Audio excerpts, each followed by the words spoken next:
Chapter 1. The barren ground crunched like brittle bones under Malachi Morvaine's black boots, leather boots he made for himself a century ago. He closed his piercing eyes and inhaled the cold Halloween air, allowing the memory of his first successful creation to momentarily overwhelm him. His dad had always worn snakeskin boots, and his grandfather had always worn alligator boots. Malachi wore his Loretta's. "You'll always be with me," he told his mother. Loretta, his rock, his everything. "Everywhere I go, you'll walk with me." The Hallows Eve. Moon hung high in the cloud-black sky, casting a ghostly pallor over the desolate mountain as Malachi ascended the Ararat mountain. Despite his advanced age, now bordering on a 240, he moved with youthful spryness and strength. A stranger might mistake him for a man in his early 50s, unburdened by disease or injury or the cruelty of time. Sharp stones jutted from the hard earth. Desert wildflowers grew in prickly formations. It was an old and abandoned mine he traveled to. The night air was thick with an otherworldly stillness, as if even the wind dared not disturb the restlessness haunting the night. Amidst the eerie silence, Malachi moved with purpose, his eyes ablaze with an unholy fervor. He had hidden in the darkness for 2 centuries, for a lifetime, studying the unbendable, inflexible ritual he now planned to execute. Everything had to go as planned. One mistake, and he risked exposing himself and his power to the world. That would put a bounty on his head. Malachi had to be perfect. 90 minutes prior to him marching with a crusader's stride, Malachi crept through the dark hallway of a stranger's home. He carried the ceremonial dagger of Wiro, as if clutching to a lifeline. The hinges to the stranger's bedroom door creaked, a banshee screeching in the night. Moonlight poured through the open window, stamping his sharp, angular shadow against the wall. Paul Chase Balance slept alone. Paul, a 48-year-old laborer who spent more time in Bug Bar than anywhere else, snored a drunk man's song. He didn't even react when Malachi edged the serrated blade deep into his stomach. The ceremonial dagger not only cut into flesh, but into his soul.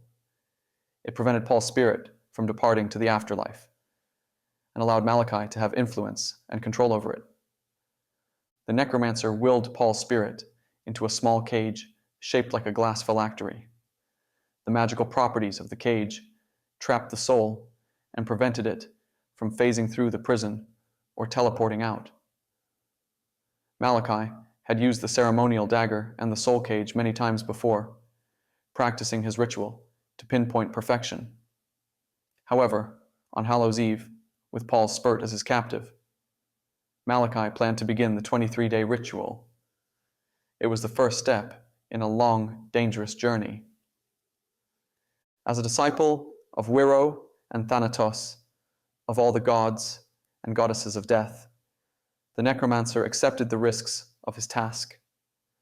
Following behind Malachi, Nathaniel Blount huffed and puffed from the effort spent dragging Paul's corpse uphill across the hard desert mountain slope. Nathaniel hoisted a thick rope over his shoulder and pulled the body-shaped tarp like a sled. At one point, his foot slipped on the loose stones. His face smacked the sharp ground with a muffled thud. He groaned. Blood filled his mouth, streaked down his face from a gash across his cheek. Malachi turned, his features skeletal in the night. The Necromancer shushed his lackey. Nathaniel wiped the blood and dirt off his chin and readjusted the rope over his broad shoulders. He watched his master trek further into the darkness. The Necromancer's slender hands cradled an ancient grimoire, the size of a stone tablet. The brown, leather-hardened cover crackled with forbidden, forgotten, evil knowledge. Each step brought the Necromancer closer to his goal, a vile ritual to unleash chaos upon the world. He believed himself to be a servant of darkness, an instrument of destruction to rend the fabric of existence. A disciple of Wero, of Thanatos, of Osiris, of Hades, and Satan, an acolyte to all the gods associated with death, an apostle to the horsemen of death, the true horsemen of death. He would succeed in his task. He would resurrect the destroyed gods, feed them, empower them, provide them with enough strength to reform in the world. Their bodies may have perished 2,000 years ago, but their souls remained alive, though locked away, hidden and awaiting their faithful servant to bring them back.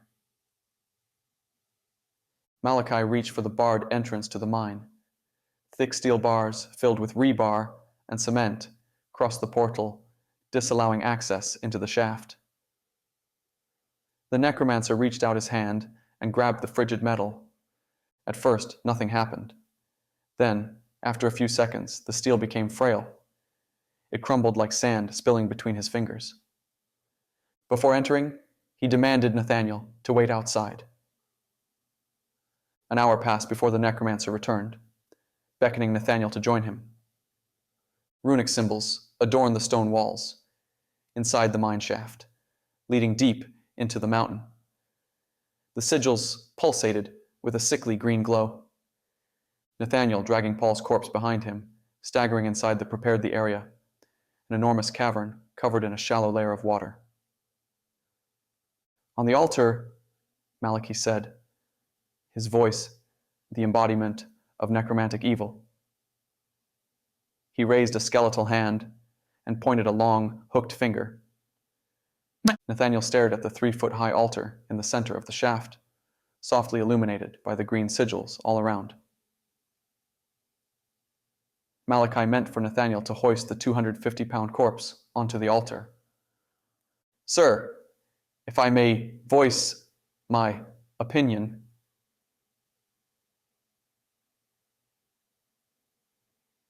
Its master, and your opinion, as always, is the whine of a mosquito.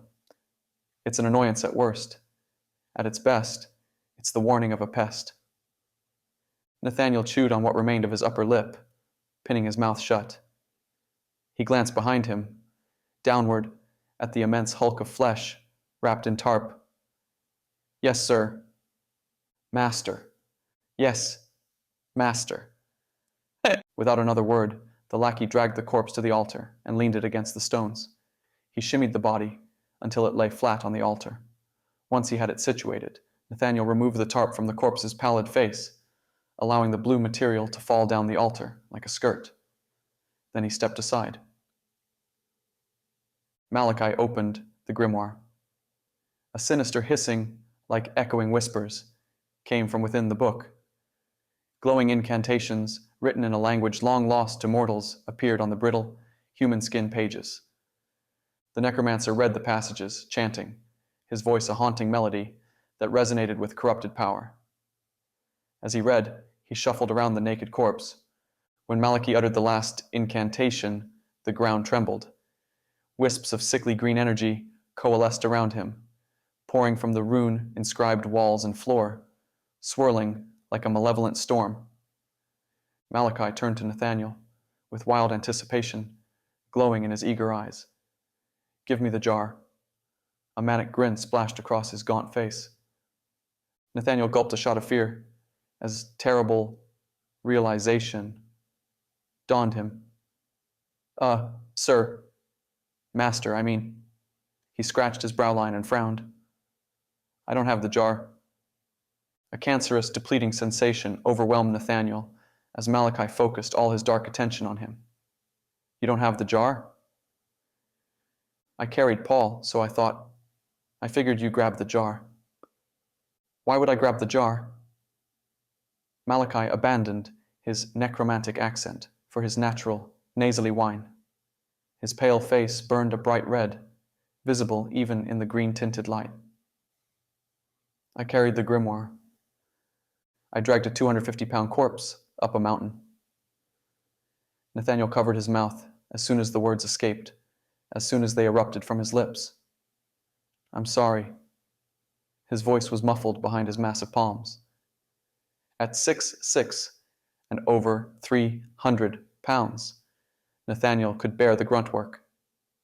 However, he never had a penchant for foresight or deep thinking. "My apologies, master," I spoke out of turn. "Get the jar, now."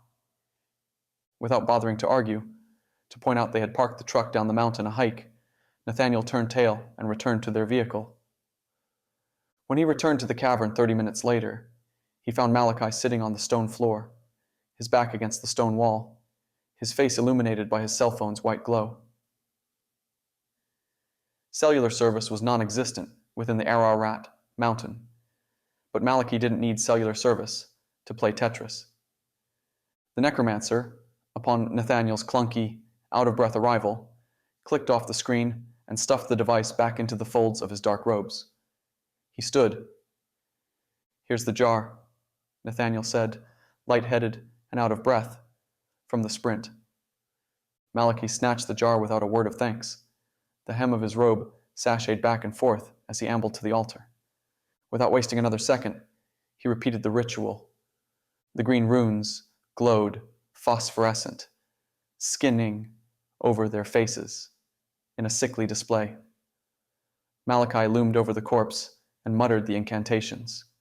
His tall, skeletal form was a stark contrast to the bulky slab of meat splayed out before him. Only their cadaverous appearances bore any resemblances. Suddenly, the air crackled with electric power, and the glass jar, one commonly found in a murderer's basement, pickling the remains of his latest victim, shattered. A surge of unholy energy spilled forth, engulfing the Necromancer in its wicked embrace. Malachi gathered the energy with his hands, as if picking berries from a bush, collecting the power in a vibrating ball between his palms, before pushing the crackling force forward, shoving the corrupted magic into the corpse's death wound. The body arched, as if a current of electricity jolted through it, a reenactment of Mary Shelley's Gothic tale. After a fraction of a second, the corpse dropped boneless onto the altar once more. With a triumphant smile, Malachi surveyed his work. It took a few dreaded seconds, but the corpse spasmed, twitched, raised its arms, twisted its body, and rose, dropping its heavy feet onto the unfolded blue tarp and sitting upright on the altar. Its lifeless eyes burned with a malicious gleam. The corpse, reanimated into a zombie, was the first fruit of Malachi's dark labor, a harbinger of the chaos and devastation he intended to unleash upon the world. Nathaniel, another twisted creation of the Necromancer, though one not created through resurrection, retreated a step. Despite his unnatural existence, his life held merit for medical reason. His heart beat. He had a pulse. He lived. The monstrosity and aberration Malachi had just killed to recreate and resurrect went against the natural order. It was an abomination that disgusted and terrified Nathaniel in equal measure. Malachi's eyes glinted with mad fervor as he assessed his creation. "Rise, my servant," he said, his voice a deranged echo in the night. "Rise and pave the way for the resurrection of the fallen gods. We shall open the gate of Sheol, and the masters of darkness shall reign supreme once more." Chapter 2. Deputy Mark Thompson sat in the cruiser's driver's seat, his tired eyes reading a report that came across the computer. It was an unusual report, to say the least. But it was football Sunday, that lazy morning, and Deputy Thompson had no other calls to attend. He sighed and scratched the corner of his eye. He had never experienced allergies in his 40 years of life, but that year they plagued his existence. His head constantly felt like the rope in a game of tug-of-war, and his eyes watered and itched without end. In the passenger seat beside him, Deputy Brianna Nelson drank a coffee from beans and brews. She had thin, straight blonde hair, pulled tight into a bun, and her eyes were the color of gravel or weathered cement. The rookie deputy stood 5'6" in her polished boots and weighed 120 in full gear, despite her minute size, despite looking like she belonged in a high school classroom. Deputy Nelson, possessed a fire that burned anyone stupid enough to test it. She watched her partner read the report, the one which she had previewed, before demanding Deputy Thompson pull over and read it. When he finished, he adjusted his seated posture and glanced at the analog clock, ticking away seconds on the dashboard. Thompson licked his dry lips and pawed at his eyes. "What do you think?" Deputy Nelson asked. "You know her? The lady who called in?" Deputy Thompson nodded in confirmation. "Should I?" "Sergeant Carter's sister-in-law." "Oh, we have little choice in the matter. Why won't Carter respond?" Deputy Thompson coughed out an acrid laugh. "Carter hasn't worked a Sunday since before the Stone Age." "The Stone Age?" Thompson chuckled absently. "It's my damn allergies. Has me talking crazy. Don't tell her I said that." Thompson reached for his coffee and drank. The hot liquid momentarily eased his itchy throat. Little moments built the foundation of an entire life. He would be hard-pressed not to enjoy every little moment he could, whenever he could, however he could. "I won't," Nelson beamed at her partner. "You believe her? That she saw a zombie?" Thompson grunted and shifted the cruiser into drive. He pulled onto the street and pointed the vehicle toward Andrea Carter's house. "Do you?" They arrived at the modest house of Mrs. Andrea Carter 10 minutes later. Deputy Nelson knocked on the front door and stepped off to the side. Deputy Thompson stood a few feet behind her. It took longer than he expected, but after a few beats, the front door creaked open, revealing a woman in her late 60s. She had disheveled gray hair and a bewildered expression on her weathered, wrinkled face. "Mrs. Carter, I'm Deputy Thompson." "Miss," she said, her voice a croaking toad, "my husband passed 2 years back." Thompson knew that, considering Mr. Carter was Sergeant Carter's brother.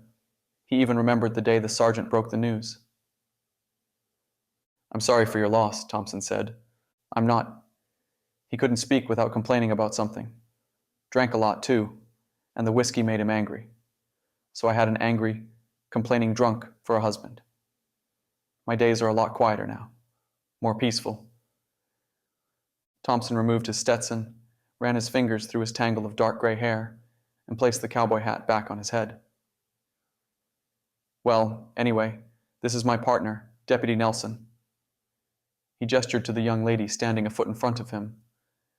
"We're here to follow up on the report you made regarding a zombie run-in." He rubbed his eyes. His tension headache deepened. Miss Carter blinked, seeming both relieved and nervous by their presence. "Please come in." She ushered the deputies inside her home. The interior of the house was dimly lit, and a sense of unease hung in the air. More palpable, it possessed an overbearing, acrid stench. Thompson breathed through his mouth to avoid smelling the foul odor. In doing so, he tasted the decay permeating throughout the home. He played off a gag by coughing, and he followed the older woman to the living room. Andrea sat on a worn-out, cat-hair-covered sofa.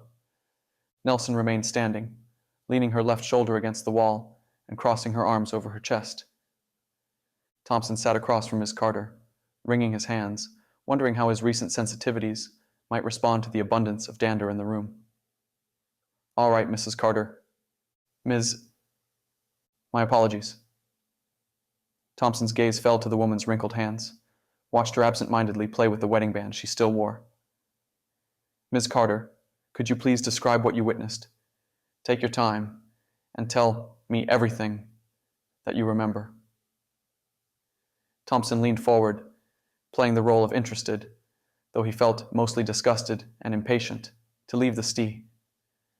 Andrea took a deep breath, her voice trembling as she spoke. Her gaze settled on the window overlooking her backyard, a ruin of weeds and overgrown plants. "It happened yesterday evening. You know how the weather's been around here recently. Warm for this time of the year." Thompson glanced out the window, focusing on the dark sky. The clouds warned of a dangerous change. Normally my knees hurt something fierce and defiant, enough to keep me stationary. I enjoy knitting and reading. If they're hurting, as they usually do, I make myself comfortable on this here chair, and I knit and read the day to night. If my knees are bearable and allow me the grace to move, well, my feet get to hurting from all the movement. It's my weight. It strains my lower extremities and makes it difficult to walk. Thompson hadn't noticed her weight. His mother was a bigger woman. His father, before his fatal heart attack, also carried an excessive amount of weight on him. Heft was a background detail to Thompson. He noticed fit or skinny as abnormal, such as Deputy Nelson. This weather, though, Ms. Carter said, the warm air and the cool wind, we don't get this California weather often. It's usually too hot or too cold in the desert, one or the other. Thompson listened, allowing the woman to ramble. In his experience, the more he listened and allowed someone to speak, the more information, honest information, they revealed. I went out for a walk near the old abandoned cemetery. You know here, I mean? I do. Well, when we were younger and friskier, Terence and I would walk out there often. Well, that was long before time leached onto us and drained us of our daring youth. But this weather, I couldn't stay cooped inside my empty home like an old hen, staring out the window as an observer. I had to experience it, even if it hurt. Thompson scribbled in his notepad, writing random words, creating the illusion that Andrea provided information worth noting, hoping to spur her confidence and keep her motoring. What did you see at the cemetery, Miss Carter? A darkness crossed her haggard features. Well, I walked slowly, you see. I couldn't move too quick before my knees and feet broke down on me, and I'm no quicker now that they have. By the time I made it to the cemetery, full dark covered me. A cold, too, fell over the land. I was overambitious, I guess, thinking I could make the walk there and back before nightfall. Anyway, while resting in the old cemetery, I saw a figure emerging from the darkness.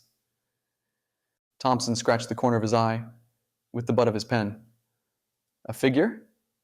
Could you elaborate? At first, I thought it was just someone lost or disoriented.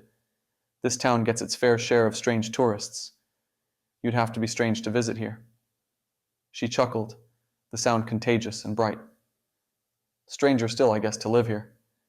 Anyway, as the figure shambled closer, I saw it wasn't quite right. How do you mean?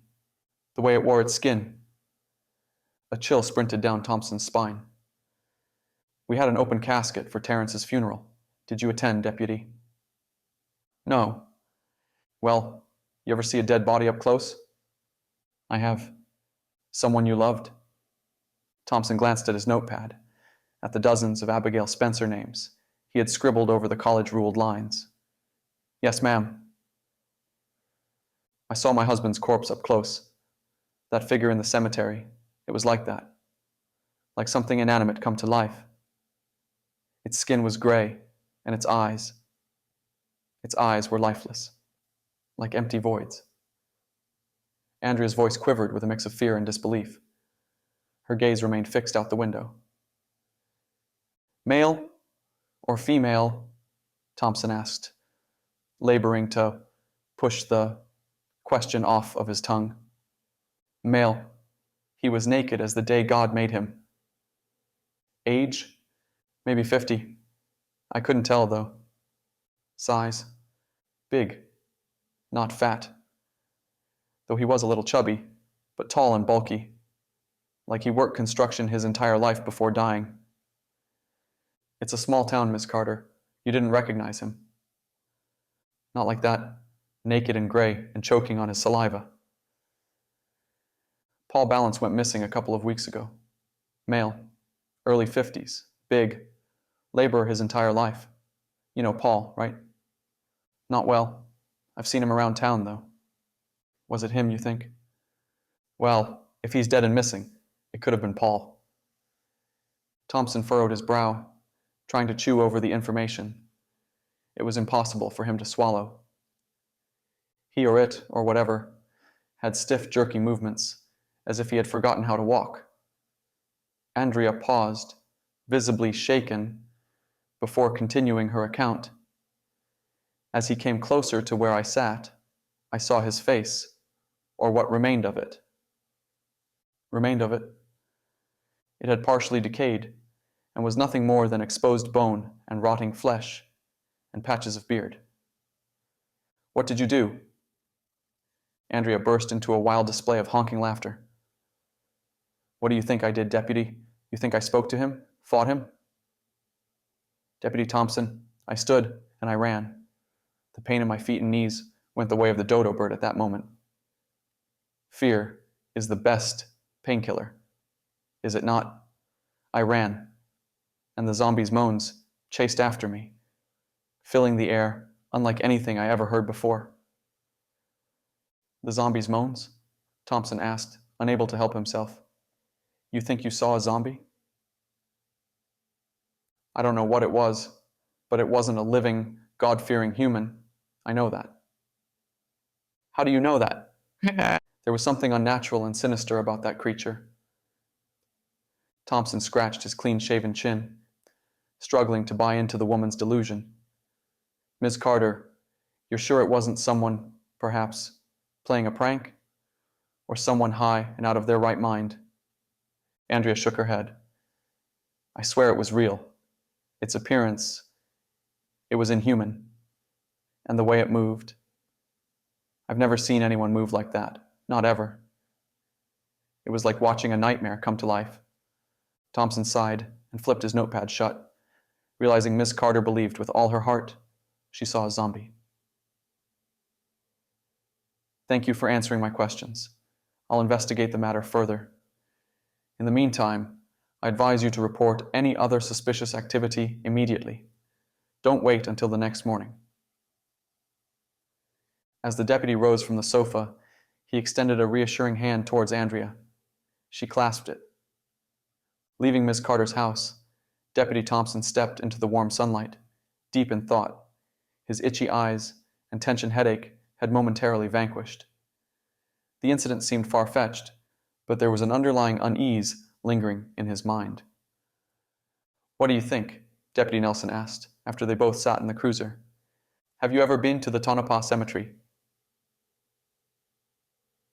I only moved here when I got the job, and I've done nothing but work since I've got it. Besides, I've never been much of a tourist. Well, Thompson said, snapping on his seatbelt, I hope you brought your camera. You're about to get a guided tour. Chapter 3. Scott Seed, a comic book name, if I'd ever heard one, rubbed his thinning hair, as if rubbing a lamp to call forth a genie. I can't do it, he said. Not tonight. You're doing it tonight. I grumbled, speaking under my breath. I gripped a pint of beer, though I hadn't indulged since my first drink. That was 20 minutes ago.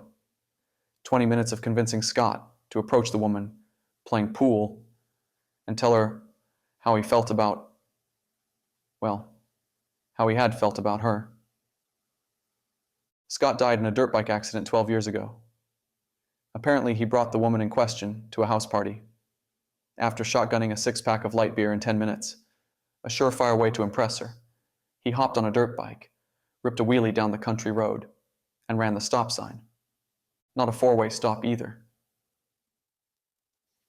The semi-truck was going 50 when it slammed into Scott Seed, splattering him across the grill like an oversized bug. For 12 years, Scott wandered that stretch of back road in Lodi, California, where he had learned the importance of helmets and traffic laws. In his ethereal form, Scott still appeared 19 years old, gangly, shaggy, dirty, and a little pimply. He stood beside me at the dive bar in Lodi. He was visible only to me, and he stared unflinchingly at a 30-year-old biker woman playing pool with a few biker men. Lauren Lewis, another comic book name, was the girl Scott had desperately wanted to impress the night of his demise. As she lined her next shot, going for stripes, Her bleached blonde hair fell over her time-worn features. She looked closer to 50 than 30 in the face, but she wore a miniskirt and a sheer black tank top that kept attention off her face. "What do I do?" Scott asked. "You talk to her," I said for the umpteenth time. I'm too nervous. What would I possibly say to someone so beautiful? The beautiful thing about beauty is that it's subjective. I didn't see in Lauren what Scott saw, but that's beautiful. A person's differing opinion is, when considered with an open mind, usually beautiful. It lends insight into who they are, into where they've come from, and what they've been through.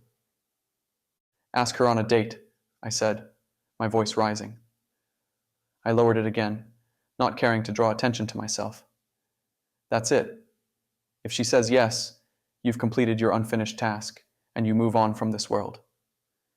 If she says no, you still completed the unfinished task, and you still move on from here. Win-win." Scott nodded his head, as if he saw the light. "What if she says no, though?" I wanted to punch a hole through a wall with my rune-enhanced strength.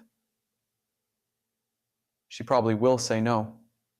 She's playing pool with another man, who seems more than a friend.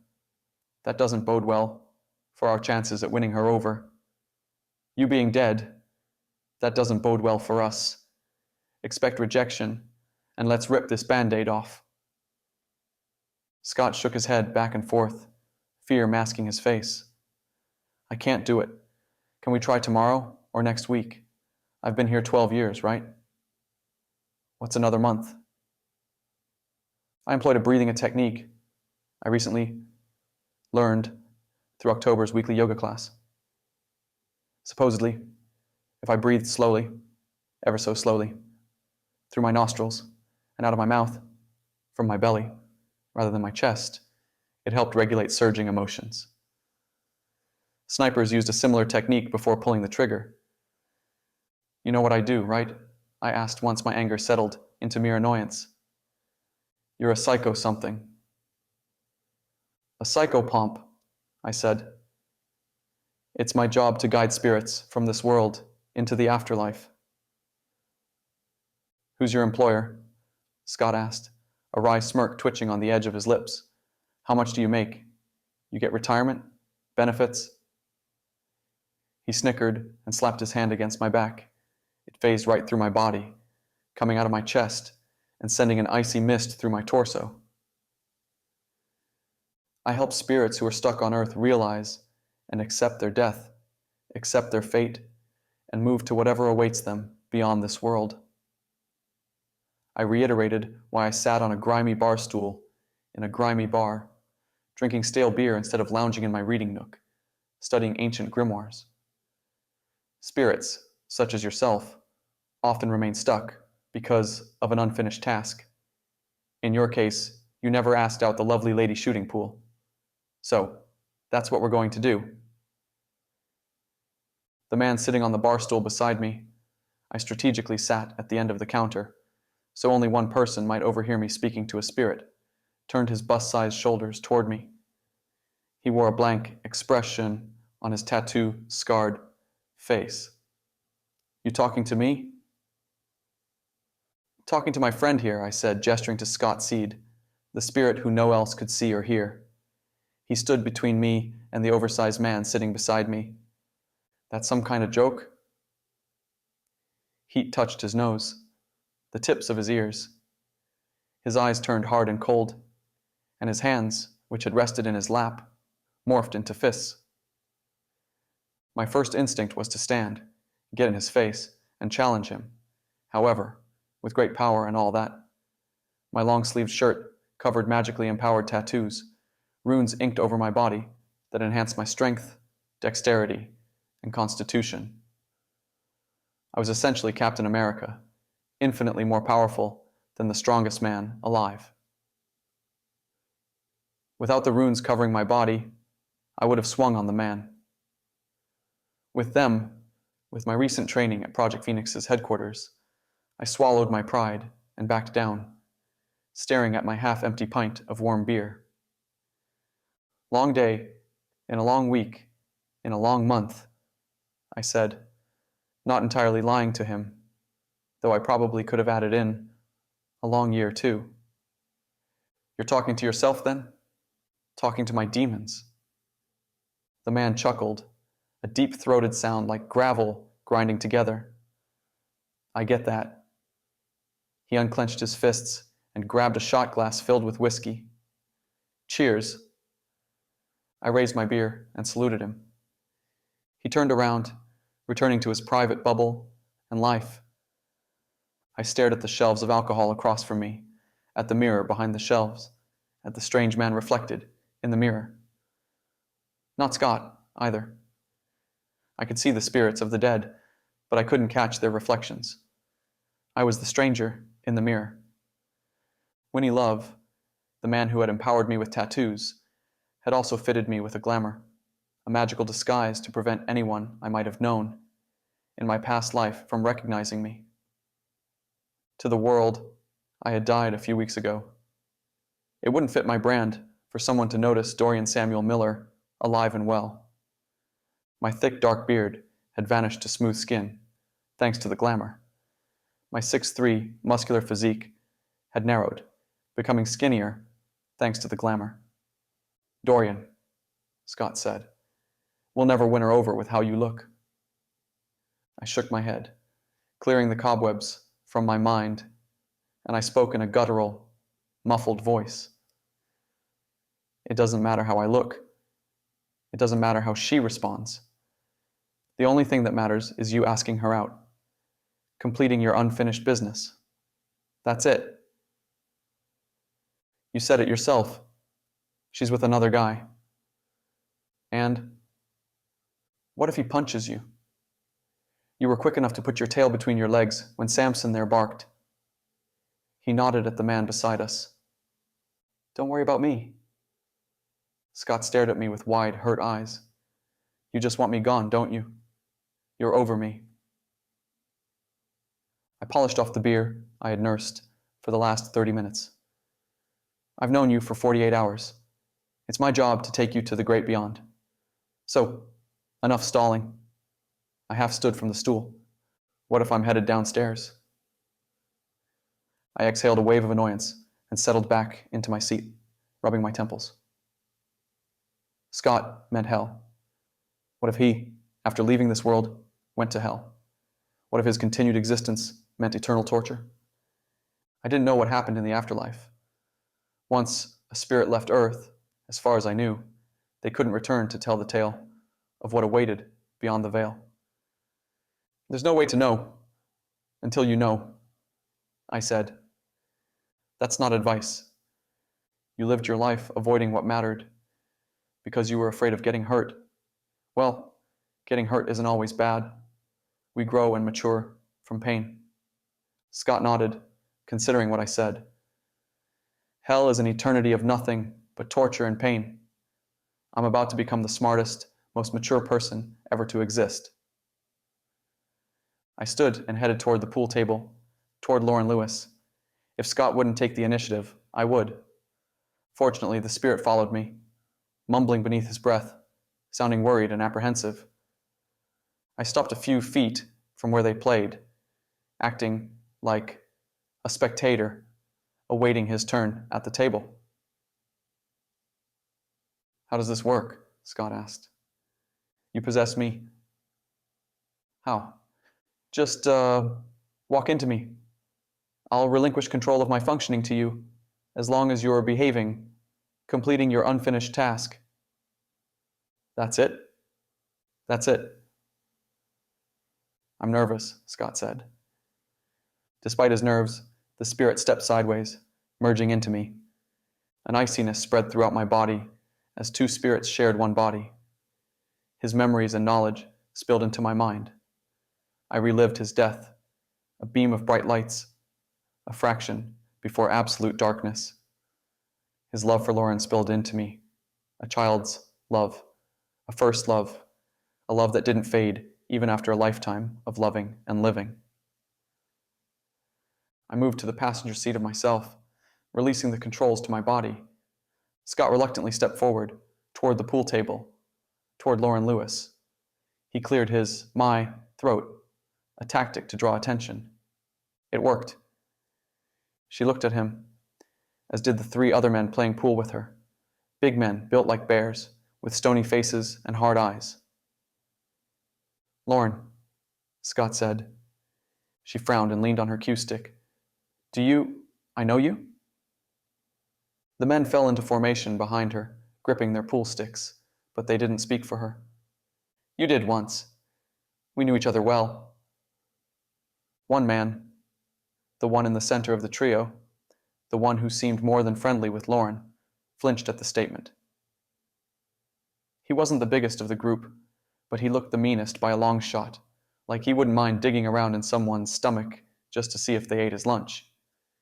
He had a thin goatee and wore a red bandana around his bald head. "I haven't ever seen you in my life," Lauren said. "Lauren, how do you know my name?" "Because it's me. It's Moonboy." Scott hadn't told me about their pet names for each other. That came out of left field. "You're my star girl." I wanted to vomit. The biker men, by the looks on their faces, wanted to wrest my neck from my body and play soccer with it. Lauren froze, her face a contortion of confusion, shock, and fear. "Mooney?" "It's me, Starry Eyes." Scott stepped forward. His fingers touched Lauren's cheek. "It's always been me. I love you, and I've always loved you." "How is this possible?" Lauren asked, her voice breathless. "I'll explain everything. I'll answer every question you have. Will you? Scott trailed off. As he stammered, Red Bandana lost his patience and stepped into the conversation. "I think it's time you leave, and that's my wife you're talking to." He reached into his pocket, removing and slipping on a pair of brass knuckles with practiced ease. "Scott," I said, speaking through thought since the spirit inhabited my head, "ask your question. He's going to break our jaw." "Will you go on a date with me?" Scott asked, shouting the question loud enough to overtake the music, playing throughout the bar and the din of conversation. It was a thunderous question, one that not only overruled all other noises, but silenced the entire establishment. Every eye settled on us. Only the music continued to play. Tom Petty's "I Won't Back Down." Scott's lost his connection to me. His spirit flitted and faded before vanishing into the afterlife. I turned over my hands and shrugged, planting an innocent smile across my face. "Well, this is awkward, but..." Red Bandana's metallic fist interrupted my quip. For any normal person, the punch would have cracked their skull. I pulled energy from the runes tattooed on my body, though. I saw the punch coming, slugging through the air like watching a slow-motion video. At the last second, I dropped to the ground, dodging the swing, before hopping back a foot. I stayed on the balls of my feet, bouncing like an overhyped boxer. The other two men flanked me, both of them opting to use their pool sticks in close combat. They swung as if tee up a fastball for a homer. I twisted and sidestepped, dipped and dodged, expertly danced away from their blows. After weeks of training with Adria, an expert fighter and skilled killer, who also benefited from Winnie Love's tattoos, this skirmish felt like a video game played in the easiest setting. Unfortunately, as it goes with the human condition, overconfidence breeds pride, and pride comes before the fall. Lauren landed a straight punch to my nose. Out of instinct, I grabbed my face. A half second later, a cue stick snapped in half against my back, driving me to the ground. My defensive runes acted on a trigger. If my body sustained damage, the runes deflect or absorb the force. Lauren's punch didn't break my nose. The cue stick didn't inflict massive injury. However, the force and power behind the strikes stunned me for a second, allowing a window for the three men to treat me to a flurry of body kicks as I lay on the ground. "Enough. That's enough." A booming voice wedged itself into the fight. separating the men from my prostrate position. Go back to your table. Rough, powerful hands grabbed my arm and yanked me upward, convincing me to stand on my wobbly feet. You, leave. Now. I turned to the owner of the voice, seeing the bartender, a small, skinny old man, with fire in his eyes. What did I do?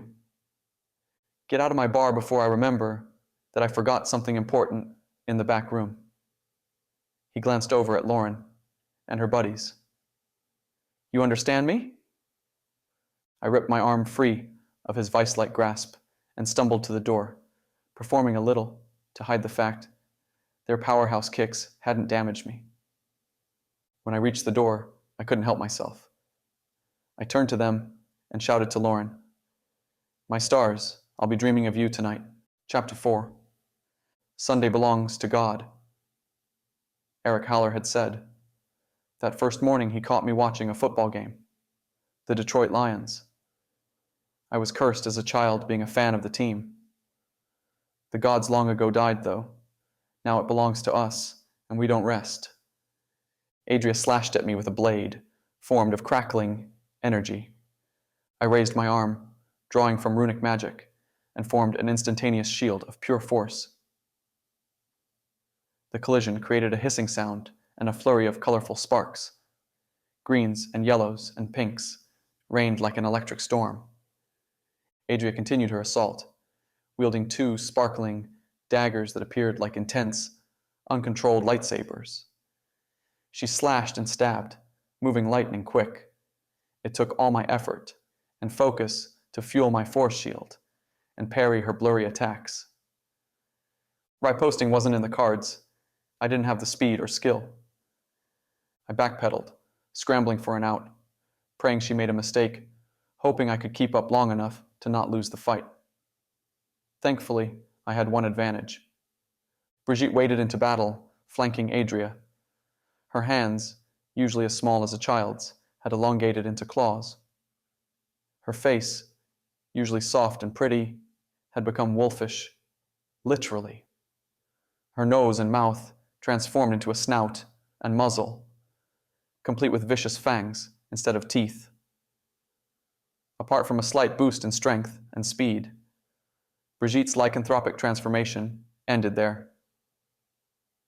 Still, she neutralized Adria's prowess, forcing Adria to split her attention. Brigitte slashed at Adria with her dagger-like claws. Instead of drawing energy from her runic tattoos and forming an arcane shield, Adria's form blurred, and she split into three different figures. Brigitte's attack phased through the leftmost version of Adria, dispersing her into a cloud of dark smoke. I gambled, releasing my shield and lunging toward one of the remaining two versions of Adria. I wielded my twin sickles, holding them in a reverse grip so the curved blades ran along my forearms. Adria's image exploded into another dark cloud of mist. The fog engulfed the area, obscuring my vision. I activated runes to enhance my perception, my sight, my scent, my hearing. I listened for subtle movement, sniffed for Adria's distinct scent, cinnamon and vanilla. Brigitte yelped like a scolded puppy.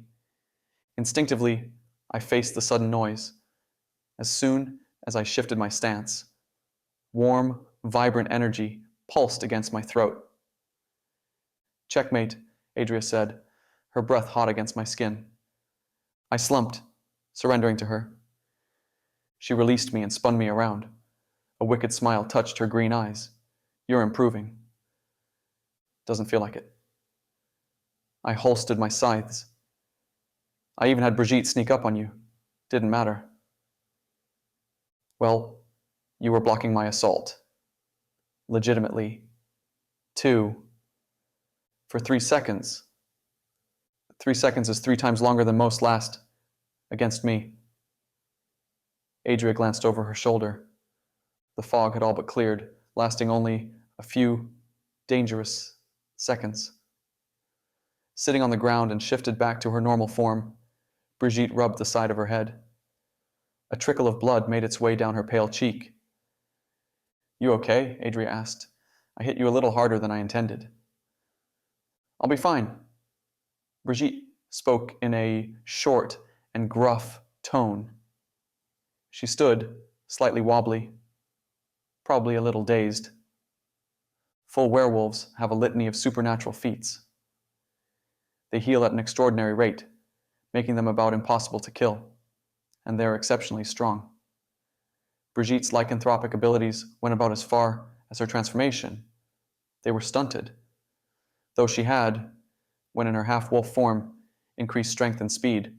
Her enhancements were infantile compared to even the weakest full werewolf. Her ability to heal, though superior to a Keith, was limited and slow for a werewolf. It might take the gash across her skull a full 24 hours to close and heal. How was it? I asked.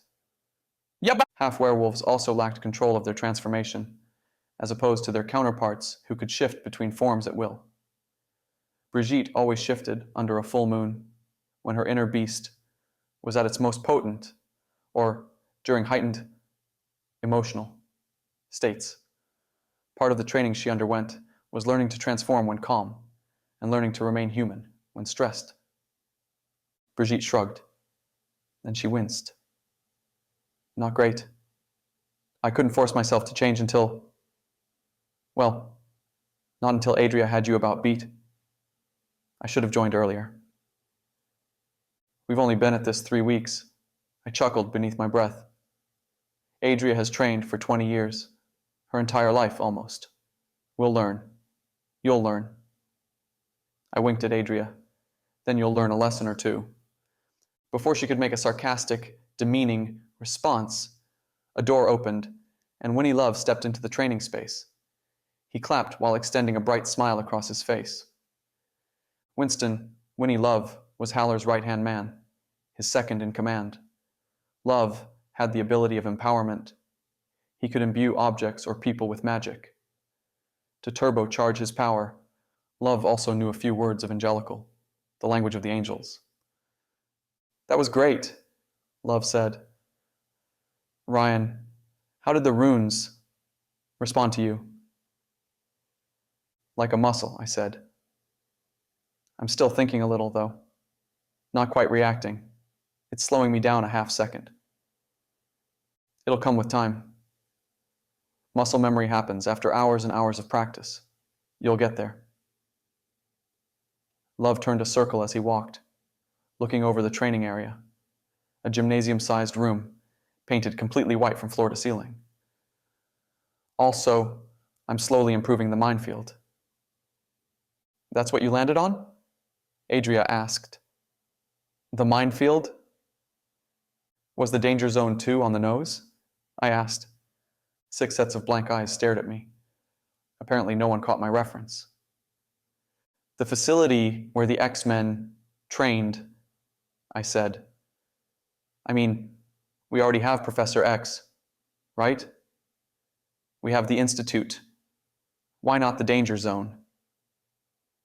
Eric Haller hadn't only created a program to train people with magical powers, but had the inherent talent to read minds and push thoughts. He needed a wheelchair to get around, wore rich suits, and didn't have any hair on his gleaming, reflective bald head. The 60-something-year-old man was Professor Charles Xavier brought to life. To add to the X-Men similarities, he moved us into a private estate on a sprawling piece of property. I guess we had our very own danger zone too. I like it, Adria said. The minefield. What are the improvements? I'm setting up runes that cast illusions, which will ultimately program a predetermined setting in your minds. Eventually, hopefully, you'll have the option to train anywhere in the world, in any kind of setting, experiencing the climate and conditions of the assigned place. Imagine a mission in Russia, yet being able to prepare right here at home in a near-perfect replication. Adria moved toward Winnie Love, closing the 3 yards between them in 2 deliberate steps. Her calf muscles flexed as she tiptoed upward and kissed Love's cheek. You're a beautiful, beautiful person, Love. That's not all. No? Or are you hoping for a full-mouth kiss? I'm hoping to incorporate a manner in which you can spar with replicated monsters. How? Illusion again. It's tricky, but it's like training through magical virtual reality. The problem is energy, Eric Haller said, rolling into the minefield in his wheelchair. October, Day Simmons walked behind Haller, pushing him. She didn't possess a magical artifact, a dark curse, or inherent magic. October trained with Adria, learning to fight, though not as often as me or Brigitte. Winnie Love had even inscribed a few tattoos onto her body, allowing her to practice combat with certain enhancements.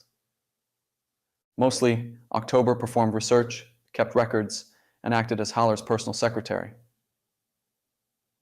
Haller rested his hands on his lap and glanced at Winnie Love. Winnie only has a limited amount of energy to pour into the runes which always need refilling when used. His energy first goes to outfitting you three with runic tattoos and keeping the defenses around our property up to date. Next, he focuses the remaining energy on weapons, such as Doryan's sickles, on custom clothing, and other equipment for missions. Only if any juice remains does Winnie Love turn his attention to experimenting with illusions. Like the one in the fire station? I asked, remembering the window overlooking a street that didn't exist. That was to add some life into that place, Winnie said. But yes, the illusions, when I've mastered them, will be even more realistic than that. For now, though, Haller said, bearing an anticipatory smirk, we don't need an illusion to fight a vampire. Say what you mean, big boy. Adria glanced at me, biting her lower lip, excitement buzzing off her body. She lived to fight supernatural monsters. A vampire has broken the Golgotha Accords by biting a human. The human, Cade Murray, survived the bite. It's my understanding that the fledgling intends to seal his undead fate by feasting on the blood of another human tonight. Vampirism is like the lycanthropic curse, then, I asked. About equal in how the curse spreads from vampire to person. Adria glanced at Molly. People can be born with the lycanthropic curse. Vampirism is a disease only contracted by infection, through a bite. If the victim survives the bite, it craves blood, and that craving is painful. To complete their transformation, they have to feed on a human, and the blood of the vampire who bit them.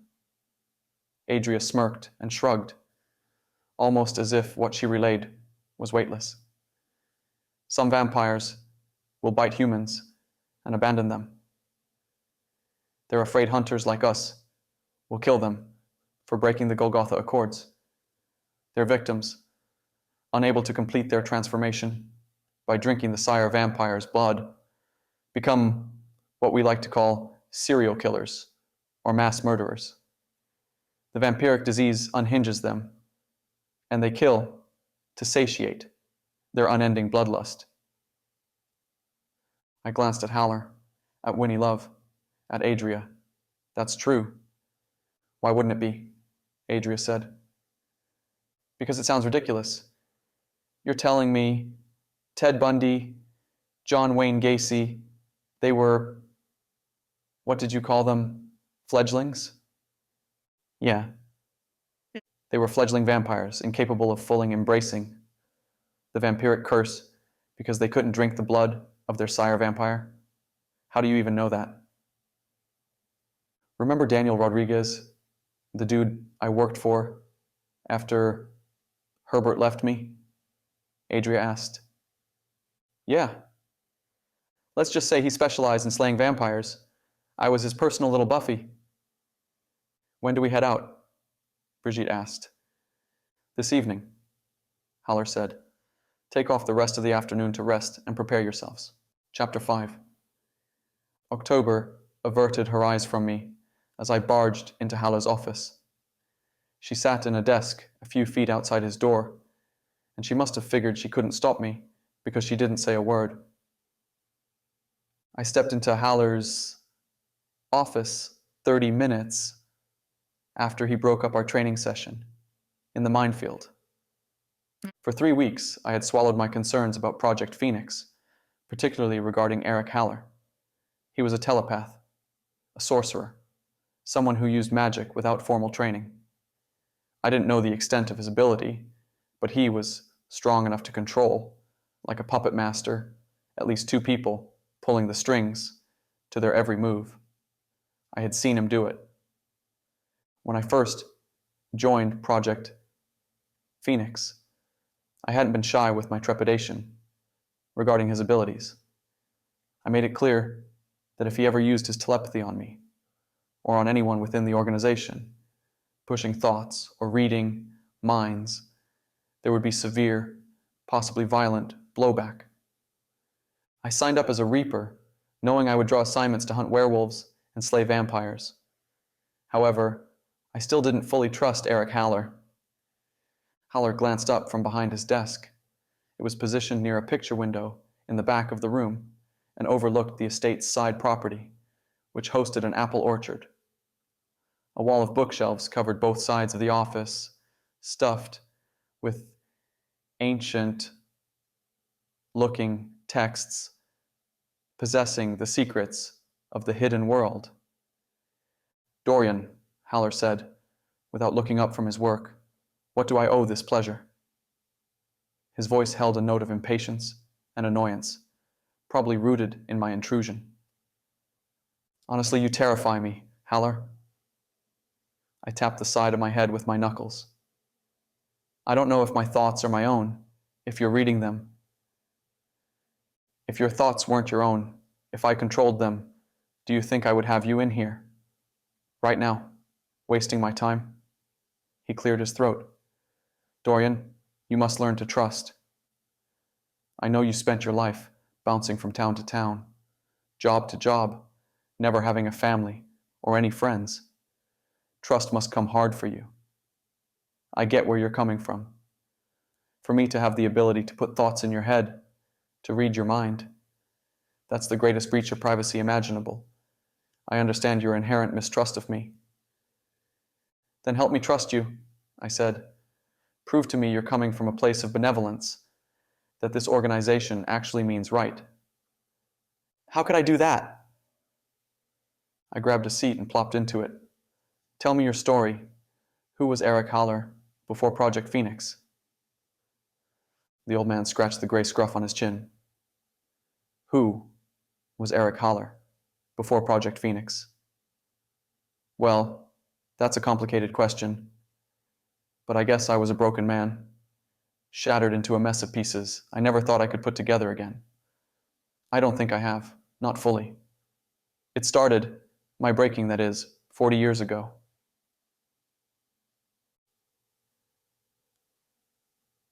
Eric Haller married Lisa at the young, naive age of 20. She was 18. They couldn't legally drink during their reception, though they both found themselves impaired by the end of the night. 1 year later, on the day of their first anniversary, they brought twins into the world, a boy and a girl, Brent and Sierra. They had Lisa's nose and mouth. They had Eric's hair, or lack thereof, but nothing else of his. "You were 20, I said, interrupting the beginning of his story. "No hair." I could grow a little, but what was the point? I realized my genetics, and I've shaved my head for 41 years now. "All the power to you." A sad expression fit onto Haller's face, though I didn't believe it came in response to his lack of hair from an early age. From a young age, I knew instinctively what people wanted. I chalked it up to expert listening and observational skills. I mean, that's how I won Lisa. She was a bona fide knockout. Me, I was a gargoyle.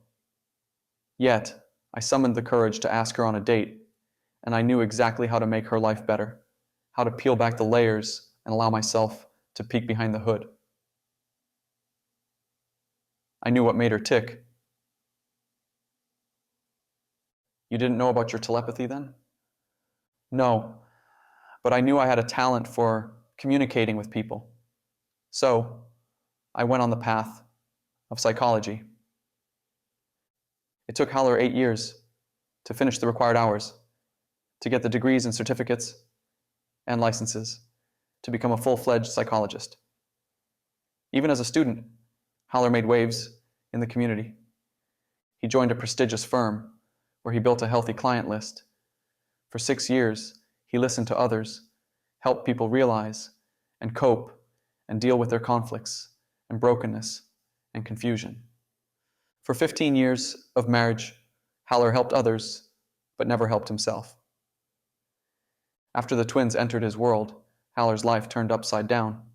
They were both colicky and jaundiced. Lisa developed a severe case of postpartum depression. The sleep deprivation combined with the constant stress. Newborn's place on a marriage created an emotional storm. His conflicting emotions, his exhaustion, the suffocation of it all attacked Haller's soul, chipping something loose. It ripped apart Eric's mental dam, freeing his telepathic ability. It gushed forward with painful power.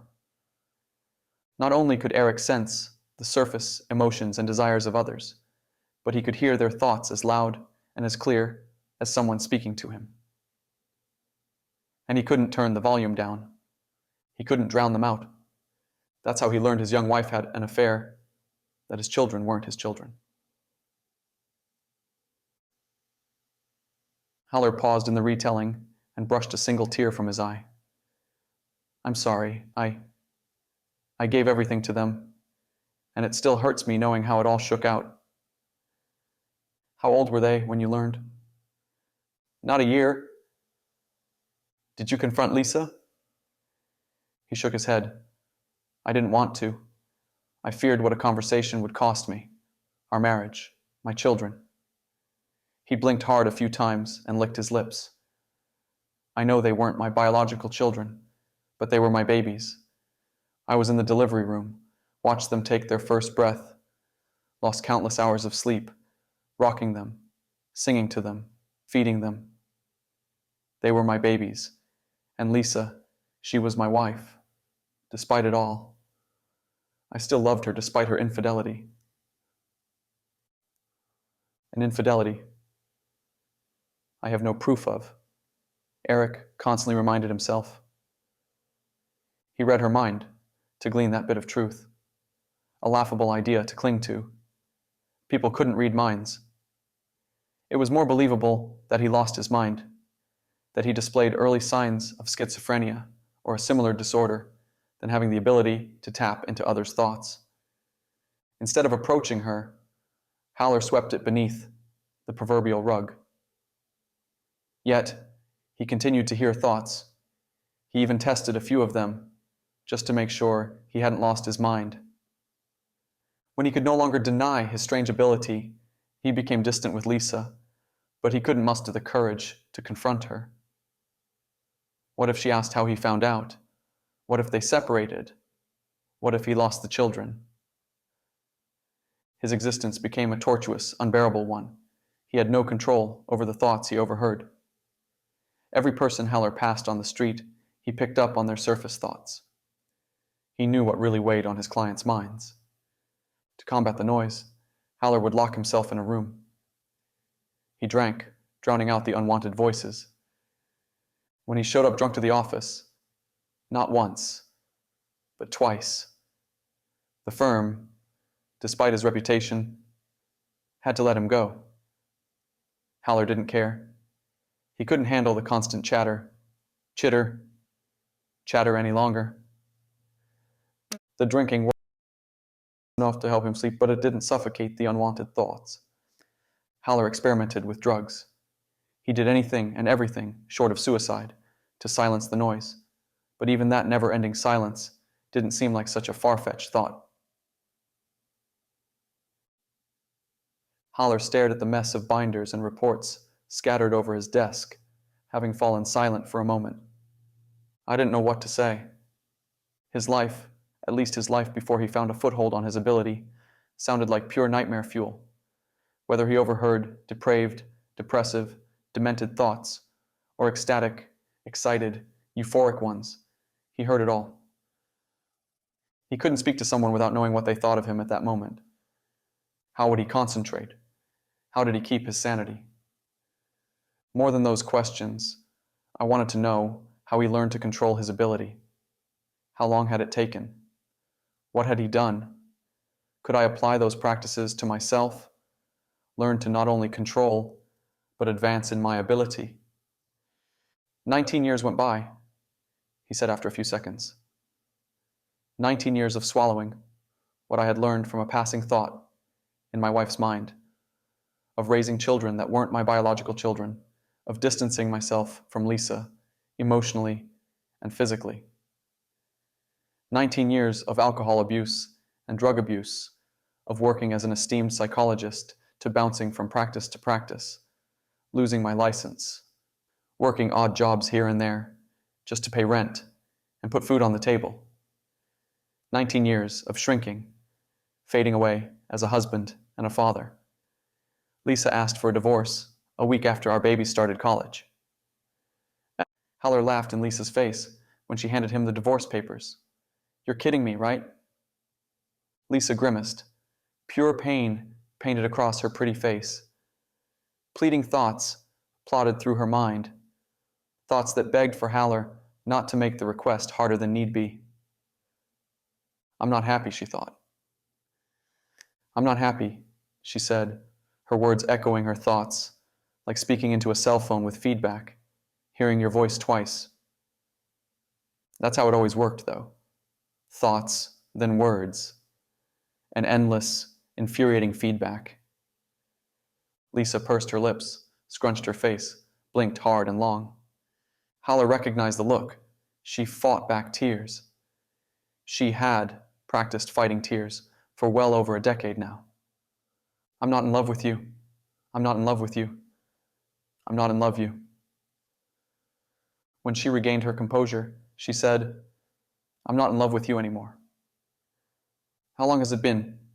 Eric asked. He stood at the living room window and looked at the browning front yard, the withering plants. 15 years ago, they had spent an extended weekend tilling dirt, planting seed, planting flowers and trees that had grown to maturity. Like his marriage, it had all wasted away with time. What? Lisa brushed away a getaway tear. How long have you not been happy with me? Have you not been in love? Eric knew the answers to the questions. He couldn't control, couldn't turn off or mute his ability to read her thoughts.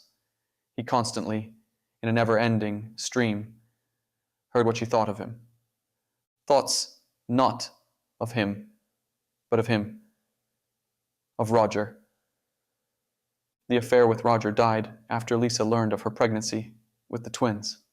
It remained dead and buried after the twins were born. The recommended 6 weeks passed, though, and Eric couldn't convince himself to touch his wife, not after what he had learned. Lisa felt his coldness, his intimate absence. In the iciness of their marriage, Roger sprouted back into her mind. To Lisa's credit, it took 5 years before she crumbled and caved to her needs to be felt and loved. By that time, Roger had also married. Had a kid of his own. Well, another kid of his own. One he knew about. Lisa arranged the meeting, relentless in her pursuit of him. Roger denied her request at first, but Lisa persisted. Eric had lived the entire story in real time, like a narrator voicing every tragic detail about his life to an unseen audience, from his wife's head. For the next 14 years, Lisa and Roger led double lives. For some time now. A few months? Haller asked. Years. We haven't made love in God knows how long. We don't talk. But you wouldn't have noticed any of that. You're an alcoholic, a drunk, a junkie.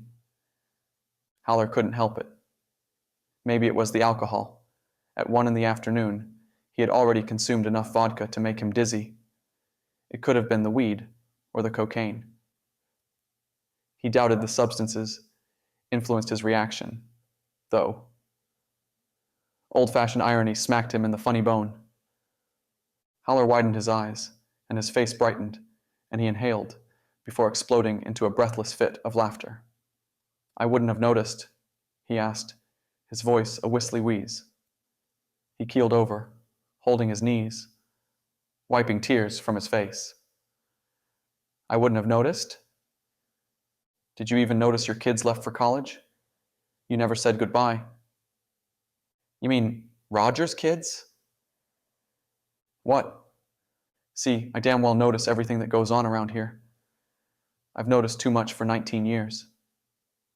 How is Roger doing, by the way? Still a card-paying member of his big happy family? Or did you tear that apart, like you tore ours apart? That's not fair. What's not fair is you lying to me our entire marriage. What's not fair is you knowing and hiding it within you, allowing it to eat you up and turn you bitter. Is that why you grew cold toward me? Became absent from your kids? Is that what drove you to booze and drugs? No, you did that. You should have spoken to me. I made a mistake. I was young. We could have fixed it, or we could have gone our separate ways." "Don't you dare blame me," Haller said. "You could have told me. Better yet, you never should have married me. If you wanted to whore around town." For a second, maybe two, Lisa didn't have a thought in her mind, only the budding emotions of red pain and blue regret. They flowered, repugnant and bristly. "I'm done. I'm done," she said, her voice the last remaining brittle leaf in fall. She was about to let go, fall, dance, and twirl through the air, and ride on the wind. Nothing held her to the tree anymore. "Goodbye, Eric." "Goodbye, Lisa," he said, speaking before she could utter her parting words. A flurry of emotions gripped his tongue and waggled it dangerously. "Never contact me again." Chapter 6. "He's cute," Brigitte said. She perched on the edge of a rooftop in a 4-point stance, squatted down, fingertips touching the ledge. Her action pose, framed by the Sacramento cityscape on a cloudy night, the still to a movie poster, was juxtaposed by the flapping floral sundress she wore. Dresses, though she loathed them and preferred cargo pants and boots, made it easier for her to half transform. She didn't grow a foot and gain 50 pounds in muscle, and she couldn't morph into a werewolf, but her body changed enough to ruin tight-fitting clothes. Also, she went barefoot to preserve her shoe budget. As with her hands shifting into claws, her feet also changed into something more bestial and less human. Adria, who wore tight black leather pants, knee-high boots, and a leather jacket, paced like a shadow across the rooftop. Gun holsters fit around each of her thighs, and she wore a belt around her waist, holding about 1,000 throwing knives. Each blade possessed a small rune, courtesy of Winnie Love, which activated when thrown, encasing the weapon in a current of magical energy. It wouldn't kill a supernatural creature, according to Love, but it would hurt one enough to slow it down. "You think the vampire is cute?" Adria paused her pacing and stared at the apartment building across the alleyway. Through a shadeless window, Cade Murray angled forward on the couch, his body tense.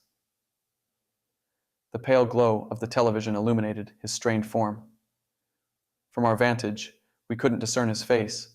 He had his back to us, but we could see the TV. He played a video game, one I didn't recognize. Not surprising, since I hadn't picked up a controller in over a decade. "You don't think he's cute?" Brigitte asked. "You're asking me if I think a scrawny, malnourished, pale-skinned, baby-faced vampire fledgling is cute?" Adria shook her head as she went back to pacing. "The answer is no. Unless you define cute as me salivating over the opportunity to carve out his heart and chop off his head, then burn what remains in a bonfire while I roast marshmallows over his charred corpse. If so, yes. I think he's extremely cute, maybe even handsome. Well, I find him cute, Brigitte said. Are you trying to marry him? Adria asked. Have babies with him. Now that's interesting. What would your offspring make? You're like half werewolf, and he's like half vampire. So your babies would be quarter werewolf, quarter vampire, half human? Does it work like that? I asked, sitting against the raised waist-high barrier around the rooftop, the one on which Brigitte perched. Does what work? Like what? Adria asked. If a vampire and a werewolf hook up, could they have a baby, both werewolf and vampire? Adria frowned and shook her head, ignorance stamped across her shadowed features. No idea. I've never heard of such a thing. Probably because werewolves hate vampires, like the Capulets and Montagues. Star-crossed lovers, I said. She thinks he's cute. Oh, no, Brigitte said. Ted Bundy was cute, but that doesn't mean I would consider marrying him. I mean, Ted Bundy was a vampire fledgling, like your boyfriend there. So, who's saying you wouldn't have boinked him? Adria asked. I closed my eyes and shook my head. We had one simple task. Remove Cade Murray from society before he could turn from a vampire fledgling into a full-fledged vampire. A welcome silence formed between the three of us as we resumed surveilling Cade. According to the report Haller provided, before we headed out, the vampire fledgling was a 20-year-old high school dropout. He worked as a busboy at a nightclub. 6 days ago, a vampire bit Cade, breaking the Golgotha Accords and introducing the young man to the vampiric curse. Adria, you've had encounters with vampires before, right? When you worked with Daniel Rodriguez. Yup, but not the encounters Brigitte is fantasizing about.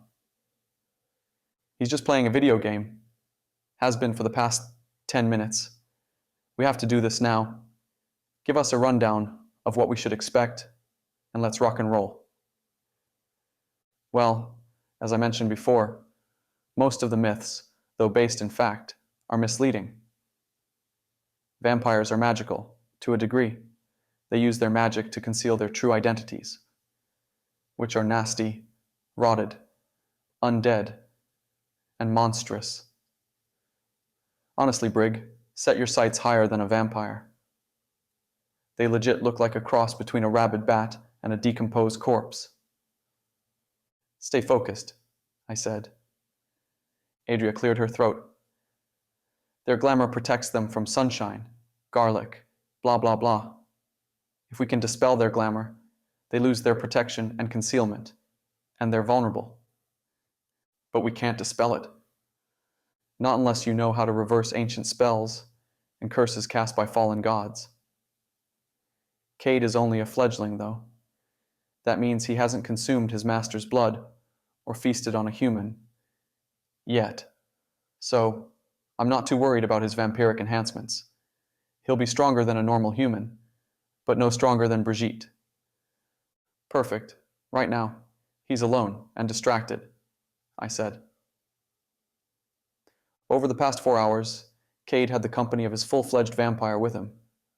A wiry, tall, handsome man with sharp, hawk-like features. The vampire had exited the apartment 10 minutes ago. The creature had stepped into an 8 Series black BMW and drove away. This is our chance to capture him without a fight. Adria stared at me, her eyes weighed down into slits of worry. What's wrong? I asked. You can't save them all. Adria glanced at Brigitte, the half-werewolf we had saved 3 weeks back. Most are beyond saving. We can save Cade. He's still human. He's not, though, Adria said. He carries the vampiric curse, and it's driving him crazy. He'll continue to descend into madness, into a drunken bloodlust, until he can fully shift. We can't control his appetite. You don't know that. It's not only that. Adria stopped pacing and kneeled before me. Ryan, there are consequences to something like this. Brigitte was alone after we eliminated her pack. Cade. His vampire family exists. Do you understand that? His vampire family who allowed him into their fold. If we capture him, if they learn of what happened to him, of who we are, that puts our entire organization in jeopardy. We're not a charity or a pet rescue for the supernaturally lost. We defend Iomenta from the supernatural. Cade didn't break the Golgotha Accords. Cade sought the vampires. He found them and begged them to turn him, to bring him into their family. He sold his soul. What if he didn't? I asked, digging in my heels. Vampires don't just attack humans on a whim. It's against the Golgotha Accords. That's what you said about werewolves, and look how that turned out. Cade chose his path. He decided to become a vampire. We must deliver the consequences of his choice. I raised my chin and scratched my neck. He's not a full vampire, and he doesn't die until I speak to him. Haller charged me with this mission for a reason. I make the call on what happens. Capture him alive. Bring him to me. You're making a mistake, Adria said, her voice laced with venom. An uneasy silence settled over the rooftop. Winnie Love had adorned Adria with runic tattoos, providing her with unparalleled strength, speed, and agility. He had also outfitted me with tattoos, enhancing my physical abilities beyond human possibility. However, I drew the lot to stay as a lookout. Also, Adria lived to fight, and Haller had specifically instructed us that Brigitte, for experience, took part in any encounter with the vampire spawn.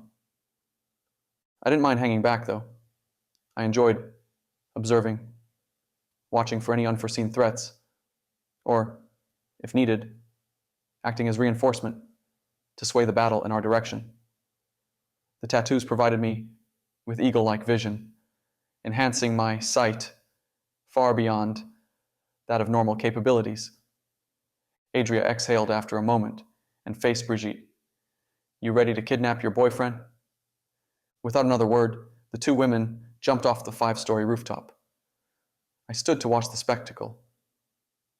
They leaped across the alley to the apartment complex across the way, landing effortlessly, gracefully, on the roof. Adria turned to me, walking backward. She poked out her tongue and winked. You like the view? She asked, her voice worming into my ear through our wireless connection. She and Brigitte slipped into the building through a rooftop door, disappearing into the apartment complex. I counted to 120 seconds. If they didn't appear in Cade's room before I reached the 2-minute mark, I would abandon my post to go after them. In a dramatic entrance, as I reached the silent count of 90 seconds, Adria kicked Cade's door off the hinges. Cade's windows allowed me a straight, unobstructed line of sight. His bedroom and living room shared an open concept with the kitchen.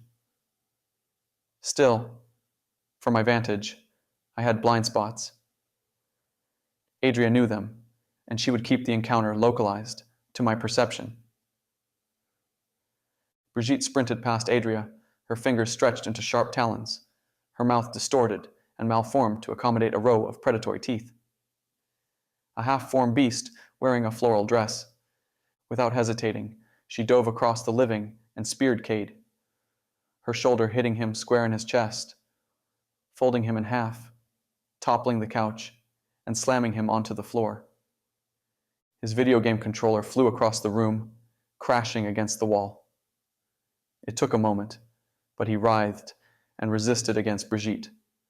His strength as a vampire fledgling equaled Brigitte's half-werewolf strength, but she had leverage, sitting atop him, pinning him to the ground, as well as the advantage of surprise.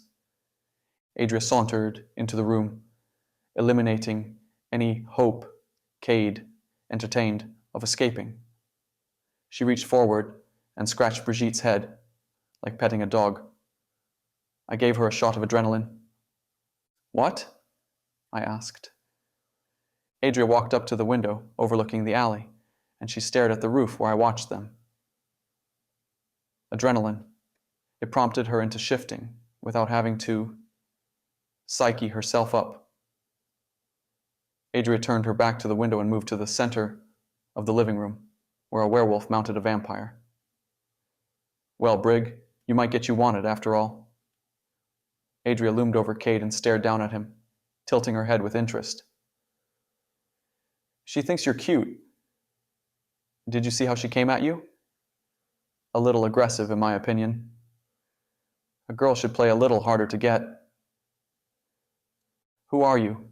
Cade said, his voice terse, as if speaking through clenched teeth. What do you want? Me? I'm Adria, the vampire slayer. Her?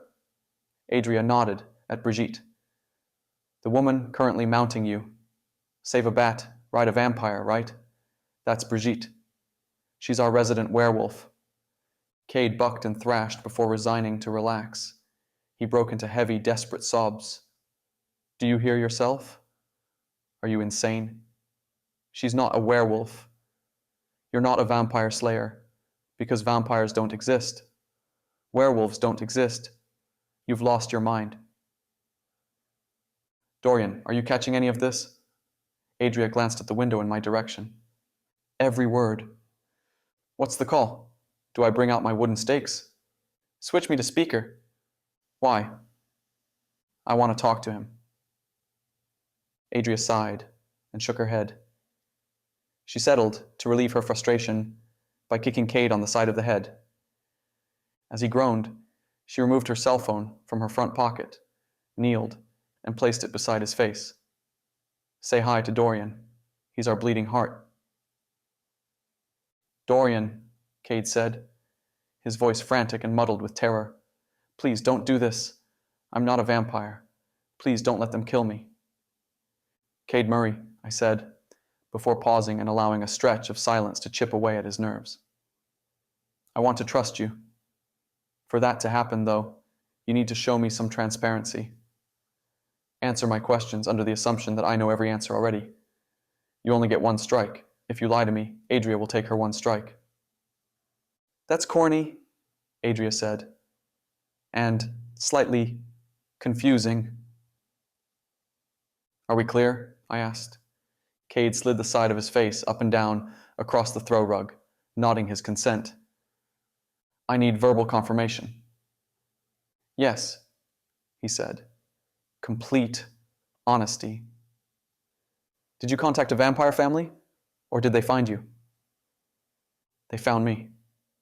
He spoke through sobs and bated breaths. Raleigh found me. That's a preposterously pretentious name, Adria said. Raleigh? Really? That's his last name, Cade said. I don't know his first. Probably something like Crispin or Rupert. Vampires are like that. It doesn't matter what his name is, I said. It matters that he approached you. Tell me exactly what happened. Cade spoke fast, desperate to share his story. He pulled me aside at the nightclub, said he could give me everything I've ever dreamed of. He told me I could live forever, have all the wealth imaginable. I couldn't say no to him. Even if I wanted to, I couldn't say no. Did you want to? I asked. Cade fell into a fit, sobbing. I waited, allowing him to regain his composure. I would have, he said. I really would have. But I couldn't. Physically, I couldn't say no. Once I learned the cost, once it was too late, I did, though. I fought through the inability, and I said no. By then, it was too late. He had already partially turned me. He had already infected me with the bloodlust. He drank my blood without killing me, and he had me drink his blood. You already drank his blood? Adria asked. Yes. It prompts my change. I only need to feed on a living human. When I do so, that completes my transformation. That's when I refused him. but it's eating me alive. The disease. I can't go in public. For fear, I might lose control and attack whoever I see. The craving is so powerful and irresistible. Where's the human? Adria asked. What? There's a missing woman, Tracy Johnson. She's your victim, your ticket to completing the transformation. Where is she? He's coming back. At that realization, Cade's voice illuminated with confidence. He'll be back any second. What if I said we can help you? I asked, ignoring the vampire fledgling's subtle threat. We can't help him, Adria said. We have to end him and leave. He's not bluffing. That vampire will be back soon, and we don't want to be here when he returns. I'm learning to control my curse, Brigitte said, her voice a guttural modulation. Why couldn't he? Cade, I said, licking my lips and thinking of how to proceed. We would have to incarcerate you until we had an actionable plan. What do you think? It's that or death, Adria said, and I hope, for the sake of all of us, you choose the latter. You can really help me. I looked at the cloudy night sky and scratched the back of my neck. You didn't lie to me, so I won't lie to you. I don't know if we can help you, but I know we can give it a real shot. Then there's not really a choice, is there? Does that mean I don't get to kill him? Adria asked in a pouty tone. It means... I trailed off as I noticed a familiar 8 Series BMW returning to the apartment complex. Cade's master had returned. We have trouble, I said, watching the full-fledged vampire step from the driver's seat. Chapter 7. The overhead lights in the parking lot spotlighted the vampire's lengthy, predatory form. He wore a dark, fitted suit that contrasted and complemented his handsome, angular features. The vampire moved toward the apartment complex at a leisurely stroll. Where's Tracy? I asked. Cade chuckled, though I'm not sure if his laughter represented defeat or victory. Adria kneeled over the fledgling vampire. If you don't answer his question, in a timely manner, I'll peel the skin from your face. She reached for her hip, removed one of her many throwing knives, and set the edge of the blade to his jawline. Where's Tracy? Okay. The sire vampire stepped into the lobby of the apartment complex, disappearing from my line of sight. 90 seconds, I said, counting down my estimation of the time it would take for the vampire to arrive at the door. Cade hissed in pain. A line of blood trickled onto the floor. Adria's knife dug its way into his skin. I'm extremely adept at hunting and skinning animals. Adria's voice was as calm as I'd ever heard it. Also, I've slew? It doesn't matter. Many vampires in my time. I'm not afraid of your pimp defending your honor. I'll skin him head to toe as well. Where is Tracy? Cade stammered and whimpered, but he answered. The closet. 45 seconds, I said. Brigitte leapt from Cade and blurred to the closet door. She returned a moment later with a limp, unconscious woman in her arms. 30 seconds. I don't have a visual, I said. Get out of there. Move. Now. Adria squatted and grabbed Cade's left arm and dragged him to his feet. In a flurry of movement, she sheathed her knife and drew one of the 2 Glocks she had on her thighs, pressing the gun into the nape of Cade's neck. If you resist, if I even think you're thinking about resisting, Adria glared at the young man. I won't hesitate to kill you. 1 shot to your spine, 1 shot to your head. Bang, bang. Understood? Don't think for a second the man on the other end of our conversation is in charge. I'll rip out your intestines with my bare hands and use them to hang you from the side of this building. You can't kill a vampire that way, I said, unable to help but making a snide remark. burning or decapitation, or a stake through the heart. Now isn't the time for humor. Adria dragged Cade toward the living room window. Cade lived on the 3rd floor, leaving 2 stories and an alley between my position, on the rooftop, and their location. And he's not a vampire. He's an abomination to humans, and an abomination to vampires until he fully turns. My heart hammered in my chest, beating away the seconds. I had never confronted a vampire before. Adria had, though, after meticulous stalking and planning to attack them off guard. Vampires rival the power levels of werewolves. In our encounter with werewolves, Adria had pulled out a victory thanks to her Nagwal totem, an artifact she couldn't control or replicate on demand. If the sire vampire reached the apartment before Adria and Brigitte escaped, he would make quick work of the 2 women. If I inserted myself into the battle, my contribution would equal 0 and change nothing. We would all die fast, violent deaths. I have a plan. Adria kicked Cade in the back 300 style. Her skin was illuminated with a soft yellow glow as she pulled energy and magical strength from the runes. The fledgling vampire shot forward, crashing through the glass and tumbling to the asphalt below. Without hesitation, Brigitte, with Tracy wrapped over her shoulders, followed Cade out the window. I reacted on instinct more than anything else. In those situations, a person lives or dies based on how they respond, not how they think. The thinking happens before the event, through the planning and training and practicing. Without hesitation, I leaped off the 5-story roof. I landed in a 3-point superhero stance on the alleyway asphalt, feeling like the most powerful person alive. My skin simmered and glowed a faint yellow as the runic energy I drew from faded. Brigitte stood upright, holding Tracy. Cade, after Adria's kick in the back, with her enhanced physical strength, didn't land with so much grace. He lay in a tumble of twisted limbs, his body caked in blood. I wondered if fledgling vampires, much like half werewolves, couldn't heal well. Had Adria murdered Cade? His mangled left leg twitched, and a soft moan escaped from his mouth.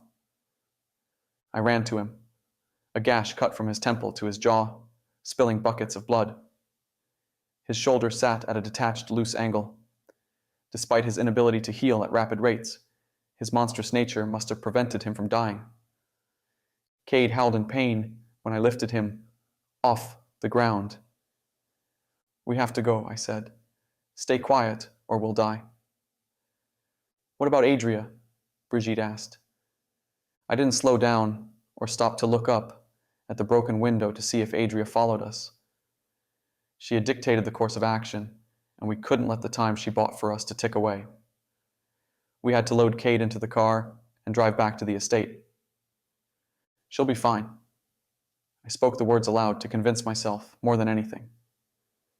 "She'll survive." "You don't know that." I didn't. But we had to trust her. "Brigitte, help me with Cade. That's an order." Chapter 8. Adria spared a second to watch Cade flail through the air. She turned away before he landed on the asphalt. She heard him hit, though, a wet, crunching splat that made her grimace. He probably survived, now cursed with the vampiric condition. Still, a girl could dream. Adria focused on what mattered most, her survival. How would she fare against a sire vampire in an honest fight? She had glamorized her experiences to assuage Doryan's and Brigitte's doubts. In truth, Adria ever only confronted one vampire. The creatures hid well in society. They obeyed the Golgotha Accords better. They got away with breaking the Accords the best. While contracted as an assassin for Daniel Rodriguez, Adria killed her fair share of fledglings, half vampires. She had only slayed one vampire. According to credible lore, vampire families had a 4-tiered system. The master stood atop the family hierarchy, Nosferatu, Dracula, Vecna. Beneath them were the elders, followed by the thralls. Any of those three could create a fledgling. As a family unit, vampires adapted to human society. They blended in to the point of invisibility. Adria had only ever identified one, a thrall. For 6 months, she did nothing but stalk it and note his habits. She couldn't risk missing her shot and failing to kill Dr. Fabersham vampire. If she did, the creature would retaliate. Even as a thrall, it would kill her as easy as crushing an ant. Adria used a wooden stake for that mission. Myths, literature, and movies mistake the implication of a wooden stake. It's not used to kill, but start the kill. The stake severs the vampire's glamour, their magical mask and protection. If stabbed through the heart in the daytime, the glamour dissolves, and the sun burns them alive. For that hunt, Adria didn't have a magical weapon to decapitate the vampire. Her tactic almost worked too. She timed her attack, snuck up on the vampire, and stabbed him through the heart. The creature struck at her in retaliation, leaving a vicious gash across her ribcage.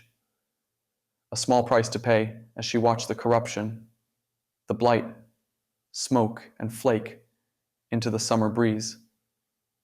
The vampire didn't burst into flame, though. It didn't explode into dust. His skin bubbled and blistered and flaked away in a hissing, pungent cloud of steam, but it remained intact and aware. The creature dashed away, seeking refuge in the shadows. Now, at night, with no preparation for the vampire she would cross, Adria didn't stand a chance in a fair fight. Sure, she had her runic tattoos, which allowed her to draw daggers generated from pure magic. The blades would harm the vampire if she landed a strike. Magical damage would slow the vampire's healing ability, but that was about it. She doubted, even with her enhanced abilities, she could land a blow against the creature. Werewolves were lightning fast, but compared to other supernatural creatures, they moved slow. Instead, they instilled fear through their hulking strength and ferocity.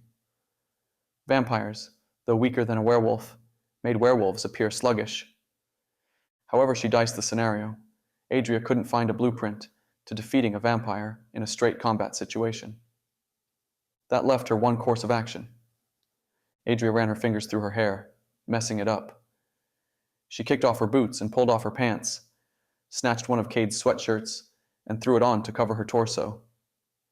Once she looked like the beneficiary of a one-night stand and not a monster hunter. Adria opened the door leading to the hallway, her boots and pants bundles in her arms, the baggy sweatshirt covering her guns and knives. The vampire stood before her, his hand outstretched, his fingers curled around the doorknob. He blinked. His big dark eyes were pools of wonder. Adria could lose herself in his gaze, drown in the depths of their darkness. The creature exuded magnetism, a gravitational force that drew Adria into him. Without knowing what happened or how, she stood in the hallway with the apartment door closed behind her, standing on tiptoes, leaning into the vampire's wiry body, her lips slightly open and less than an inch from the creature's mouth. The creature who looked like a man from a cologne or underwear commercial. "Who are you?" the vampire asked, his breath cool and pleasant against her face. Adria wanted nothing more than to press her lips against his and breathe him in, to pull him into her. Her body was tense and rigid, and she had never felt such a fiery desire for anything in her life. She rose, half an inch on her toes, and answered the vampire, her lips brushing against his as she spoke. "I'm Cade's girl." The vampire grabbed her waist in both of his hands, strong, determined hands. He pulled her into him, so her body pressed hard against his. "Did Cade tell you he's nothing? That he has nothing? That all he is and has is mine? So, you, my love, are my girl." An energy, a tension, formed behind Adria's eyes, an undeniable force tethering her to the vampire. She licked her lips, and in doing so, her tongue ran along the vampire's lips. She shivered with anticipation. He tasted like a drug, like the greatest high might taste to a junkie. Winnie Love's warding runes couldn't deter the vampire's enthrallment. Adria knew about the glamour vampires wore, but she had only read about their dangerous charm, how they enthralled their victims, psychically and mentally entrapped them.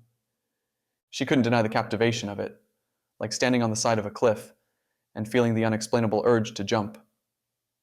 For the first time since hatching her spontaneous plan, palpable fear creeped into Adria's body. She felt like a fly trapped in a spider's web, watching in horror as her captor descended on her with venomous, ravenous fangs. "You're trembling," the vampire said, his voice the dripping with honey. "Do I frighten you?" "Yes," Adria said, whispering the word. "Hey!" The vampire inhaled through his nose and lifted his chin, resting in on the crown of Adria's head. "You are a beautiful thing. Do you know that? What are you doing with my Cade? He's nothing. Nothing but an insect compared to you." Adria had a lie on her tongue, but she found it near impossible to utter, as if the vampire's enthrallment forbade her from deceiving him.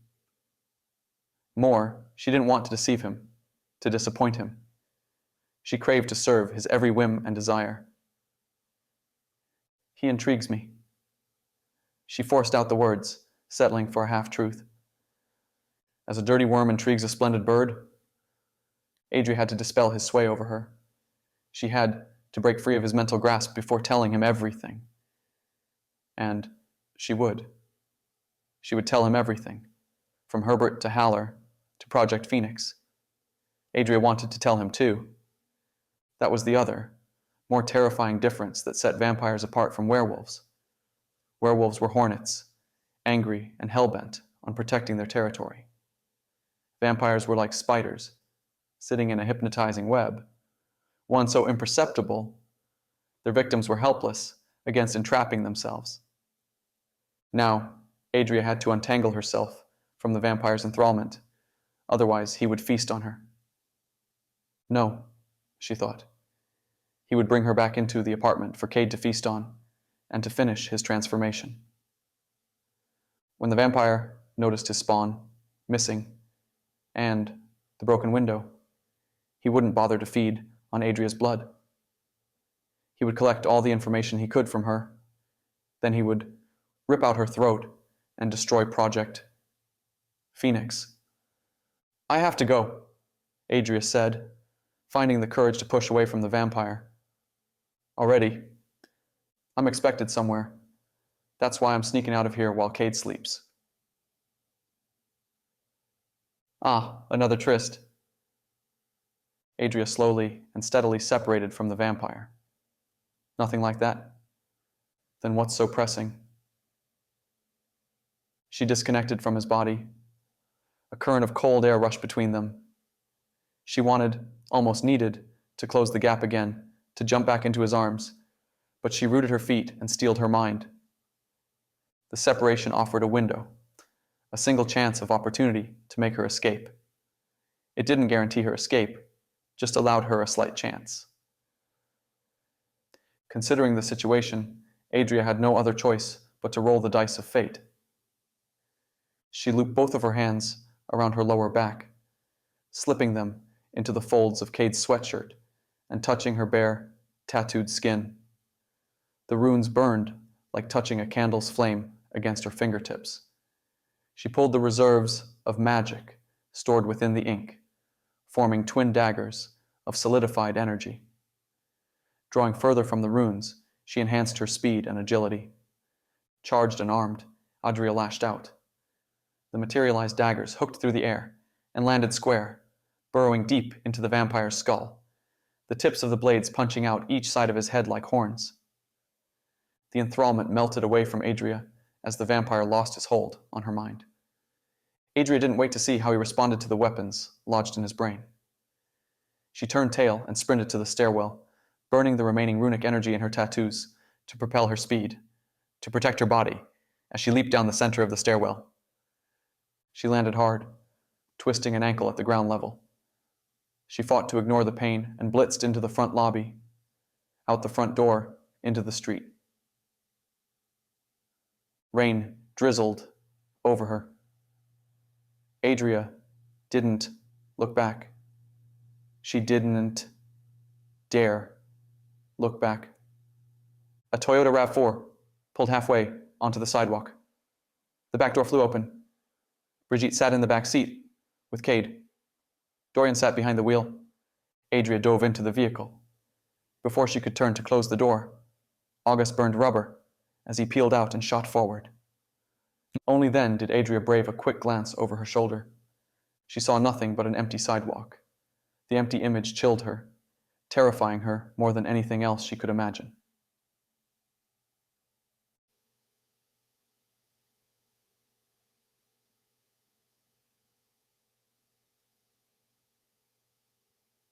"What were you thinking?" I asked. We sat in the driveway at the Project Phoenix estate, the RAV4's engine still running.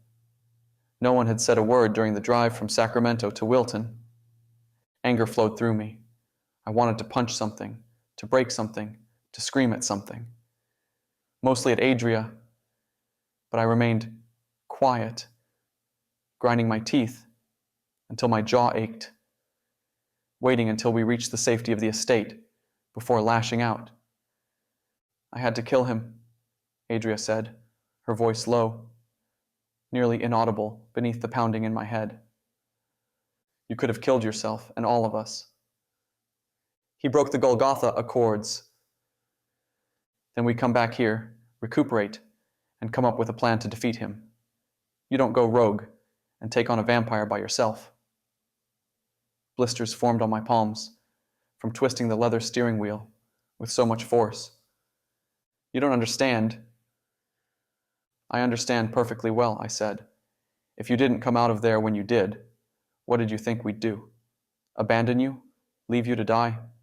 You risked the entire operation and all our lives." "No, you did." A chill ran through the vehicle, and no one said a word for a long moment. "Me?" I asked. "I risked everything?" "Everything," Adria said. "How so?" She turned in the passenger seat and stared at Cade. "By saving his life. Had we killed him, we could have escaped without ever getting caught. The second you saved his miserable life, you signed our death certificates.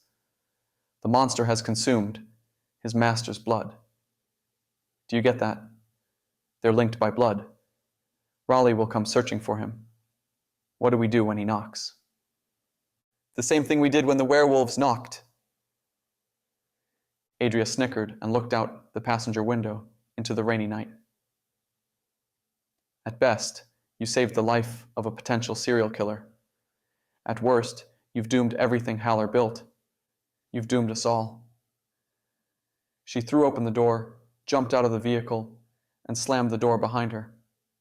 I glared out the windshield, watching as her silhouette disappeared into the night. When the shadow swallowed her, I turned to Brigitte. "Can you help me take Cade to confinement?" Chapter 9. A week somehow slipped away since Mark Thompson interviewed Andrea Carter about the supposed zombie sighting. In that week, he and Deputy Brianna Nelson made no noticeable progress on the undead report.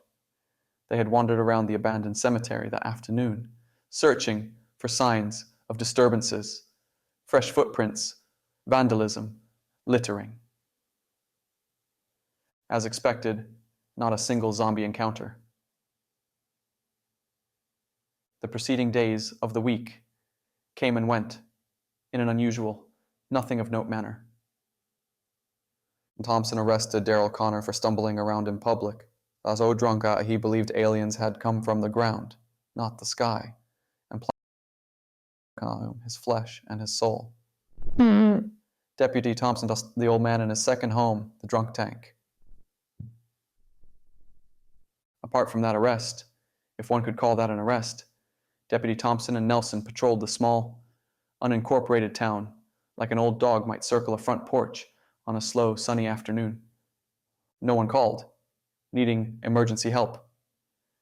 The streets were vacant, as if the biblical plague in Exodus had driven everyone into their homes, or the rapture had taken all but the deputies. Stranger yet, the sleepy town seemed to have died. No one busied the streets. Businesses failed to open throughout the week. A disconcerting quiet, interrupted by the rough desert wind howling over rooftops, stretched over Tonopah. Thompson and Nelson, with each passing day of eerie silence, became more restless. When should they knock on a door for a wellness check? As a courtesy, Thompson avoided inserting himself in the personal affairs of the townsfolk if they weren't breaking any laws. People didn't want a copper knocking on their door, giving them a fright, for no reason other than to check on their health. After a week, without a single emergency to respond to, with a dwindling population of a population already dwindled, Thompson allowed his budding fear to override his rooted ethics. "Something doesn't feel right," he said from the driver's seat. He had spent the weekend at his house in Goldfield, and he didn't like the empty feel of Tonopah that morning. He parked the cruiser in the empty parking lot of the town's supermarket. "You live out of town, right?" Deputy Nelson asked. "In Goldfield, 30 minutes that way." He pointed over his shoulder to the south. Brianna scratched at her ear. "Well, since I'm new in town, I rent. I haven't worked long enough to prove to a lender I can afford the payment on a house. Anyway, I live in that complex on Main Street, in a one-bedroom." "Okay." Thompson stared out the windshield at the empty town, wondering where Deputy Nelson was taking her story. "Across the hall lives an old man. You know him?" "What's his name?" "I don't know his first name. He said to call him Sandals, though." "I know Sandals. He taught at the high school years ago. They fired him for selling prescription medication to students. Spent some time in jail. His granddaughter, from what I can remember, was some hotshot criminal lawyer, fresh out of law school, and she got Mr. Sandals out of prison on some medical clause. I don't know the details. Never heard of something like it before, haven't since." Brianna nodded, as if using Thompson's information to piece together a bigger picture. "Well, he's a little creepy, like more than your typical old man creepy. The medical condition must have been something about heavy eyes, because he can't lift them above my chest. Anyway, I tolerate him because he's my neighbor, and the Lord said to love your neighbor, right? No matter how gross they are. Also, he bakes a mean cookie and has it waiting for me when I come home after every shift. He used to bring a batch of cookies into the station now and then, back before his arrest. Community service, he called it. I haven't had one of those in years. Well, I haven't had one in a week." Deputy Thompson perked and shifted his attention to Deputy Nelson. "The first day, I thought little of it. The second day without a cookie, I missed it." She spared a quick chuckle. "I knocked on his door the third day. He's old, you know. I wanted to make sure he was okay. I knocked, and nothing." Nelson shook her head to emphasize the point. "This happened last week?" "A couple of days ago." "What did you do?" "Nothing. What was I supposed to do?" He liked to talk, and he really liked to talk about how he planned to drive out to Vegas or Reno. "Just skip town and go." I told to him go every time he brought it up. "Anyway, what if he went?" "You think he went?" "I can't break down his door to check because I'm worried he hasn't offered me a cookie in a week."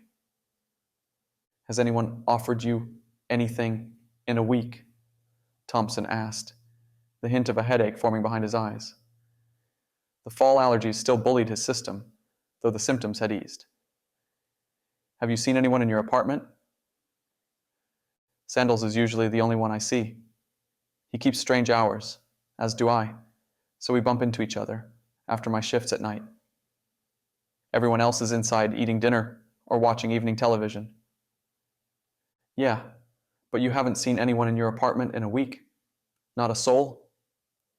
That's not abnormal for me. Well, you have to admit this damn town has turned into abnormal. Look at this. Thompson pointed at the empty parking lot.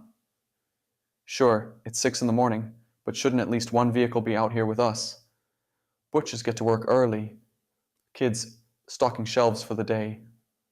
There's a diner over there. He nodded at the rear view mirror, which reflected an old, grimy diner with a 4.6 rating on Yelp, and touted as Nevada's hidden gem for breakfast foods. Thompson thought it tasted like a heart attack with a decent cup of coffee. They open at 5. Parking lot is empty, though. Where's the wait staff? The chefs? It's been like this for almost a week now. You don't find it strange?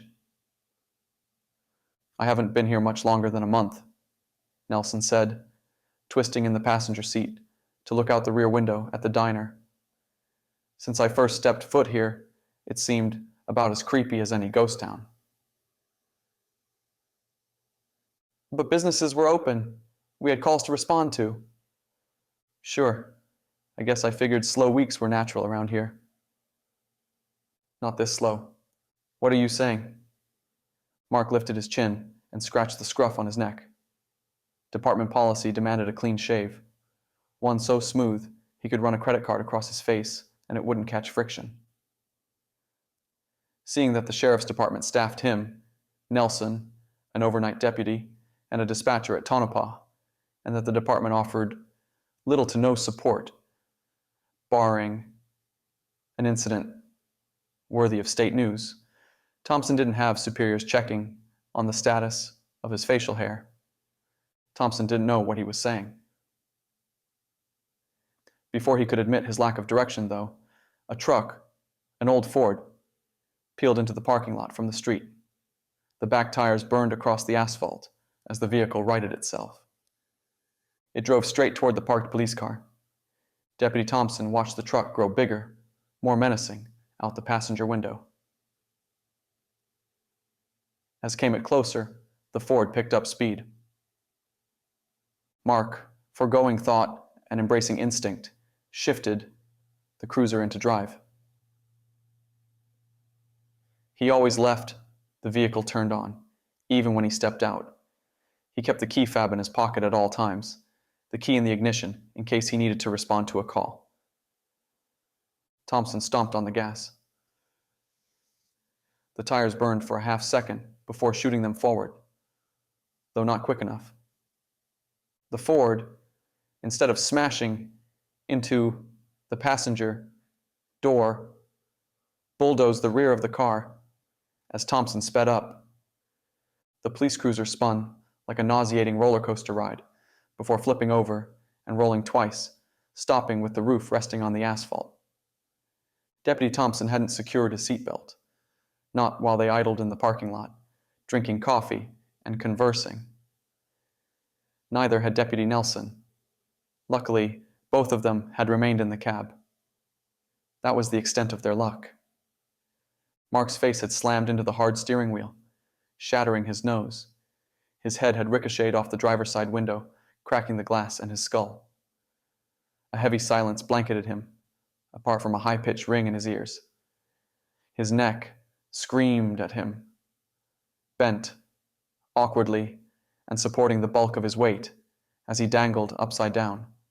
His legs had caught beneath the steering wheel. He glanced at Brianna. The rookie deputy lay curled on the roof, her face a mask of blood formed by the deep gash running across her forehead, showing pink, wet bone. That wasn't the only bone exposed on her body. Her left forearm had snapped, and the ulna, or radius, poke from her skin, like a periscope, out of water. Thompson wriggled free of his position, falling hard onto the roof. His left wrist burst into a bright fire. He ignored the pain, drew his service weapon, and aimed out the cobwebbed windshield. The Ford revved its engine, but it didn't charge. It stared at him, its grill bent and dented, but otherwise no worse for wear. Behind the hood, sitting in the driver's seat, Thompson could discern a silhouette and nothing more. After a second of standoff, the truck burst forward at a stampeding speed. Thompson kept his composure and focused on his breath and stared at the silhouette sitting behind the steering wheel. He knew nothing else, not of pain, not of fear, not of worry for his partner. He squeezed the trigger 3 times in rapid succession. The first shot missed, though it shattered the windshield. The driver never flinched. The next 2 shots hit the target's dome, one after the other. The driver slumped forward, his dead body weight pulling the steering wheel to the right.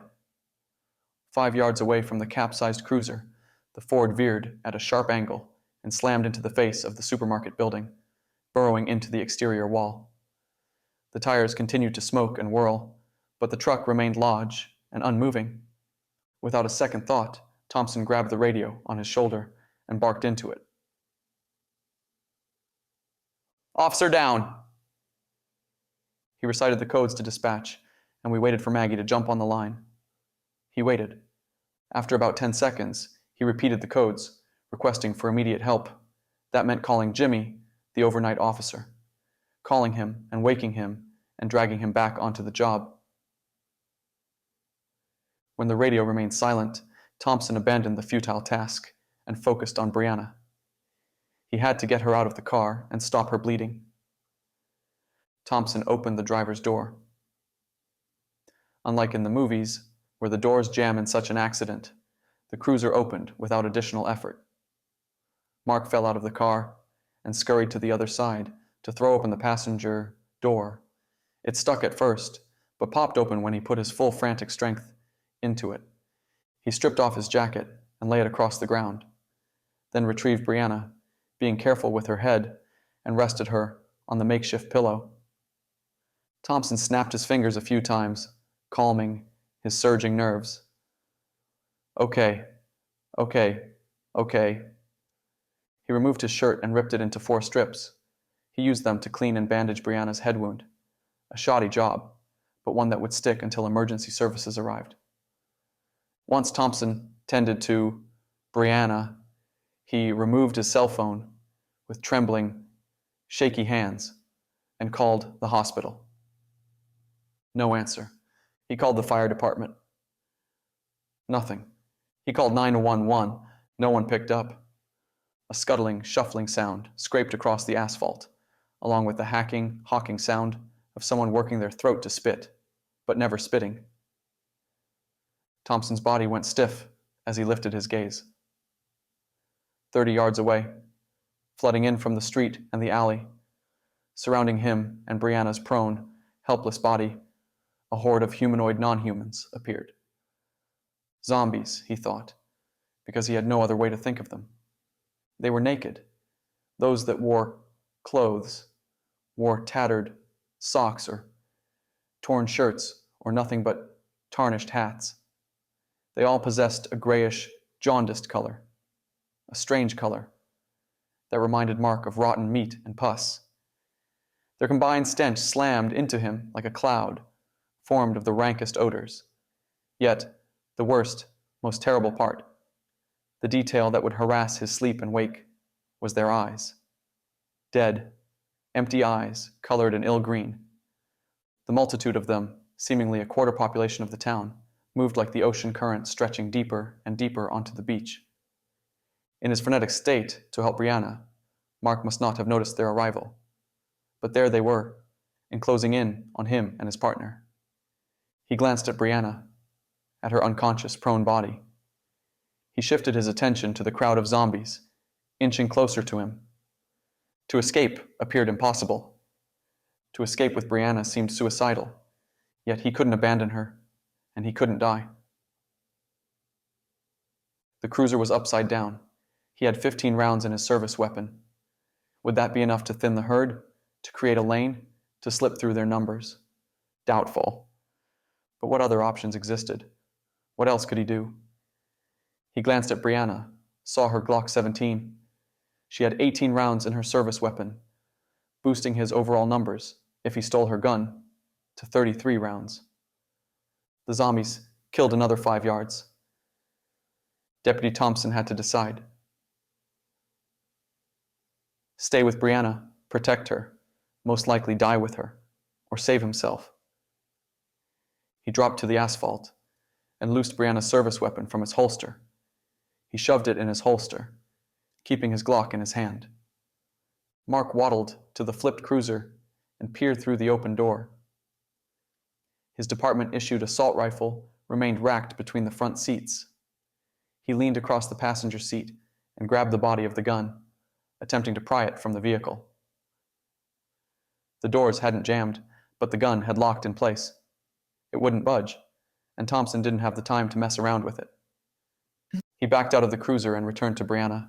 She breathed in wet, ragged gasps, and her eyes fluttered open. "What happened?" she asked, her voice a broken whisper. Mark's heart shattered. He glanced over his shoulder. The zombies were 15, 10 yards away, creeping closer, at their slow but constant pace. "It's okay," he said. "I'm going to get help. It'll be..." A sob interrupted him, and he couldn't finish offering false promises. Mark stood and faced the horde of undead.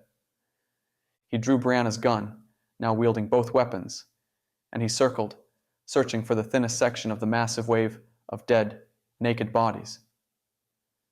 With a deep breath to steel his nerves and focus his mind, Mark pulled the triggers and sprinted into the current. Chapter 10. The next morning, after a restless night of sleep, I went for a short drive to Elk Grove, a city neighboring Wilton. I parked the Toyota truck at a cafe, purchased a black coffee, and strolled to the nearest park. The weather was perfect. Low 60s. Warm morning sunlight accompanied by a cool fall breeze.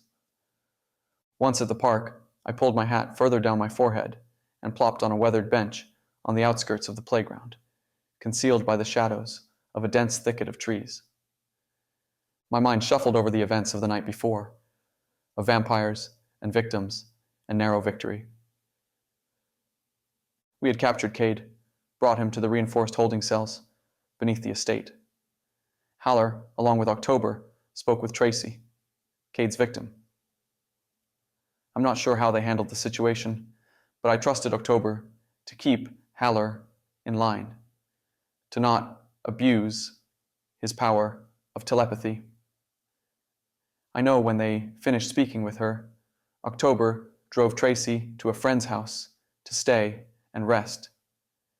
Cade's master, or sire, or whatever Raleigh was to him, hadn't followed us to the estate and slaughtered us all to save his fledgling. No one slept long enough to blink, but we had survived. That boiled down to one of two scenarios, according to Adria. Love's wards have jammed Cade's connection to his vampire family, and they can't track him to us. Or, and she held up a finger to emphasize the severity of her alternate point. Raleigh followed us to the estate, knows exactly where we're keeping Cade, but returned to the vampire family to research us, expose our group to the supernatural world, and come up with a plan to rip apart the entire organization, nail by nail, bone by bone. We woke up alive, though more on edge than usual.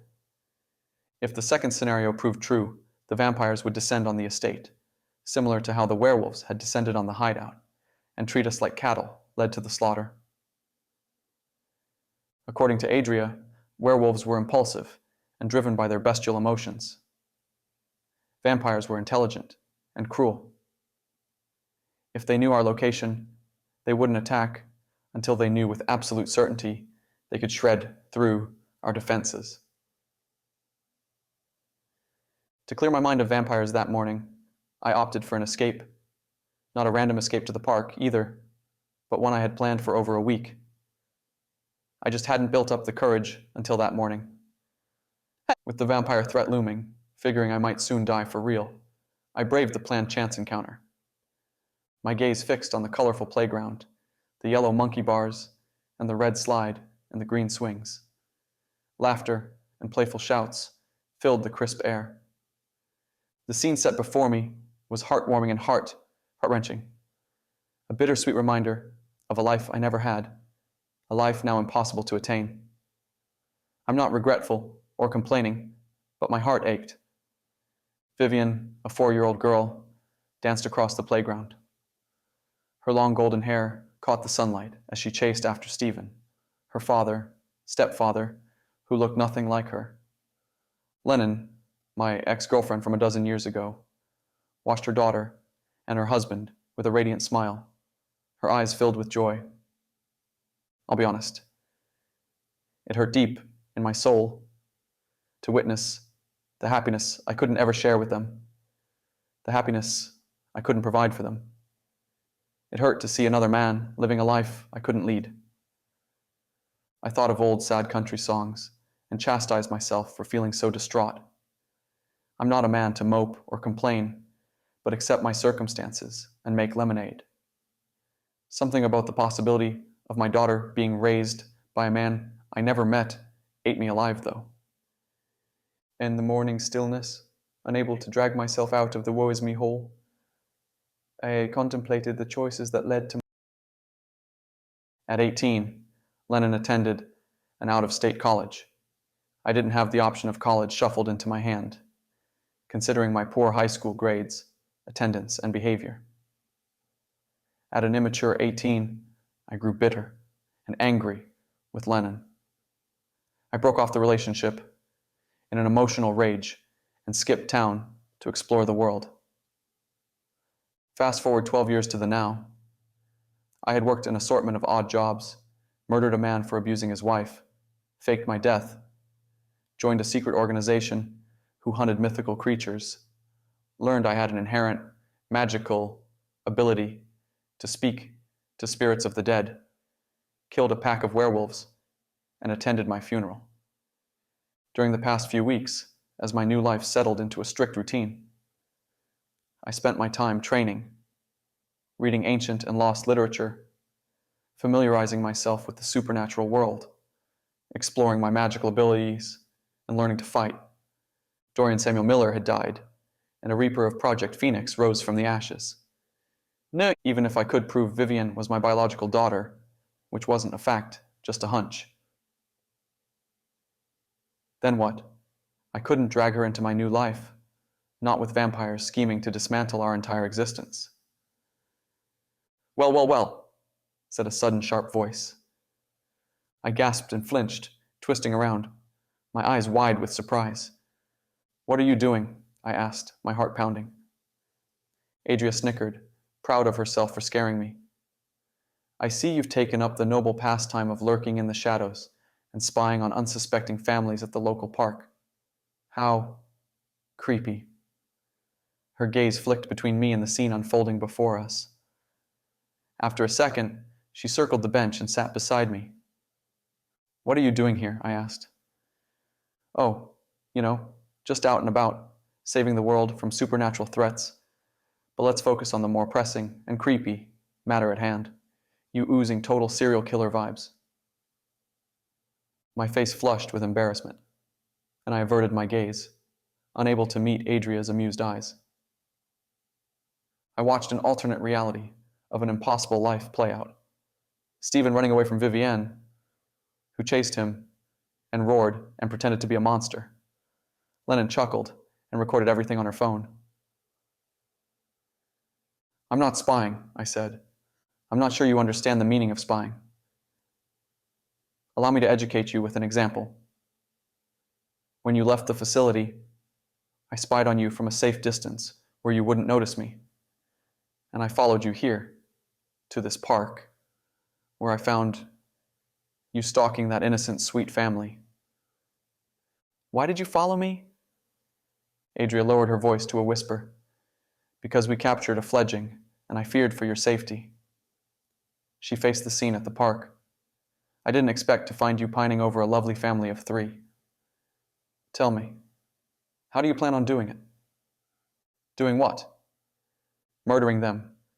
What's your modus operandi? Do you kill the entire family? Just the husband? Just the wife? How do you do it?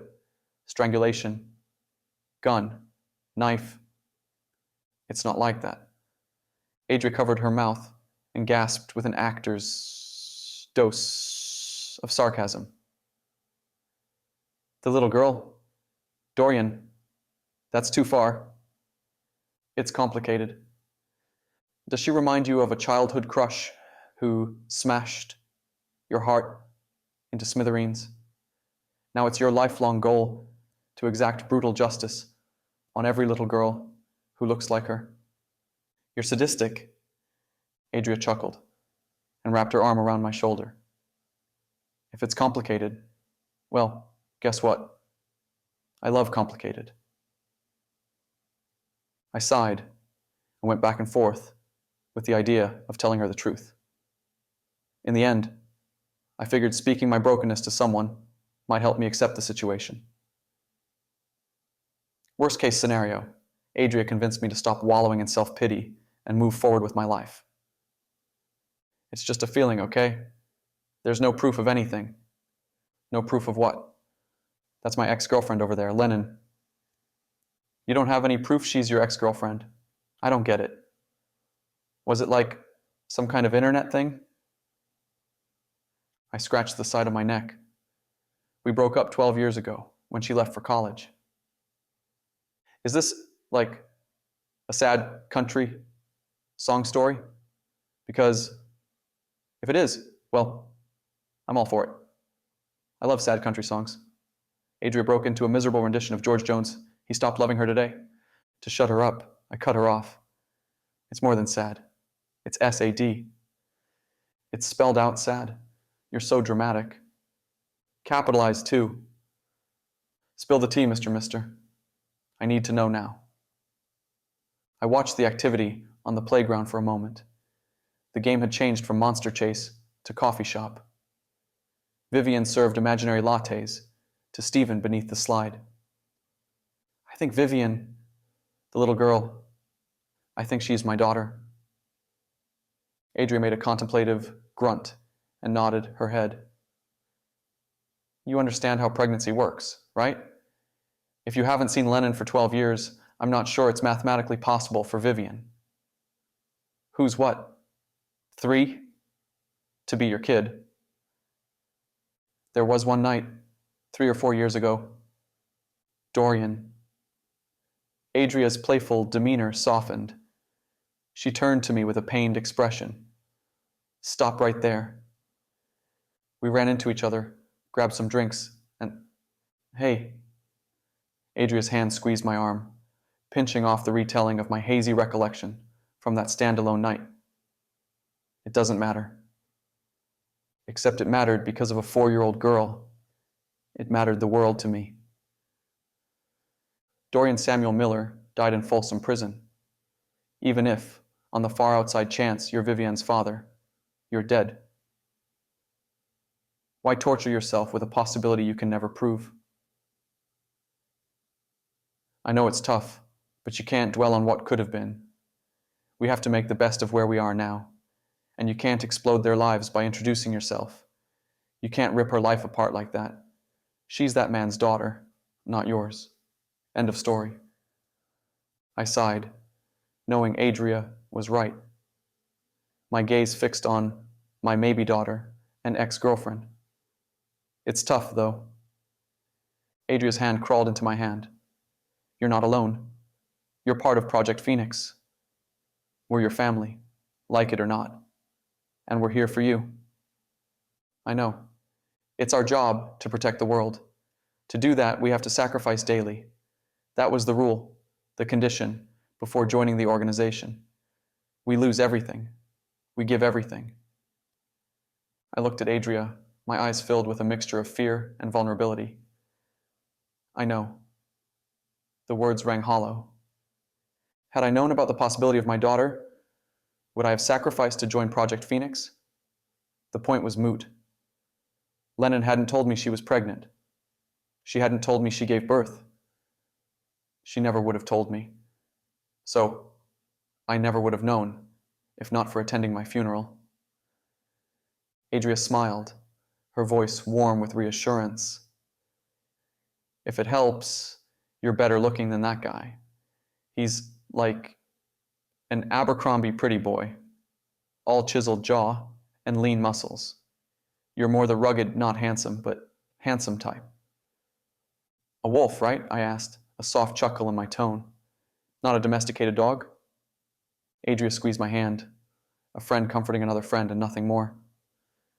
Shall we continue to stalk your what could have been family for a while longer? I nodded. Together we sat in silence. We sat long after Stephen, Lennon, and Vivian left and returned to their home. Chapter 11.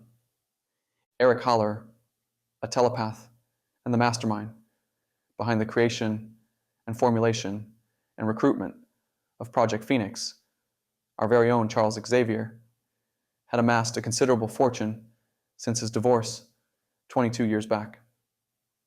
With his endless cash flow, Haller constructed an academy styled after, yet again, Charles Xavier's School for Gifted Youngsters. It served as a haven and a prison, a home and a coffin. To join Project Phoenix, the Reapers had to end their prior lives. My death occurred in Folsom Prison during a brutal fight. Winston Love drew runic symbols on my body, which activated once another prisoner attacked me. The runes enshrined me in a faux death that fooled the correctional officers, the emergency medical personnel, and the county coroner. True to the organization's name, like a phoenix, I rose from the ashes of my previous existence as a new person. Well, as the same person, but with a renewed direction and purpose in my newfound life, to protect humans from corrupted supernatural threats. Haller's School for Gifted Dead People housed 6 individuals, 7, if you included the newest addition, Cade. We trained relentlessly, preparing ourselves for the next mission.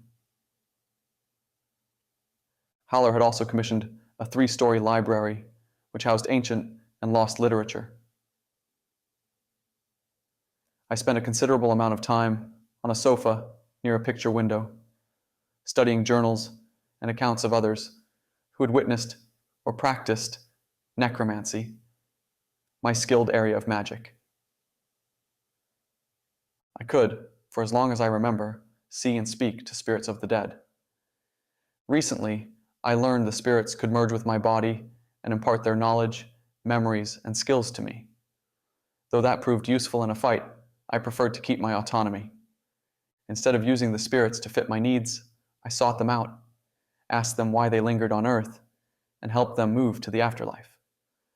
Often, spirits remain in our world because of an unaccomplished task, or their life ended abruptly and they haven't processed what happened. Some spirits, those who remain in the material plane of existence for an extended time, lose their human identity.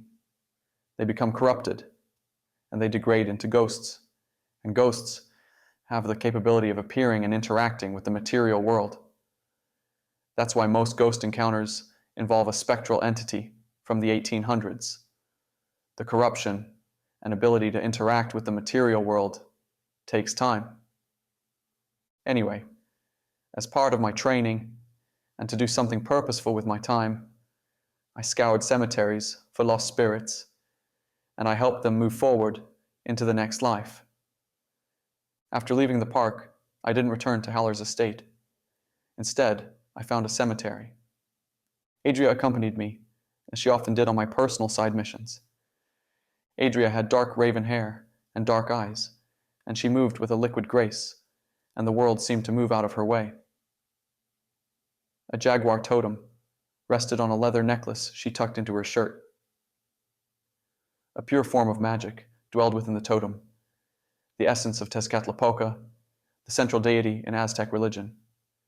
When pitted against the forces of corruption and darkness, the totem released its spirit, allowing Adria to shift into a jaguar nagual, a pure form of lycanthropy. She couldn't command the nagual ability. It chose when to present itself to her. The sun sat heavy in the sky, as if ready to surrender to the night, despite the late morning time. It fought a losing battle against a wave of dark storm clouds. "Do you see anything?" Adria asked, hugging her arms across her chest to ward off the creeping cold. She meant, by her question, if I saw a spirit hanging around. I scanned the graveyard. Not yet. A weathered bench rested beneath the canopy of an old oak tree. I sat, and Adria took a seat beside me. We stared across the sea of death for a minute, enjoying the peaceful silence between us and the sounds of the late morning. My stomach rumbled as the lunch approached. I learned something the other day, Adria said. She pulled her knees onto the bench, wrapped her arms around them. About my totem. I glanced at her for a heartbeat. Her beauty was beyond belief, even in her nonchalant posture and her casual outfit. What about it? Well, you have your little side quests, escorting spirits like a real-life Karen, and I have mine. I returned my attention to the expansive cemetery. Oh, yeah? All right. Ever since Herbert left, I've struggled against the urge to look for him. Well, now that my life has adopted a routine, one that has allowed me the privilege of all the world's lost knowledge, I've succumbed to that temptation. I spend a few hours each night looking for clues to his whereabouts. Adria had a complicated childhood. After her second set of parents abandoned her in a Washington state forest, leaving her to die, Herbert Wright found the young girl. He cared for her like a father would, a father who had a natural touch for magic and wore the natural totem of a bear. Herbert had trained Adria to fight and kill supernatural creatures with preternatural skill. One day, without warning, Adria woke to find Herbert had disappeared, leaving behind a note and her Nagel totem. I researched the things Herbert and I had in common. Your stinky breath? I asked. I can't imagine the stank you exhaled after years of living in the forest. We had toothbrushes, numb nuts. Adria faced me, leaned forward, and breathed hot air against my face. How's that smell? I gagged and coughed and plugged my nose. Are you trying to kill me? The totems, that is our commonality. The Nagwal spirit. Adria straightened herself, readjusting her posture, so she gazed across the graveyard. I figured if I could learn more about the Nagwal, about Tezcatlipoca, I could uncover a clue that would help me track him down. You learned something? I asked. The totem holds pure magical energy, straight from Tezcatlipoca. It's not the corrupted magic of humans, but magic directly from a god. But? I knew a but was on the horizon. But because the magic fuels me, moves through me, a human, a creature naturally flawed and corrupted, the pureness of it deteriorates after being exposed to me, or after each transformation. Does that make sense? When the Nagwal possesses your body, transforms you into the panther, your human nature corrupts the pureness of the magic. Little by little, or a lot by a lot. I'm not sure how many transformations I get, but eventually I max out. I tarnish the totem's pureness. What remains is an unbridled, untamed, corrupted lycanthrope. I nodded, as a hint of understanding dawned on me. Adria spoke the jumbled thoughts tangled in my head. She unwound the confusion. Herbert, after his fight against the Wendigo, must have used the last of the pure magic stored in his bear totem. Either he knew about the degradation, and he feared he couldn't control the curse of the lycanthropy, or he suspected as much. He sensed the pureness had evaporated, could feel the corruption of the lycanthrope within him. Either way, he left to protect me from himself.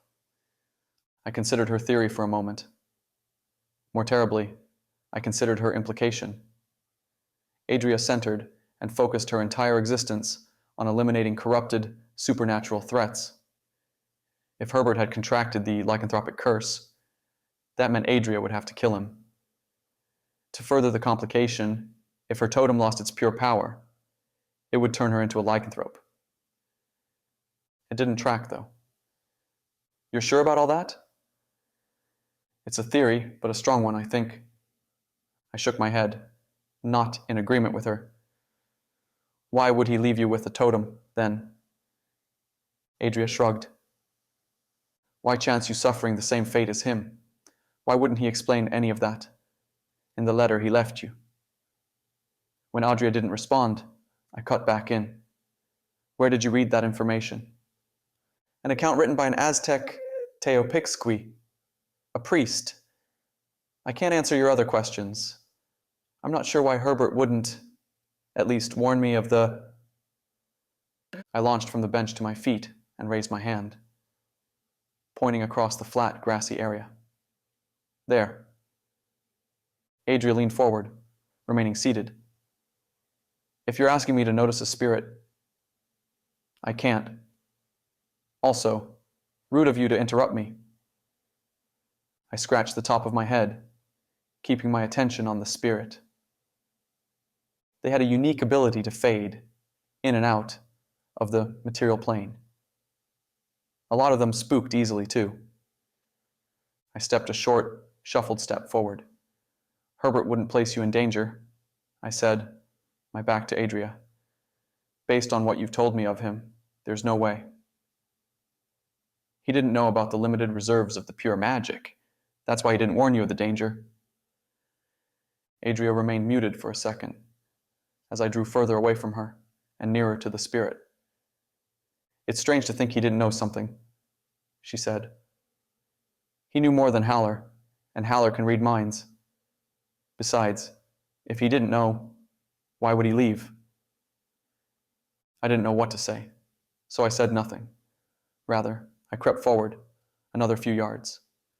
The spirit, now 20 feet in front of me, bore the resemblance of an older man, though not an old man, someone in his 60s. Maybe you're right, Adria said, raising her voice so it chased after me. Maybe he didn't know about the diminishing purity of the magic. If he knew or didn't know, how does that get you closer to finding him? It's a new piece of the puzzle I can work with. I stood 6 feet from the spirit. He wore a cheap, baggy, gray suit that draped over his portly body. From where I stood, I could make out the epitaph on the headstone he stared at. Gregory Jean Owen, all dressed up and no place to go. Did you come up with that? I asked. The spirit didn't flinch.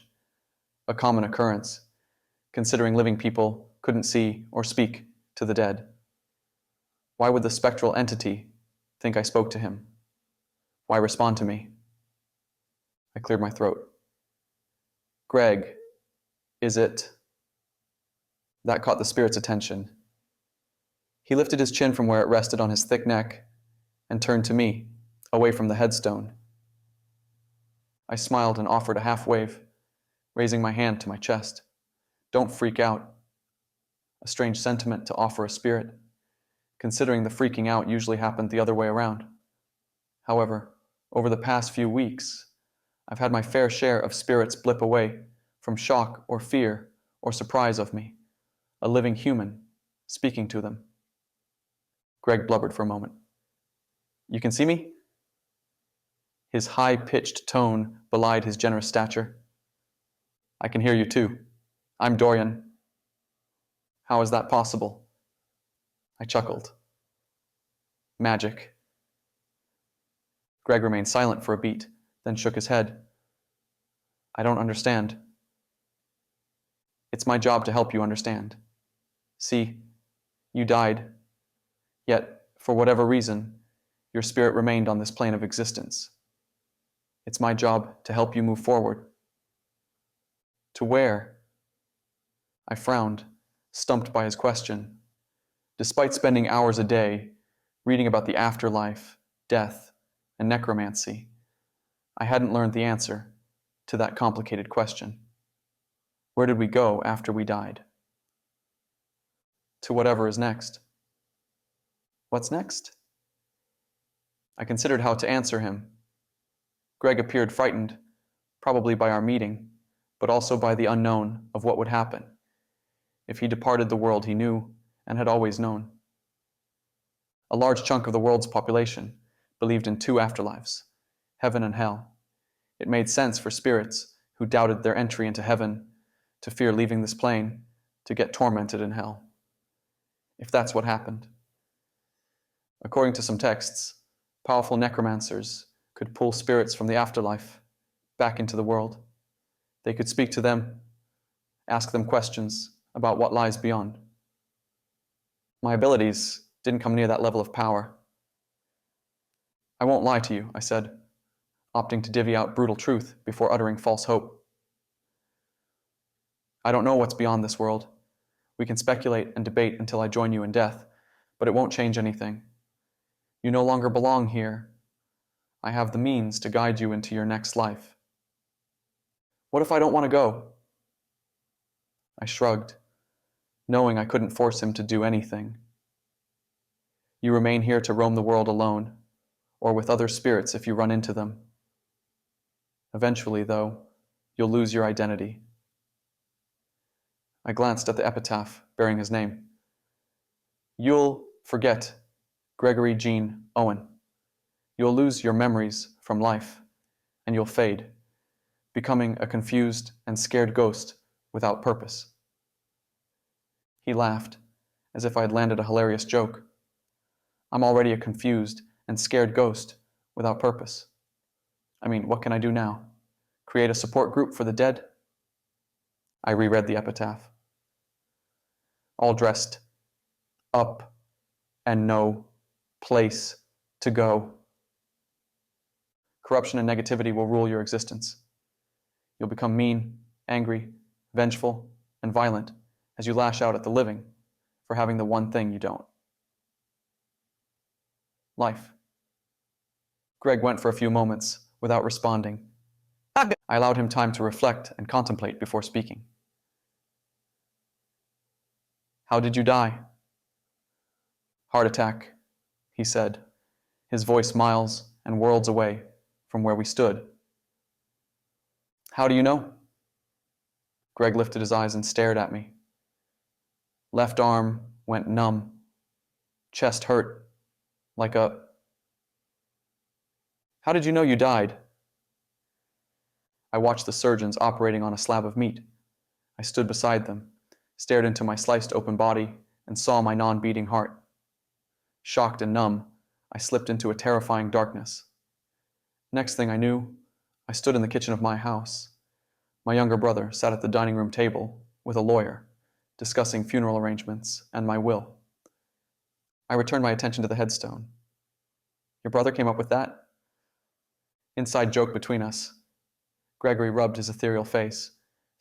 Was there something in life you never accomplished? A lot. Something burning that you put off? Something you needed to do before dying? That you need to do before moving on? Why? Fear of what's next isn't the only thing that keeps you rooted in this world.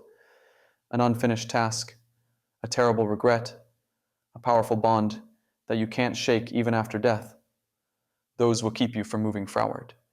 If you can identify it, I can help you complete it. I can help you move forward into the unknown. Gregory crossed his arms and pouted his lips in a contemplative expression. There's one thing. Chapter 12. This is a dumb idea, Adria said, though her voice conveyed excitement more than anxiousness. Adria, after all, lived for dumb, dangerous ideas. I followed Gregory, and Adria kept pace with me, speaking loud enough for the spirit to overhear. Though she couldn't discern what Greg said, he had no problem listening in on mine and Adria's conversation. We walked through a muddy field on private property. Luckily, I wore my boots, and I didn't care one way or another about getting them dirty. Adria didn't share my fortune. In her stalking exercise, she had hurried from the estate to follow me to the park, and she hadn't changed out of her Donald Duck slippers. You owe me a new pair, she said. They're ruined now. You're the one who followed me to the park. You're the one who insisted on tagging along, even though I insisted you head back to the estate. I hate it when you tell me what to do, and I'll always do the opposite of whatever you say. Well, I'd love for you to hang around and search for buried treasure with me. Really? Adria placed her hands over her heart and smiled. That's coming on a little strong, don't you think? You don't have to sound so desperate. But, considering you want me around so badly, I'll stay. You just owe me a new pair of slippers. Donald Duck slippers, too. I don't want anything goofy on my feet. Yeah, that would be disastrous. Adria squelched through a sticky puddle of mud. This is still a terrible idea. You understand the weight of what he's asking for, right? I mean, this is straight out of a heist movie. The realistic kind, where people backstab and shoot their partners to collect all the money, not just their portion of it. He made a promise to his daughter, and he means to see it through. It's my job to help him move on from this world. Self-appointed job, first off, and at the cost of us. We have bigger fish to fry than paying his estranged little girl's mortgage. You know it's bigger than that. You know we're bigger than this errand. What if something happens to one of us that sets Project Phoenix back? That opens the door for corrupted creatures to harm innocent people? I'm sorry, Greg. Adria shouted across the field to the spirit. I know it sounds brutal, but it's the truth. The world is more important than your daughter. I grabbed Adria's wrist and stopped walking, pulling her to face me. We are not too big or too good to help anyone. If there's someone who needs our help, we help them, despite the risk. Oh, I get it, she said, her eyes wide as she nodded her head up and down. Are you doing this because of Vivian? I'm doing it because it's the right thing to do. That's where you're mistaken. Adria broke away from my grip. We're hunters and protectors. We keep the monsters at bay. We don't rescue kittens from trees, especially if we risk falling and breaking our necks. Who else will help him? I nodded toward Greg, who had ceased his progress through the field. Who else but me? Why does he need your help? Because it's unnatural for him to be here. What's our job? We defend this world from corruption, right? Well, that's what I'm doing. You're a CSI agent investigating petty theft at the local thrift shop. That's what this is. I made a fist and ground my jaw. Why did you tag along then? I knew I couldn't convince you to ignore the task, and someone needed to protect you from your dumb decisions. What can go wrong? Adria threw back her head and laughed at the cloud-laden afternoon. Seriously? Have you not watched any movie ever? Mr. Owen didn't collect his buried treasure while alive because he knew he would find an untimely death instead of a treasure chest filled with gold coins. Now that he's dead, he sad-eyed you into prematurely digging up his share to give to his estranged daughter. The sucker that you are, you accepted. This place, I guarantee, is monitored, secured, and protected by his heist buddies. We're not going to waltz onto this field, get ourselves muddy, digging up an illegal fortune, and dance and sing back to Haller's estate. He had 5 conspirators. Adria held up 5 fingers. 5 people involved in the heist. That's what he said, right? I already explained this to you. 3 of the 5 have died, including Greg. What's your point? The 2 surviving men can smell the money. They won't let some schmucks, some random people like us, stumble on their fortune. I guarantee we're being watched through the scope of a high-caliber rifle as we stand here like 2 unsuspecting deer during hunting season. Besides, Mr. High and Mighty, if you're so noble, shouldn't we confiscate whatever they stole and return it to the rightful owner instead of gifting it all to the thief's long-lost daughter? Adria had a point, even if I cared not to recognize it. Greg hadn't specified what they had stolen, only that they planned the heist for over a year before completing it. After we unburied the stolen fortune, though, what would we do with it? We could, as Greg insisted, gift it to his daughter. The surviving heist partners didn't know she existed. Not only Would it transform her life? But it would complete the unfinished business Greg had on Earth, allowing him to move into the afterlife. Or we could, probably should, return the stolen property to its rightful owner. If we went that route, would Greg remain on Earth, even though he failed to provide for his daughter? Would his lingering soul eventually diminish into a ghost, turn violent and corrupted, harm innocent people? Where did I draw the line, and what side of it did I stand on? What's going on? You going to help me? Gregory asked, standing 10 yards away. A stretch of undisturbed, wet soil separated us. The spirit didn't leave footprints. Sparing a quick glance back the way we had come, Adria and I left an obvious trail in our wake. My heavy boots punctuating the earth, and her soft slippers stamping the mud. Did he say something? Adria asked. He wants to know what the holdup is. Ask him to clarify what we're going to dig up. Cash, stolen art, gold. I heard her, Gregory said, hovering nearer to us. I've heard every word she's had to say. What's he saying? Adria asked, staring in the general direction of the spirit, though she focused on an area about 4 feet from where Greg stood. I translated for Adria, paraphrasing Greg's words. He said if we don't help him, he'll find someone else to do the job. I wish that were true, but how so? Adria asked. In case you forgot, Gregory, you're dead, and you can't speak to anyone but Doryan. There are others like me, I said, repeating Greg's argument. Adria chuckled, genuinely amused. I've worked in this supernatural business my entire life, and I've only met one person with the ability to speak to the dead. I've only met one person with necromancy skills. It's the rarest and most dangerous form of magic. For someone to learn it, to become a necromancer wizard, it's nearly impossible and requires decades of training to grasp even the most basic concepts. So, good luck finding someone you can communicate with. Greg smirked, confident in his intention. Mediums exist. Tools exist that allow Umenta to speak with the dead. A Ouija board, a seance. Maybe it's a crude form of necromancy, but it's an alternative.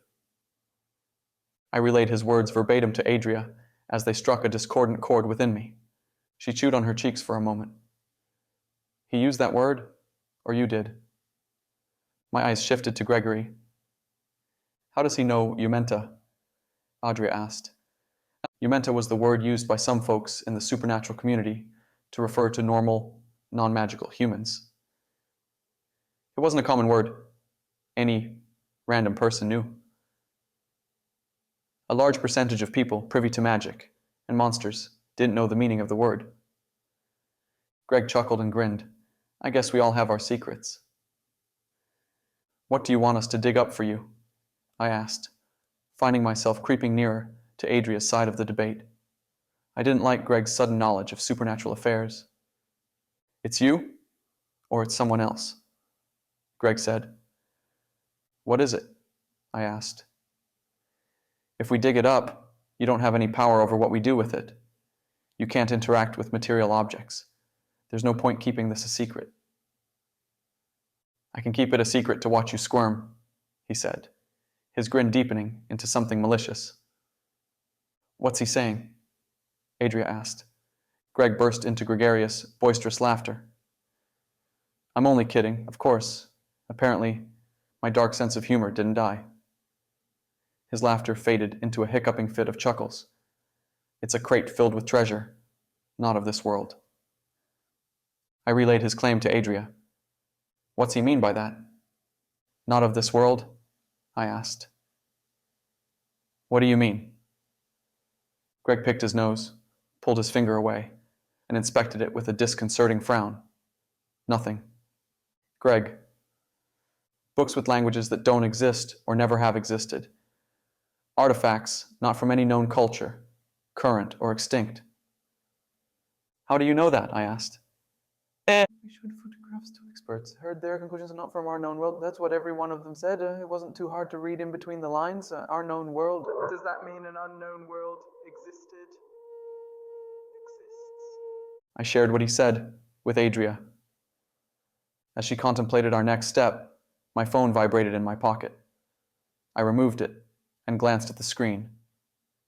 I faced Adria, concern drawn across my face. It's Haller. Answer it. I stepped away a few paces and answered.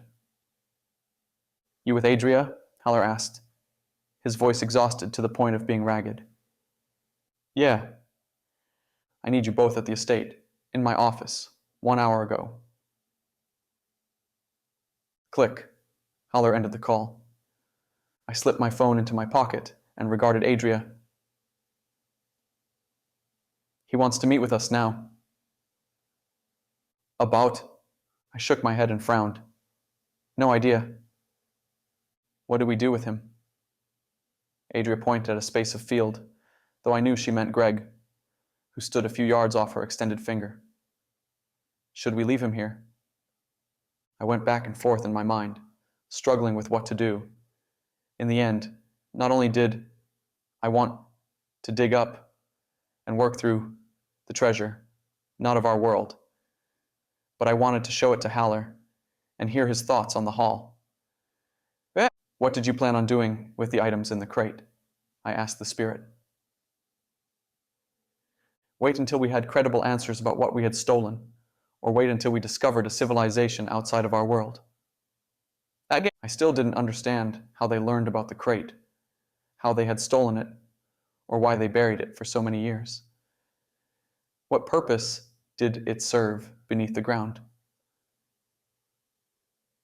Greg held pertinent information from me, and I wasn't willing to act without clarifying answers. I had to put my curiosity and Greg's transfer to the next life on hold, though. Project Phoenix trumped all else. When Haller called, we dropped everything and responded. You're going to have to wait a little longer to dig up the treasure, I said. What do you mean? Greg asked. Adria and I have an emergency meeting. You're more than welcome to wait here until we return, or you can come with us. What? Adria asked, closing the distance between us and grabbing my wrist. Come with us? I shrugged, not sharing her concern. She shrugged back in a mock gesture, insinuating my idiocy. Why not? I asked. He's a criminal. He's dead. What harm can he cause? Spirits can't interact with the world until they become corrupt and turn into ghosts, which takes years. You're sure he's a spirit? I narrowed my eyes, not following her line of questioning. Of course he's a spirit. If not, he would be a ghost, and he could interact with the world, and not need me to dig up his buried treasure. When did he die? What? When did he die?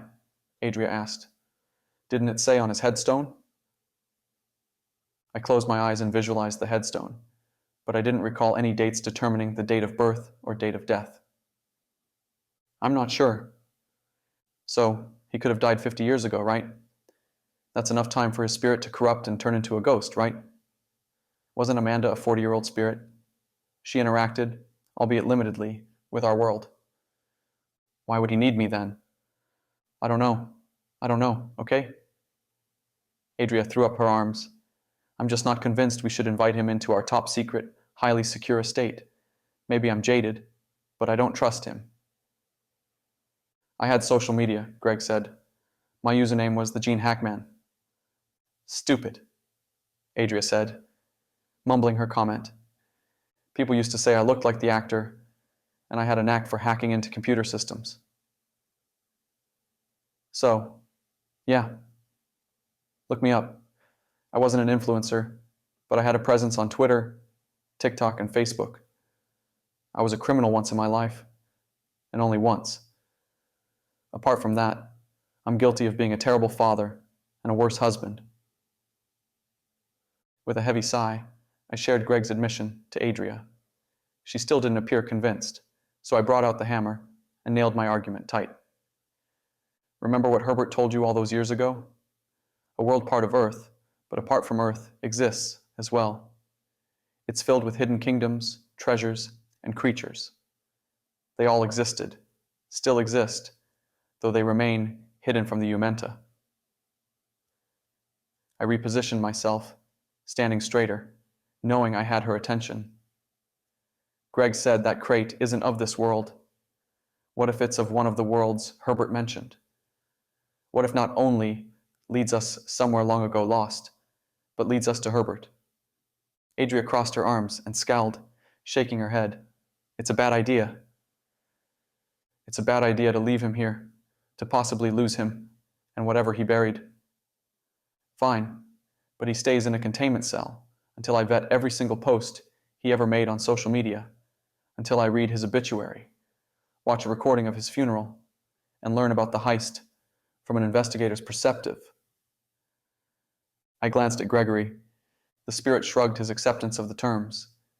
He could speak to a medium through a seance, but he would have to make himself known, a feat bordering on impossible for a spirit, and convince the medium to believe his story and dig up his treasure for him.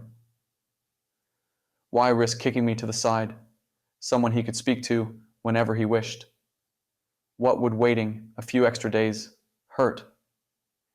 He agrees to your terms, I said. Adria narrowed her eyes and stared across the dark, muddy field in the direction Greg had led us, toward the supposed buried treasure. To find the exact location of the buried crate, we would need the spirit's guidance. To dig up the crate, Greg would need our help. For the moment, we were bound. Without another word, Adria turned and stomped through the mud back to the car. I chased after her, and Greg followed. Chapter 13. Johann Waldo stared out the back window, earbuds fixed into his ears, as he listened to a hip-hop song. Outside the window, the Nevada desert touched the horizon line. The Waldos drove from St. George, Utah, to Johann's grandparents' home in Tonopah, Nevada. Is it near Vegas? Johann asked a week before their trip, his eyes wide with a teenager's excitement over the allure of Las Vegas. 3 hours north of Vegas. We probably won't make it out to Sin City, Denzel, his father, said. Tonopah is an unincorporated town with a rich mining history. We're staying at the Clown Motel. Anita, his mother, had a terrible gleam in her eyes. She loved all things terrifying. True crime documentaries and podcasts, horror movies, and horror novels. The bloodier and gorier, the better. It's supposedly haunted. Sorry, buddy, Denzel said. I couldn't talk her out of it, though my parents offered us a room in the house. He glanced at his wife with a look of confusion. I hate clowns, Johann said. Everyone does. I love clowns, Anita said, cackling like a clown who lost its mind. Johann's music skipped a few lyrics before cutting off. He glanced at his cell phone, finding it absent of service. It had been like that most of their drive, the reception bouncing in and out. What if Tonopah didn't have any service at all? How would he survive endless hours of boredom at his grandparents' house without a phone? What would he do at the Clown Motel? Jonathan removed an earbud from his ear. Will Grandma and Grandpa have Wi-Fi at their house? What does it matter? Denzel asked. He was a lawyer with aspirations of becoming a judge, and he had the personality of a courtroom. I already told you, no cell phone while we're visiting with your grandparents. We haven't seen them in almost 10 years. We're going to spend time, quality time, with them. It'll be fun. Anita looked over the shoulder of her knitted sweatshirt and winking at her son. Despite her odd obsession with all things dark and scary, Anita was the sunshine of Denzel's looming storm. Not quite a storm, though. A storm would convey too much excitement. He was a looming storm. Gray and bleak and cloudy. We can play cards and board games and watch old movies. You're describing what I feared the most about this trip, Johann said. You feared a good time. Anita smiled, her face bright as a summer day. I feared an early introduction to a retirement home. Are we going to play bingo and eat jello for dessert too? Why do you complain about everything? Denzel glanced over his broad shoulder. His face was hard and grooved with scowl lines. Your grandparents miss you. They want to spend time with you. You will not spoil this for them, or us, by complaining about every inconvenience. Do you understand me? No Wi-Fi or cell service isn't an inconvenience. It's a necessity to survive the maze of life. What if, God forbids, Grandpa has a heart attack? Don't say things like that, Anita said, the brightness in her tone shaded. Landlines. Denzel always had an answer for everything. What's a landline? It's a phone that connects to a jack in the wall. What's a jack in the wall? I'm not familiar with it. Is it like one of those square things you told me about? The thing you put in a machine hooked up to a TV, and it played movies? Anita side-eyed her husband and laughed. Denzel furrowed his brow. Johann could see his father's eyes narrow in the rear-view window. Before he could utter his response, because he always had the last word in any argument or conversation, he stomped on the brakes as he rounded a bend. Anita reached for the grab bar and screamed, whipping her attention to the road before them. The car skidded to a stop. The stench of burned rubber filled the air. What is that? Denzel asked. Anita's voice must have stuck in her throat, because she responded with a slight shake of her head. Yeah. Johann leaned toward the center seat and peered out the windshield. The glass covered in insect guts played a scene from one of his mother's horror movies. The naked, waxen, eviscerated, bruised figures that shambled about and appeared more zombie than human weren't what turned Johann's stomach. It was the monstrosity in the center of them. The thing resembled the fictional characters of the swamp monster, the Thing Hulk. No, Johann thought. His hand acted without thought, moving on its own accord, crawling to the seat on the opposite side of the backseat bench. It touched his backpack, where he stowed a week's worth of homework for the week's worth of school he would miss on their Thanksgiving trip. It looked like Frankenstein's monster. The creature, for that's what it was, a creature, stood 9 or 10 feet tall. It had 2 heads, atop a single set of shoulders, and body parts jigsawed together to form the monster. What is that? Anita asked. Denzel, always level and poised, shifted the car to reverse and look behind him, to back up, to retreat, to drive away from whatever horror blocked the road into Tonopah. His flight didn't last long. He slammed on the brakes again.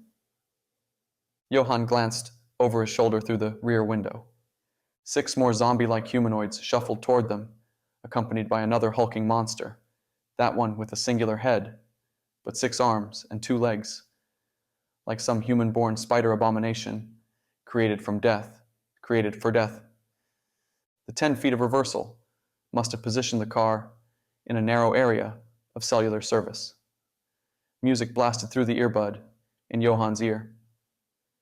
He swiped at his head, pawing off the wireless gadget. The zombie-like figures surrounded the vehicle, converging on the Waldo family. The monstrous abominations squeezed the car from the front and back, allowing Denzel no wiggle room to drive, unless he wished to run them over. Thankfully, at least in Johann's mind, his father intended to do just that. The man shifted into drive and stomped on the accelerator. Their car, a 2-year-old Volvo S60, burned rubber before shooting forward and slamming into the bulky, mismatched, misshapen legs of the thing.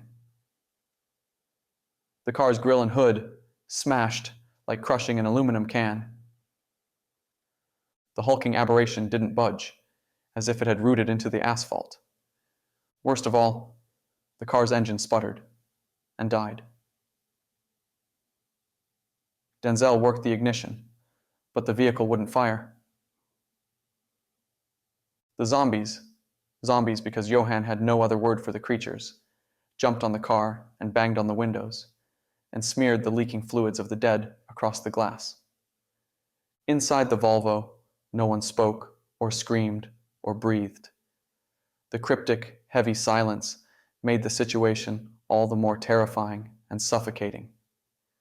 If someone would scream, if they could find the strength and the voice to scream, to panic, to express their utter, paralyzing, muted fear, it might have spurred action. Instead, they sat frozen, chewing on their tongues and staring out the windows. A few seconds passed, or a few eternities. For Johann, whatever amount of time passed, a lifetime passed. His lifetime of 15 years had come and gone, and it ended with the punctuated shattering of the driver's window, the glass raining over his father's body. Johann's window broke, and cold, dead hands grabbed him. Gray, swollen fingers smeared across his face and hooked into his mouth. Still, he couldn't scream. Chapter 14. Haller sat behind a mahogany desk, his fingers forming a steeple in front of his sky-blue eyes. His face appeared swollen and bruised, the after effects of a long, losing battle, with exhaustion and overwork. Sitting on the black leather sofa against a sidewall, Winston Love doodled on a sketch pad. Winnie Love, as he preferred, was rail-thin and covered head to toes in tattoos. Thick dreadlocks tied in a bun sat atop his head, and thick glasses sat atop his nose. He constantly, much alike a tattoo's permanence, wore a smile, or the shadow of a smile. Winnie Love played a pivotal role in Project Phoenix's affairs, with the ability to empower inanimate objects, or humans, through runes. Winnie Love acted as the organization's armorer. He empowered our weapons, our clothing, and our bodies, providing us with magical enhancements to increase our durability, speed, and strength, amongst other perks. Bridget Adams shared the sofa with Love. Against the bookshelf, set on the wall opposite of the black leather sofa, stood October Day Simmons, a Keith Ayumenta, who joined the organization after learning we existed. Haller, on my strong recommendation, offered October the choice of joining Project Phoenix, or telepathically entering her mind and wiping away any memories she had of the supernatural world. Despite having a stronger grasp on his abilities than I had of mine, Haller wasn't an expert by any means.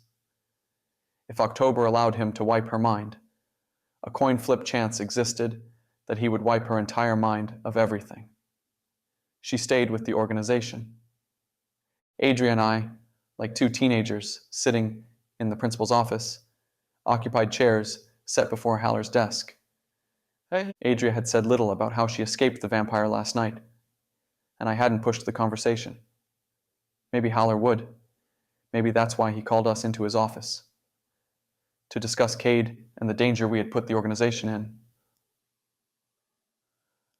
All of Project Phoenix, along with Gregory the Spirit, who stood at the window behind Haller's desk, congregated the past few weeks training together and getting to know each other, growing comfortable with each other. But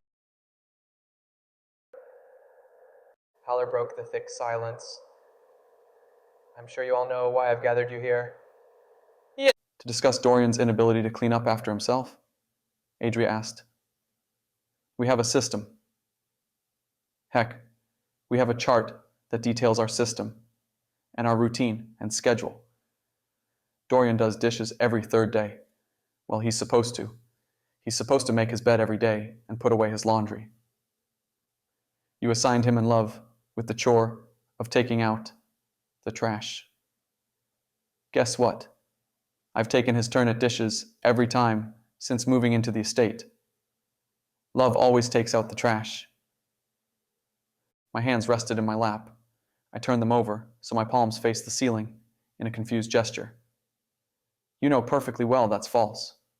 Besides, Haller didn't summon us to discuss my ability to clean. Inability, October said. I cleaned his bathroom, because I actually complete my assigned chores, Brigitte said, and it was like cleaning out a public restroom. I'm not sure how a floor can become so wet. You, Adria said. Why was it wet? I like to believe he neglects to close the shower curtains when he showers. First things first, none of that is remotely true, I said. I'm the tidiest person in this house. If we're going to point fingers at a slob, I bit my lip and stared at Adria. No, I won't stoop to that level. However, I'll right this ship from cruising straight for an iceberg. Too soon, Adria said. Way too soon. Why are we here? I asked. Haller cleared his throat as every eye settled on him. Tonopah, Nevada, is an unincorporated town with a population hovering around 2,000 people. Over the past 3 weeks, a growing aura of corrupted magic has grown around the town. We also have reports of zombies. Zombies? Adria crossed her arms and tilted her head to the side. A reanimated corpse, Haller said. I know what a zombie is, but for one to exist, to be reanimated, means a necromancer brought it back to a state of existence. Wait, what? I asked. That's possible. Someone can resurrect the dead. As with all magic, Haller said, it's a corrupted version of reanimation. Jesus Christ, as recorded in Scripture, used pure magic to resurrect Lazarus and himself after his death. As some prophecies state, Jesus will use pure magic to resurrect all who have died and to bring them into heaven. Yet, a human using necromancy pollutes and corrupts the magic. They can reanimate, but through a crude, unnatural process. It's an abominable practice, one never accepted and always practiced in secrecy. Why? I asked. Why what? Adria stared daggers at me. Why is it a horrific practice? That seems obvious, right? Why would the necromancer resurrect the dead? Look at Anakin Skywalker. To bring back a loved one. See how it worked out for him, though. Absolute corruption of the soul. Haller cleared his throat, snatching our attention and demanding our silence. I don't know why this necromancer has reanimated corpses, and neither does my contact. We're not sure who the necromancer is, where the necromancer lives, or what the necromancer's goals are. We only know 4 zombie-like figures were seen in Tonopah, Nevada. So this isn't about Doryan's poor hygiene? Adria asked. Because he stinks something like a zombie. I rolled my eyes. You're sending us to investigate the town? I'm sending you out, Haller said. And her. Adria jammed her thumbs into her chest. Me? You. Sweet. When do we leave? Tomorrow morning. Sleep tonight. Get some rest. You leave first thing. What about us? Brigitte asked. Winnie Love will prepare provisions for the mission, Haller said, glancing at Love. Brigitte, you and October will remain here and continue to train and study. His eyes flicked to Brigitte. Also, I want you here to speak with Cade. You bear the lycanthropic curse, and you can relate to him better than anyone else. You can make him comfortable enough to trust us. If he opens up, he can provide information otherwise impossible to attain about the vampiric hierarchy and family structure. You don't fear the vampiric family will attack the estate while we're gone? I asked.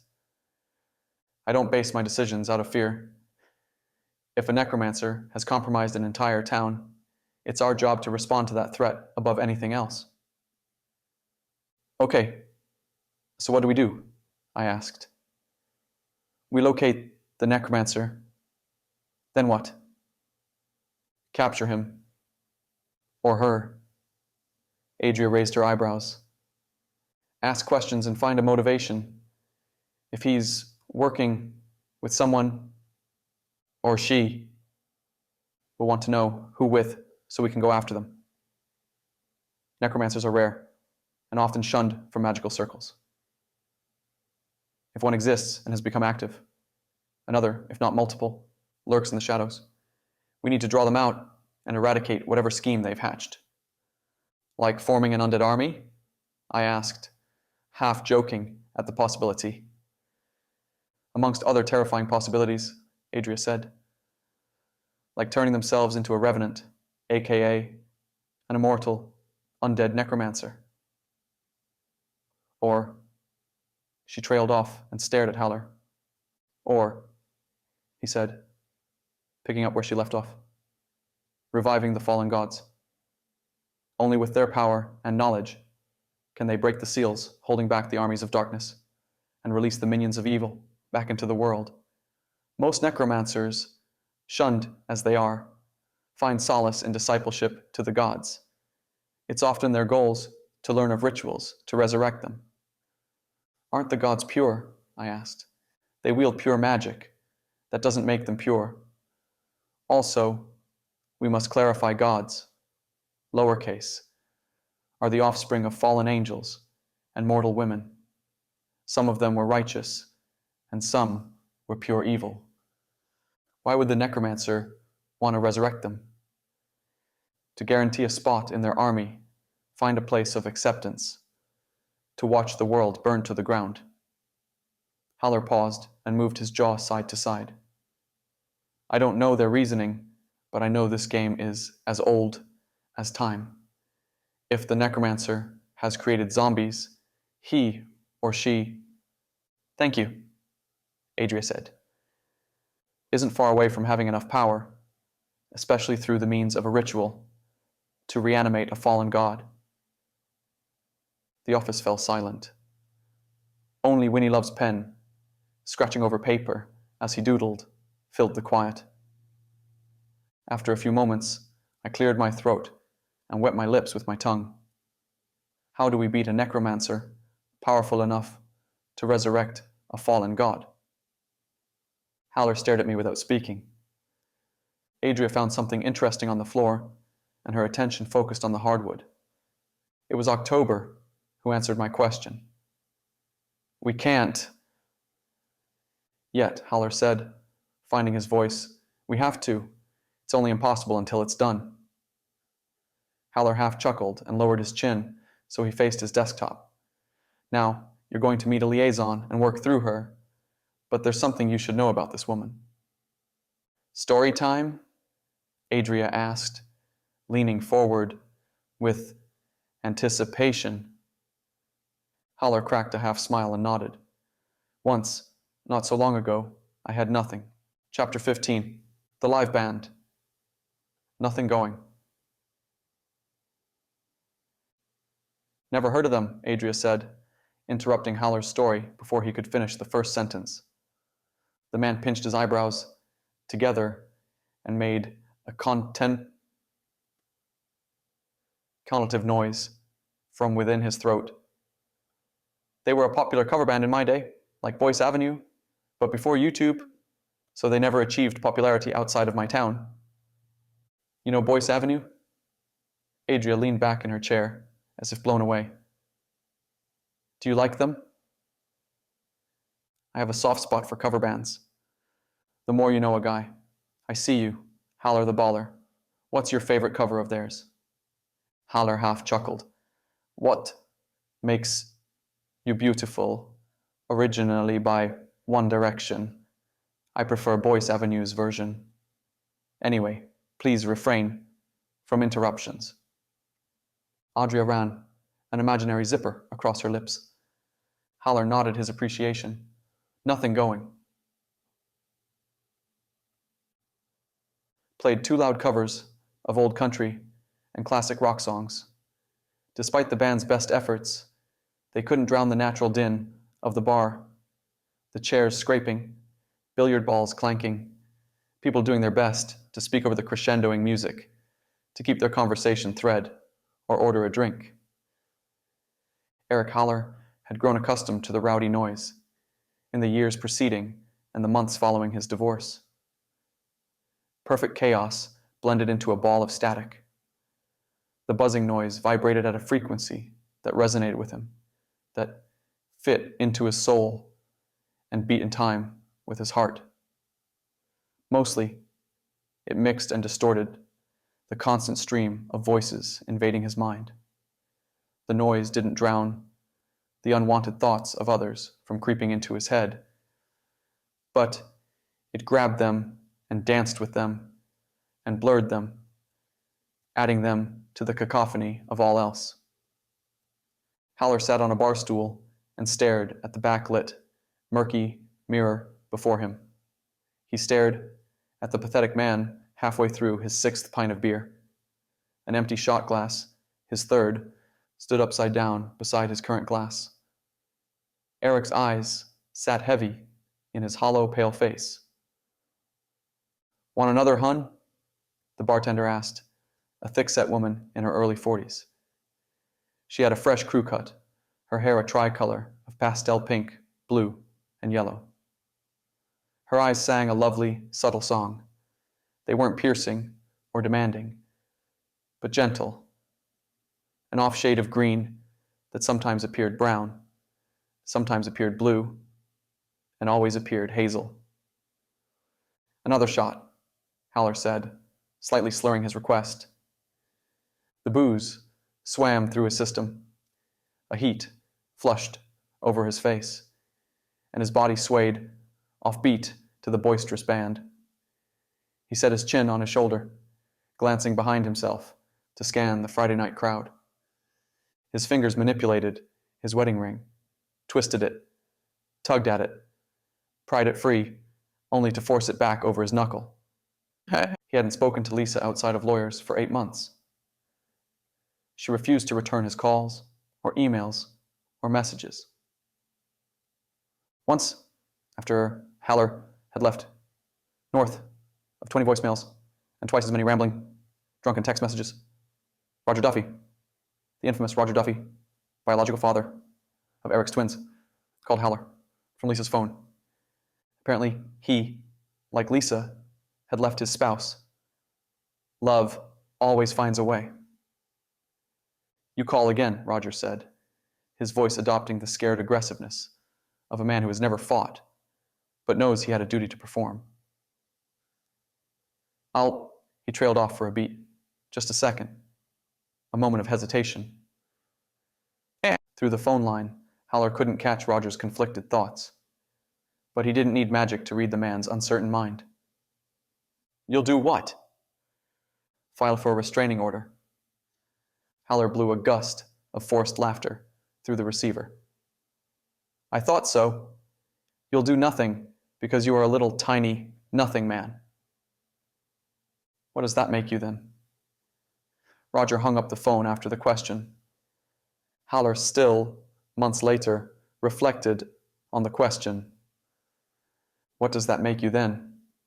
If a little, tiny nothing man had cuckolded him and sired his children, had stolen his wife, what did that make Haller? The memory drew a broken smile across Haller's fatigue-bruised face. "Here's that shot," the bartender said, sliding the small glass to Eric with impeccable timing. He pinched it between thumb and index finger, raised it to his face, and inspected the amber liquid, before tilting it toward the bartender. "Cheers. You need some water?" Eric threw back the whiskey and chased it with what remained in his pint. He grimaced and made a fist against his chest as the liquid worked its way down his body. "Another beer, please." "And water." "And a water," Eric said. "You hungry?" "Not much of an appetite these days." "How about some mozzarella sticks? It'll help soak up the alcohol." "Are you always so concerned about paying customers?" The woman painted a pained, pitying expression across her face. "If you need anything, holler," she said. Eric preferred crowded spaces over isolation these days. He couldn't read every mind at one time. couldn't pick a singular thought from the ocean of other thoughts. The busy bar blunted and drowned all the piercing noise, just like a cacophony of conversation turned into a buzzing white sound. Also, alcohol and drugs helped. So, he drank until he built the courage to get high on something strong enough to knock him out. Then he woke up and repeated the process. "Hi," said a chirpy voice. Eric swiveled his head and found a woman about his age, in her late 30s or early 40s, perched on the stool beside him. She wore a bright, interested smile. Her thoughts ran parallel to her open posture, her inviting smirk, her excited gaze. "Hi," Eric said, speaking slowly to cut the slur out of his voice. "I'm Ireland." She extended a freckled hand. Eric took it in his. Her skin was cold and clammy. "I'm Eric." Not one for humor. "Excuse me?" It's an easy setup. "I'm Ireland," I say. "I'm Scotland," you say. Eric couldn't find the energy or the sobriety to entertain Ireland's strange joke with a smile, let alone a forced laugh. Tough crowd. "What are you drinking?" "Beer." "I saw you take a shot." "Whiskey." "I hate watching people drink alone. It depresses me. Would you care for some company?" "You're not here with anyone?" "I came in with my girlfriends, but they wanted to leave as soon as they sniffed the place." "Smells like a sour ball sack in here." I convinced them to stay for a drink, but I couldn't hold them longer than that. Their beers also tasted like a sour ball sack. "You stayed?" "No, I went with them. That's why I'm not here right now, talking to you." Ireland snickered at her sarcasm. "Why did you stay by yourself?" "I like live music, even if it's in dingy dive bars and comes with cheap, ball-sack tasting drinks. Also, I saw you sitting alone, thought you were cute in a sad puppy kind of way, and figured I wouldn't be alone for too long." Eric stared into his empty pint of beer, watching the remaining foamy bubbles fizzle out. He thought of his wife, ex-wife. Again, his fingers went to his wedding band. "My God, Haller," Adria said. "Get over yourself and your slutty ex-wife." "Mind your tongue." "Really? She cheated on you a year into your marriage. She birthed the children of another man and had you raise them. All the while, she's banging him in the background. For how long?" 19 years. "What happened?" "The kids moved out of the house, and she didn't need daddy daycare anymore, so she dropped you like yesterday's trash, and she moved on to Big Roger. What did you do about it other than feel sorry for yourself?" "I stand by what I said. My God, get over yourself and your slutty ex-wife." Adria leaned forward. "Also, tell more about this Ireland woman. I like her." Eric, a coward by his admission, swallowed his pride with a chaser of alcohol. He used booze to drown his curse, and he drank all day, every day. He dabbled with drugs, soon finding himself addicted to barbiturates. It didn't take long for him to lose his job. Not long after that, he lost his family. Now he slowly lost the last of his money and honor as he drank it away. "Do you say?" Ireland asked above the wailing music and bustling crowd. Eric had missed her question, lost in the sound of his thoughts. "What do you say? Let's get out of here." "Okay. Yeah. Why not?" "That's the spirit." Ireland smiled, her bright red lipstick gleaming in the murky bar.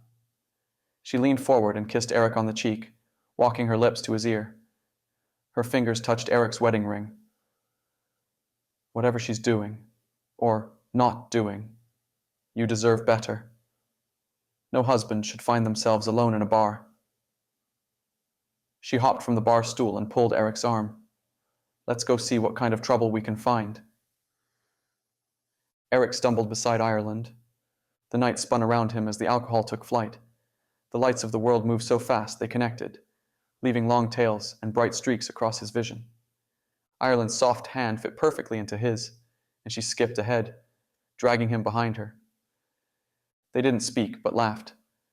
Eric remembered boisterous laughter as they ran through the night like children, fearless and unconcerned with what the world thought of them. The joy tasted incredible, felt so refreshing. Eric hadn't truly laughed, in years. A decade, maybe 2. Maybe since he first heard Lisa's thoughts, learned she had an affair, realized their twins weren't his biological kids. Upon learning something like that, the world becomes cold and gray, and laughter turns into brittle, choking sounds. But as they made their way across Portland, lost in the blurred, streaking lights, Eric laughed, breathing color and life back into his world. He blinked.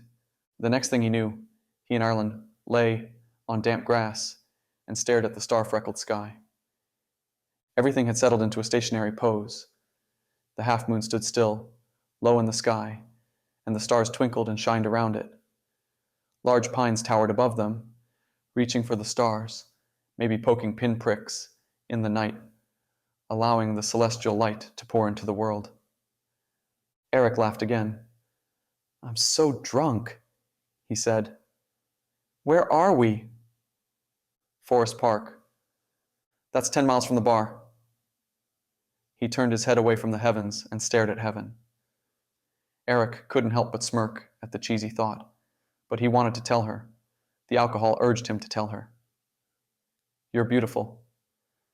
And as we've established, you're drunk." "How did we get here?" "Magic," Ireland said, with a knowing smile and a sparkle in her eye. Her red hair covered half of her face, casting her in a fiery mystery cowl. "Magic? Does that surprise you?" "Tonight feels magical." Any consideration of his wife, X, fled from his mind. He hadn't been with another woman in over 20 years. He hadn't been with Lisa in just as long. You can read minds, hear thoughts, right?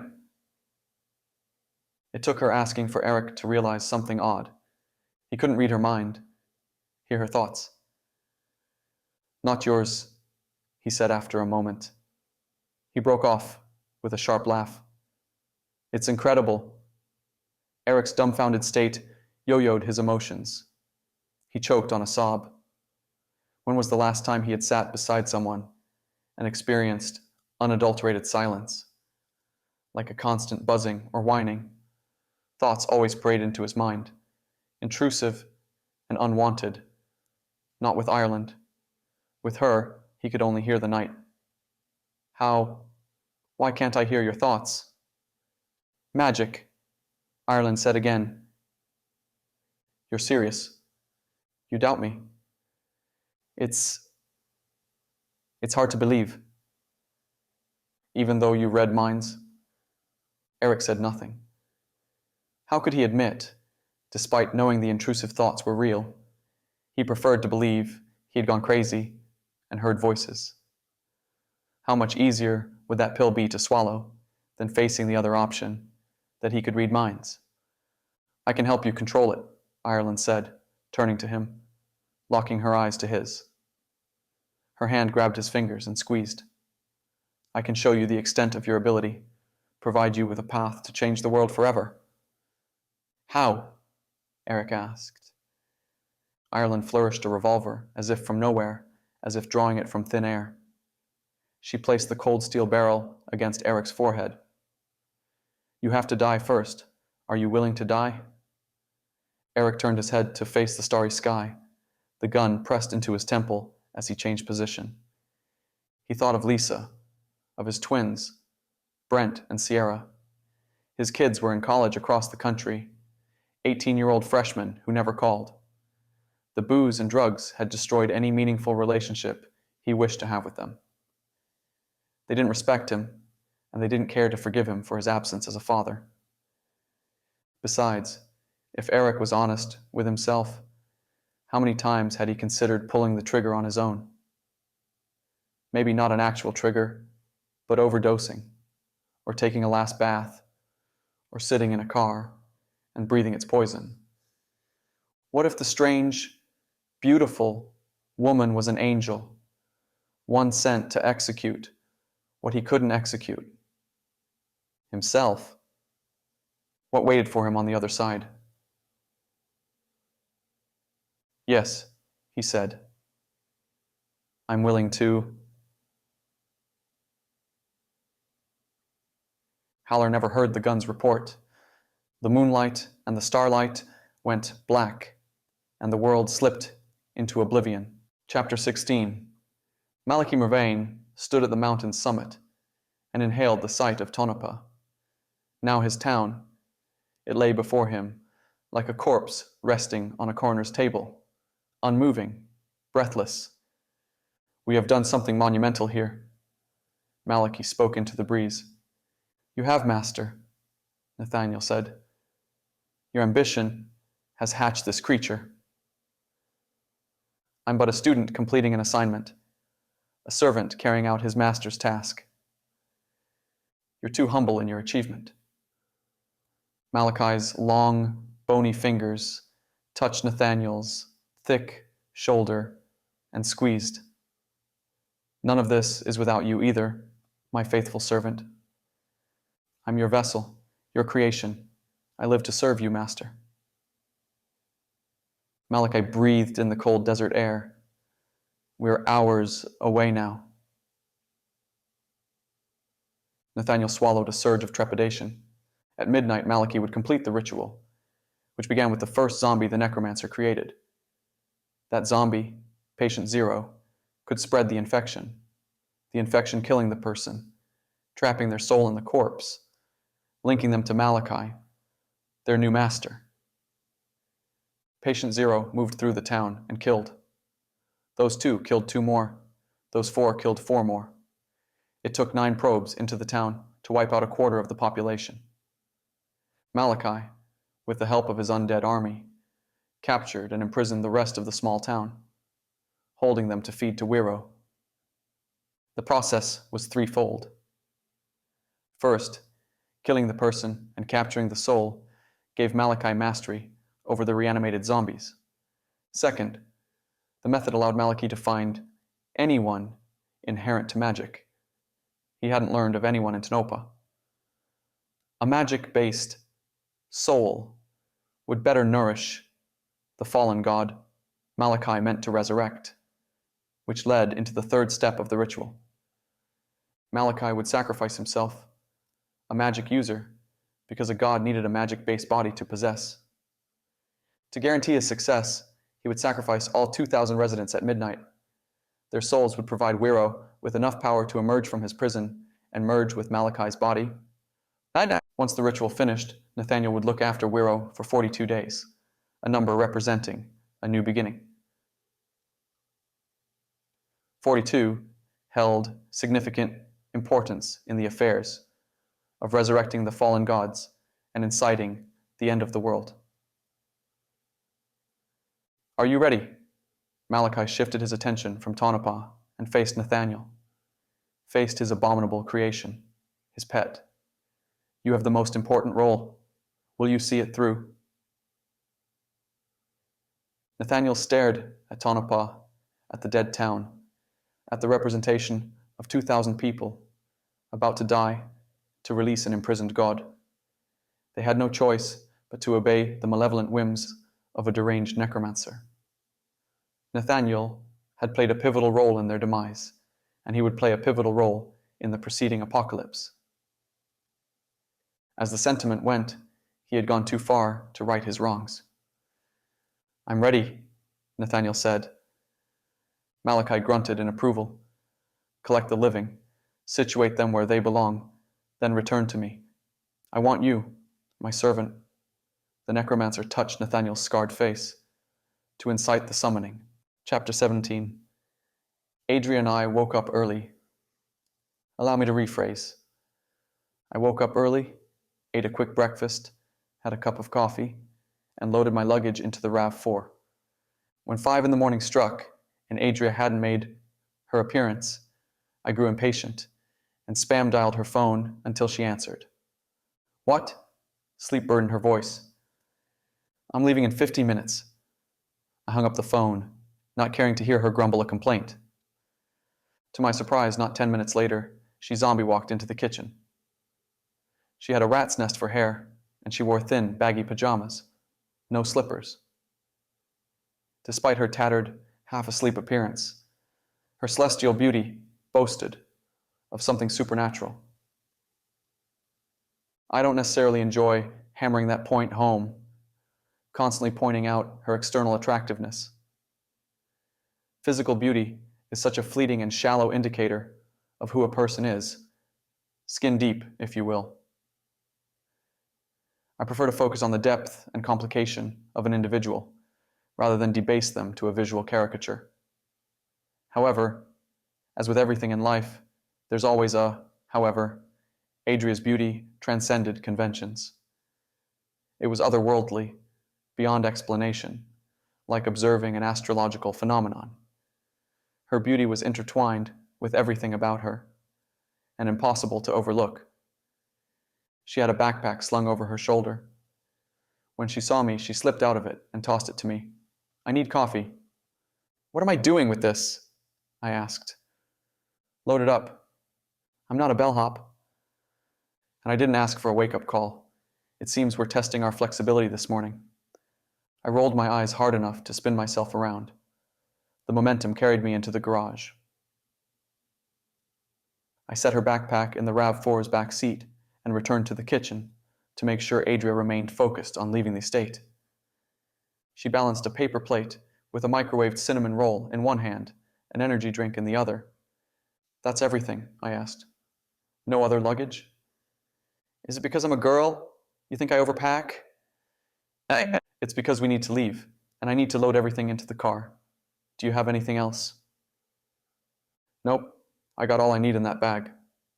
Well, let's go. I'm driving, Adria said, brushing past me and racing to the garage.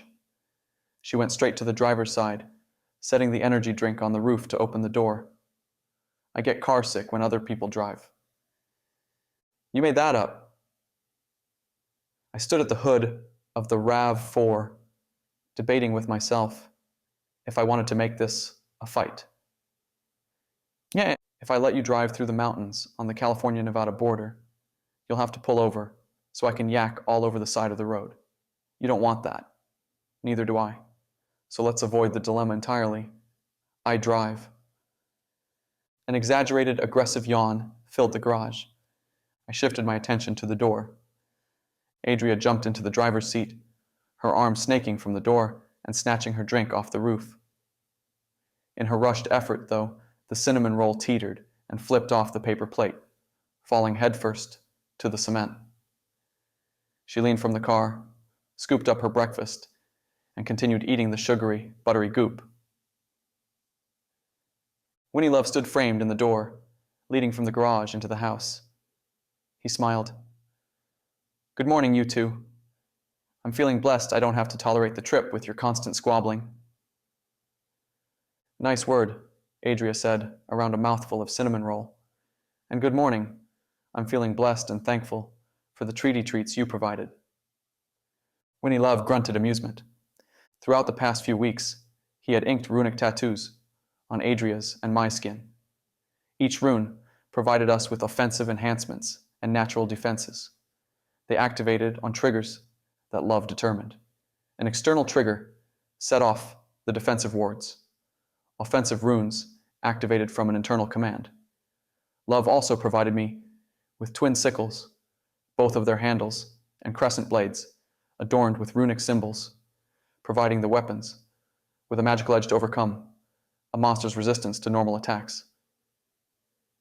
Each rune held a reservoir of energy. When depleted, the rune faded and vanished from our skin. If we didn't use them with discretion and judiciousness, we would find ourselves in a situation without magical enhancements, fighting a powerful monster. Not ideal. Before Adria and I went to bed last night, Winnie Love topped off the energy stored in our tattoos. Since he wasn't accompanying us on the mission, he wanted to make sure we had plenty of juice. You used the bag? Love asked. Worked like a freaking charm, Adria said. I glanced at Adria, back to Love. What bag? I call her Reese, Adria said. Reese bag. I tilted my head at a confused, inquisitive slant. Reese was my best friend in grade school before well, you know the sad but awesome story of my childhood. Anyway, the bag is my new best friend. The backpack? Duh. You think I packed everything I needed in a backpack for a trip lasting an undetermined amount of time? Do you not know me at all? I have too many weapons, plus my handy rope, and I can't leave them at home. You brought the rope? Why wouldn't I? Why would you? What if we have to tie someone up? Adria asked. I moved beyond the trifling argument. I'm no less confused. More so, actually. It's a bag of holding, Love said. The runes create a magic that expands the interior space, so it appears much smaller on the outside than what's available on the inside. Love's permanent grin broadened, working into a bright, contagious smile. Don't worry, I brought you a couple of treats too. Love's hands blurred. He flourished 2 bracelets beaded with bright pink gemstones. He crossed the garage and handed one to me, the other to Adria. A friendship bracelet? Adria asked, batting her eyes. Love, you already know I'm a friend forever. But thank you. I really like the pink stones too. I think they'll look great on Doryan. They match his eyes. They're battery packs for magic, Love said. If you look closely enough, you'll notice a symbol etched into each bead. I've poured a significant amount of energy into the beads over the course of the past few months to prepare for an event like this. You two going on a mission without me. If your tattoos deplete and fade, you can refill them with energy from the beads. Incredible. Adria laughed with excitement. Is it a one-time, adrenaline shot type of thing? Love shook his head, bearing a slight smirk. That's the beauty of them, gorgeous. They work both ways. They give and take energy. You can refuel them. I've tampered with them over the past few weeks, perfecting them, giving them a new property. It's not efficient, but it works well enough. The suspense is killing me. Please, spill the beads. I shook my head, embarrassed by her joke. They refuel from kinetic energy, movement, just walking, having your arm swing. The action trickles trace amounts of energy into the stones. The more effort you exert, the more energy it collects. However, it's, as I mentioned, ineffective and crude. I haven't perfected the harvesting process. As for now, the beads are maxed with energy. If you deplete their reserves, it's possible for you to transfer energy from the beads into your tattoos. You're a sexy, beautiful genius, a modern marvel. I'm glad you're fond of them, Love said. So fond I could kiss you on the mouth. But I won't, because if I leave this seat, Dory will slide right on in, so you'll have to settle for this. Adria blew Love a kiss. He caught it and stamped the imaginary kiss against his cheeks. Warm, as I always imagined it. Are you imagining me kissing you often? Love winked at her. Thank you, I said. Winnie Love patted my arm. Now, don't go falling in love, you two, or doing anything inappropriate.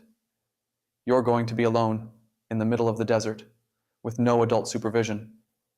Haller and I are trusting you to act your ages. Remember, we cut emotional attachments from your lives to prevent emotional hesitancy. I could feel Adria's eyes boring into me, accusing me, shouting out my secret. I thought of Lennon and Vivian, of a life dead and gone. Are we clear?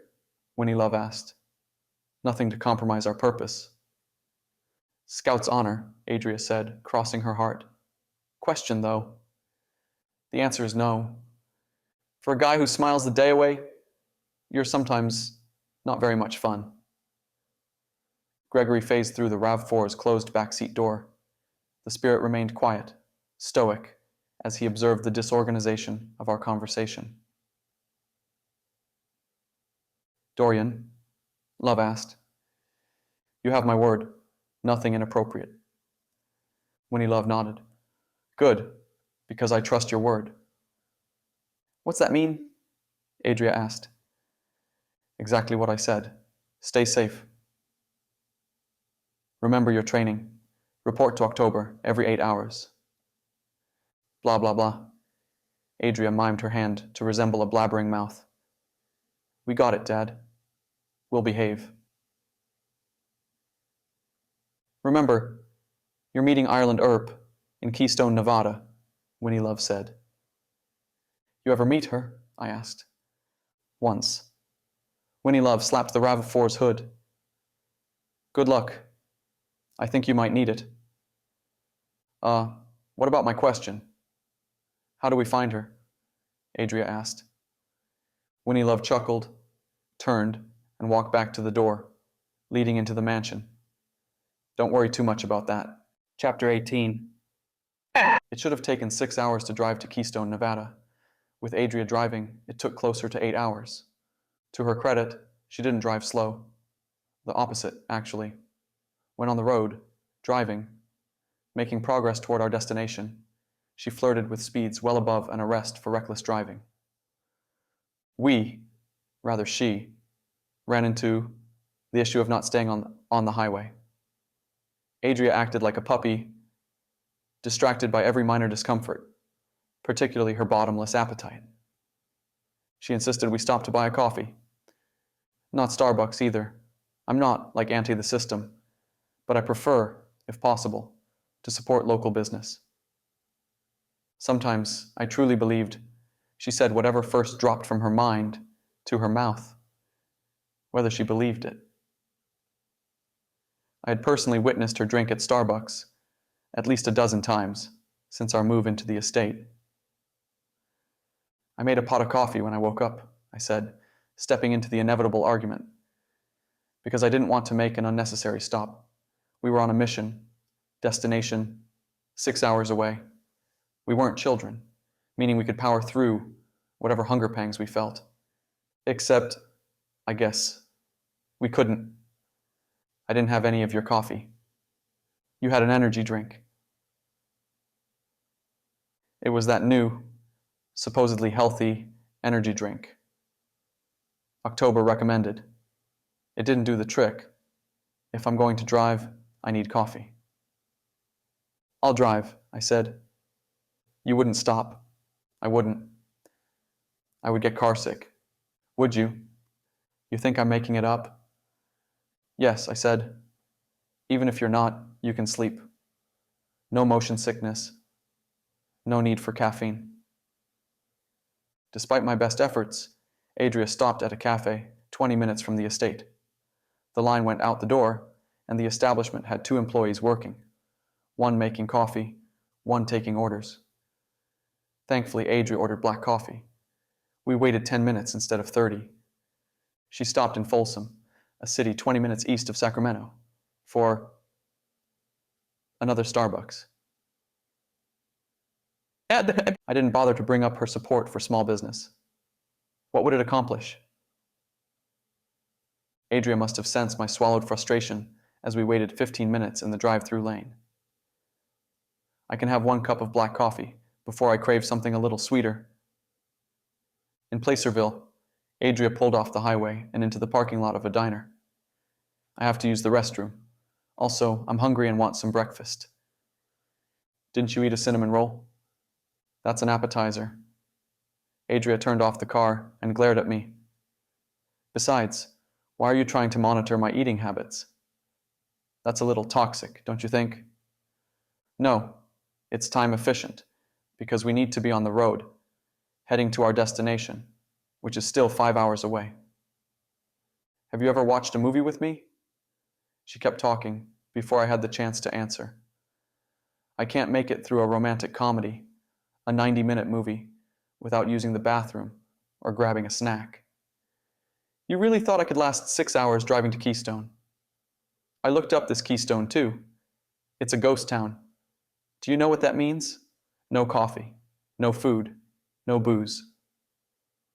Adria opened the car door and crossed the parking lot to the diner. I followed her into the diner, ordered a coffee, and waited as she finished a 4-egg Southwest omelet, and believe it or not, another black coffee. No cream or sugar, she said when the waitress asked.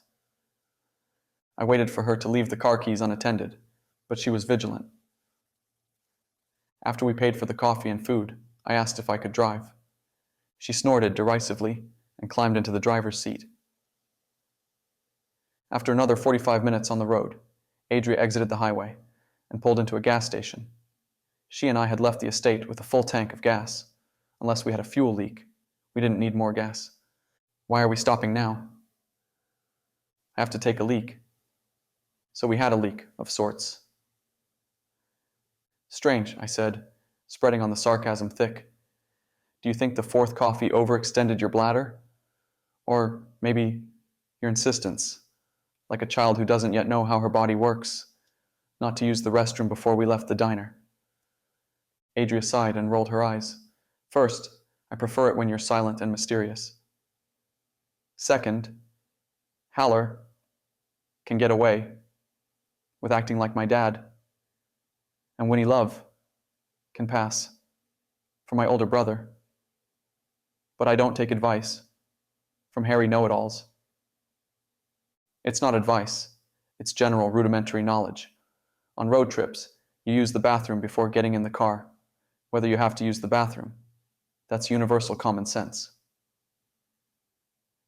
Your mom is universal common sense, Adria said.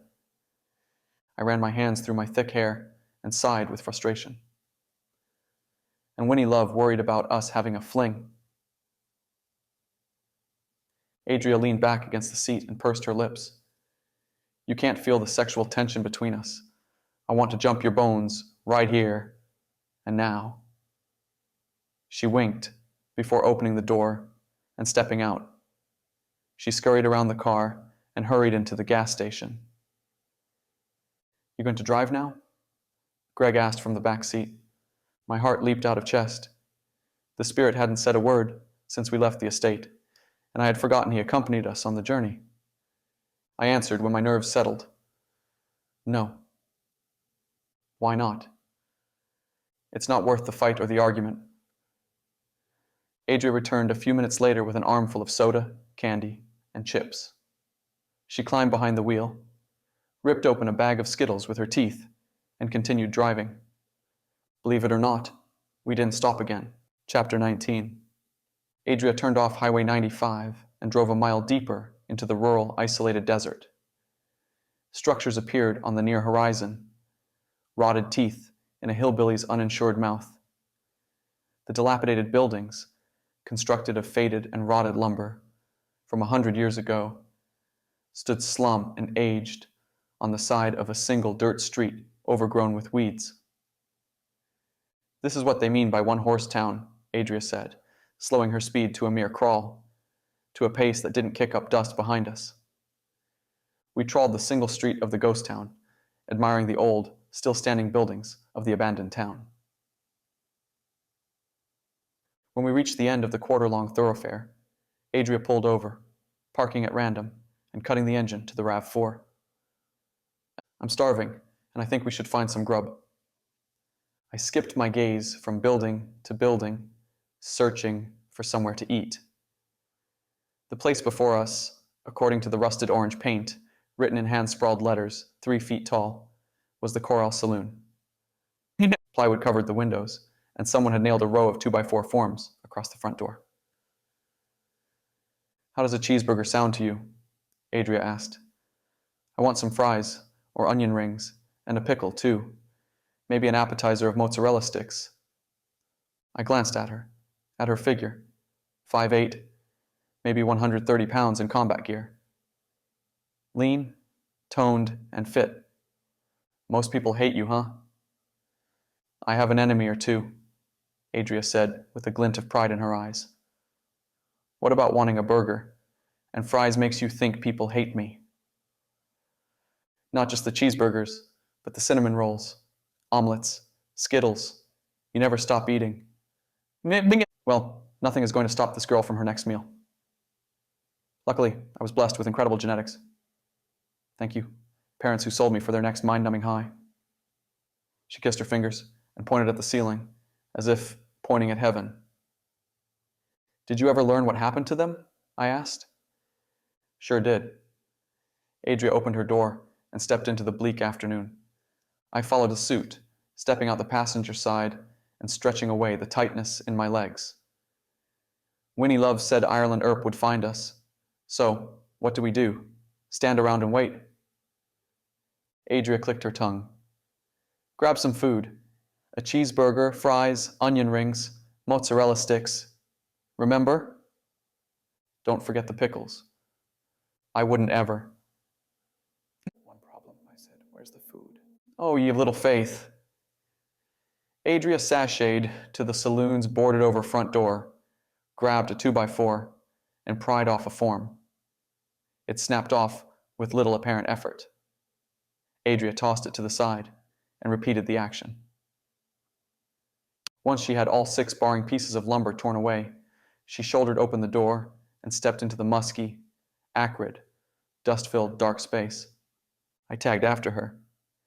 Despite plywood covering the windows and the impossibility of electricity existing within the Coral Saloon, a strange, dim light illuminated the interior, and an old Western song, something that sounded like Hank Williams or Ernest Tubb, crooned from unseen speakers. Chairs rested atop circular tables, and a bar counter partitioned the common area from a wall of liquor. A woman in her late 50s, early 60s leaned against the counter. Her fiery hair cascaded from her pearl-white cowboy hat, which contrasted against her icy blue eyes. Freckles splattered her face like droplets of thrown paint. She wore a white graphic t-shirt that showed a cowgirl riding a mechanical bull, bearing the words, "This ain't my first rodeo," bleached, skin-tight, torn jeans, and ivory-skinned cowboy boots. Around her waist, 2 pale leather belts crossed over each other, lined with spare ammunition and resting low on her hips. The holsters on either side held big, pearl-backed revolvers. "Howdy," she said with a crooked grin. "What can I do for you?" "You're Ireland." I said it as a statement, not a question. Who else would she be? The proprietor waiting for the customer to show. The woman curtsied. "You're Doryan." "I'm Adria," Adria said, her eyes wide as saucers. Ireland chuckled with amusement, a light sound that spritzed from her chest. "Spoken for." She ran her fingers over the butts of her revolvers. "I heard you mention a cheeseburger. I can make a 5-star cheeseburger that Gordon Ramsay would drool over." "Well, if you won't marry me, I'll settle for a cheeseburger," Adria said. Ireland pushed off the counter, crossed the bar to a back door, and walked through it, disappearing into a room. Adria, as if this sort of thing occurred regularly, moseyed over to a table, grabbed a chair, placed it on the wooden floor, and sat. I should have asked for a drink before the burger. I could use a beer or a cocktail. I wiped my mouth and remained rooted to the spot a few feet inside the front door. I'm confused. What's happening?" "Well, we're in a saloon, and the bartender/chef offered to throw a cheeseburger together for me." "Yeah, but we're in a ghost town, population 0. There's no light fixtures in here, so how is there light? How is the bar stocked with name-brand alcohol? How does Ireland have ingredients to cook a burger? And there's music. What's it playing from?" The back door kicked open. Ireland reappeared and walked straight toward us, carrying a tray filled with burgers, fries, onion rings, and mozzarella sticks. She set the tray before Adria. "I work in the Americas region of Earth. Whenever I respond to an apocalyptic threat, I stock the hideout with booze, food, a Bluetooth speaker, and simple runes that shed dim light. Say, Adria glared at me and shook her head with embarrassment. I don't understand, I said. What don't you understand?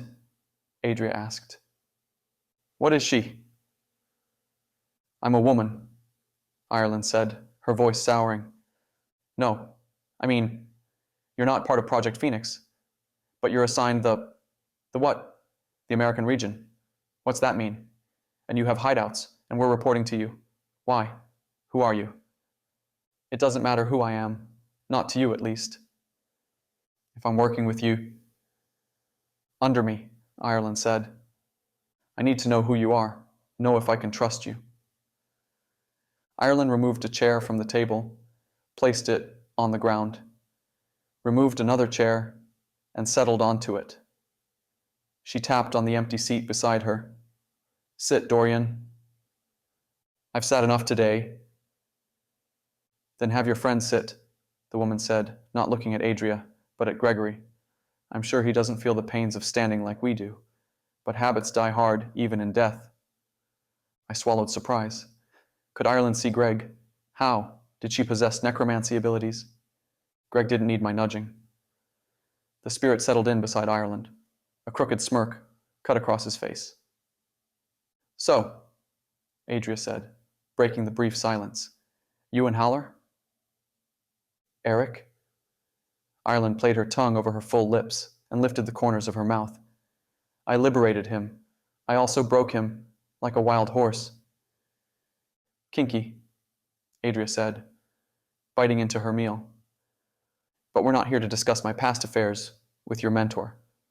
We're here to discuss a budding and thorny situation 30 minutes east of us. I scratched the back of my neck. Despite having battled werewolves, having guided spirits of the dead into the afterlife, and having captured a vampire, I struggled to voice the paranormal to others. It felt strange and unreal. You mean the zombies? The zombies, Ireland said. More than the zombies, though. We need to discuss the necromancer who created them, and why he created them. You know who she is? Adria asked. He, Ireland said.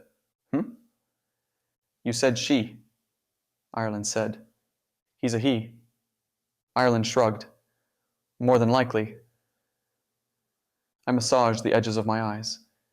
If we kill the necromancer and cut the strings to his zombie puppets, will they crumple into a big lump of rotting meat? Not necessarily, Ireland said. It's a delicate situation, and one we have to approach with the utmost care. What do you mean? It's not like something from the movies. Zombies, that is. They don't hunger for brains and spread their infection to the living through saliva or whatever other nonsense Hollywood has portrayed. Zombies don't have control over themselves. They're slaves, bound by magic to their master. The necromancer. When the bond severs, zombies become vulnerable and lost. Like any creature, natural or otherwise, when afraid, lost, or vulnerable, they seek refuge with what's familiar to them. If they can't find security, they retaliate to survive.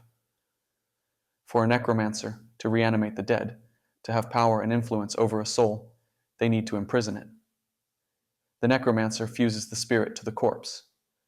It doesn't always have to be the corpse the spirit belonged to either, though most of the time it is, so not all zombies physically depict their living counterparts.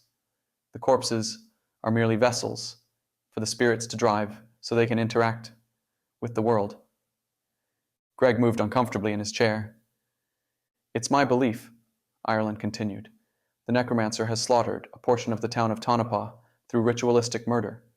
That's how he captures the spirits, through an intricate and delicate ritual. After he renders them dead, he imprisons the spirit within the corpse. Why? I asked, feeling slimy and disgusted about the extent and potential of my abilities. My powers, eventually, with enough training and practice, could replicate such a feat. It felt beyond gross. Why would he do that? Ireland reached forward and grabbed a fry from my untouched pile of them to create a small army. But why? For what? Why does any army form? Ireland's icy eyes flicked to Adria. For war, Adria said. For war and sacrifice. The earth has had 2,000 years of peace. I snorted a sharp, derisive laugh at Ireland's interpretation of peace. If she considered the last 2,000 years peaceful, I feared her definition of strife. The corrupted creatures, the disciples of darkness, they're growing brazen in our current time. They're turning a blind eye to the Golgotha Accords, which means they know something we don't.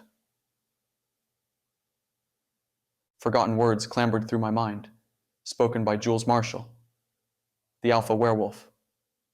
I repeated them for the table. A reckoning is upon this world, a judgment for the ages.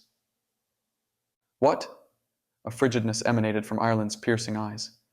What did you say? An alpha werewolf told us that. I glanced at Adria.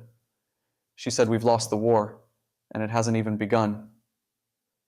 What else did she say? I rattled my brain, pulling out the prophetic, haunting threats. That they've cowered in the dark for too long. They evolved beyond humans, yet they still hide from them and allow them to rule. She gave us a choice, Adria said, to join them and their armies, or die with ours. This is more malignant than I believed possible. I blinked a few times, replaying Ireland's revelation, the mission, Jules's threat. How did it all connect? What did the forces of darkness have planned? How would we, a woman with the spotty, unpredictable ability of shifting into a nagual and a man with the talent to speak to spirits, defeat a necromancer capable of resurrecting the dead to form an army? Adria popped her lips, a blast that shattered the brief silence. If we kill the necromancer, the spirits become free from the corpses. Technically, yes, Ireland said. However, they're still trapped inside the vessels where the necromancer placed them. I don't get it. Imagine being a captive, locked in a room, and your kidnapper dies. Technically, you're free of your captor. However, that doesn't mean you can escape. Someone needs to open the door and free you. How? I asked. Well, the movies don't get everything wrong. Decapitation, Adria said. Duh. It's the one sure way to kill a supernatural entity. Zombies allow a little more wiggle room, bullet to the brain, smash skull like a pumpkin. How many zombies are there? I asked. Ireland frowned, her face a mask of mental conflict. At least 2, at most, the entire town. Any kids? Adria asked. The cowgirl dressed in black stared at the table, her silence speaking volumes. After a second, she looked at Adria. If so, keep in mind they're now dead. For the necromancer to have full control, he must funnel their spirits into a corpse. They're abominations to this world. They're not kids, but monsters. You know about Greg? I said. Who? The spirit accompanying us. You can see him? No, but I sense his presence. How?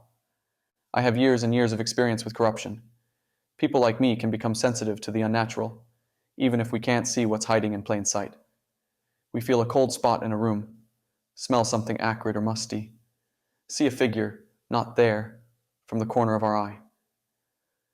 Most magic happens in our periphery, anyway. It's a passing sensation, one that's too easily forgotten and too quickly rationalized by the untrained, unseasoned mind. Who are you? I asked. I'm Ireland Earp, relative to Wyatt Earp, the famous sheriff and gunslinger. You're a warlock, Adria said without emotion. That's what he really wanted to know. Not your name or famous bloodline. He wanted to know what you are. What do you mean, a warlock? I asked, more confused than ever. I am, Ireland said, a warlock, though to a degree. There's no degree, Adria said. You're a warlock, or you're not. Ireland tugged on her lower lip for a moment. I don't have a benefactor other than these weapons. I serve no god other than these weapons. And I serve no creed other than protecting this world from the apocalypse. Let's pretend I don't know what's happening, I said, which was an easy enough game for me to pretend. Pretend I'm completely in the dark and ignorant of this conversation. What would you say to catch me up to speed? Ireland chewed on her cheeks for a moment, never taking her intense eyes off of me. Long ago, an angel created the material making up my guns. I glanced at Adria, who wore a blank expression on her face.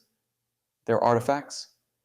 Yes, magical, blessed with pure magic, much like Adria's totem. Adria raised her hand and touched the totem, which rested inside of her shirt. How had Ireland noticed it? The collaborator, because you can't own or possess an item of such power, must attune to the magical artifacts of the gods. You couldn't pick up my gun and fire. It has to accept you, to build a trust with you, to choose you to, you use its power. These guns chose me. Ireland practiced stretching her smile across her entire face. The weapons grant her abilities or allow her certain magical feats, but only if she uses them based on the original attuning. Adria said. She had to agree and align with the gun's intentions. I desire to protect this world, Ireland said. The weapons respond kindly to my purpose. As long as she's acting in accordance to that creed, the weapons will imbue her with magic. Like Winnie loves tattoos, I said, and my sickles. Adria scoffed and shook her head. Not really. Her artifacts won't ever deplete. They're filled with pure energy from fallen angels, or seraphim, angels still in heaven. I frowned, becoming lost in the weeds. I don't understand. How does that differ from your totem? It's an artifact, infused with pure magic from a fallen god, right? Yet, your human nature corrupts the magic within it. That's what you said. Why are they different? The cowgirl slouched in her chair and crossed her arms over her chest. They're vastly different. My guns derive from a seraphim, a creature unmarred by corruption. Adria's totem, though a powerful artifact, derives from a Nephilim, or as you refer to them, a fallen god. Nephilim are the offspring of fallen angels and human women. Corruption flows strongly through their veins. Adria's totem, though powerful and part celestial, isn't pure. Who made your guns? I asked. Which angel? It doesn't concern your mission, Ireland said. You're going to run reconnaissance on the town of Tonopah. We need answers to a few questions. How much of the population has the Necromancer taken control of? Did anyone survive, escape, or go into hiding? Where is the Necromancer's lair? What's his next step? We need as much detailed information as possible. And you? Adria asked. You get to sit back and drink margaritas and eat onion rings? The Necromancer can't know I'm aware of his presence. Not yet. You will investigate and collect information. After you report your findings to me, we'll come up with a plan, and together, we'll go after the Necromancer. Do you think the three of us can defeat a wizard powerful enough to resurrect the dead? Adria asked. Be honest, too. I'm not afraid of the truth. The two of you wouldn't stand a chance against him, Ireland said. That's how you'll confront the Necromancer, though. Just you two. Bolster his confidence. Make him underestimate us. Then I'll enter the fray. With the element of surprise, I think we stand a chance. Think, Adria asked. Give me some Vegas odds. I want to place a bet. With me, we go from 0% to 5, maybe 10% chance of victory. Adria exhaled a whirlwind of air and scratched beneath her ear. Well, I guess the steeper the odds, the bigger the payout. Chapter 20. What's up? Adria asked as we drove into Tonopah. You look like you're about to drop the world's biggest deuce, but you have nowhere to lay it down. I sighed at the image she had drawn. You've killed humans before, right? Adria's eyes narrowed, and her jaw twitched. I hunt monsters. That's what Herbert taught me to do. Hunt and kill monsters. You told me you killed humans, murderers, rapists. A monster is a monster. More often than not, monsters are human. I rest my head against the cool passenger window. Monsters are cursed, aren't they?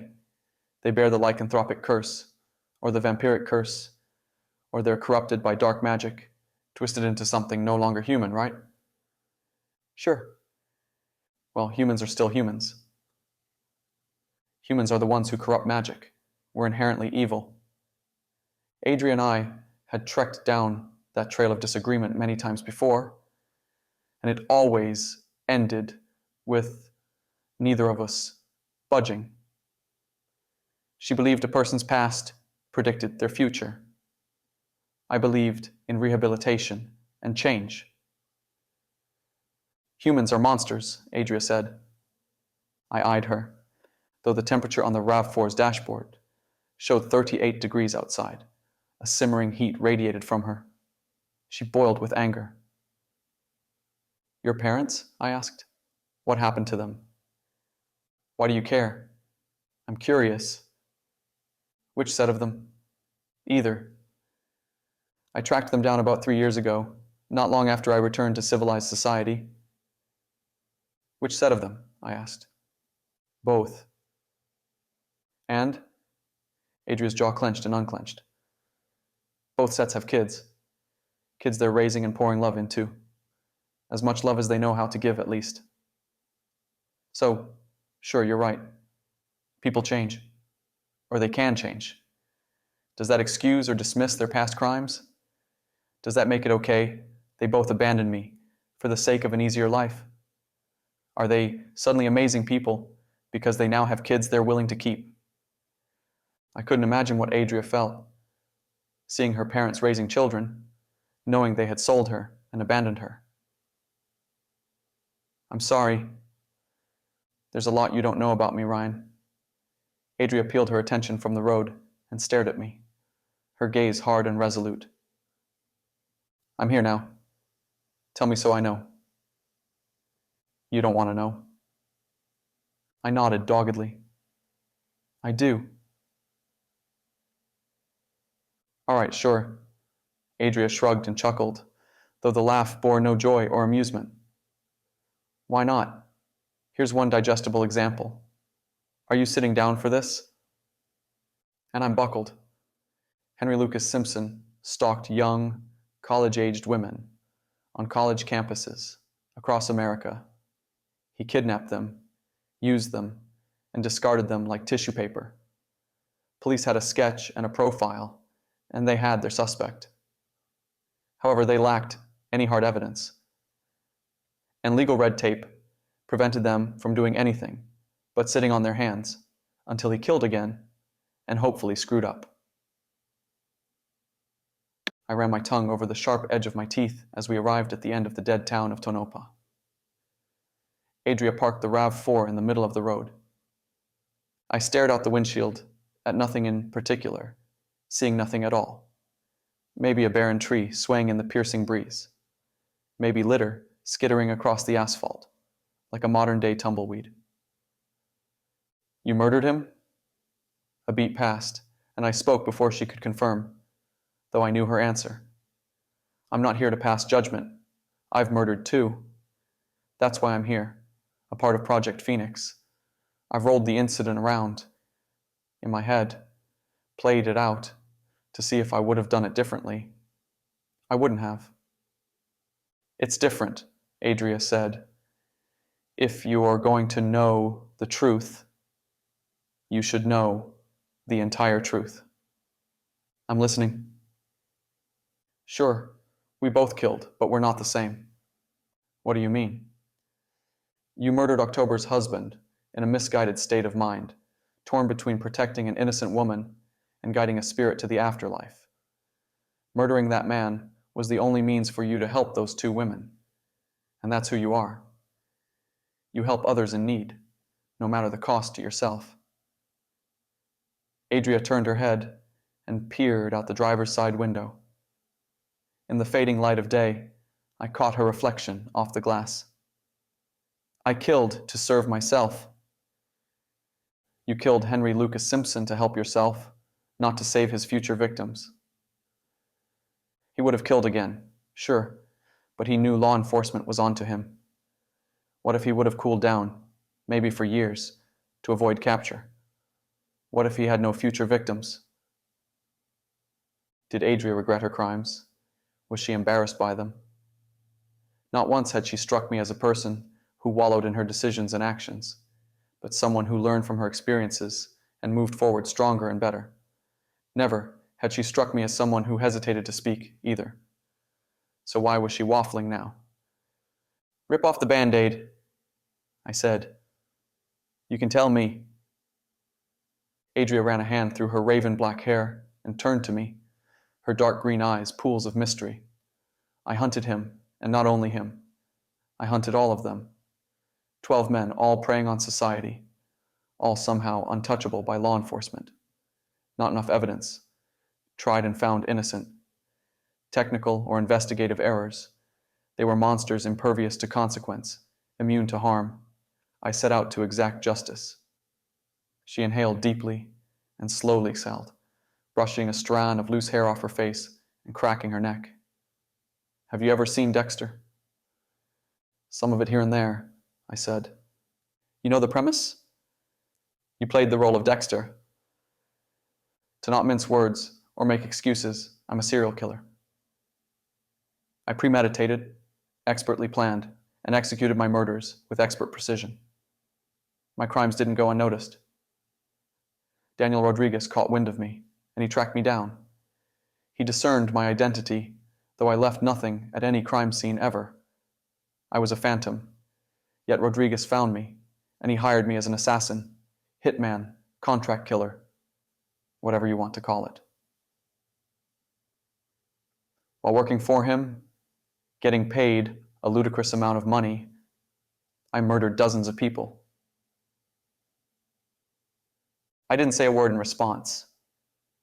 Adria waited a few seconds, maybe collecting her thoughts, maybe expecting me to butt in. What was there to say, though? I had struggled, after killing October Simmons' husband, for killing him in the heat of the moment after he brutally abused her. Adria had thought out and planned multiple murders, not to save people, but for an income, as a way of life. "Those men were warts on society," she said. "Monsters feasting on the weak. Not all of them were human, as you define human. Some were fledgling vampires. Others were lycanthropes. Don't get it twisted. I killed a fair share of humans, including..." She trailed off and stared at her lap, appearing vulnerable for the first time, so much like a scared, lost little girl. "Including one innocent person." "What?" I asked, barking the question without thought. "It was an accident." "I thought you didn't do accidents. I thought everything, every detail, was planned and considered with meticulous thought." The hit went sideways. The target noted my presence at the scene and fled. I pursued. Adria shook her head. "It doesn't matter the excuse or the story. I allowed him to escape. I killed an innocent person because of my mistake." "You physically killed an innocent person? You pulled the trigger and ended their life?" I asked, because I had a difficult time swallowing that Adria could make such a crucial, fatal error. My decisions and actions resulted in a person's death. When the dust settled, sure, I may as well have pulled the trigger. But you didn't. Patricia Nunez. What? That was her name. I turned myself in. After that, I confessed to every kill I ever made, all the way back to Henry Lucas Simpson. I pled guilty, forwent the trial, and received a life sentence in prison. That's when Haller found and recruited me. He gave me a chance to atone for my mistakes in a manner where I didn't have to rot in a cell. In the back seat, Greg yawned with too much exaggerated emphasis, considering spirits don't need any sleep and can't feel tired. I looked over my shoulder at him. What's wrong with you? He scrunched his face and shrugged. It's not like she can hear me, but I'm bored with this conversation. You guys are killers looking for a noble reason to excuse what you do. It's that simple. Get over it, and let's do the job. Killing a necromancer. Oh, also, she mentioned Daniel Rodriguez. You know who he is? Should I? I heard the name back in my breathing life. Greg clicked his tongue in a disapproving manner. His reputation instills fear into hardened, violent criminals. Rumor on the street says he's not human. I relayed Greg's message to Adria, and she nodded in confirmation. The spirit isn't entirely wrong. He's human, but he's a warlock, like our new friend, Ireland. He has an artifact? Yeah, though I'm not sure what it is, or what it does exactly. He hides it amidst many accoutrements.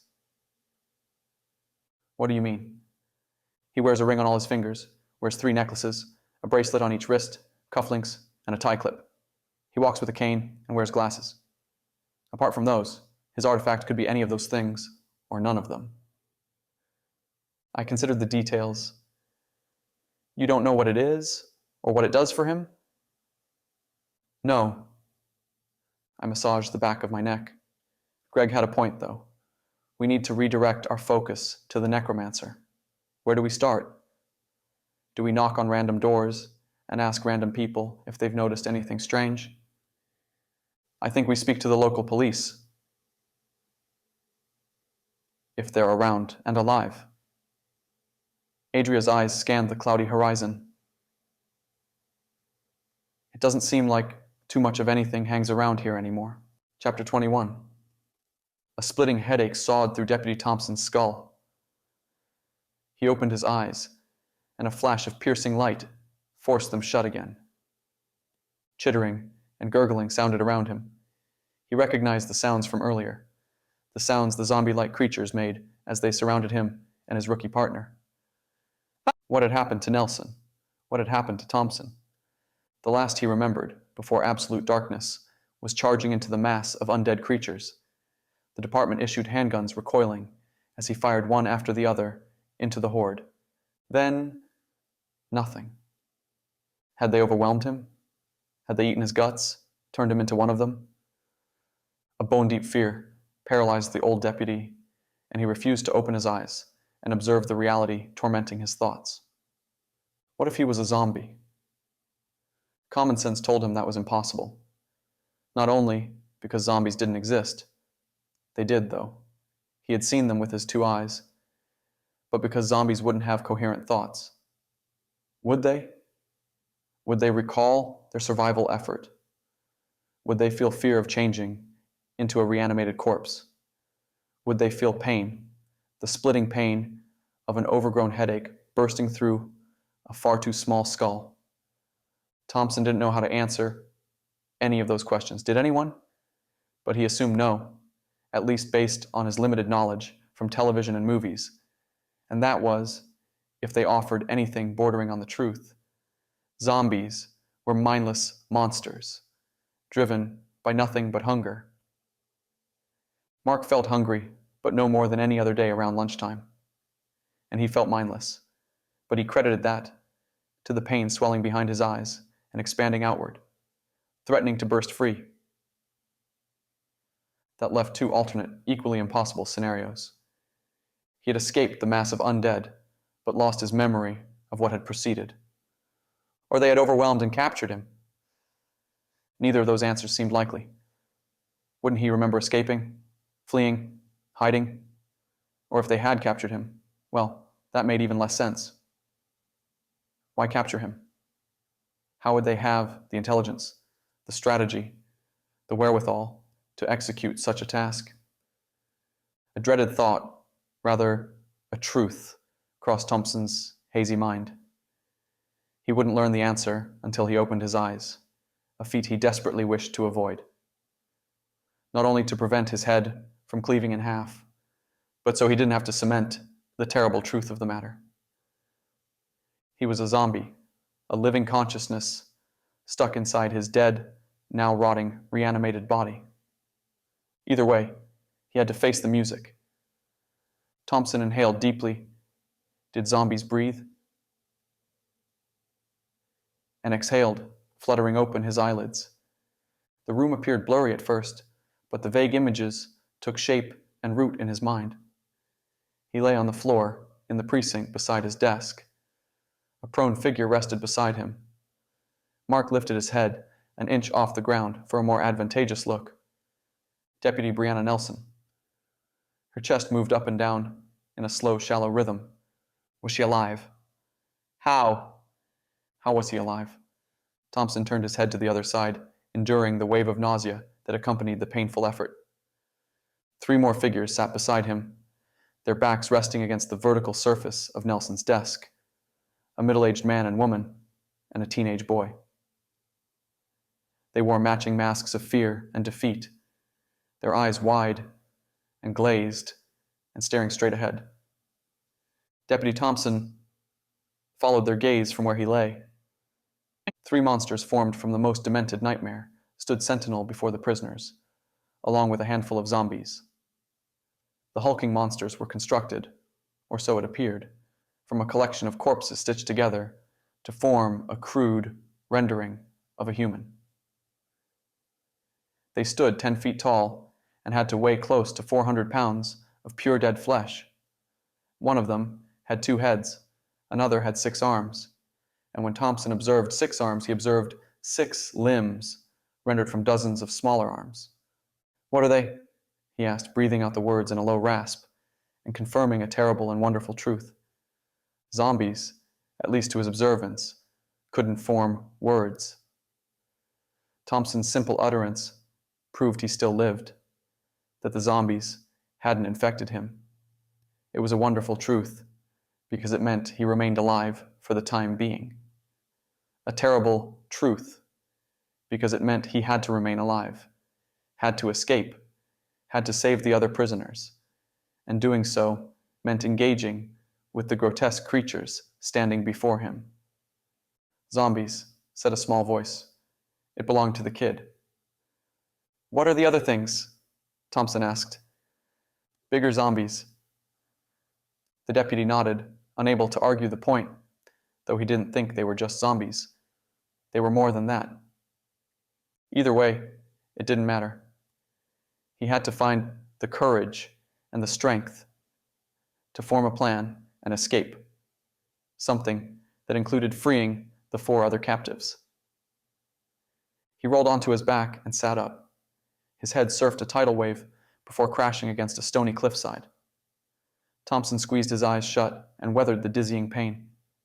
After a few breaths, he opened them again, glancing at his utility belt. The zombies had confiscated nothing from him. The mace, the handcuffs, the knife, the stun gun, the baton, and the flashlight remained in place. Only his and Nelson's guns were absent, probably lost in the parking lot, where he had dared his first escape. His first escape by abandoning his partner. Thompson turned to Nelson. The laceration across her head had ceased bleeding. The blood coagulated in a jelly-like thickness. The bone still jutted from her left forearm, though, and she remained unconscious. "Why didn't they kill us?" Thompson asked, glancing at the teenage kid. The boy shrugged his skinny shoulders to his ears. "I couldn't tell you." "What about you?" Thompson directed the question at the man, presumably the kid's father. They looked enough alike. "What about me?" The man threw a street-hardened glare at Thompson. "You think I know something about this?" "I don't know who knows what. Piecing information together, trying to come up with a plan. There's 5 zombies, right? The kid spoke, his tone urgent, as if he had noticed something important. Thompson counted. 8, if you include those 3 things. I don't. Anyway, 5 zombies, 5 of us. Okay? Deputy Thompson didn't follow the logic. You were out for quite a while, the kid said. Not me, though. They never knocked me out. I saw everything. Those 5 zombies walked in here with those. He pointed at Garrison's desk, the deputy who worked the other half of the week during day shifts. On the messy, paper-littered desk stood a medicine bottle filled with pills. They put that there, backed away, and it's been there ever since. The zombies brought the pills? Thompson asked. Did they grab it from evidence? You think that makes much sense? The father asked. No, it doesn't. The kid spoke, excitement raising the level of his voice from a whisper. Zombies aren't an intelligent, right?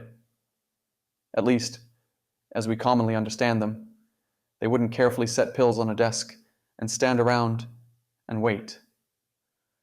I mean, what are they waiting for? Why haven't they eaten us?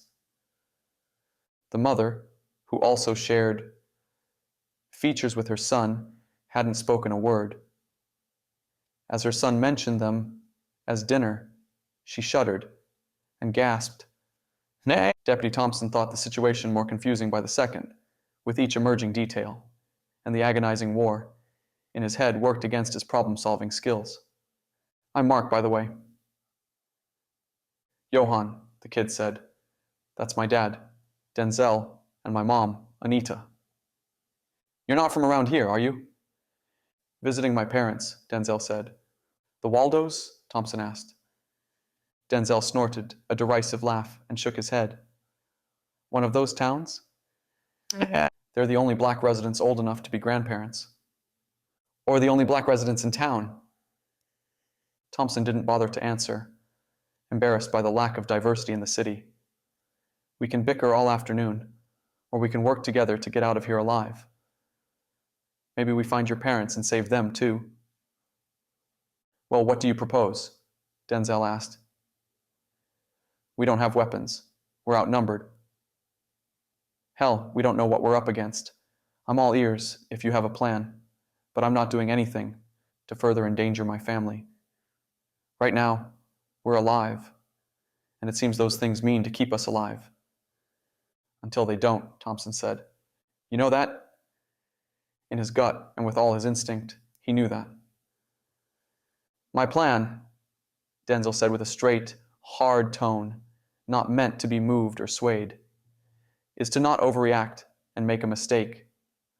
I'll wait for them to make a mistake, then I'll make my move. Thompson didn't like it, didn't enjoy sitting around and waiting for something to happen. But with Nelson unconscious, without weapons to bolster their odds, what other option did they have? He didn't want to test a zombie in combat, let alone one of those abhorrent monstrosities. Though he disagreed, he knew no other option existed but to wait. Deputy Thompson leaned against the vertical surface of his desk and watched the undead creatures move about the office. Chapter 22. Adria parked in front of the Lander County Sheriff's Department. Dark, heavy clouds crawled across the sky, encasing the small town in a gray darkness for the early afternoon hour. A heavy, plunging cold accompanied the dark, like diving into the depths of a winter lake. Worse than the biting cold and the oppressive darkness, though, was the crystal-clear silence, like the ice that sheets dark, frigid waters. It was the pure silence of the grave. Nothing moved or spoke or breathed. Crickets didn't chirp. Mosquitoes didn't whine. Owls didn't hoot. We were stuck beneath the surface, freezing in a tomb of darkness. I scraped my teeth over my upper lip and stared at the department's face. It mirrored the environment, dark and silent. I don't think these agencies usually close for lunch. It's really dark in there, isn't it? Adria asked. It's a tiny, unincorporated town. A living ghost town, right? What if they only have one on-duty deputy every shift? What if she's aware of turning off lights before heading on patrol? Sure, sure, sure. Except, if a deputy patrolled the town, don't you think we would have seen him? Doesn't the sheriff's department have countywide patrol? What if she responded to a call on the other side of the county, far away from this dead town, where nothing ever happens? Except for zombie sightings, I said. Adria unbuckled and opened the driver's door. You ready, cowboy? She threw open her door and stepped into the murky day. I followed her to the station's entrance. A wedge held the glass door open. That little detail solidified the eeriness and strangeness of the day. A chill cut down my spine, and I shivered, not from the chill, either, but from undeniable fear. Adria and I didn't know what lurked within the department building, what waited behind the slightly open door. Neither of us had any experience fighting zombies.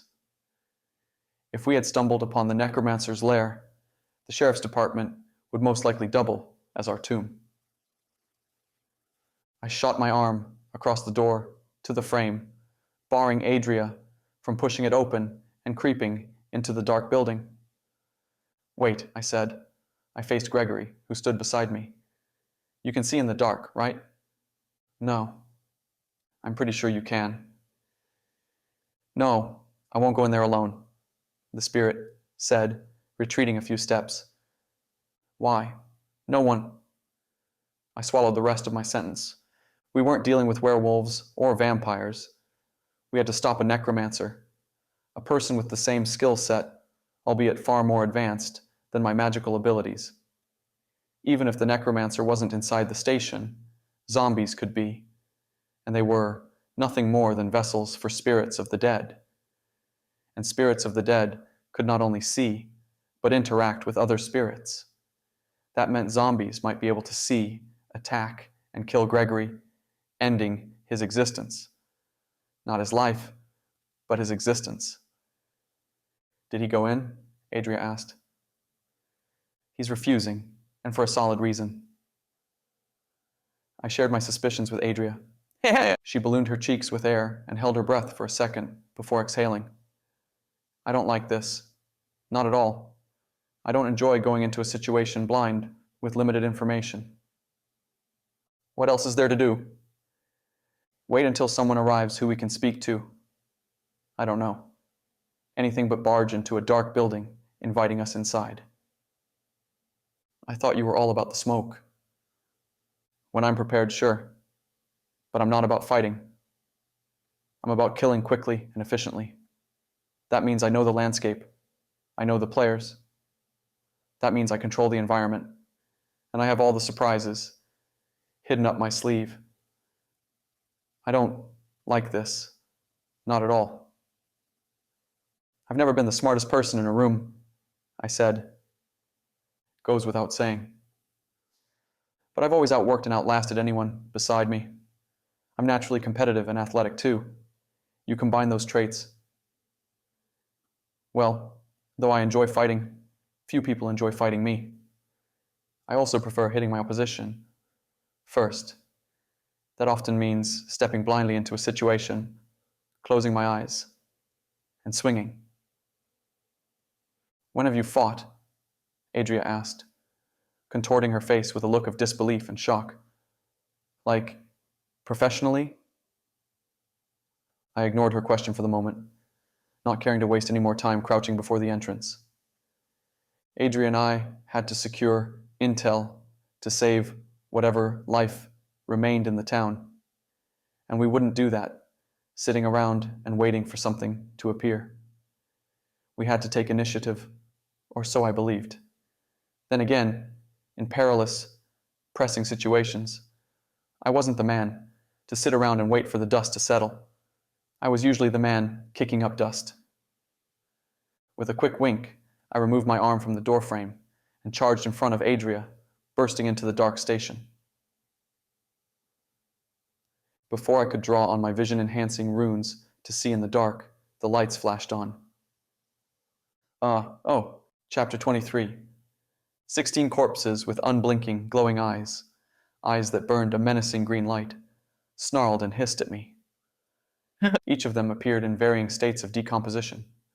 One was nothing but a skeleton, bones and tufts of flesh. One I might have mistaken for alive on any other occurrence.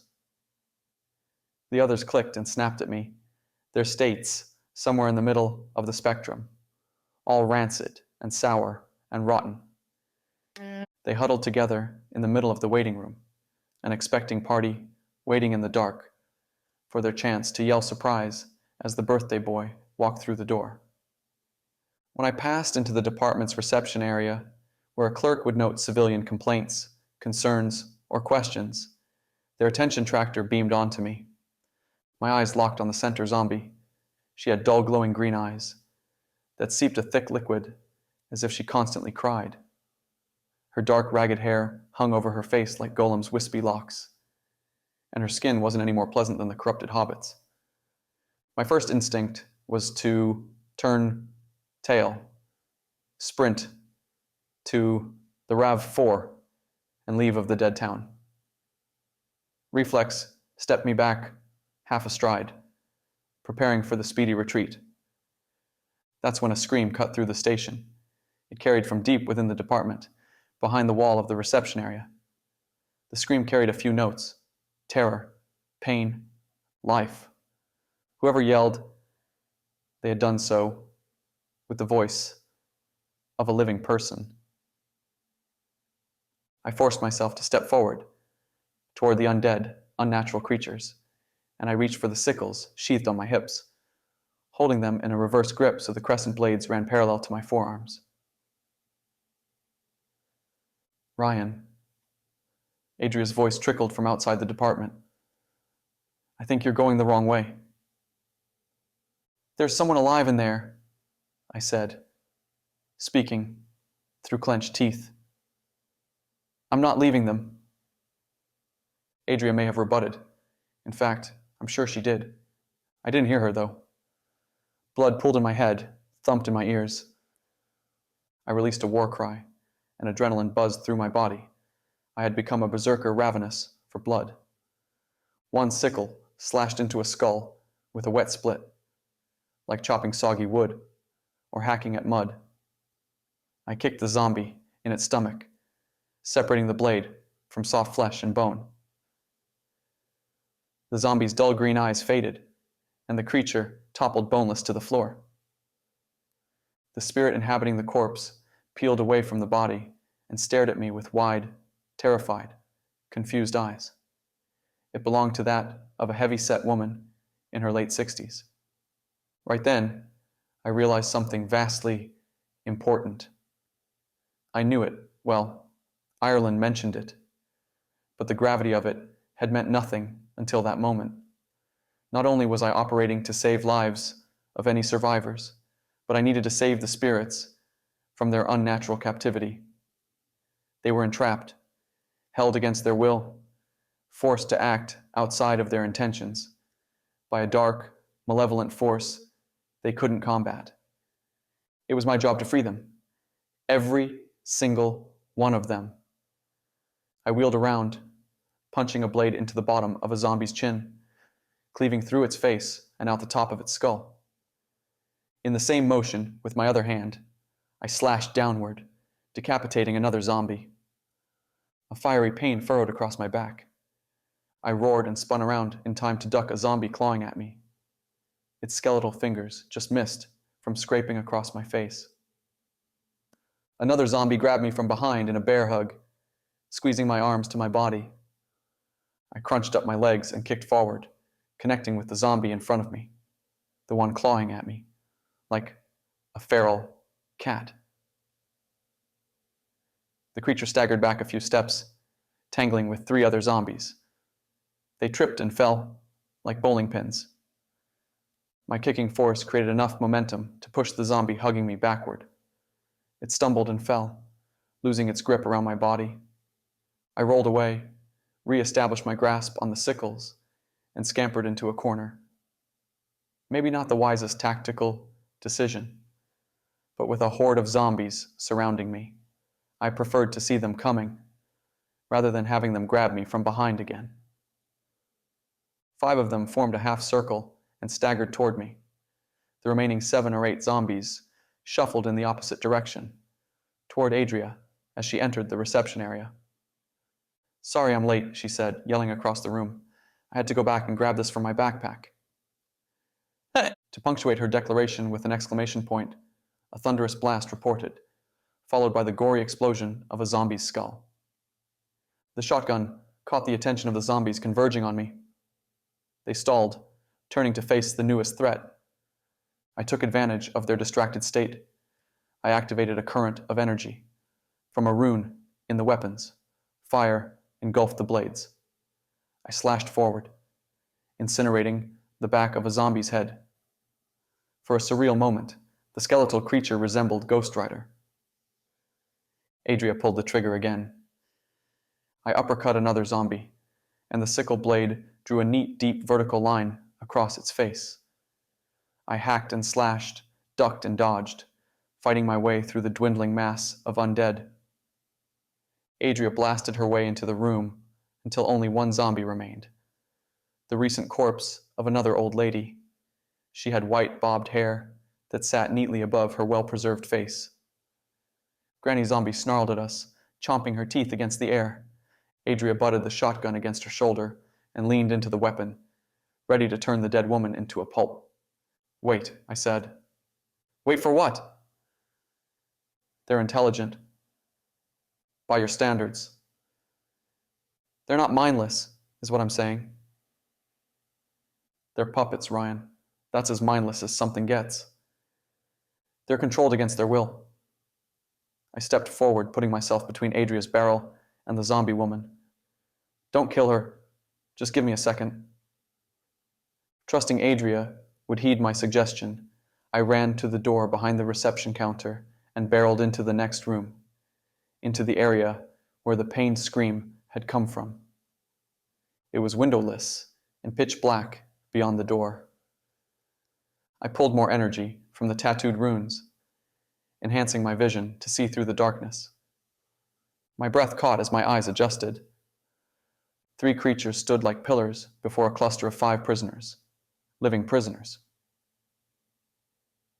The creatures weren't zombies, though, at least not the zombies we had killed. They each stood well over 9 feet tall, and they resembled how I imagine Frankenstein's monster would appear in Mary Shelley's classic. Stitches held their mismatched, cadaverous limbs and body parts together. It was as if someone had dug up a variety of bodies and sewed them together to form one hulking monstrosity. I wanted to classify them as trolls or ogres, but I knew what they were, even based on my limited knowledge of such things. The lore I had studied regarding necromantic dealings mentioned them, but in scarce detail. Golems, monsters constructed and created through magic. How did a golem differ from a zombie, though? Wouldn't it have been easier for the necromancer to dig up a preserved corpse, funnel a spirit into it, and call it good? Why go through the trouble of constructing the golems? Unless they posited more power than the zombies, unless they offered a distinct advantage. Unfortunately, my studies had lent little information beyond classification. I would have to learn through hands-on experience, trial by fire. Too often, I had to get burned to learn my lessons. I bladed my stance and eyed the 3 golems guarding the nest of prisoners. Each golem appeared more grotesque than the next. One had 6 arms, one had 2 heads. One stood a foot taller and wider than the other 2. I had to roll the dice and pick one to go after first. My decision didn't take too much thought. I would eliminate the nearest to the group of people, hopefully creating a small window for them to jump through and escape the madhouse. Winnie Love's magical sickles weren't godly artifacts with a never-ending supply of pure magical energy, but they were magical weapons that provided me with a magical edge. They added a layer of protection around my body, atop of the defensive tattoos Winnie Love inked onto my skin, and they had several offensive abilities. I pulled the runic magic from the sickle in my right hand. The blade glowed a pale white, and I threw it end over end. It buried itself into the meaty flesh of the golem closest to the prisoners, the one with two heads. The pale, fiery energy pulsed, shooting tendrils of flame outward in a spiderweb pattern that wrapped around the bulk of the creature. The golem howled miserably, the sound grating and bone splitting. Worse, it smelled rancid. I clenched my teeth, lowered my head, and bowled forward. Drawing on the energy stored in my tattoos, I enhanced my physical strength and jumped, leaping high to hammer the edge of my remaining sickle into the golem's howling, strained face. I ripped the curved blade free of the dead flesh and hammered it home again. Again. Again. Black ichor splashed over me and puddled on the ground. The golem dropped to its knees, but not before one of the other abominations, the one taller and broader than the other two, ripped me away and threw me into the wall. I flew through drywall and insulation and framing, landing on bathroom tile and sliding into a urinal. I barely had time to feel the water soaking into my pants before the golem crashed through what remained of the wall. It plucked me off the ground as easy as lifting a doll and chucked me through the stall door and against the toilet, shattering it. Runes burned bright and hot across my body as the defensive magic activated to protect me. But it only had a limited amount of energy stored. I had to counter, and quickly, otherwise the golem would end me without breaking a sweat. Except, I no longer had possession of either sickle. I was weaponless, apart from the tattoos covering my body. The fading tattoos, depleting of energy. The golem grabbed my head, like holding a softball. Its long, thick fingers wrapped around my face, squeezed my cheeks. It dragged me out of the bathroom by my head and lifted me with one arm, so my feet dangled free of the ground, allowing me a perfect view of the prisoners and of the six-armed golem. The six-armed golem, who I'll refer to as Goro. Yes, I know Goro only has 4 arms, but they looked almost alike. Made a strange nasally noise and leaned forward, prying a man no older than 45 from the 5 survivors. Goro wrapped one of its hands around the man's head, the other around his ankles, and pulled, ripping him in half. A woman, likely the man's wife, screamed. A boy no older than 16 jumped to his feet and stepped forward, as if he might attack Goro in retaliation, but a young female deputy in a deputy's uniform grabbed the kid, preventing him from doing something rash and suicidal. She had a nasty gash across her forehead, and a bone protruded from the skin on her left forearm. Still, she held the kid as he kicked and writhed against her. I adopted the kid's rage, and I roared with the combined power of anger and fear and hate. The big golem's palm tightened around my skull. My eyes bulged from their sockets, and I could feel the shape of my head shifting to an eggplant and imploding. I raised my hands and clawed at the golem's arms, hoping to convince it to release me. I flailed, kicking my legs. The more I moved, the more pressure the creature applied to my skull. I thought it would crush my head like squeezing a clod of dirt. The 2-headed golem, with my sickles embedded in its face and body, remained lying on the ground, charcoaled and soaking in a shallow pool of gore.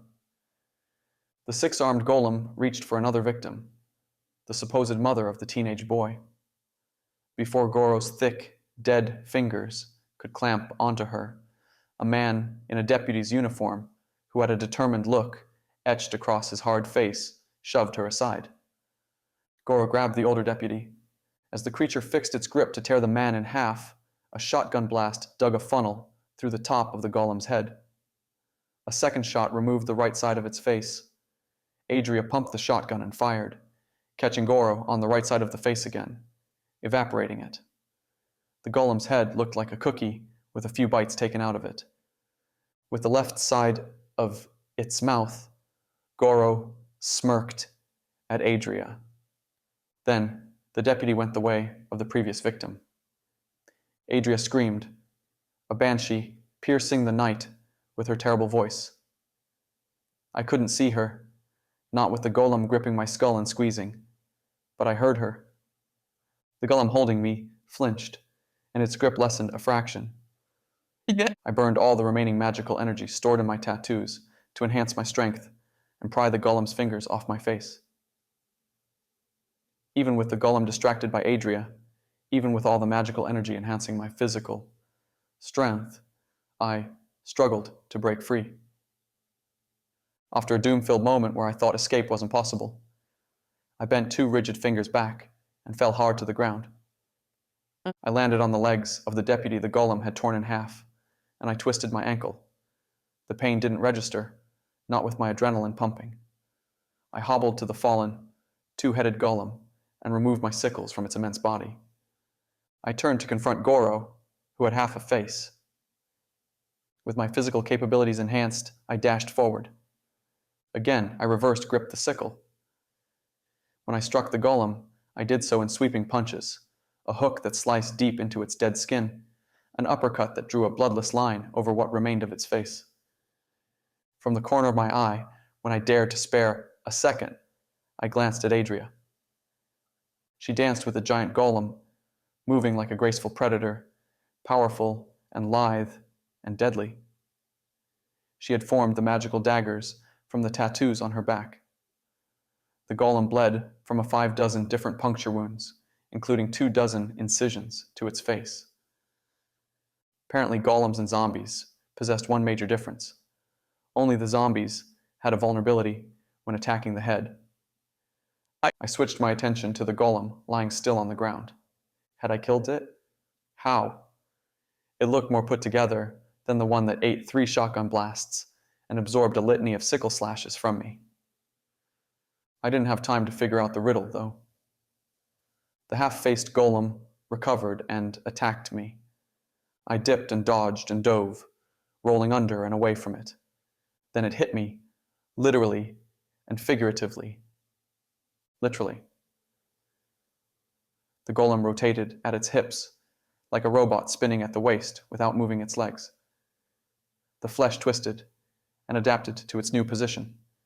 It bludgeoned me in the chest with 3 fists, evaporating all my defensive wards in one brutal strike. The defensive wards withheld long enough to absorb the brunt of the attack, but not enough to prevent my ribs from cracking. I flew across the room, landing on the ground and not against the edge of a desk. Figuratively, I had sent tendrils of flame to engulf the 2-headed golem's body. I coughed, unable to breathe, let alone speak. I had burned all the magical reserves in my tattoos, and that last hit had drained my sickles. Nothing remained, no power or magic. I was just a guy who could see and speak to spirits of the dead. I couldn't speak either, as I couldn't seem to find my breath. The 6-armed golem, with half a face, paused and considered its situation. It looked at Adria, who frantically fought a losing battle against the other golem. It faced the remaining 3 survivors, the young female deputy, the kid, and the woman. Then it turned to me, where I lay sprawled on the ground, battered and unable to breathe. I'm not sure what ran through its mind, if it even had thoughts to run, or a mind for them to run through.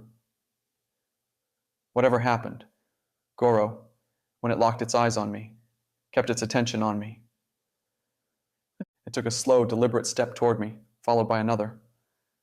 I lay on the ground and gasped for air. I looked at Adria. The giant golem had caught her, and it slammed her against the ground so hard the impact caused me to flinch. She groaned and wormed away in a feeble attempt at escape. Her magical daggers flickered and vanished from her hands as the stored energy in her tattoos evaporated. She looked up from her slithering position, and her eyes locked with mine.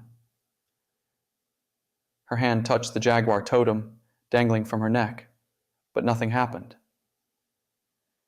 For the first time since meeting her, I saw something in her face I thought I would never see.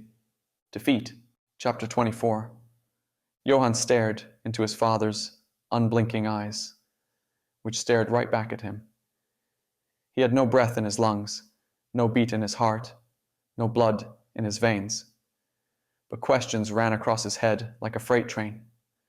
What are the pills? What are the pills? What are the pills? Why had the zombies brought them into the station? Why hadn't the zombies eaten the prisoners? What were the giant creatures made of dead body parts? Why the pills? What were the pills? Why bring them into the station, set them on the desk, leave them there? Why the pills? What were the pills? He stared at his father as the thoughts snowballed in his head, creating an avalanche. Denzel stared back without an answer, his unforgiving eyes no less forgiving in death.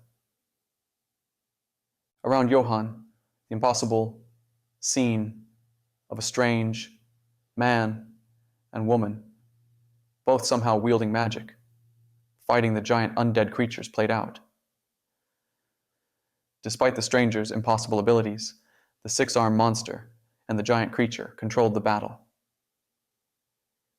Johann tore his attention from his father's dead gaze, shifting it to the orange bottle of light blue pills. What are the pills? What are the pills? They were important. He knew that much. That's why the zombies had left them there. That's why the zombies hadn't eaten him yet. What if it swallowed a pill? What if it turned him into a super zombie like the six-armed one, allowing him the ability to fight back, to save his mother? What if it killed him? Better to die from a pill than as dinner to a zombie, he thought. Besides, what other options did he have? He could watch the giant creatures kill the two strangers who risked their lives to save them, then wait until they killed Johann and his mother too. Or he could risk the pills. Either they did something, or they didn't, but he had no other viable paths before him. With the mass of zombies distracted, with the deputy's embrace around him, weakened from complacency, Johann darted forward, breaking free of her grip. He snatched the bottle of pills off the desk and retreated to his mother. What are you doing? The young deputy spoke in a desperate whisper. Anita must not have processed anything apart from her husband's brutal death. She stared at his remains in a paralyzed, broken stupor. Johann didn't bother answering the deputy's question. He twisted the cap off the bottle and shook a single pill into his hand. He stared at the small, blue, oblong drug for a half second before popping it into his mouth and dry swallowing. A fire bellowed and burned in his stomach, one he couldn't control or extinguish. It torched the reverse side of his skin, needed to burst free and breathe fresh air. It threatened to incinerate his insides if he didn't release it. Johann screamed and raised his hands, and his body went ice cold as the heat poured out of him. Chapter 25.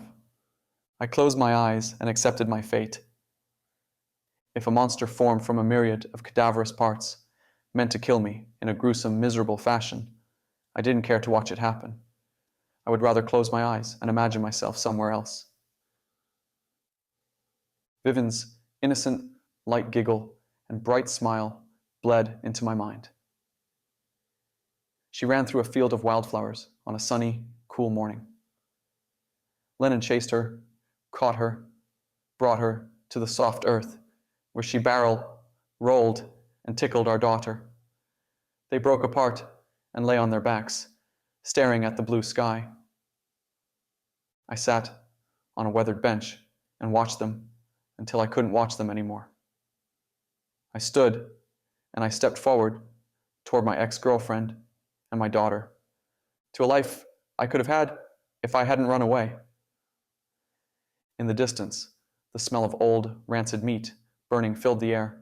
It grounded me, brought me back to the present, to my horrid reality. I opened my eyes, blinking away the fantasy. The six-armed golem tracking toward me howled in an otherworldly voice filled with pain. Flames danced over its malformed, unnatural body. It writhed and thrashed and bucked. Then, like a switch getting flicked, it collapsed into a mound of rotted, dead meat. The teenage kid stood behind the monster. All the blood had drained from his face, and he carried his head as if it weighed the world on his narrow shoulders. Only the giant golem remained. The monstrosity rampaged. It turned away from Adria and charged the threesome of captives.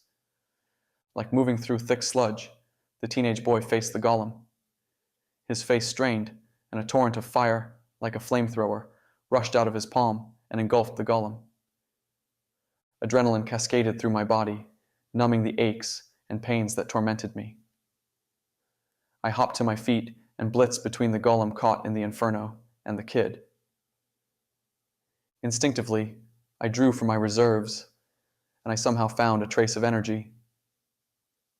Where had it come from? The answer didn't matter. I gathered the energy and shoved it into the blades of my sickles, and I pounced forward, cutting deep ribbons into the golem's body. Adria joined me, dancing and dodging, heaving blows as she stabbed the creature with magical daggers about 50 times for every slash I cut across its body. The golem dropped to its heavy knees before falling face first onto the ground. I staggered, veering to the side, leaning against the nearest wall for support, sliding down it and sitting on the floor. I stared at the sickles, at my hands, and I noticed the bracelet Winnie Love had outfitted me with earlier that morning, the battery pack. That's where the spare energy had come from. Delirious, I fell into a fit of Hyenic laughter, the cackling scraping against my throat as I smiled broadly. "What's so funny?" Adria asked. It took a moment for me to catch my breath. "I don't know." Excuse me." The young deputy stepped forward, holding her snapped arm. She ushered the kid to his mother. "Who are you?" "We're here to investigate the reports of sighted zombies," Adria said. She remained standing, though I could see the fatigue creeping into her limbs, hear it entering the tone of her voice. She wavered, and she spoke, too aggressively, especially to a group of Umenta, who must have felt beyond terrified about what had occurred. "Those were zombies?" the deputy asked. "Golems," Adria said. "They're different, obviously. Zombies were in the lobby, the things that looked somewhat human. Who's the kid? What's it matter to you?" "I'm here to help." "Who are you?" "Deputy Nelson." "Well, Deputy Nelson, can we talk? How can you help us?" Adria glanced at me, her dark green eyes wide and questioning. "You okay?" I grunted, which summed up how I felt in a single sound. Adria returned her attention to the deputy. "Care to answer a few questions for me or not?" "Do you care to answer a few of my questions?" Nelson asked. I admired the young deputy's courage and poise, despite what she had survived and the pain she most definitely endured. "Not really," Adria said. "The way I see it, you and your town need a little help, and we can provide you with that. If you prefer, my partner and I can scoot on out of here and take our monster-killing business elsewhere." "Monster-killing business?" "Oh, I'm sorry, Deputy. That sounded like a question, and I'm not answering questions. I'm asking them." Adria scratched the side of her head, scrunching up her hair. "Do you know of other survivors in this town? Other you than you three?" With that, the kid's mother collapsed into a fit of sobs. The son dropped beside her and held her, running a hand, a fire-breathing hand, through her hair A little reverence to the departed would be appreciated, Nelson said. One of the men who died was her husband. The other was my partner and mentor. So, I'd advise you to watch your mouth. I shifted my gaze to the ripped-in-half remains of the two murdered men.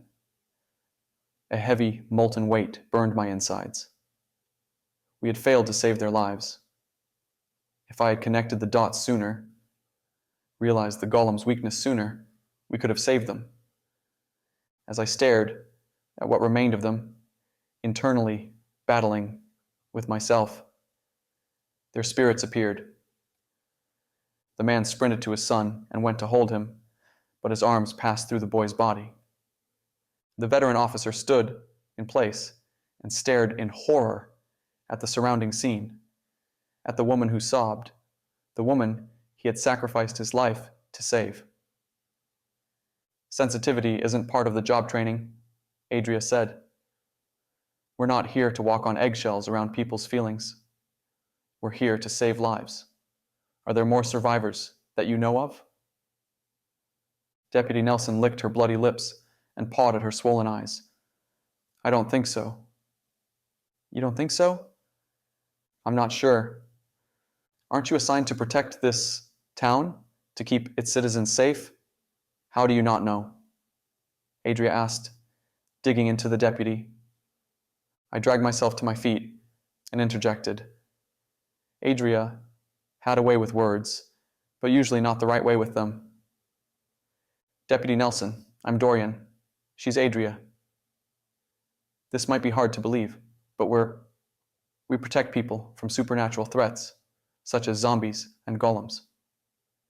After receiving a report that a necromancer has taken over your town, we responded to the call. A necromancer? Someone with the magical ability to interact with the dead. I rooted my hand on the desk beside me for stability. My legs were rubber, my head a whirlpool. Our business here is layered. First, we need to guarantee the safety of all residents. Do you know of anyone else still alive in this town? The deputy shook her head. I went to Vegas this past weekend. Came home late last night and woke up early this morning to work. What about other deputies? I asked. The sheriff, where are they? I don't know. I glanced at the woman, who recovered enough to sit upright and hold her son. Tears blotted her swollen red face. The patriarchal spirit loomed over them, unnoticed and forlorn. About a week ago, Nelson trailed off and scoffed. It's crazy to say. Believe me, I know. She sighed in defeat. We had reports of zombie sightings. Thompson and I worked 12-hour shifts, Monday through Wednesday and every other Sunday. We had Sunday off yesterday, so I've been away since Thursday. Thompson lives out of town. During his shifts, he usually spends the night at the department, but on his days off, he'll head home. He was gone for as long as me. We didn't have any updates for each other, and we didn't hear any news from the graveyard. Shift. I mulled over her explanation. What about them? I asked, nodding at the woman and her son. I only woke a few minutes before you came in here. Apparently they drove into town to visit family. Waldo's is their name. That's Anita, and her son is Johann. 1,000 questions bounced around my hazy head. Have you seen the Necromancer? I don't think so. He would probably find a lair to conduct his rituals, Adria said. A tomb, mausoleum, an abandoned building, a place where no one would stumble upon him, and a place where he would have isolation and space and access to corpses without drawing attention. Nelson mulled over her answer for a moment. This is a mining town, with plenty of abandoned mines. I shifted my gaze to Adria and brushed a knuckle across my nose. What did you do with the zombie? What do you think I did?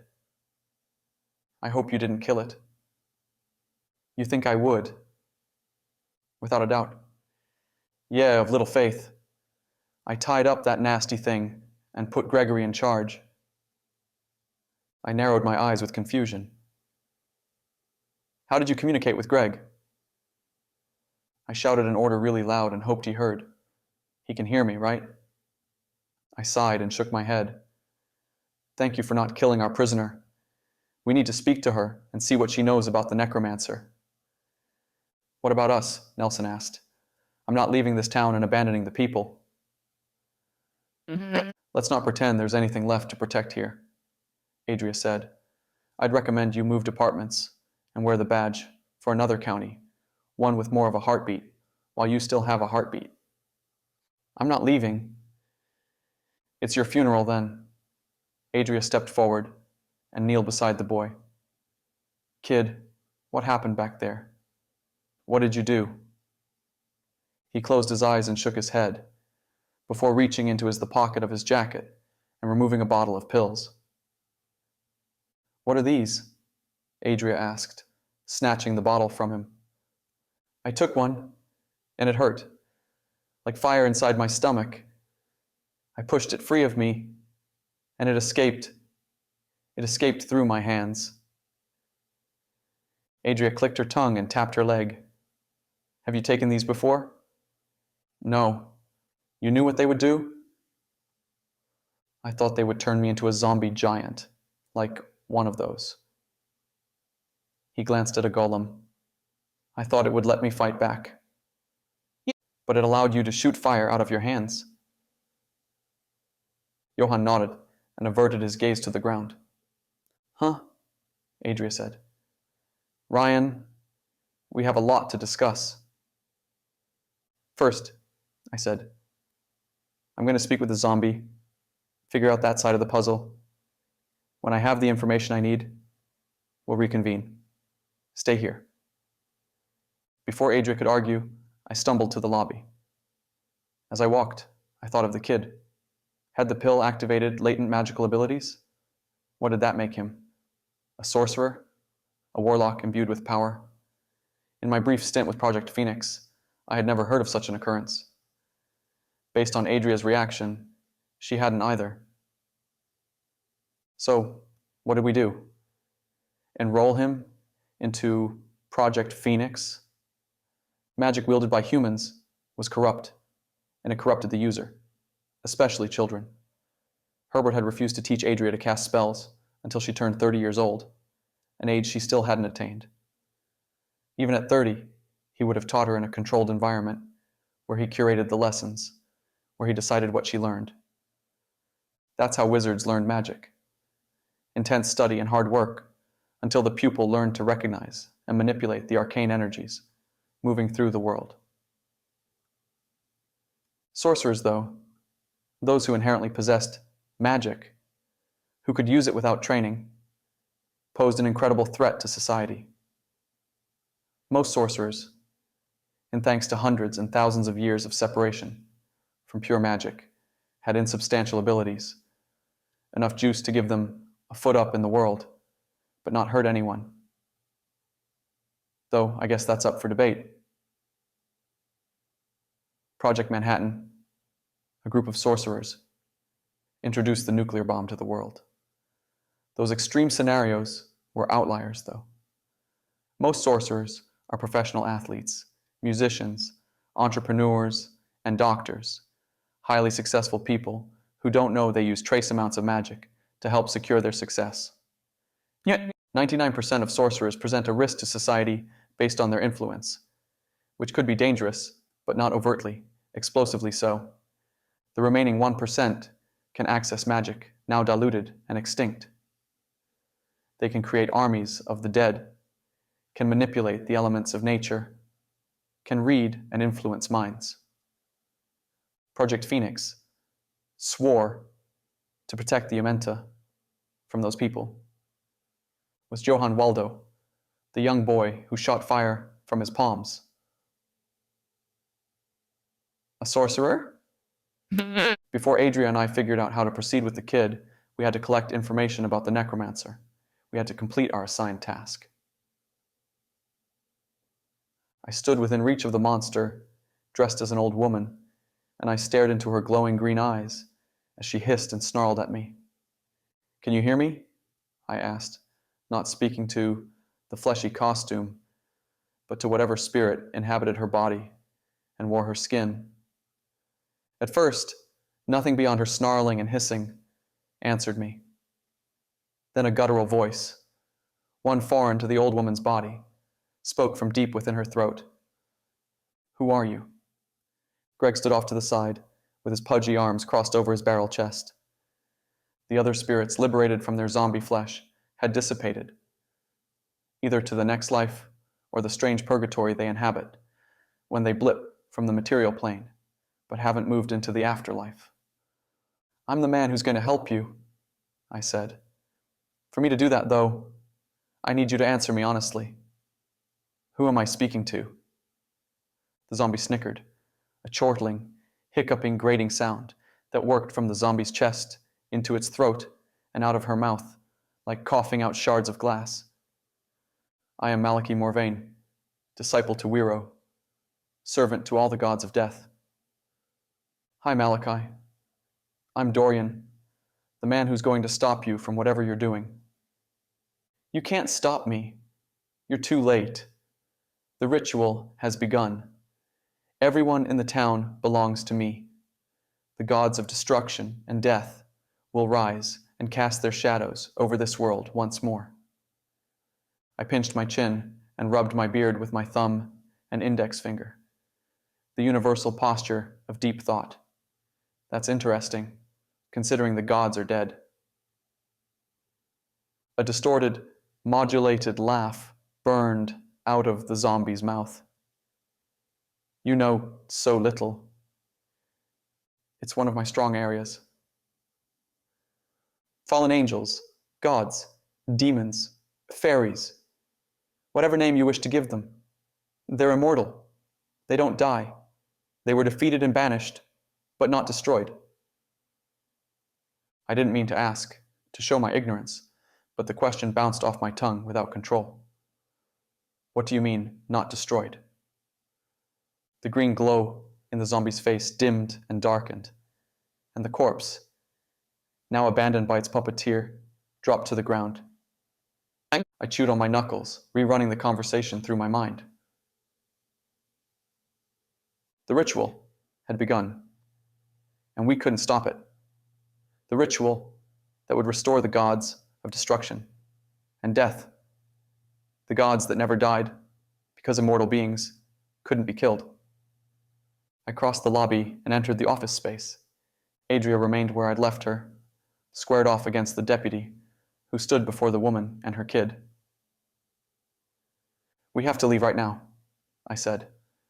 "We have to speak to—" I bit my lip, cutting myself off after nearly saying Ireland and showing our hand, revealing our secret weapon. I took a second to calm my mind and slow my thoughts. "We have to rendezvous with our contact." "Not without the kid," Adria said. "Immortals can't die," I said. "Do you hear what I'm saying? They're immortal." The tension in Adria's face softened for a moment, and she glanced sideways at me. "The zombie told you that?" The necromancer spoke through the zombie. "Why didn't you lead with that?" She faced the young deputy. "We're here to help you. Either all of you willingly come with us, or I take the kid by force. What do you say?" Adria flashed the trio her most menacing grin. Chapter 26. Adria drove the RAV4 back to Keystone. I sat in the passenger seat. Deputy Nelson sat behind me, Johan in the center of the back seat, his mother behind Adria. "Where are we going?" Nelson asked, her voice heavy and groggy. I glanced at her, and she appeared more zombie than human, her face pale and covered in a wet sheen, or limbs shaky. The deep gash across her forehead looked like it needed immediate attention, and she cradled her broken arm, which still showed bone. Her determination to stay awake, to juggle her pain with her responsibilities, amazed me. "Keystone," I said. "I can't leave the town." The town's dead, Adria said. You don't know that. Have you gone through every house? Uncovered every stone? People could be hiding, waiting for someone to rescue them. We're that someone they're waiting for, and we're heading in the wrong direction. We need to regroup, I said. You need immediate attention to your arm and head. Without medicine, you're not of any use to anyone. Once we're energized and have a plan, we'll return and fight for this town. More concerning than saving any survivors in the town was the Necromancer, having already started the ritual to resurrect the gods. He said we were too late. What did that mean? Too late to stop the ritual? Too late to save the world?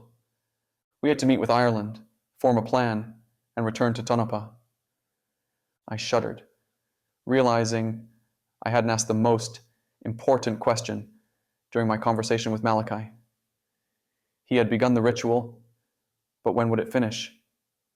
Did we have 10 minutes? 10 hours? 10 days?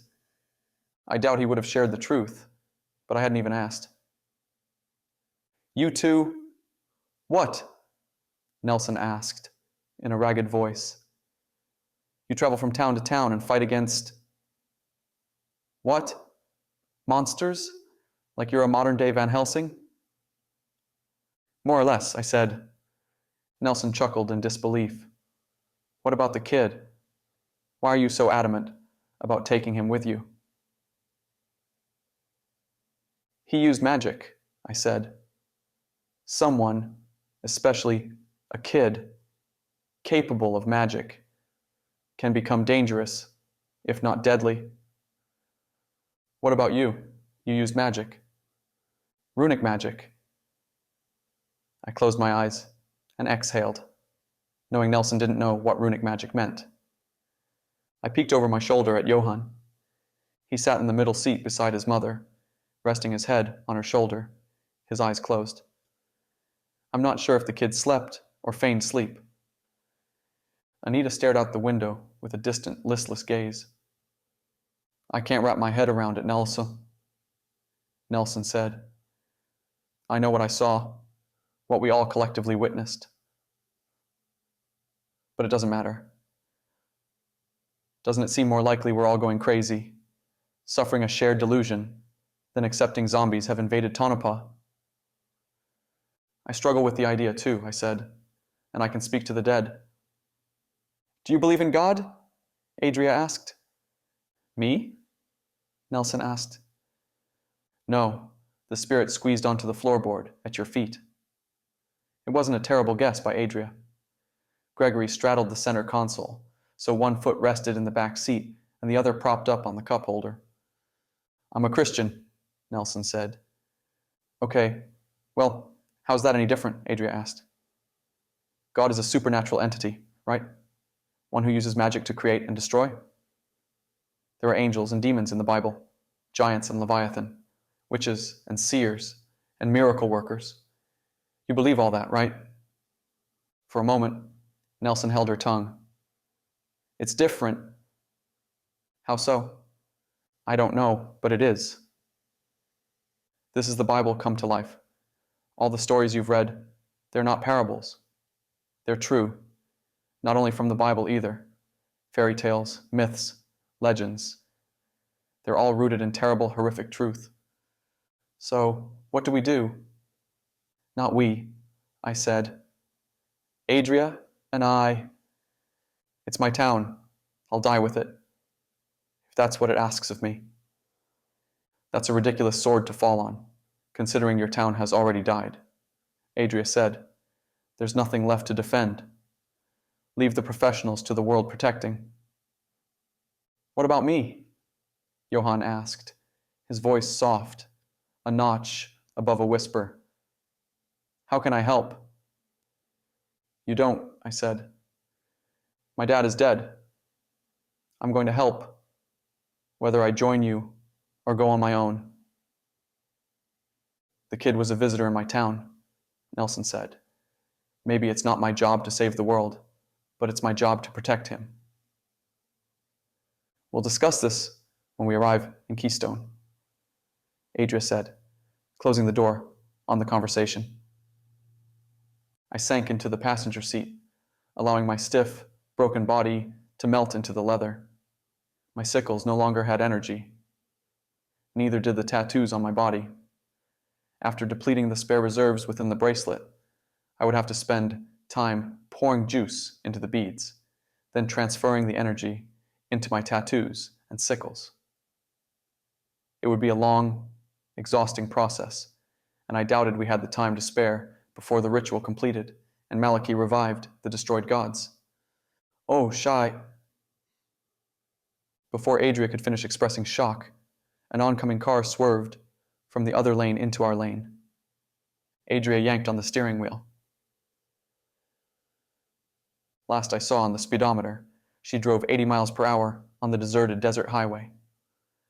When she jerked the steering wheel to the side, the RAV4 skidded and flipped, hopping into the air before crashing to the ground and rolling.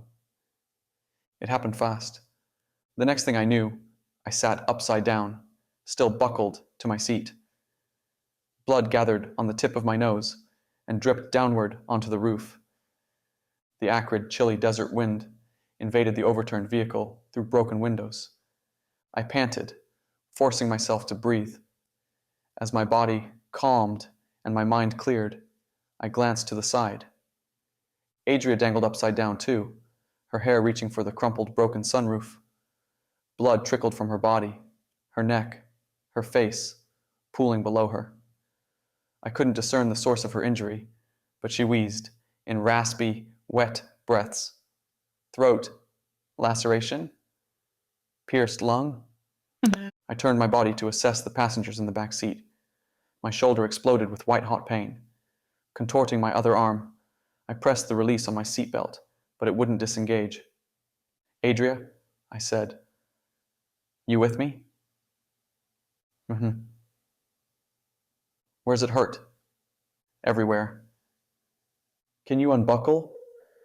I'm stuck. Nelson, I said, you with us? No response. Nelson, Anita, Johan, someone talk to me. What's going on back there? The woman isn't breathing, said Greg from his perch. How can you tell? I asked. The kid and the officer, their bodies are moving with each breath, but not hers. That's not all. What do you mean? The car that drove into our lane, well, it's filled with zombies. They're headed this way now, 10 yards away. How many of them? I asked. 6. Dory, what's going on?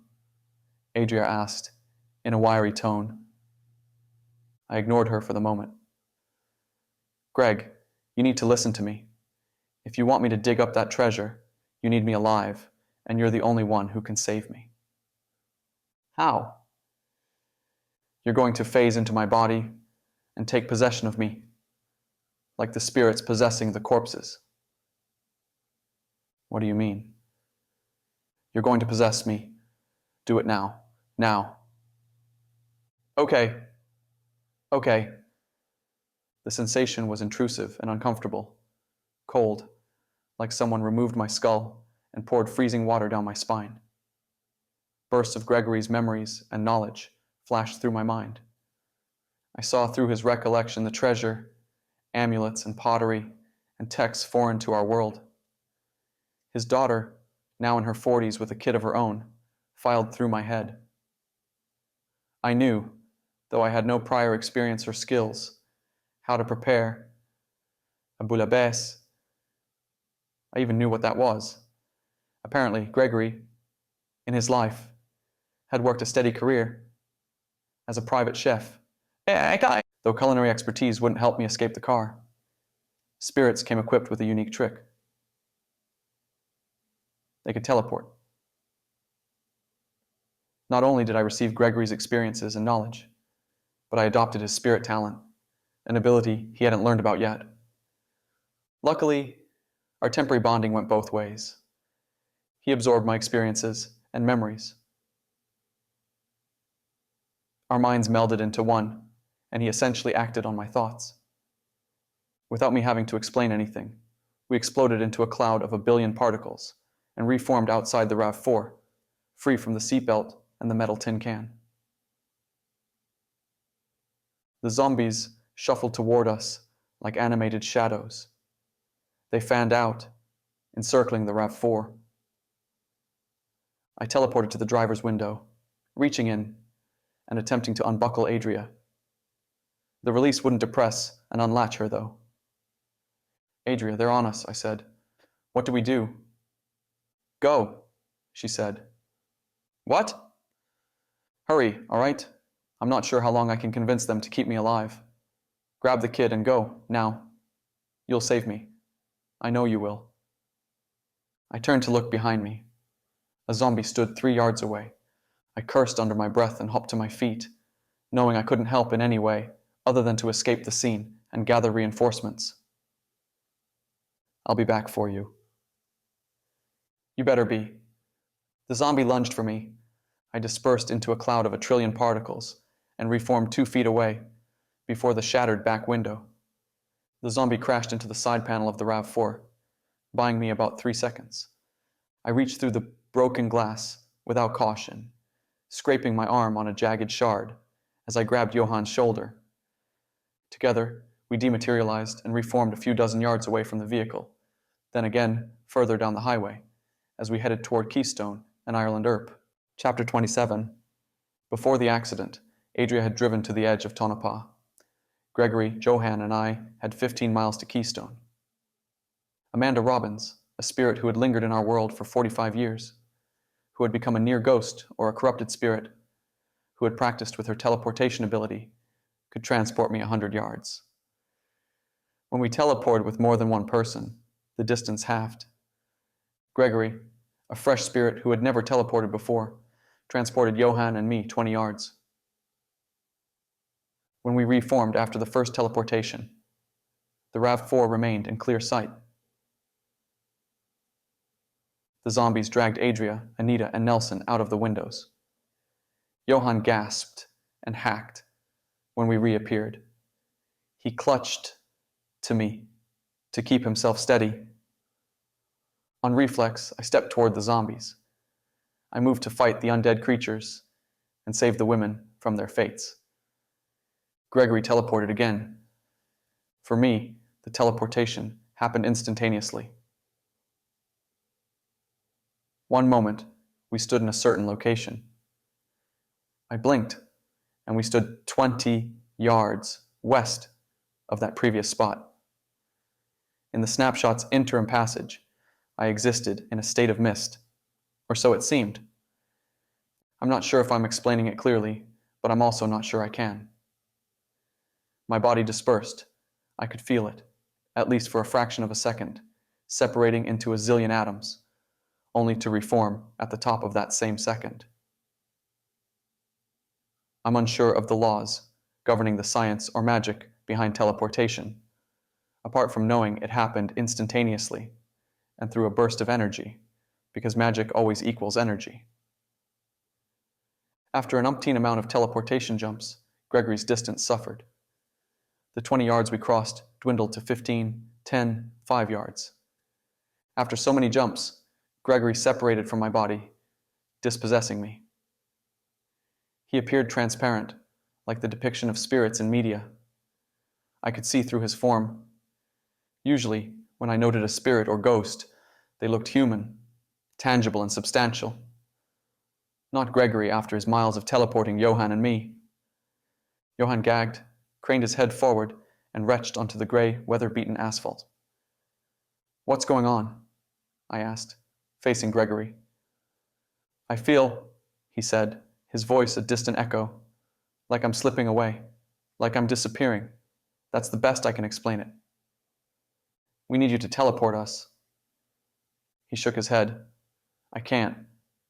Less of me returns to the material world after each jump, if that makes sense. If I become stuck in that other place, well, I'll have you and the kid with me. I'm not sure we'll return to this world." I glanced at the afternoon sky, which grew darker with each passing minute, as the clouds thickened and the sun sank lower on the horizon. What do you mean, other place? I asked. When I teleport, I appear in another place, a place with nothing there, no color or sound or life. Alice Newhall, the spirit who traveled the country with me for over 10 years, had described a similar realm. She referred to it as nothing, or as purgatory. We deduced it was a spiritual realm, a place between earth and whatever existed beyond our life. All the spirits I could communicate with could blip to nothing. You travel to that place whenever you teleport? I asked. Every time. You're with me there, as the kid. But you two appear less lighter. I'm not sure that makes any sense, but I'm a spirit there? You don't remember? I didn't have any recollections of traveling to another realm during our teleportation. I scratched my neck. We'll discuss this later. If we can't teleport, we'll have to walk. We have to get to Keystone and speak to Ireland. Based on the unchanging the landscape from Tonopah to Keystone, I deduced we either had 10 miles left to our destination, or 1 mile. It was impossible to know, with any certainty. Without the option of teleportation, without a vehicle, we had to brave the plummeting temperatures and the barren landscape of the Nevada desert. On foot, we trudged forward, bearing the emotional weight and the physical toll of the day, of our fights and our losses and our injuries and our pain. As with any other impossible journey, we put one foot in front of the other.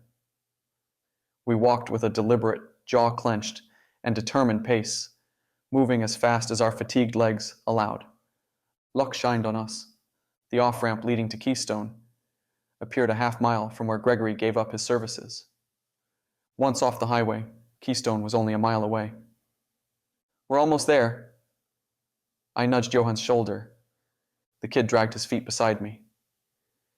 He appeared more zombie than human, with his shuffling steps and his slumped posture and his expressionless face. I couldn't imagine what thoughts plagued his mind. He had witnessed his father torn in half by a golem, had watched zombies drag his mother's limp body from the back seat of an overturned vehicle.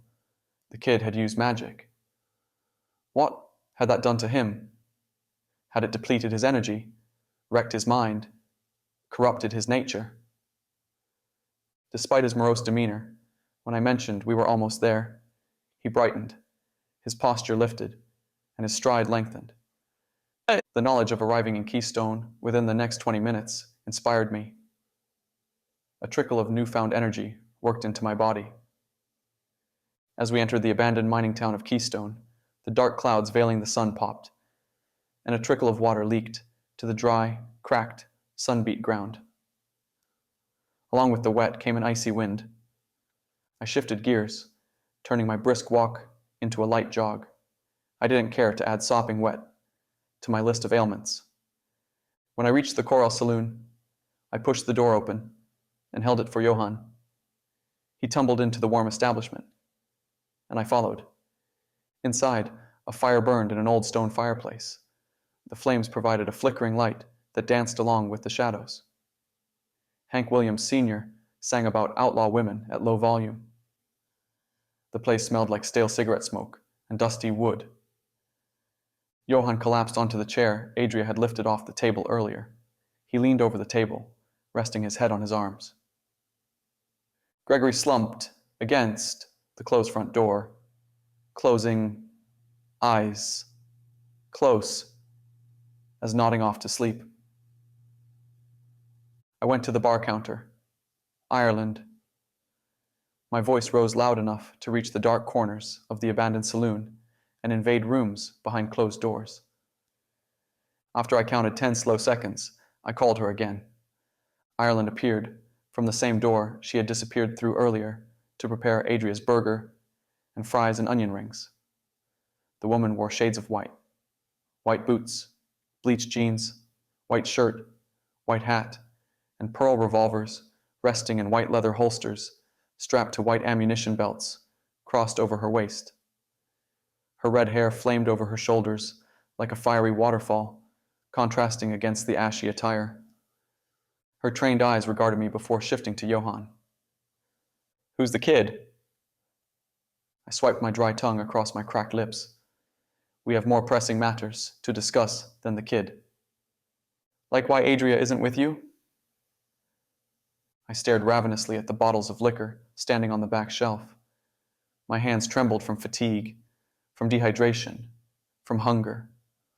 My body felt cumbersome and weak, like I lived in a dream and couldn't quite work my limbs properly. "What happened in Tonopah?" Ireland asked. I needed to swallow, but I couldn't. Not enough moisture was available in my mouth. It made it difficult, if not impossible, to speak, as did the haze spreading behind my eyes and between my ears. My gaze fixed on the alcohol, unwavering. Ireland must have discerned my dilemma. She circled the bar counter and snatched a bottle of whiskey from the shelf. Without a word, she twisted off the cap and set the fifth of bourbon before me. My hand snaked forward and choked the bottle's neck. The alcohol filled my mouth, trickled over, and stung my cracked lips, burned as it rushed down my throat. I didn't drink to get drunk, never. But on long days, when the job beat me down, battered and bruised and bloodied me, a stiff pull of whiskey never failed to clear my mind. It worked then, too, maybe better than ever before. The fiery liquid burned away the haze clouding my mind and senses, like the sunshine scorching through fog. It moistened my mouth and greased my tongue. Clarity and a sense of ease lifted my heavy spirits. "I need to know everything," Ireland said, her tone hard as marble. I spoke to Malachi, the Necromancer. He started the ritual that will bring forth the Nephilim. If that meant anything to the gunslinger, I couldn't tell. Her face was a slab of stone. Adria and I went to the sheriff's department. That's where we encountered a handful of zombies and 3 golems. The creatures held 5 prisoners. We couldn't stop them from killing 2 of the men.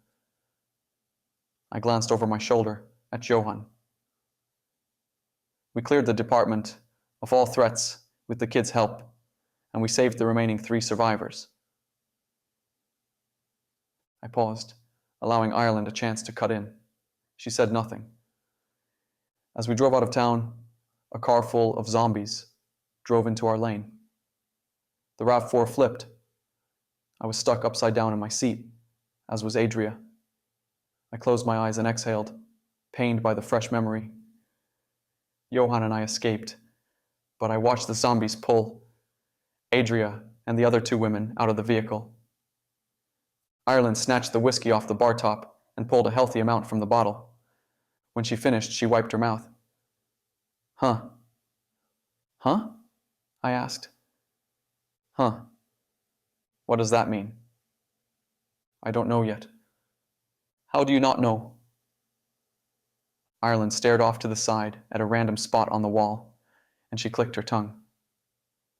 "The kid helped you destroy the zombies and golems?" "Yeah. He's a sorcerer then."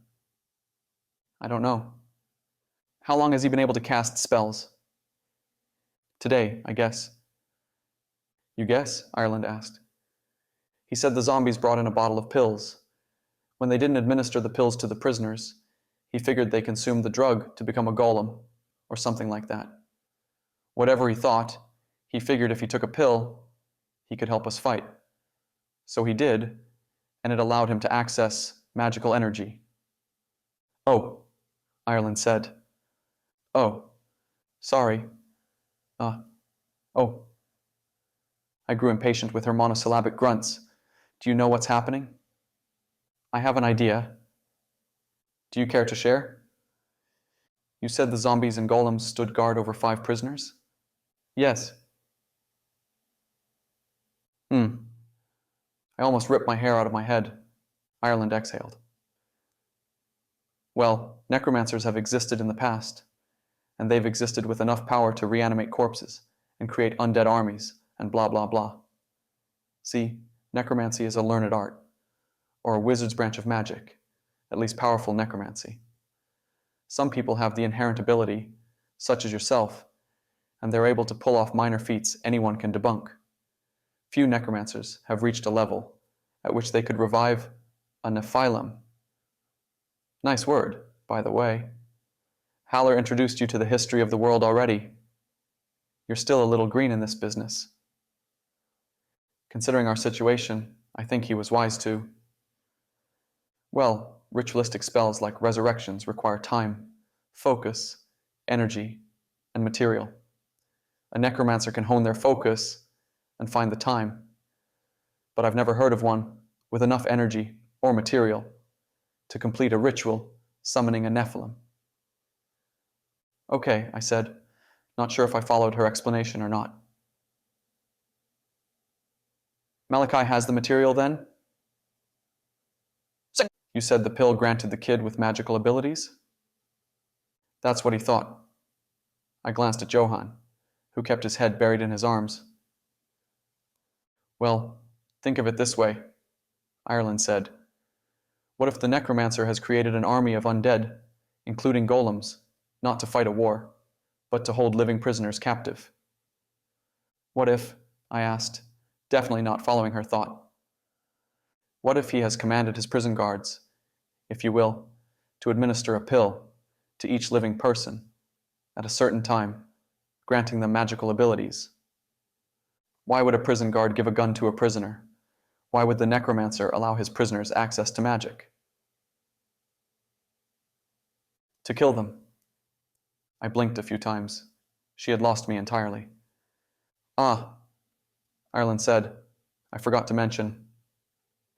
The material needed to complete the Nephilim summoning ritual is souls capable of magical feats, not one or two souls either. That caveat has prevented necromancers from committing mass suicide to resurrect the Nephilim. Other necromancers have attempted the feat at different times throughout history. Through charisma and enchantment, they recruited people into cults, promised them something grand in the afterlife, and suggested a mass suicide. Their hopes lied in the random chance of enough cult members having innate magical abilities to activate the ritual. You're saying the pills allowed Johann access to magic? Yes. That's possible? To give someone artificial magical energy? I mean, Ireland brushed her thumb across the butt of her pearl-handled revolver. It's not pure magic gifted from a seraphim. It would be highly corrupt and dangerous for a human, especially a human not predisposed to magic. I pulled another quick drink from the bottle. Malachi plans to have the living captives consume the pills and gain magical abilities. Then the zombies and golems will slaughter the people. It's a solid theory. He's orchestrating the deaths of hundreds of people, all capable of magic after taking the drug. The weight of the situation crushed me. How many souls does he need? Ireland shook her head. The Jonestown massacre involved over 900 deaths. I'm not sure how many of the victims had a sensitivity toward the arcane, but let's assume, for the sake of conservative argument, they all had some inclination to magic. If that ritualistic sacrifice wasn't enough to summon a Nephilim from Sheol, I bet Malachi would want to surpass that number, maybe double it. What's the population here? 2,100. It's a tourism-based resort town. So, maybe we add another couple hundred souls to that number for those visiting Tonopah. I flicked my finger against the whiskey bottle. So, we can assume he kept 2,000 alive to double his chances of success. I think that makes sense. That's most of the town, I said. He killed a small percentage to create his zombie army, but he left most of the town alive. He's holding them hostage somewhere. Adrenaline buzzed through my body as the necromancer's supposed plan fell into place. All right, if we're right, how will he capture the souls and use them for the ritual? Defeat the necromancer. Can we? Ireland shrugged, not a convincing gesture. He's powerful enough and intelligent enough to revive a Nephilim, so I'm not sure. We have to try, though. How long do we have? Ireland removed her cell phone and stared at the screen. She mumbled beneath her breath. Midnight tonight. That's 42 days until the first of the new year. It's a significant number for rebirth, and the period will increase, the chances of the Nephilim rising. So we have until midnight tonight, if I had to guess. My tattoos, the runes on my weapons, and my beads have no more stored energy. I don't have any magical reserves. How do I fight? Ireland worked a confident smile across her face. Desperate times call for desperate measures. But before we do something stupid, I suggest you allow me to tend to your wounds. Then you'll rest. When you wake, I'll have some food ready, and we'll discuss our plan. We don't have time for any of that. We have until midnight, Ireland said. You at full health is our best chance at defeating Malachi. Every ounce of me screamed and fought to push forward, to ignore my pain and fatigue, to go to Tonopah and save the town and stop the Necromancer. A fiery anger torched my tongue, and I almost allowed it to spread to Ireland's ears. Instead, I swallowed the flames. She was right. We had 8 hours, and we would need all our strength and all the strategy we could muster. I don't take naps, I said, turning my back to Ireland, grabbing the nearest chair and sitting. A second later, she stood beside me. She touched my arm, and tendrils of iciness froze my veins, turning my blood into slush. I gasped. The frigid pain was almost too much to bear. Ireland moved her hand from me, and a warmth, scalding by the sudden contrast, burned throughout me, sweeping away my aches and pain. What did you do? I asked. Ireland's hand appeared pale and wrinkled, as if it had aged 10 or 20 years. She removed a pale glove and pulled it over her diseased hand. I offered you a hint of strength. Now, find your inner child. She glanced across the bar toward Johann. And sleep. Chapter 28. Darkness surrounded Adria. Cold, heavy, living darkness that pressed against her like moisture. It stank, too, like sewage and rot. She shivered and hugged her knees to her chest, piecing together where the zombies had taken her. The runes Winnie Love, tattooed across her body, had depleted during the battle with the golems, as had the stored energy within the pink beads. Unable to use magic outside of the runes, Adria couldn't enhance her senses to see in the dark. She had her memory to rely on, and that, too, felt distant and unattainable. Hello? Adria spoke into the suffocating darkness, and it seemed to muffle her voice, or maybe fear and uncertainty, pain and fatigue did that. Without access to runic magic, without the option of sight, with her memories foggy and her mind hazy, Adria hoped the two other women would hear and respond to her.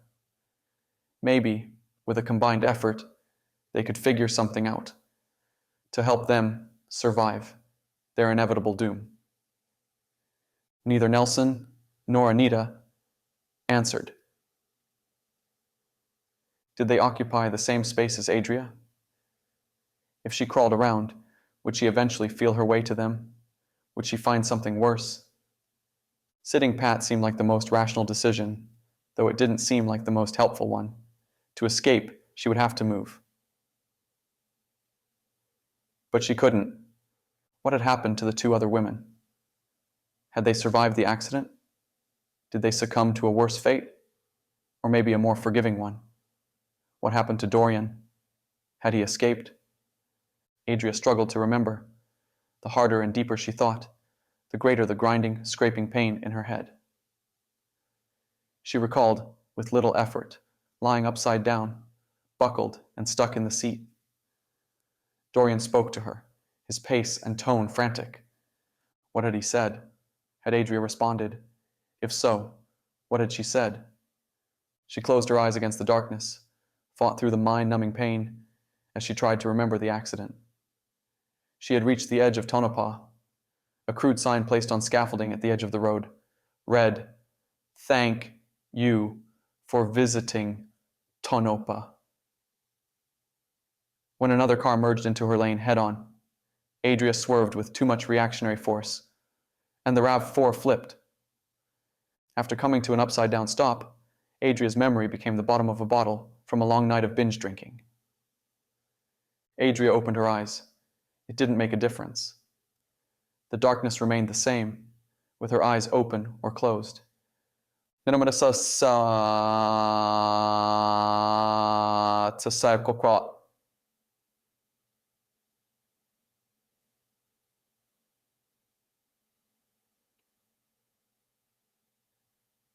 She's going to escape from her dark prison cell. Adria had depleted the runic energy during the fight against the golems and the zombies. She burned all the stored magic in her tattoos and the pink beaded bracelet. Without access to Winnie Love's store magic, and provided enhancements, she was nothing more than a Keith, a Numenta.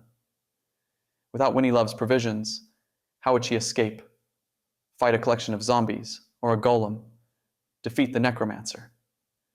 Her quivering hand went for the panther totem around her neck. Maybe the spirit of Tezcatlipoca would respond to her need, would sense the evil within her vicinity, would transform her into the panther Nagual. Adria's hand grabbed for the totem, and her fingers pinched bare skin where the figurine should have been. A plummeting feeling, as if free-falling without the aid of a parachute, overcame her. She no longer wore the Nagual totem. Adria patted the cold stone ground around her, feeling for it, finding nothing but rough, damp flooring. Had the zombies confiscated her artifact? No runic magic and no totem. Adria hugged her knees to her chest and stared into the inky darkness. Her hand clutched her wrist, her fingers wrapping around the beaded bracelet Love had offered her and Doryan earlier that morning. A thought struck, or rather, a memory of Winnie Love's beautiful, sing-song voice. They refuel from kinetic energy, movement, just walking, having your arm swing. The action trickles trace amounts of energy into the stones. The more effort you exert, the more energy it collects. However, it's, as I mentioned, ineffective and crude. I haven't perfected the harvesting process. As for now, the beads are maxed with energy. If you deplete their reserves, it's possible for you to transfer energy from the beads into your tattoos. A chill of anticipation ran the length of her spine. Did she have any other options? Without the runic tattoos or the totem, Adria had nothing. Her head was the shifting of tectonic plates, and unseen, unattended injuries harassed her body. She needed water and food and sleep. Yet, despite the aches and pains, despite the exhaustion and discomfort, Adria forced herself to her feet, where she stood on unsteady legs. But she stood. She would never allow an impediment to hold her back. She refused to allow circumstances or conditions or people to control her, to corner her into being a victim. Despite her pain, her fears, her doubts, Adria always controlled one thing: her willingness to push forward and keep fighting. No matter the cost, effort, or difficulty, she would fight. Not under any circumstances would she throw in the towel and quit. With a force of will, Adria went through a simple exercise routine. A circuit of squats, lunges, jumping jacks, burpees, and push-ups. She drove herself to the edge of collapse, hoping her expenditure would create and store energy in the pink beads. 20 repetitions for each movement, 3 times through the circuit. When she stopped to catch her breath and allow her body a second of reprieve, she couldn't discern whether her attempt to refill the beads had worked or not. If it had worked, she didn't know how much energy she funneled into the bracelet. She didn't need much energy. A little was better than nothing. With a trickle of fear of failure, fear of what hid in the darkness, Fear of realizing escape didn't exist. Adria pulled energy from the beads. She didn't know how Winnie Love did it, but the bracelet had captured her spent force, transferred it into a magical energy that responded to Adria's drawing. After the effort she had gone through, only a trace amount of magic force existed within the pink beads. That was all Adria needed, though. She used the energy to enhance her senses and see into the darkness. Adria gasped and stepped back, blading her stance into an athletic position. She set her jaw, raised her arms, and clenched her hands into fists. Even if she had next to no magic remaining, she wouldn't roll over without a fight. The room itself, which appeared through her enhanced vision, like a forest beneath a quarter moon, was a 10-foot cube carved into stone. A single open doorway led down a corridor that turned to the right after about 6 feet. In the room's corner, on the ground, wearing a dark robe and holding Adria's panther totem in the air, dangling it before his face like a hypnotist might dance a yo-yo before someone's eyes, sat a skeletal man. The dark robes fit his thin frame like a blanket. His face was emaciated and corrupted, like a Sith Lord, after dabbling too much in the dark side of the Force. "You're the Necromancer," Adria said, struggling to keep the terror from her voice. "Malachi." His voice was the scalpel performing an autopsy. "This is a neat toy. Where did you find it?" "That doesn't concern you." The Necromancer placed the totem over his neck. The Nigual spirit had chosen Adria to represent it, and the pure magic inside the totem wouldn't respond to the Necromancer. Still, a shiver of rage rolled over Adria at the sight of Malachi, wearing her most prized possession. "Where's Nelson? And Anita?" "The women in the vehicle?" "Yes." "Where's the man and the boy who were with you? Answer my question, and I may answer yours." "I wish I knew," Adria said. "You can relax. I don't plan to kill you. Yet. What's stopping me from running out that door?" "Me," the Necromancer said. "Shall I model for you a taste of my power, or will you accept you can't breathe unless I permit it?" Adria figured he spoke the truth. If he wanted her dead, Malachi needed only to utter a word. Still, standing tense and ready to fight created an isometric form of energy, and it trickled into her bracelet. "I'll stay like this, if you don't mind." "Suit yourself." "Why are you in here?" "To study you. I quite enjoyed the workout routine." A clownish grin halved his face, like an antsy goblin about to murder. "Why so much effort?" "It keeps me awake. I didn't want to fall unconscious." Malachi sucked air through his teeth and stood. He was as tall as he was skinny, and he reminded Adria of a praying mantis. "I visited you because you're interesting to me." His long, skeletal finger brushed over the panther totem. "Who are you? Why are you here? Who was your friend, the man who spoke to the undead?" Adria swallowed and bit her tongue, refusing to answer. Malachi waved away her silence. "It's not a concern of mine. Even if you had the means to defeat me, the ritual has begun. The gears are in motion, and you can't stop it from happening. No one can." He chuckled, his laughter like dead fingers scraping against a coffin's lid. "It's the waiting that's the worst. That's why I'm here, to kill time while we wait for the ritual to complete." "When will that be?" "Midnight." Adria didn't know how much time had passed since the accident, or what time it was within the stony prison. Only one bright piece of information stuck out in her mind at that moment. The Necromancer had asked about Doryan's whereabouts. That meant Doryan had escaped with Johann. That meant he would come back with Ireland, and together they could defeat the Necromancer and prevent the ritual. "What do you plan to do?" Adria asked. "About what?" "Your ritual. What's it for?" "To feed the souls of this town to a Nephilim, restoring him to this world. That's not possible. You know so little, and you're so wise. I was far too old to enlist in World War I. I've lived a long, productive life. What you're shown, what you're told, everything you know, it's all a lie. The Nephilim aren't dead. The fallen angels aren't dead. They're banished and imprisoned, waiting for someone like me to liberate them. Adria drew every scrap of energy she had compiled into the beads, enhancing her strength and speed. A necromancer, despite their magical aptitude, was still mortal.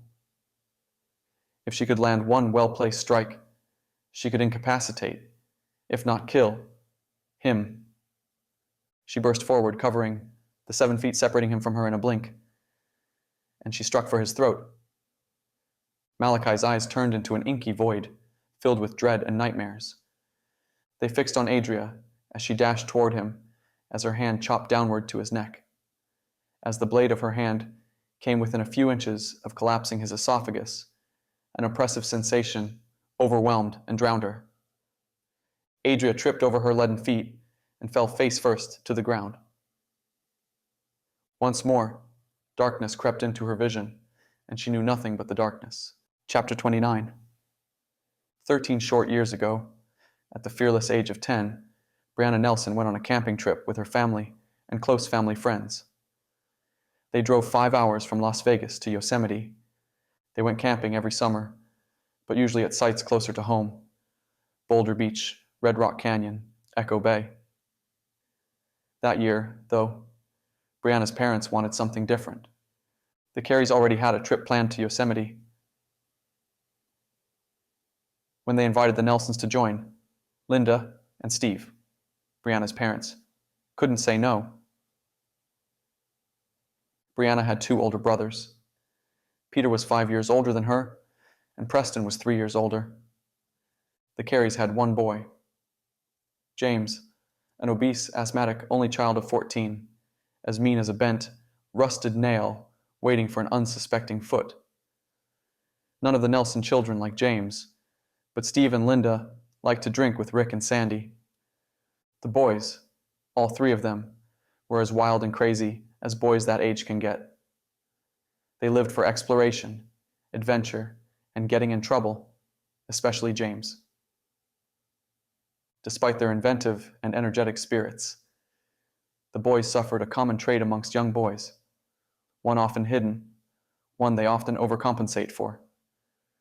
They were cautious and fearful, especially James, which probably explained why he found himself in trouble his entire life. He overcompensated too much. Brianna, though, she possessed all the unbridled courage in her family. When Preston and Peter wanted to test a theory, or an invention, or the sturdiness of a rotted bridge, they sent her forward. In her 11 years of life, she had suffered more cuts, bruises, and burns than her brothers combined. At Yosemite, James convinced Peter and Preston to construct a zip line across Yosemite Creek. A serene, shallow, slow-moving stream of water a few hundred feet from their campground. The 2 boys couldn't say no to the incredible idea. Peter, the oldest, climbed a tree. When he found a sturdy enough branch to stand on, to serve as a platform of sorts, he tied one end of a rope around the stump. He waded across the knee-deep water to the opposite bank and tied the other end of the rope to the bottom of another tree. The zip line strung across the 30-foot wide shallow creek, filled with river rocks and sharp boulders the size of car tires. The plan, according to the imaginative James, if Brianna had to say a nice thing about the kid, she would have complimented his imagination, was to fight against a horde of goblins and orcs and ogres, battling their way into a tower. Once inside the walls, they would force their way to the uppermost room, where a ferocious dragon held a dazzling princess captive. They would slay the dragon and save the princess. Except the goblins and orcs and ogres filled the stairwell of the tower, preventing them from leaving. To escape, they had to jump through the window in the princess's room. Hence the zipline, Peter said, interrupting James's story. James nodded with excitement and rubbed his hands together. Brianna's brothers were too timid to test their crude construction. James swore he would zip down the line, but he doubted it would hold his weight. So, after an intense and hard-fought battle against the goblins and orcs and ogres, the gallant knights, 3 refused to climb the tower, to save the princess. Instead, Brianna, as was the custom, climbed the tree, and she stood on the sturdy branch set below, where the rope was tied to the thick trunk. The sun rested low in the late afternoon sky, and their parents were deep in their cups, the safety of their children a distant thought. Brianna slipped a 3-foot-long stick, one thick as 3 of her fingers, over the line. Anxiety with a sharp point of fear hollowed her stomach. She took a deep breath, though, and pushed herself off the branch. Miraculously, the line held firm. Unfortunately, the dried, brittle branch, despite its thickness, snapped in half as soon as it bore her full weight. Brianna didn't clear the boulder-ridden bank, let alone the wide stone-filled creek. She leaned back, her feet pushed forward at the launch. When the branch snapped, she reared backward, and the back of her head smacked into a branch, which pinwheeled her fall. She had no vision, no control of her violent descent. She knew nothing else until she woke in a beeping hospital room that smelled like chemicals. Her mother, puffy in the eyes, she always wore her hangovers on her sleeve, leaned over the bed and stared at Brianna. "Baby," she said. "What happened?" Brianna asked. "Cracked skull. Concussion," her father said, from the other side of the bed. "Broken clavicle, dislocated shoulder, broken leg, broken ankles, broken wrist, avulsions and abrasions and lacerations." Steve had never offered much in the way of empathy or sympathy. He held firm to the belief that people deserved whatever came their way, and that belief did not waver with his children, especially when they attempted stupid stunts. It took half a year for Brianna to heal from the injuries sustained that day. That was the worst pain she had ever experienced, until she woke up in an enormous cavern, illuminated by beams of dying sunlight pouring through openings in the 60-foot-high ceiling. She lay on the wet cavern floor, submerged in an inch-deep layer of cold water that emanated a repulsive stench. Light orange burned yellow sunlight poured in from 2 points of the ceiling, like spotlights, illuminating the vastness of the natural cavern, which rivaled the size of an outdoor amphitheater. The familiar and unfamiliar faces of Tonopah residents congregated within the cavern, 1,500 of them, if not 2,000. No wonder the town had seemed lifeless and empty during the shift earlier. Why had everyone gathered there, though? And where was there? Some abandoned mine near town. Which one? Brianna found the answer to her first question with little effort. Like soldiers keeping prisoners of war, a small army, Brianna guessed around 500, of zombies stood in a perimeter and guarded the townsfolk. She thought of the reports of zombie sightings, and she couldn't classify the creatures as anything but zombies.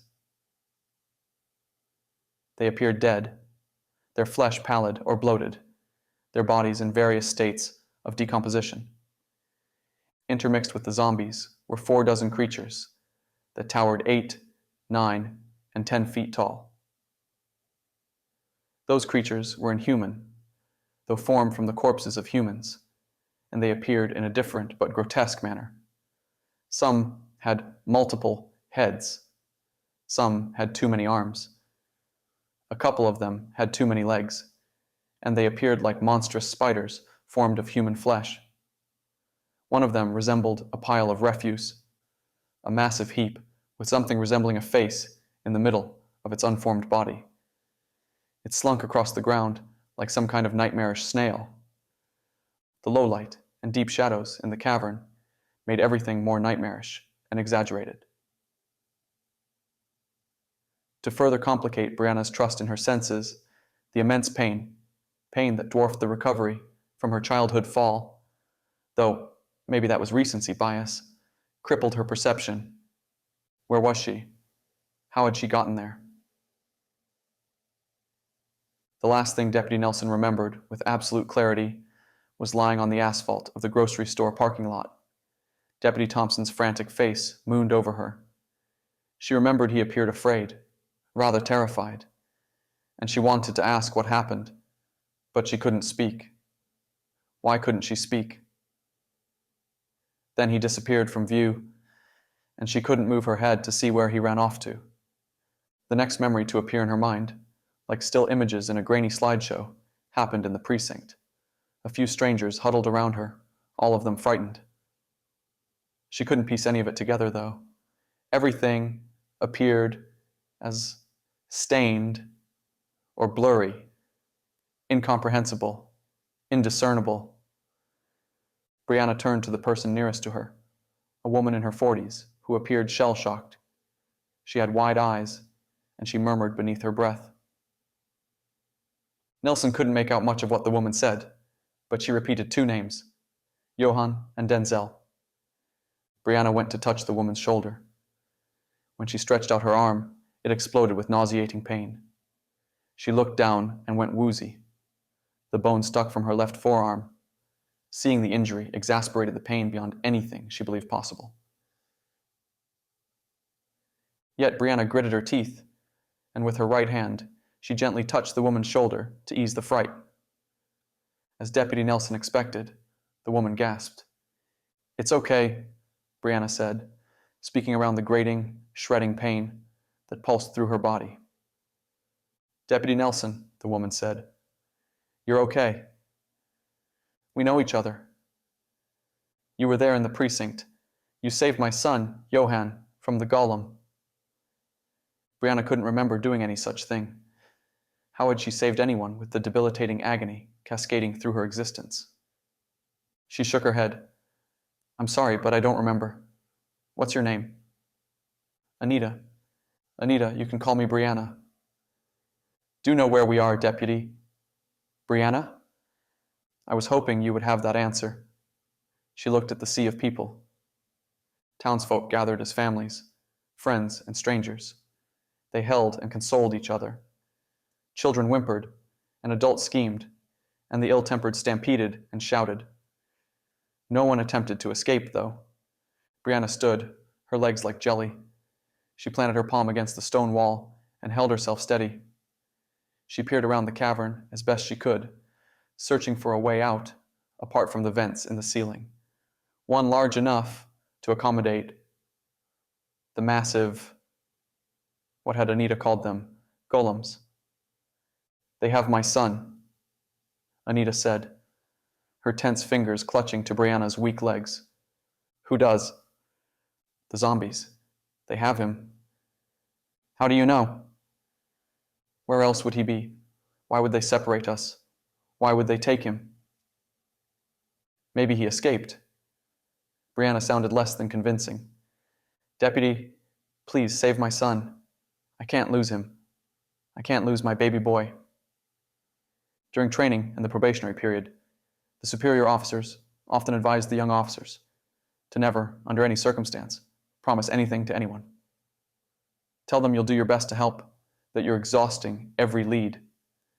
Tell them it's out of your power. Never promise to save them or a loved one, though. Never. "I'll help you get him back," Brianna said, her body a volcanic eruption of pain. "I'm going to help everyone in here." "Promise me," Anita said. "Promise you'll save my son." "I promise." She clenched her jaw and narrowed her eyes to focus. Drowning, the best she could, the pain and doubt. Brianna was a 10-year-old girl again, fearless of consequences, her bare feet curling over the rough branch of the pine tree as she clutched the dried branch over her head. James, Peter, and Preston couldn't save the princess from the captivity of her tower. So, they asked Brianna, and she had stepped forward. Now, goblins and ogres threatened her town, and no one stepped forward to save the people. Brianna would. She would launch off the branch to clear the rocky creek, despite the obvious danger involved. And if she fell, at least she fell trying. Chapter 30. I hate to say this, because on the surface, it paints me in a false light. It makes me appear insensitive, like an apathetic soul. Despite my strange abilities and my stranger situation, I'm human. I'm faulted and jaded, and to a degree, broken.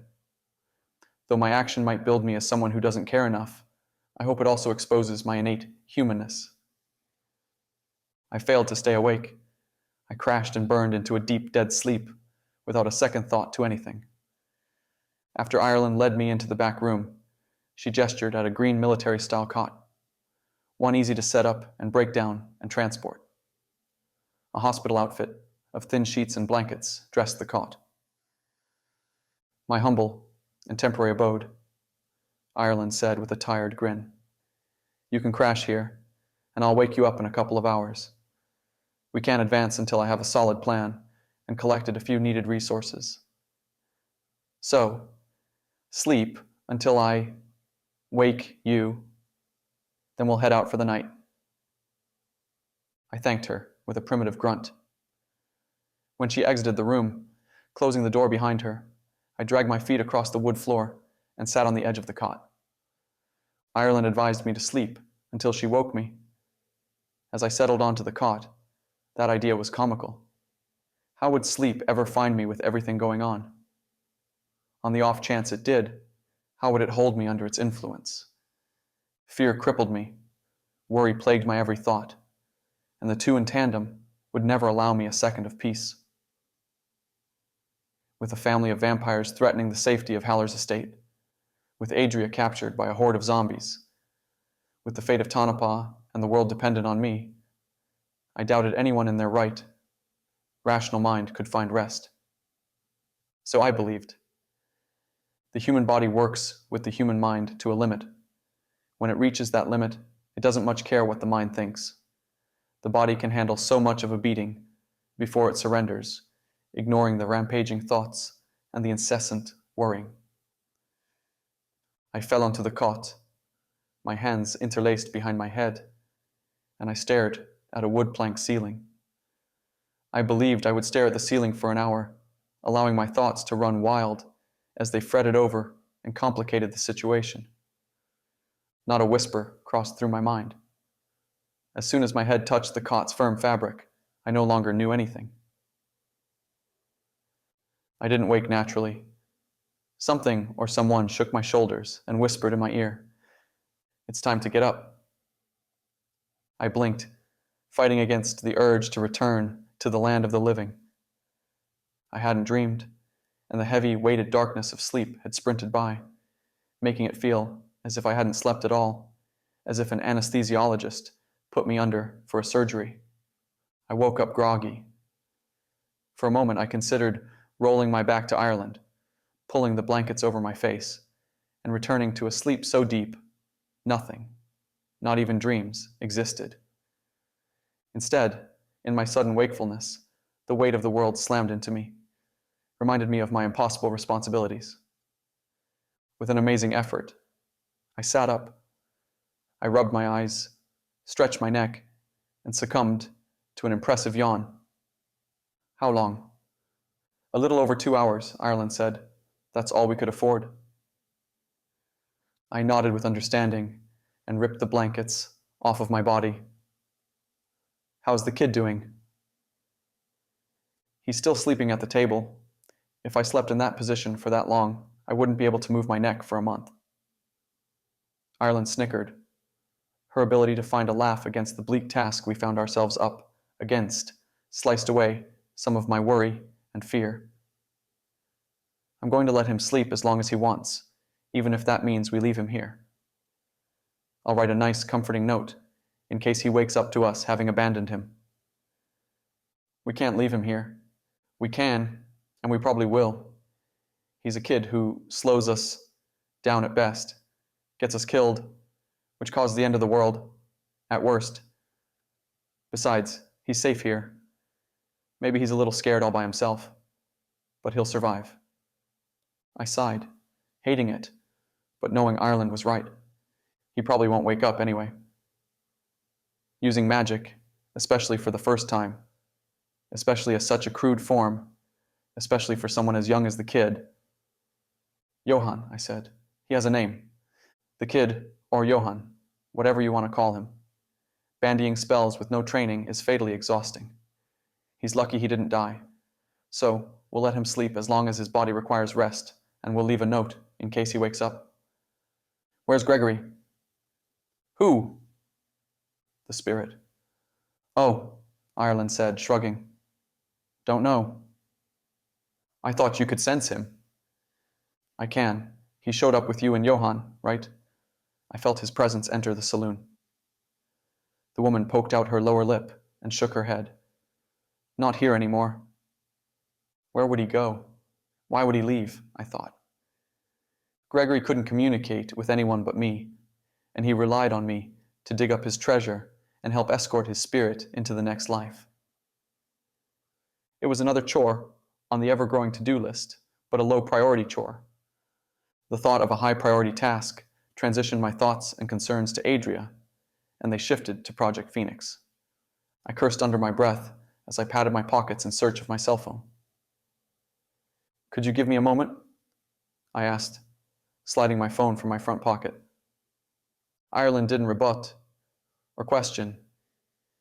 She backed out of the room and allowed me a second. Haller requested that Adria and I contact him, or rather October, every 8 hours. He desired an open and constant line of communication so he could stay updated on our investigation and our well-being. We hadn't contacted anyone at Project Phoenix since leaving Wilton over 12 hours ago. The line didn't finish one complete ring before October answered. Doryan, where have you been? Why haven't you called? Are you okay? Hey, I said. A deeper voice mumbled somewhere on the other end of the line. October must have pulled the phone from her face, because when she responded to the other person, her voice came through muffled and distant. A second later, Haller barked in my ear. Doryan. Hi, boss. Where have you been? Oh, here and there. What's going on? Are you okay? I won't lie to you, sir. I've been better. And Adria? I sat on the cot and tapped a hand against my thigh.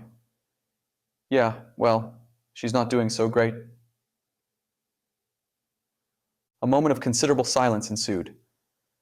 I pulled the phone from my face to check my service, to make sure the call hadn't dropped. Where's Adria? Haller's voice dropped 5 octaves.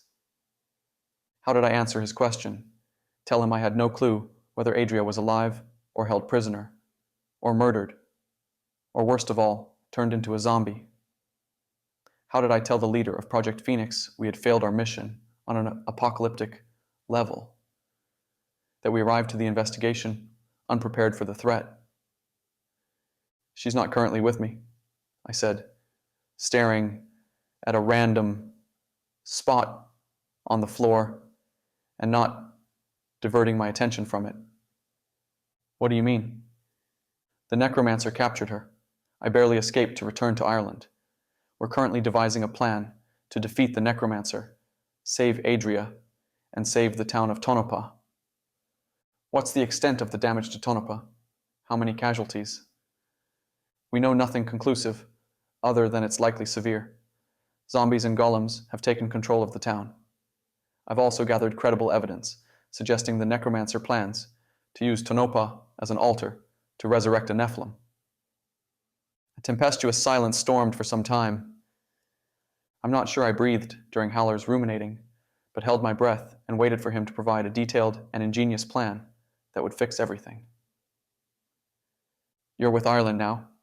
He asked after a small eternity. She's in the other room, probably listening to our conversation through the door. His voice went level and blunt, shifting into a hammer to nail his point home. You have one job from here on out. Do everything she asks of you without question or defiance. Do you understand? My gaze remained fixed on the floor. This mission has become far bigger and more important than anything you or Adria could have prevented. I'm beyond apologetic for my oversight, for sending you two into such danger. Neither of you were prepared or ready, and that's on me. I failed you, Adria, and Tonopah. You must rely on Ireland to correct my mistakes. What is Ireland? The question slipped off my tongue before I knew it occupied my head. Again, an arctic silence stretched across the line. That's a question you should ask her, he said. It's not my place to answer such things. But you should, and you must trust her. Did she recruit you to Project Phoenix? I mean, you said it. She shot and killed you, right? You died to be reborn in the ashes of your past life, same as Love and Adria and me. You're asking a complicated question. I'm staking the lives of thousands, if not billions, of people on Ireland. I deserve a straight answer from you. Haller sighed. I'll tell you what I can, but only through the lens of my life and my experiences, and as an abbreviated retelling. Time works against us. I set my jaw and waited for him to begin his tale. Ireland put a gun to my head and pulled the trigger. Chapter 31. Haller returned to a state of animation with nothing more than a sensitive bump on his temple. He sat up and rubbed the sleep from his eyes before absorbing his surroundings. He was in a child's room, with a wall painted to present a forest, complete with mountains and pine trees and birds and a family of deer. A narrow white bookshelf ran from floor to ceiling, the shelves occupied with board books, stuffed animals, and a few odd pieces of tiny clothing. Haller's feet to mid-calf suspended over the edge of the too-small bed, adorned with vibrant blue blankets and pillows, and shared with a heaping pile of more stuffed animals. My kid's old room, said a voice from the opposite side of where Haller gazed. He shifted on the bed and faced Ireland. I thought you shot me. I did. I'm not dead. No, you're not.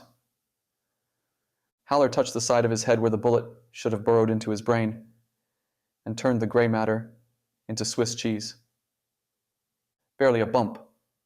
It's not that big. You shot me. Sure did. With a gun? Haller closed his eyes and breathed, tired of dragging the dead conversation in circles. Your kid's old room? Josephine, Mattie Earp.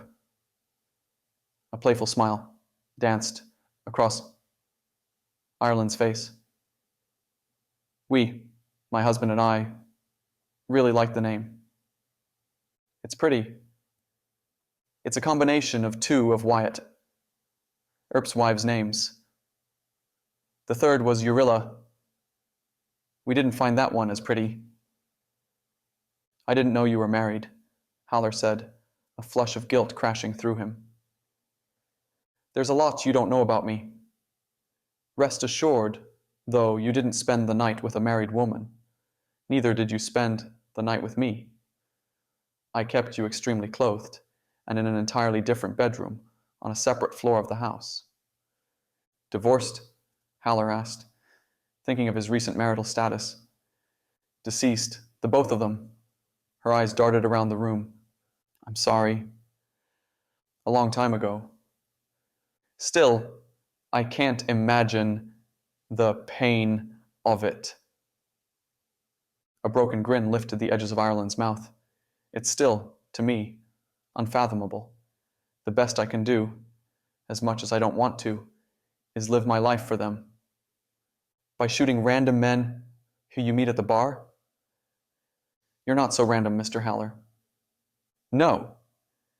I chose you. I found you and stalked you. And shot me. Do you know why? Ireland didn't give the confused man a chance to answer. I'm tasked with the responsibility of protecting this world from complete and utter destruction. I'm the last line of defense between life as we know it and the end of time. Haller scratched the scruff covering his face and neck, and he frowned. It's myself and 3 other wardens. We've recently convened and concluded the corruption has learned to thrive in this world, and through its success, it's growing bold. It crosses the Golgotha Accords more and more, and we are but four, and they are thousands. We can't keep up alone. So, we have agreed to recruit. We've formed an organization known as Project Phoenix, and we will recruit and assign certain talented individuals to run each chapter of Project Phoenix. It will be their job to recruit and assign other talented individuals to work beneath them. Haller blinked hard a few times. "Wait," he said. "What?" "I forget you're not versed in the world of the supernatural." "The world of the what?" Ireland and Haller worked in isolation for almost a year before she deemed it appropriate for him to step off the property. The property, a log house in the forest of Oregon, had its perks, and Haller never felt the claustrophobia of cabin fever creeping in. He enjoyed long nature walks most mornings and evenings. Ireland excelled in the kitchen, and she loved to cook, preparing 2, often 3, meals a day, at least when she hung around. Ireland spent a lot of her time away from the remote location, responding to a variety of threats around North and South America. Though Haller enjoyed her company, especially since he couldn't read her thoughts, he enjoyed the isolation even more. After years of hearing nothing but intrusive, unwanted thoughts from everyone around him, he enjoyed the boisterous chatter of nature. The chirping and buzzing, and even the mosquitoes whining, the wind rustling the leaves and the rain falling to the ground, and chipmunks scurrying through trees. The constant noise soothed him like he didn't believe possible, and it rejuvenated his soul. After a few months of allowing his heart and mind to heal, Haller broached an unexplored topic while he and Ireland ate dinner and enjoyed a glass of wine. "You brought me into Project Phoenix to lead a chapter in West America. Yet, I have received no training or teaching on the matter. How do I recruit Reapers into my division? Where do I find them? How do I train them if I don't have command of my ability? How do we fight and defeat supernatural creatures? It all seems far-fetched, if not impossible." "We have time yet, Eric," Ireland said, swirling the red wine around her wide-brimmed goblet. "Time for what?" Though the corrupted have grown confident, most of them find their current stations in life and this world rather convenient.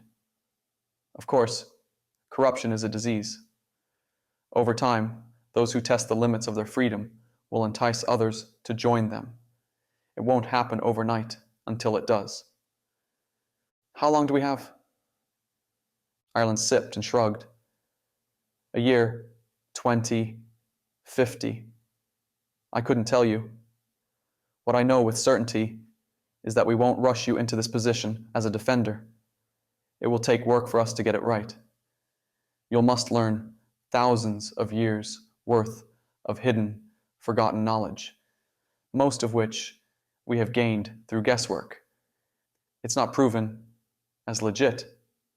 Atop of that, you'll have to learn to control your abilities, to use them without succumbing to their corruption."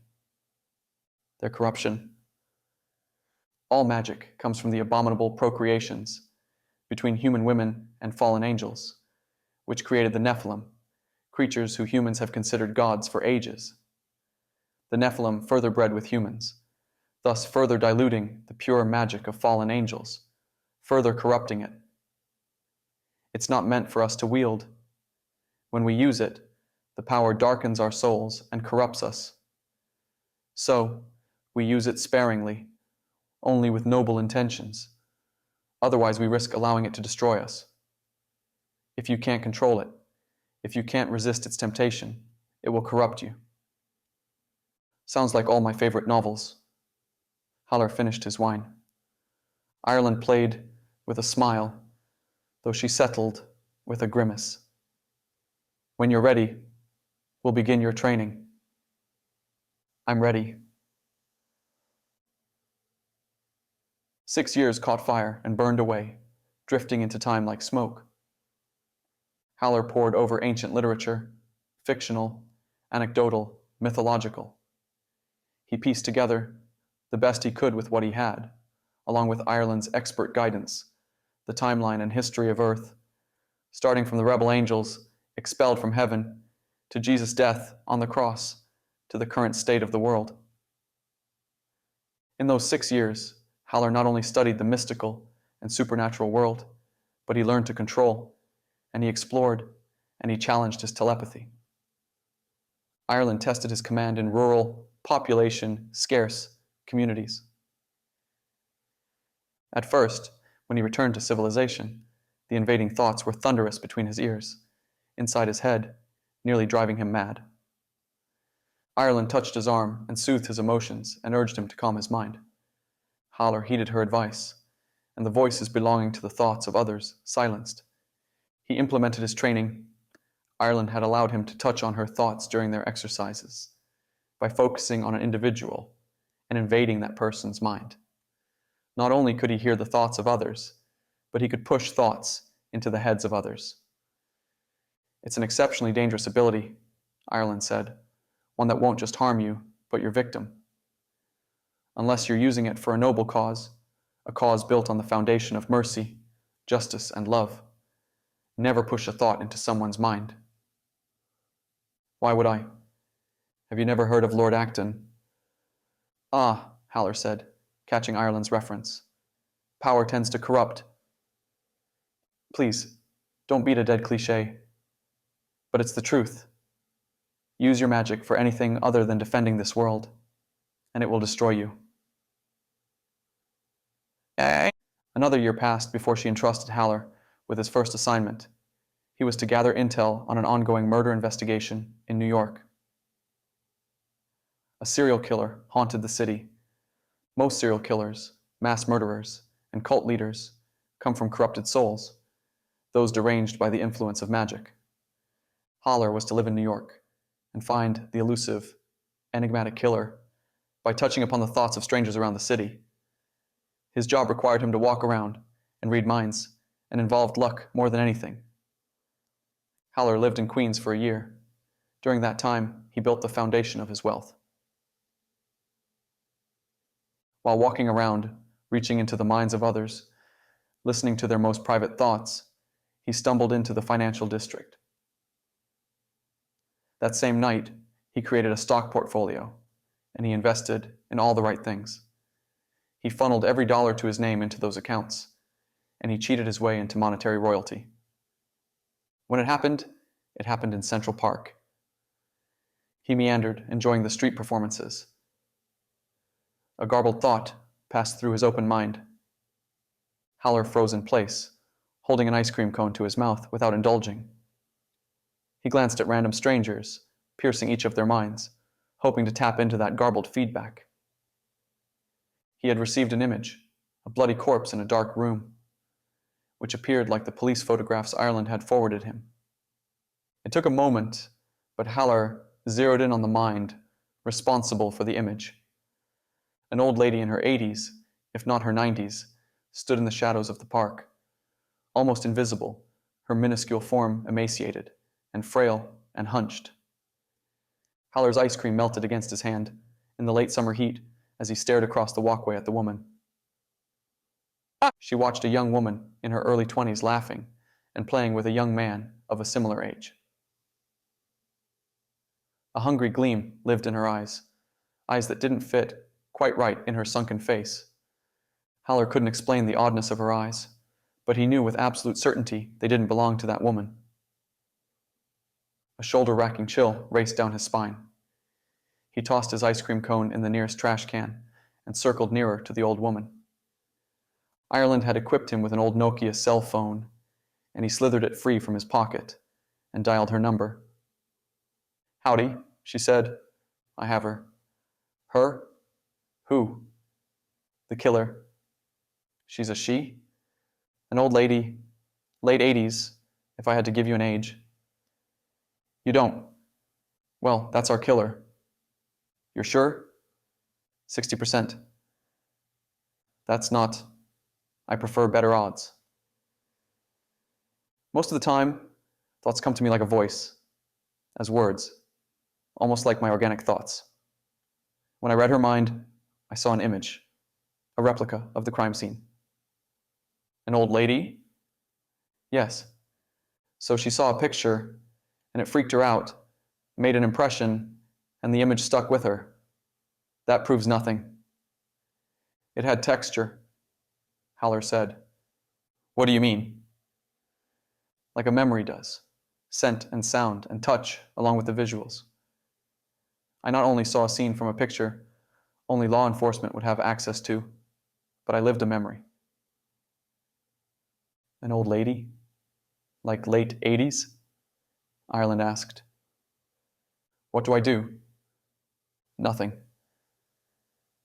Haller's heart stopped, as did time itself. Nothing. You do nothing except mark the lady like we practiced. Haller and Ireland had stumbled upon a branch of his telepathy ability, where he could mark someone, or tag them through a mental connection. Over time, the mark faded, but for a few hours, it remained present, strong enough for him to have a feel for the mark, to have a general sense of their location. She's hunting, Haller said. Hunting. I'm watching her watch 2 kids right now. Kids? Young adults. Which is it? Haller thought of his young adult children. Both. Hunting? How do you know? It's like with you. I can't quite read her mind, apart from bits and pieces. And that's with extreme focus. Okay, well, lead with that next time. Most supernatural creatures have resistances or wards against magical assault, including psychic attacks. So she's our target? Haller asked. It seems like it, but Eric, do nothing. Mark her and wait for me to arrive. I'll be there in 6 hours. Haller glanced at the early evening sky, which boasted a masterpiece of colors as the sun dropped to the horizon. We might not have that long. If she's hunting, and if she's picked her prey, she might kill them before you arrive. You're not trained for combat, Ireland said, her voice strained. Do not engage the old woman. That's a direct command. Wait for me. Yeah, okay. Eric, I'll wait for you. He hung up the phone. With a deep breath, he stalked toward the old woman. As he approached her, he glimpsed another scene from her mind, more of a rolling video than a still image, though. The woman creeped through a dark room, the only source of illumination, the pale glow of the moonlight outside the window. She hovered over a bed where a man and woman lay. Her wrinkled, arthritic hands shifted and changed, growing twice in size, becoming leathery and rough, turning into storm blue claws with piss-yellow nails. Haller couldn't stand to witness the atrocity take place. He severed his connection to her mind. The woman must have felt his intrusion, noticed his absence. She broke her attention from the young couple in the park, shifting her ravenous, monstrous gaze to Haller. A wicked grin worked onto her malformed features. Malformed in the sense that her face blurred, revealing a mask no longer human, but the face of a beast with 2 fangs, jutting from the top of its predatory mouth. Her unnatural eyes turned to red flames. Haller blinked, and the mirage flitted away. Where the old woman stood a heartbeat before, now towered a man of 6'4", 300 pounds of solid, rippling muscle. Haller threw his mental barbs at the man, hooking them into his mind, drawing out his thoughts. They ran parallel to those of the old lady, showing reels of not 1 or a dozen, as the media and the city reported, but hundreds of murders over many years and innumerable locations. They replayed like a short snuff film, rolling in Haller's head, paralyzing him in place. Though he tried, he couldn't cast out the memories, the brutal, violent memories of a monster preying on the weak and oppressed people of the world.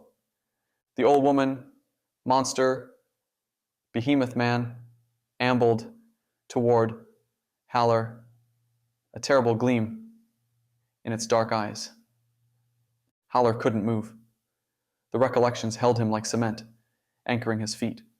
He drew from his natural reserves of magic, building as much mental power as he could muster, and with a massive, unleashing scream, he conjured a psychic defense that dispelled the horror in his head.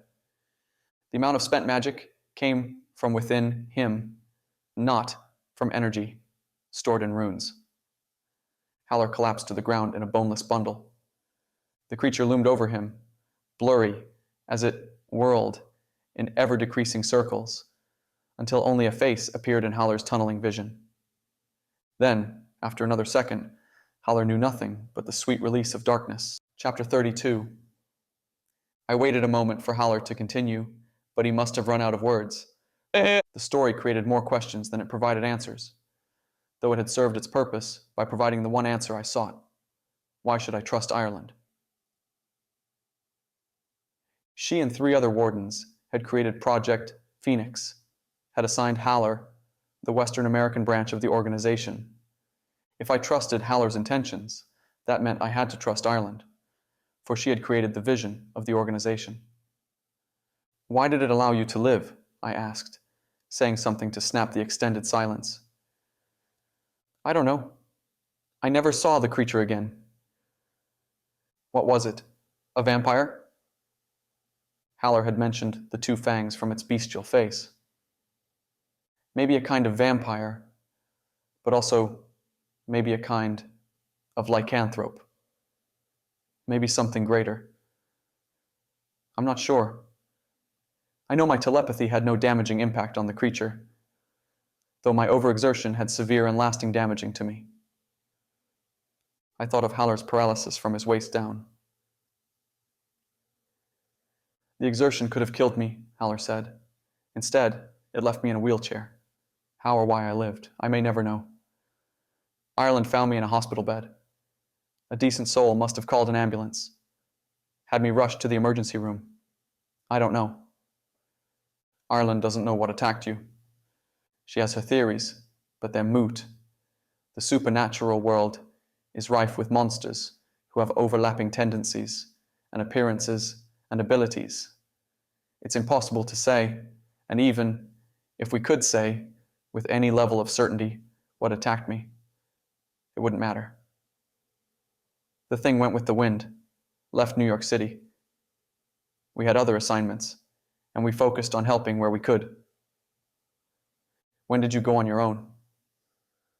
I worked directly beneath Ireland for another 7 years.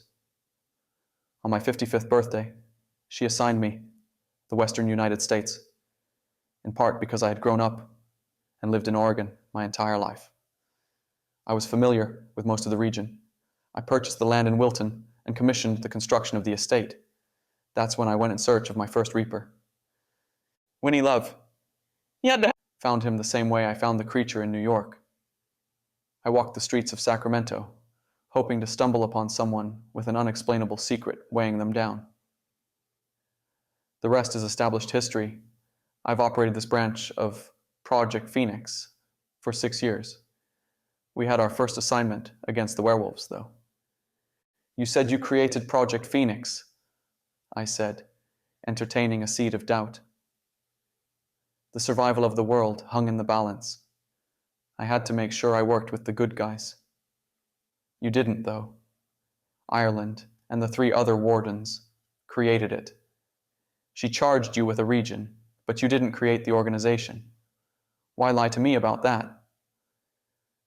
That's not a tough answer for you to reach an educated conclusion. Trust Ireland. Believe in yourself. Haller ended the call. I shoved my tongue against my inner lip and considered his response. That's not a tough answer for you to reach an education conclusion. What did that mean? I tapped my foot on the dusty floor and thought for a moment, a quick moment. The answer, to Haller's credit, wasn't difficult to discern. Project Phoenix was a secretive organization founded to hunt and kill corrupted monsters threatening humans and the world. If the supernatural world learned of our existence, they could scheme to dismantle the entire operation. So, Haller claimed he created Project Phoenix and localized its existence to our group. If one of us put the organization in jeopardy, only our cell of Reapers would face imminent danger. However, Project Phoenix, as a global organization, would continue to exist in secret. I padded to the closed door and opened it, stepped into the saloon proper. The fireplace burned and emanated a comforting warmth. Johann continued to sleep where he had first collapsed. I didn't see Gregory anywhere. Ireland sat alone at a table beside the fireplace, staring at the dancing flames. "Seat taken?"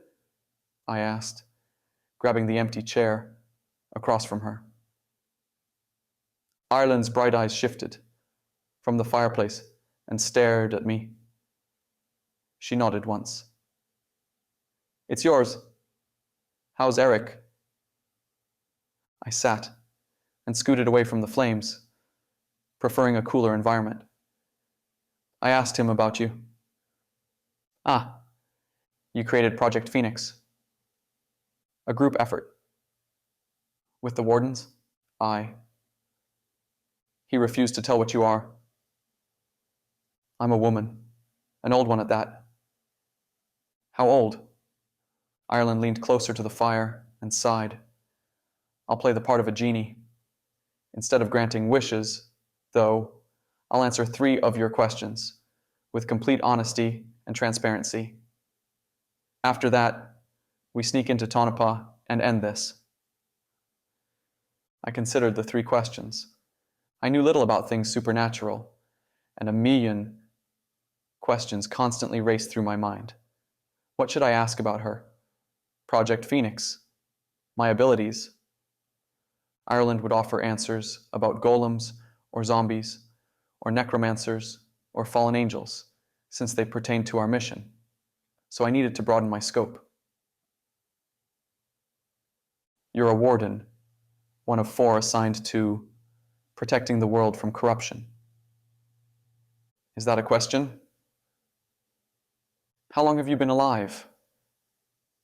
Ireland frowned and eyed me. "It's rude to ask a woman her age." "You said transparency and honesty." Ireland's chest lifted as she inhaled. "I'm Wyatt Earp's illegitimate daughter, born in 1882. To answer your question, I'm over 140 years of age." "You don't look a day over 50. "Modern facial creams." Ireland brokered a sad smile. I thought of Haller's story, of waking up in Ireland's deceased child's room. She had said something about her husband and daughter having happened a long time ago. If born in 1882, and if married at 25, a safe guess. And if she birthed her child at 30, another guess. Her baby girl would have been born in 1912. Did that mean Ireland had watched her little girl grow old and die? I had to assume so, because I didn't want to waste my second question on the topic. According to Haller, as well as the literature I have read, access to magic slowed the aging process. Herbert, Adria's childhood mentor and father figure, claimed to have been over 150 years old before he vanished. Also, supernatural creatures were often immortal and couldn't die unless killed. Did possessing magical artifacts, being a warlock such as Ireland, result in an extended life as well? "What entity grants you your powers?" I asked. Ireland licked her pale lips. "That's a dangerous question. If you wish, we can pretend you never asked." I asked. "I receive my power from the Horsemen of Death. My guns are but iterations of Death's scythe." At first, I couldn't comprehend the information. What did it mean? How could someone receive power from a horseman? What was a horseman? I had 1 question remaining, and 100 new questions brimming on the tip of my tongue. The other wardens, the other three, they're horsemen too. Is that a question? A statement? Ireland didn't offer a response, neither confirming nor denying my claim. I thought the horsemen brought about the end of the world, I asked. Is that a question? Only if you provide an actual answer. I'm not a horseman, though I draw power from the horseman's artifact. I am a warden, holding the seal shut, preventing the horsemen from entering the world. We're charged with protecting Earth from corruption and with guarding Tartarus and Sheol. If one of us were to die, it could spell the beginning of the end of the world. My head bulged, threatening to explode with questions and confusion. For not the first time in the past few weeks, I envied my past life. The carefree flow of drifting, of working with my hands, of never having to worry about anything because I had no attachments. Now, the world's continued existence rested on my shoulders. Magic and supernatural monsters and dead gods crashed into my life, complicating it beyond the limits of my sanity. Maybe that was it. Maybe my mind had snapped and shattered, and I lived a fake existence within my imagination. What's the plan? I asked, my voice a little too timid and shaky. Ireland shared something so ridiculous and unimaginable, I half believed we could pull it off. Yeah. You have no more energy stored within the runes, do you? They're all depleted. The bracelet? It'll store trace amounts of energy, but not enough to inflict serious harm. Well, you'll have to rely on your energy. Then, have you ever burned your own strength to cast a spell? Not that I'm aware, I said. I can speak to spirits, but I think that's like Haller hearing others' thoughts. It's a passive ability, something he had to learn to shut off. Ireland stood and crossed the saloon. Most sorcerers have passive powers. They use them without knowing they're using them. When sorcerers cast spells actively, that's when they find themselves in trouble or at mortal risk. A wizard studies and trains and learns to manipulate magic through materials and rituals and focuses. But a sorcerer doesn't always have that luxury. You're a sorcerer. Any spell you cast will drain your life energy. Ireland faced me and flashed a wicked grin. Still, you need to learn how to cast a spell if we mean to defeat the Necromancer. There are angelical words. An Enochian, I said, having learned the two celestial languages before, the language of the angels and the corrupted language of the fallen angels. Ireland nodded, and I thought she appeared impressed. Both languages are powerful, and they have mostly been lost and forgotten. A few angelical words remain, and they set the foundation for magic. I'll teach you one angelical word. To know it is to hold clay. You can shape it, form it into what you desire, but only once. Once you've created the spell, you can't undo it. By uttering it, you then transform your energy into magic. Ireland spoke a word, a song of too many vowels and not enough consonants. What's it mean? I asked. I don't know, Ireland said. There's not a translation guide.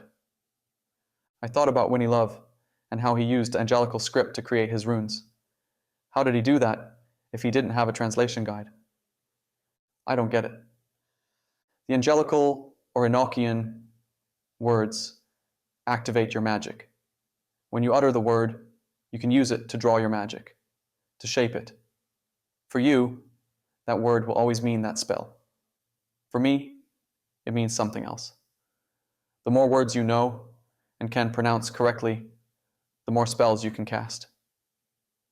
We practice pronouncing the word, not an easy feat, considering my mush mouth and poor ability to enunciate and correctly pronounce words I've said my entire life.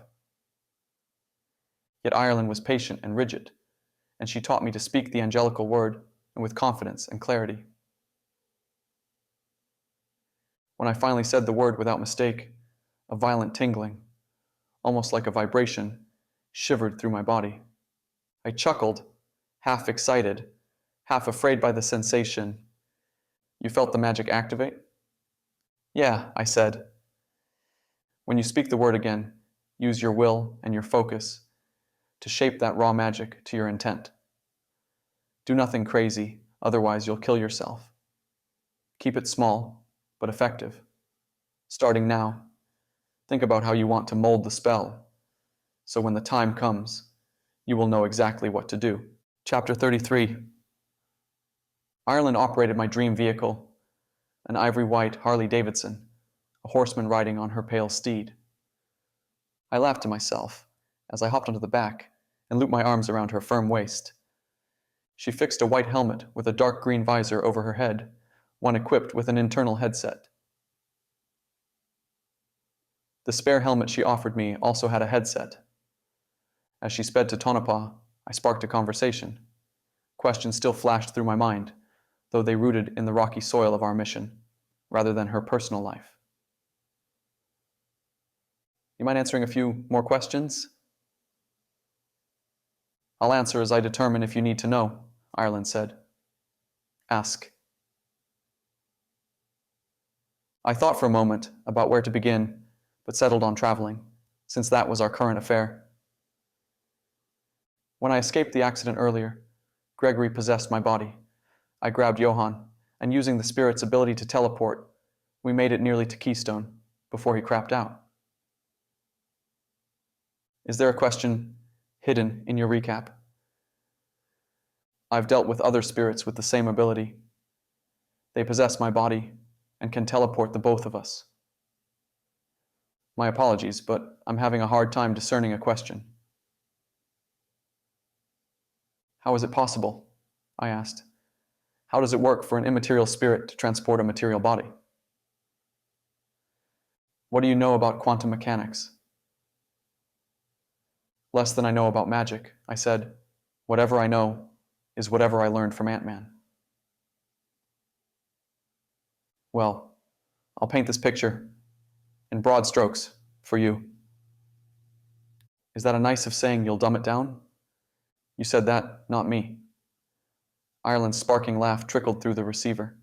Anyway, spirits can move between the material world, the world we interact with, and the spirit realm. She cleared her throat. You'll have to excuse me, because my knowledge of spirits derives from testimony, not first-hand experiences.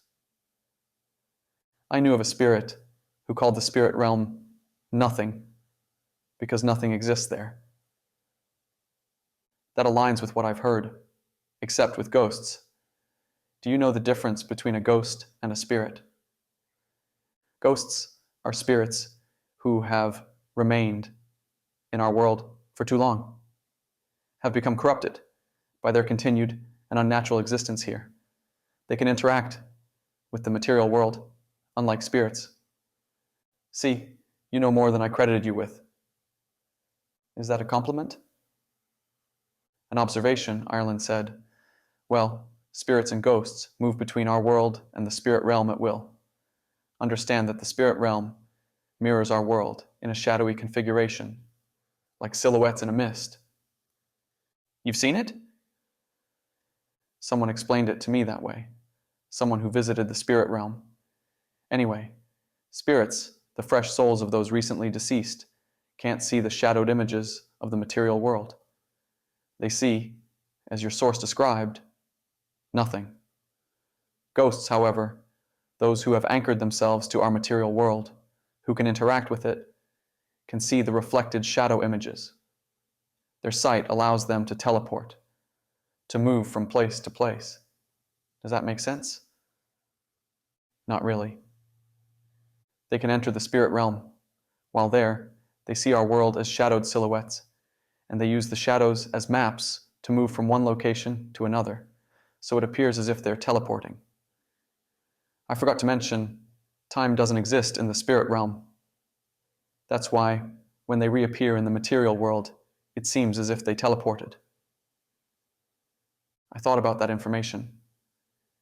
Before I could provide another question, Ireland continued her explanation. Spirits can't see the reflection of our world. They're not strong enough, not anchored enough in the material world. However, they can teleport. In their case, though, they don't know where they're going. That didn't track. Gregory had teleported us without a hitch. In our fight against the werewolves, Andrew had teleported me without an issue. Amanda Robbins had also brought me along with her. Explain that further, I said. For them, spirits that is, they can't see the shadows from our world in the spiritual realm. So spirits don't have guides or signs directing their teleportation. They don't know where they'll end up unless they're moving in a predetermined location, such as a place they can see. A spirit wouldn't have the skill to teleport outside of a building unless a door or a window is open, because they must have a clear, visible path. That made more sense. Gregory had teleported us in bursts in a straight line. Andrew had teleported me short distances around a room. Only Amanda had brought me to a place she couldn't see, but Amanda could interact with the material world. Did that mean she could see vague images in the spiritual realm? Skilled necromancers disapprove of the practice. It's incredibly dangerous. I've managed. To remain lucky, Ireland said. This is where quantum mechanics come into play. Finally, I was thinking it was all too simple. When a spirit or ghost teleports, they dematerialize your body. They break your flesh down into atoms and subatomic particles, allowing your spirit to venture into the spirit realm with them. When you return to the material world, the atoms reform. Oh, I said, having unlocked a profound fear.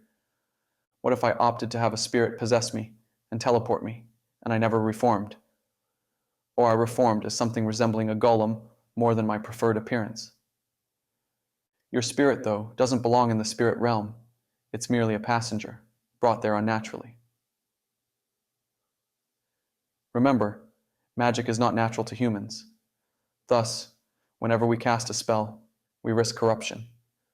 Whenever your spirit moves into the spirit realm, you risk drawing the attention of the inhabitants, of having them destroy you as we destroy corruption. I see. That's not all. It didn't seem like enough. The spirit or the ghost teleporting you into the spirit realm. They're using magic. It's an unnatural exercise. They can only offer you so many trips before they're corrupted and compromised, before they've exhausted all their spiritual energy and become stuck in the spirit realm, never to return to earth, never to move into the afterlife. If they become stuck in the spirit realm with you as their +1, well, you'll no longer exist other than in the spirit realm. The good news was that I never wanted to employ teleportation again. You dabble in the most dangerous and corrupt form of magic, Ireland said. To teleport with a spirit, you must allow them to possess you, and that's a recipe for disaster. What do you mean? It's a two-way street. You see into their past, into their memories. You have access to their knowledge and skills. They receive all the same from you. They gain access to your memories, your thoughts, your life. I figured as much, but does it matter? It's not like they can communicate with anyone but me. Ghosts, Doryan, can interact with the material world. Ghosts with enough skill and power can appear in our world. They speak to anyone they wish to speak to. I'm not allowing ghosts to possess me. You can tell the difference between a spirit and a ghost when you see them. Again, my mind shifted to Amanda Robbins, a soul lost in our world for over 40 years. She was the closest thing I had to interacting with a ghost. By possessing you, Ireland said, they have your most personal and private information. It's a dangerous risk to take, especially when you're in the position you're in with Project Phoenix. I consider her warning for a moment, though I didn't allow myself too much time in reflection. That would come later, if fate decided I could live. Until then, I had other lines of questioning to explore, to increase my chances when courting fate. "You're familiar with golems?" I asked. "I've encountered one or two." We faced 3. I disposed of one handedly by engulfing him in flames. We hacked the other 2 to pieces with magically enhanced weapons, ripping out chunks of their flesh and removing portions of their faces. They seemed unbothered, at least until Johann barbecued them. "What's your question?" "Can they only die by fire?" "No," Ireland said. "Golems, as you're likely aware, are unnatural creations, bound by necromantic magic. Their binding agent comes in the shape of a rune. The rune holds their unnatural form together. It empowers them with all the enhancements you can imagine." I recalled their strength, their endurance, their speed, despite their mountainous size. To defeat a golem, destroy the rune holding them together. In your specific case, the fire burned the flesh where the rune was located. It's the most effective way to dispose of a golem, though not the only way.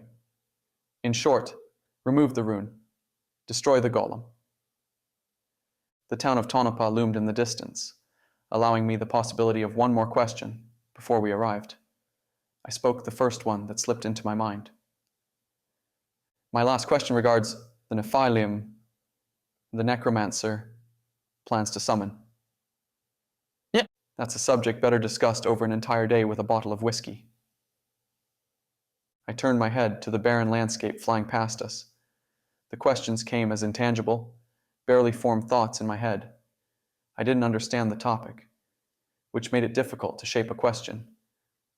Hell, I couldn't grasp the simple idea of speaking to the dead and possessing necromantic magical abilities, of battling vampires and werewolves and zombies. How was I supposed to fathom gods and fallen angels? "What happened to them?" I asked, settling for simplicity. It often proved the most effective approach to any dilemma. "The Nephilim? Yeah. Since the dawn of time, war has waged against humans." "Why humans?" I asked. Ireland exhaled a flurry of air into the receiver. "I wish I knew, but I don't have all the answers.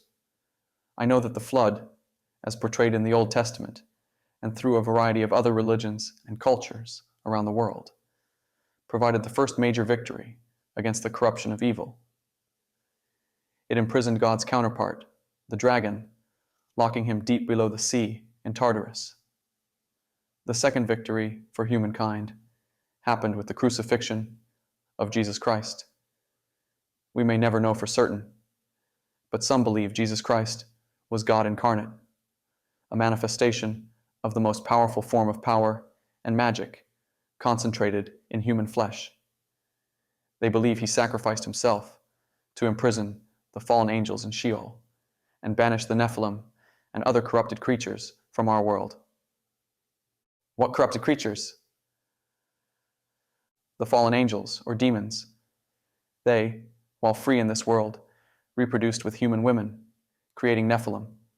The Nephilim created, through curses and corrupted magic, supernatural creatures, such as the Leviathan and the Behemoth, vampires and werewolves, along with all other kinds of monsters.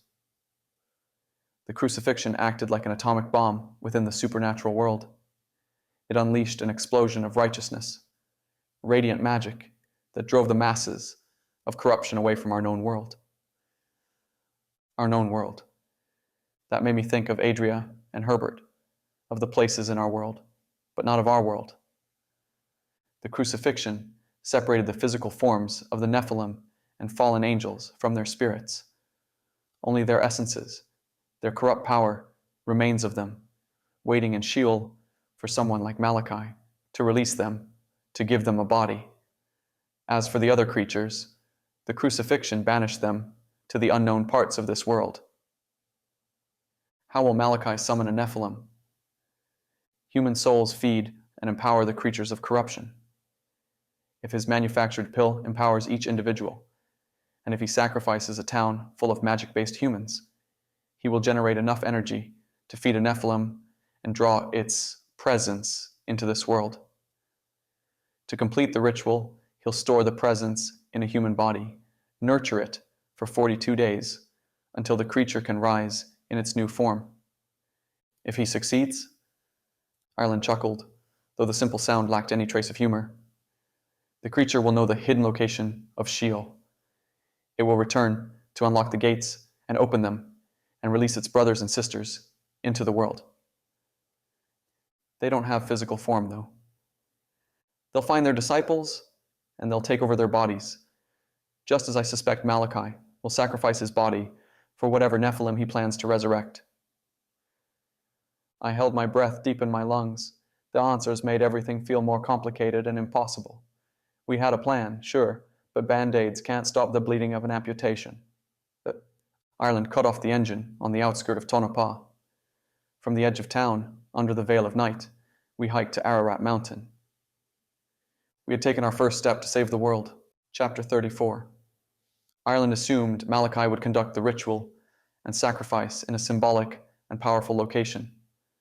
The most potent points of supernatural energy existed in nature. Fault lines, volcanoes, the ocean, waterfalls, mountains. Mount Ararat, in Turkey, is believed to be the resting place of Noah's Ark. Coincidentally, a mile out of Tonopah is Ararat Mountain. It's too poetic for Malachi not to have chosen for his ritual, don't you think? Or it's too obvious, I said. You're a necromancer by blood, so you'll understand your kind are often romantics. They enjoy poetry and symmetry and rhyme. You're risking the fate of the world on a stereotype. Ireland shrugged. Do you have another theory? Another lead we can follow?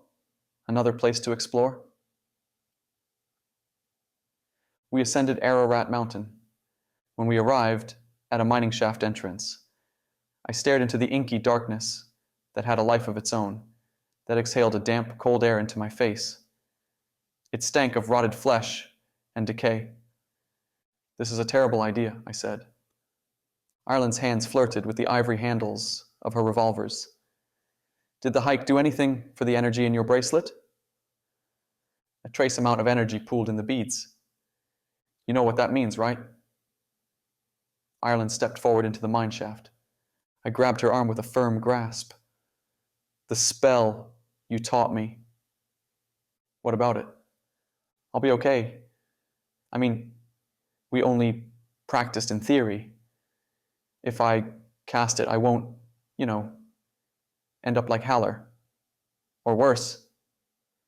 Ireland glanced down the shaft and bit her lower lip for a moment before focusing on me. Wizards spend decades and centuries learning to manipulate magic so it won't exhaust or corrupt them. You're without formal training, and you have little to no experience with magic. So, you're not a wizard. Obviously. You're a sorcerer. Any magic you spend will draw from your life's energy. Each person is different, so I can't tell you what will happen. Maybe you cast it once, and you die. Comforting. Maybe you cast it 12 times, and nothing happens. Ireland shrugged and forced a sad grin across her face. Let's focus on what we can control. That's easy enough, I said, because we couldn't control much of anything in our situation. I pulled what little energy had formed in the beads, using it to enhance my vision to see in the dark. Ireland stepped into the all-encompassing darkness, and I followed. It took little energy to empower my sight, so I could draw from the limited source within the beads, while constantly adding small amounts back into it as I walked. It wasn't a lasting solution, but it would last me, hopefully, the night. I'm not sure how long Ireland and I wandered the cavern system inside of Ararat Mountain. I didn't remove my phone to check the time, fearful of the display light giving away our position. Neither of us spoke for the same reason. Eventually, we rounded a bend in the tunnel system. A golem with crab-like pincers, though made of dead flesh and severed limbs, stood guard before a thick wooden door, along with 3 zombies. I glanced at Ireland. She nodded at me, urging me to proceed alone. We had discussed how to advance if we came across combatants before our fight against the Necromancer. Ireland urged me to take charge, using my sickles as weapons and my learned spell as a last resort option. "What about you?" I had asked. "What about me? You don't care to contribute?" "My guns will draw too much attention. Don't you know magic? Spells?" "As a warlock, I'm not inherent to magic. Casting spells takes a considerable toll on me. I'd rather save my energy for the Necromancer. If you can defeat the grunts, well, you can serve as my grunt." I didn't have a choice in the matter. I took commands from Eric Haller, who took commands from Ireland Earp. As long as I committed my service to Project Phoenix, I committed to whatever Ireland had to say. With her standing as an audience, I approached the zombies and the golem in a slow gait. I grabbed my sickles. Though they no longer possessed stored magical energy, they had sharp blades capable of removing zombie heads. As for the golem, well, that's where the spell came in handy, if I had to use it. I reverse gripped my sickles and bounded forward, hooking the crescent blade across the upper spine of the first unsuspecting zombie. The sickle dug halfway through its neck. I slashed with my other hand, finishing the decapitation effort. 1 zombie down. 2 to go, plus a golem. At that point, I no longer had the advantage of surprise. The nearest zombies reacted to my presence. They slashed at me with their decayed fingers. I stepped back, evading the swipe, before stepping forward, spinning the sickle in my grip, so I held it like an axe, and burying the pointy end into the zombie's skull. I pivoted, rotating at hips and leading with my elbow. The other sickle, still held in a reverse grip, furrowed through the remaining zombie's face. I tugged the jammed blade free of the other zombie's skull, brought it around in a lopping arc, and drove it into the crown of the last zombie's head. Before I repositioned to square off against the golem, the massive monster attacked. It moved so fast, I almost missed my opportunity to protect myself. With no active defensive runes, I couldn't chance absorbing a blow from the golem. Based on the prior battle, any hit would pulverize my body. At the last possible second, I flung myself to the side, though not quick enough. The golem's abhorrent pincers scissored open and snapped at the space where I had stood. They didn't separate me in half, but the edge of one collided into me, like the corner of a vehicle clipping a pedestrian. I ricocheted against the nearest wall, crashing into it with a meaty thunk. The left side of my body ignited with a crippling pain, and a bright, hot, flashing waterfall cascaded from the back of my head, down my spine. I didn't have time to wallow in my newfound state of agony, though. My options boiled down to getting up or shutting up. The golem charged toward me, drawing back its pincers and scissoring them open. I swam against the waves of pain, like swimming against a powerful riptide, and I darted, rather stumbled, forward, toward the golem. Throughout my life, I had always excelled in fighting. I wasn't afraid to bleed, could take a punch, and could divvy out a little pain. I learned, through my ample practice, that most inexperienced amateur fighters want to throw haymakers. To offset their intentions, a more seasoned fighter will close the gap and get close enough to smell their breath. Often, The tactic will prevent full extension on a punch, eliminating power when they hit. Skilled fighters can implement shortened punches, which allows them to strike at full strength while maintaining minimal separation. The path to victory in a fight, in any kind of fight, is to eliminate the opponent's strength and control the battle. I attempted to do that against the golem, a monster twice my weight and 3 feet taller than me. I closed the gap, got up close and personal with the golem. Its pincer snapped, missed severing me in half by inches. With me standing so close and with its awkward malformed pincers, the golem couldn't grab me. Not that I had many options against the golem either. Punching it would be as effective as punching a heavy bag. It would provide me with a solid cardio circuit. Except, maybe a cardio circuit would yield some reward. I worked over the golem's corpse-formed body with my sickles, hacking and slashing into its dead flesh, cutting the monstrosity into bloodless ribbons. For all the effort and energy I spent, the golem seemed not to notice. It didn't seem to comprehend the extent of damage I dealt to it. My exerted effort served a purpose. It sifted more energy into the pink bracelet. I couldn't button mash fruitless attacks against the undead creature all day, though. I had to devise a plan to destroy the golem without casting my learned spell and risk forfeiting my life. Where was Ireland during the exchange? Did she opt to stand on the sideline like a spectator, eating popcorn and cheering me on? Sure, she wanted to reserve her energy for the Necromancer, but we had to survive, to fight the Necromancer. Either way, I couldn't rely on her or anyone else. I circled the golem, getting a rear position. It stood 3 feet taller than me, so I leaped with my arms extended, grabbing its neck and latching onto it. I wrapped one arm around the golem in a chokehold.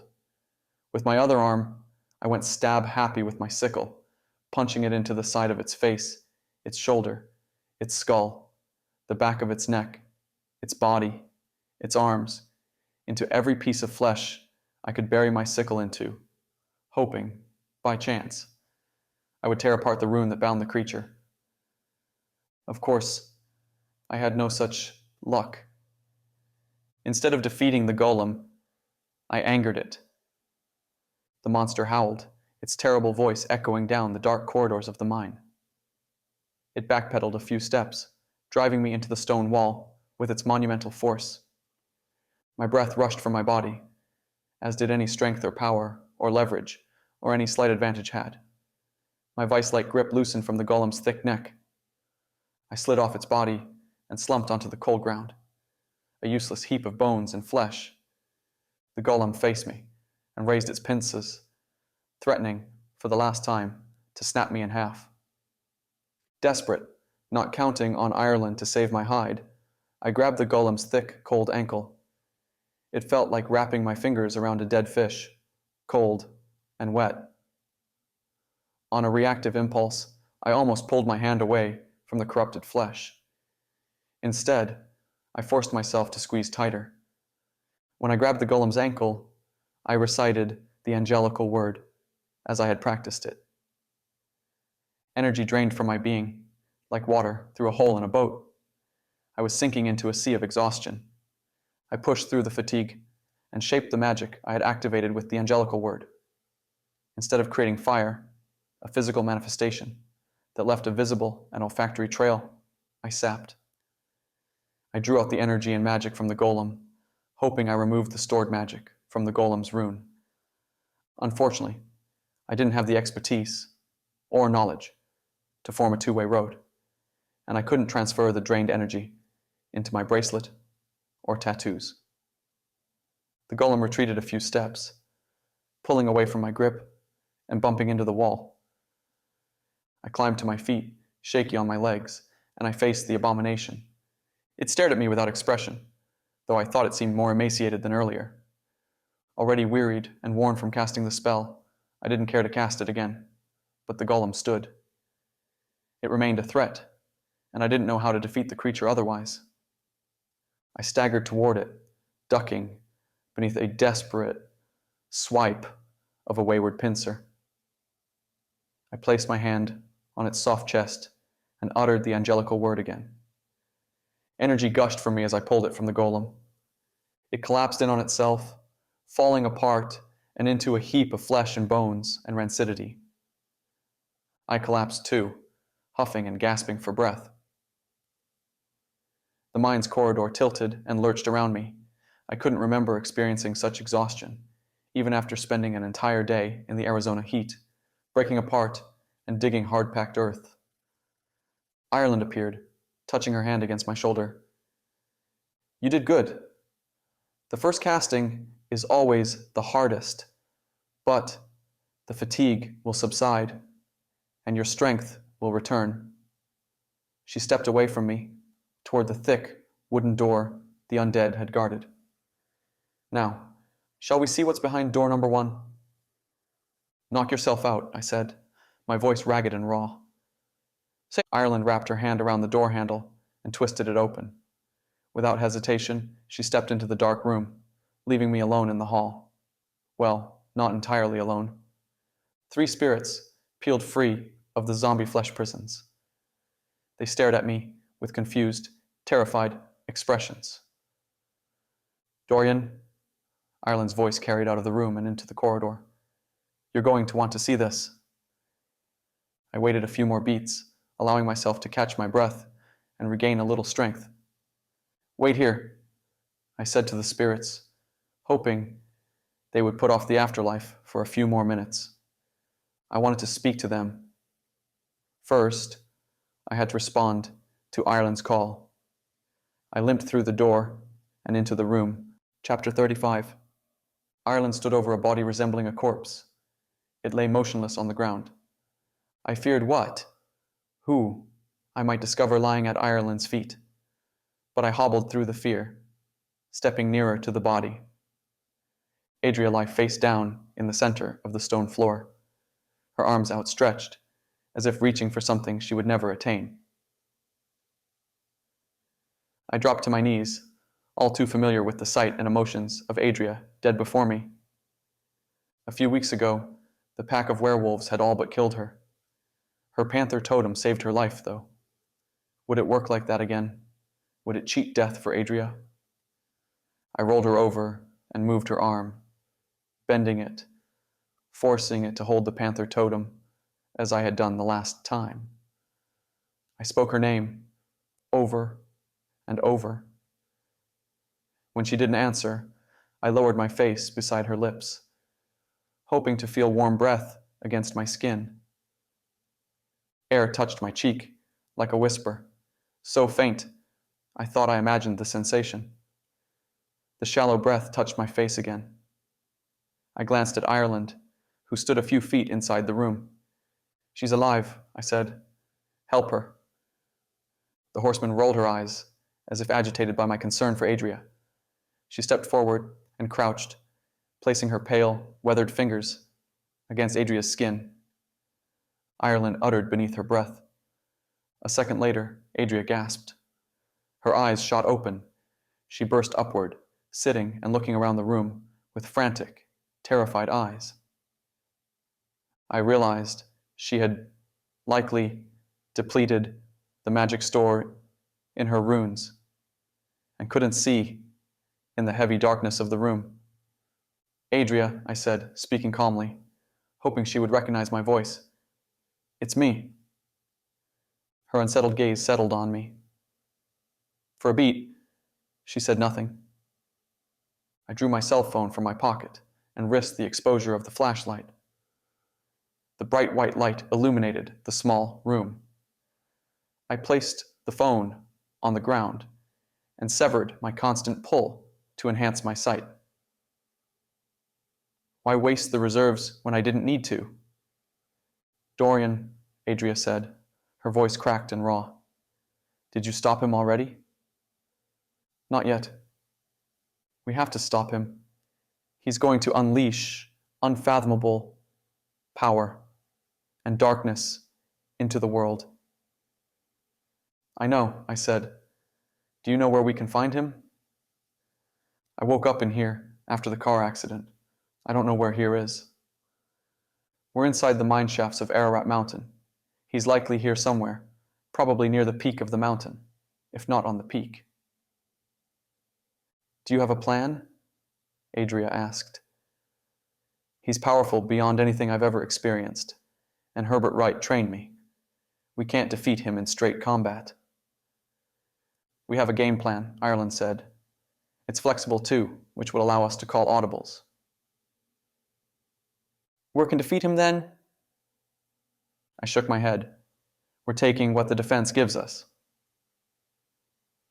Which is, I scratched the back of my head and sighed, a combination of zombies and drugs.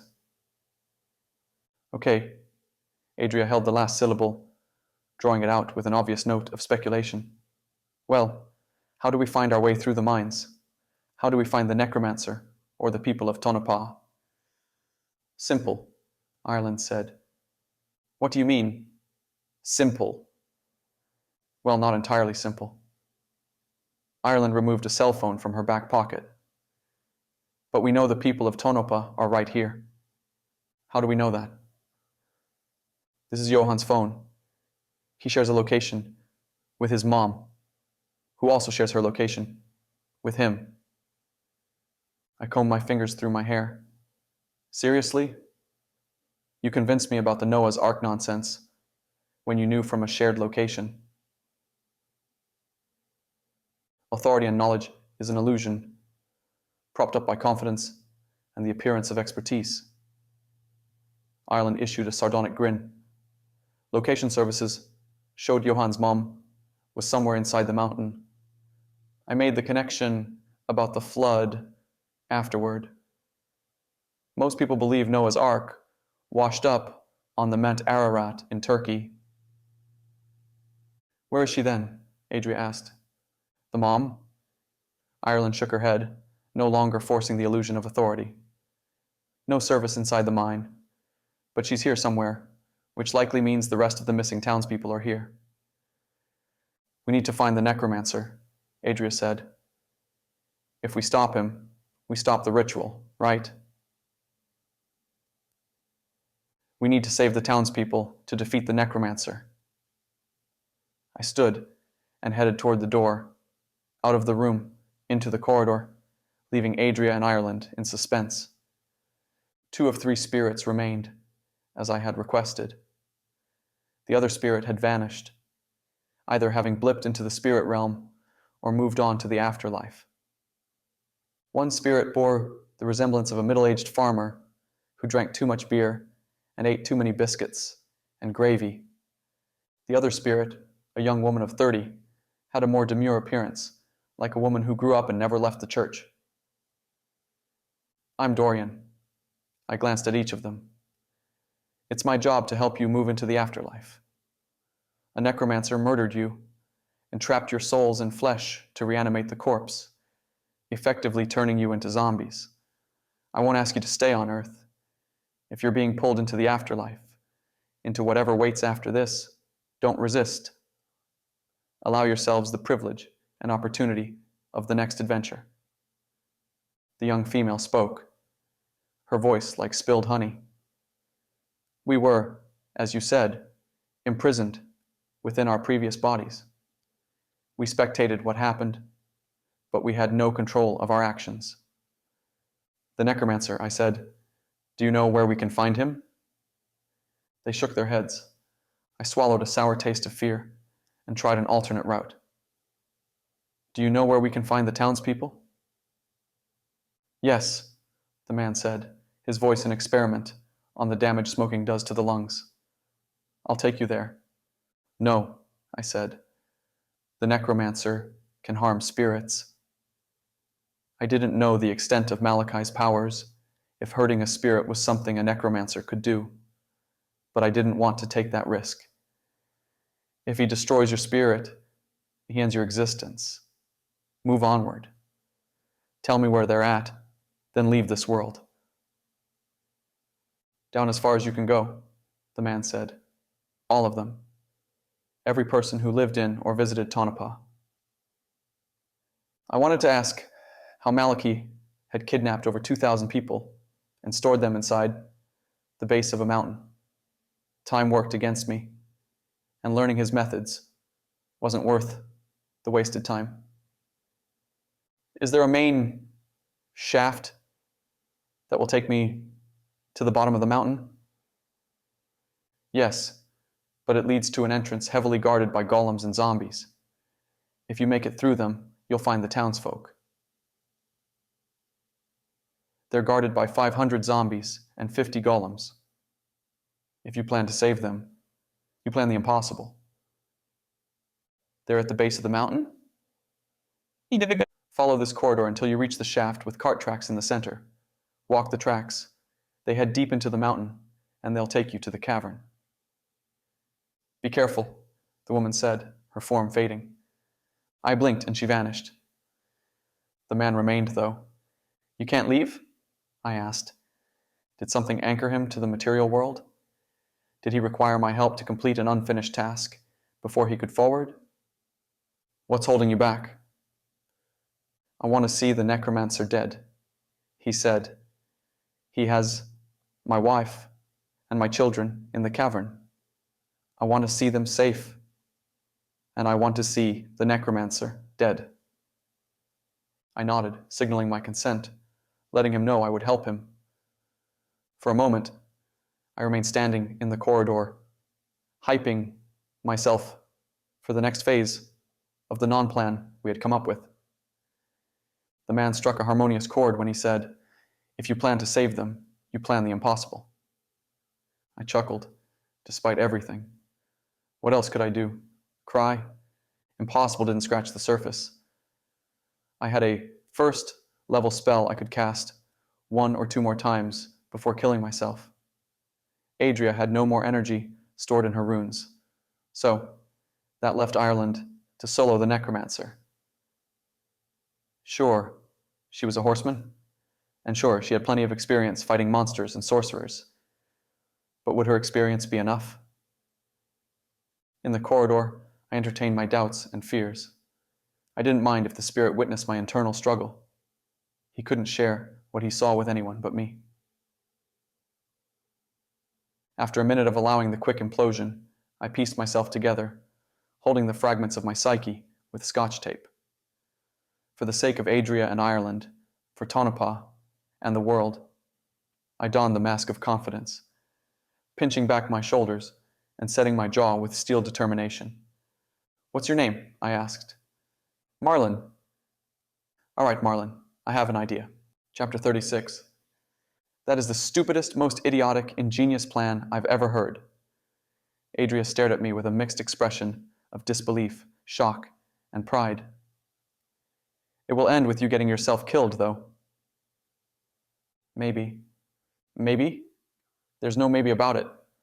You will die if we go through with that. Okay, sure. But if the plan works, we'll prevent the ritual from happening. We'll save the people of Tonopah. That's what matters, in the end, right? You said it when we went against the werewolves. You said you and I are expendable. That's why Haller sends us on these missions. Project Phoenix can't operate without him. It can't operate without Winnie Love. But without us, it can continue. I didn't sign up for this organization to help myself, but to help the world. If helping others means sacrificing my life, I'll gladly do that every time it's asked of me. Well, luckily for you, it will only be asked of you once, because you're going to die if we go through with this. I shifted my attention to Ireland. You're the boss. What do you say? We go through with this, or default to our original plan? Ireland clicked her tongue and averted her gaze from me, opting to stare at the stone ceiling. It's dumb to consider, Adria said, unable to suppress her opinion. Ryan will die. We will die. It's not so much a plan as it is a last-ditch suicide effort. I think it's our best option, Ireland said. Our best option? You guys came in here with a plan, right? You entered this mountain, this mine shaft, with an idea of how to defeat the Necromancer and save the people of Tonopah, right? What was it? Why are we jumping off of it? How terrible was it that Doryan's new moronic idea is better? I scratched the scruff of my beard and grimaced. It wasn't really much of a plan. Ireland figured the Necromancer would choose a mountain, that his ritual would take place somewhere on the peak of the mountain, and we would approach him head on. We hoped we might get lucky and defeat him. Your original plan was to get lucky. I mean, when you put it like that, is it really that bad of a plan? I flashed a smile, hoping to infuse some light into our dark and dire situation. Adria sighed and threw up her arms. Doryan, I don't have energy stored in my runic tattoos. You don't have energy stored inside of your runes. Sure, you learned a fancy new spell, but can your measly, weak, level 1 spell do any actual harm against the Necromancer? She turned to Ireland. And you, who are you? Why are we supposed to listen to you? What makes you so awesome and powerful and full of wisdom that we have to default you? Is this because Haller, in a vulnerable moment of his life, once had a schoolboy crush on you? I don't like the idea of taking your advice, especially when it's as bad as listening to and considering Doryan's hackneyed, elementary, ridiculous plan. Can I tell her? I looked at Ireland. I don't care, she said. Tell me what? Adria asked. Here's the thing, and no follow-up questions allowed, because we don't have the time. Ireland is the founder of Project Phoenix. Excuse me? No questions. I don't think I heard you right. Haller is a regional branch manager, for lack of a better term. Not only that, I held up a finger to silence Adria, sensing she was about to interrupt me again. But Ireland is close to 150 years old, and she's one of the 4 horsemen of the apocalypse. A deafening silence thundered around the room. After a second, bubbling laughter formed from Adria's lips, a half second before her face turned stoic. She stared at me, then at Ireland, then back at me. She hiccuped another quick abrasive laugh, then asked, What? Exactly what I said. You said Ireland was the founder of Project Phoenix and a horseman of the apocalypse. Not exactly a horseman, Ireland said. Adria pointed at Ireland. I will ask yet again, what? Listen, I said. We have to trust Ireland. Why? I spoke with Haller, and he commanded us to default to her. Now I know you don't like my plan, but it's better than what Ireland and I had when we walked into the mine. The odds of us beating the Necromancer are slim. For his ritual to work, though, he needs a certain amount of souls sacrificed. If we can prevent him from sacrificing those souls, we can disrupt his ritual and not only save Tonopah, but the world. You make it sound so easy. It is easy. Adria rolled her eyes like an irritated teenager. So, we save the world. But only, and let me stress that, for a temporary amount of time. He will, if we don't defeat him by killing him, find another small, forgotten, off-the-map town, go through a similar ritual, and complete it in a more effective way, because he learned where and how. He screwed up. That's where you're mistaken, I said. I'll head to the cavern floor, acting as a prisoner. I'll take care of the zombies and the golems. You'll take care of the zombies and the golems, Adria asked. You and Ireland will go to the mountain's peak. You'll face off against the Necromancer, with Ireland's powers as a horseman. Not a horseman. I have access to a horseman's magic. There's a difference. A difference that doesn't matter right now. I ran a hand through my hair. You both have access to incredible power. Ireland with the horseman, and Adria with the Nagual. If you two work together, you stand a chance at defeating him. That's if the totem responds to the situation. Remember, I have zero, zilch, zip control of changing. Why wouldn't it respond to this situation? This is the situation it was built to respond to. There is no darker or more corrupt threat to this world than summoning a Nephilim. If, Adria said, pointing at me to emphasize the if, my totem responds and allows me to transform into the Panther Nagwal, you still have to defeat 500 zombies and 50 golems. You are one man, Doryan, one exhausted and relatively weak and currently magically absent man. Ireland cleared her throat. If the three of us hiked the mountain and fought the Necromancer, we stand a slight chance at defeating him. Slim to none. Our best bet is to disrupt his ritual, buy us time to think of a more productive and efficient and permanent way to stop him. Why don't we all go to the cavern floor to fight the zombies and save the people?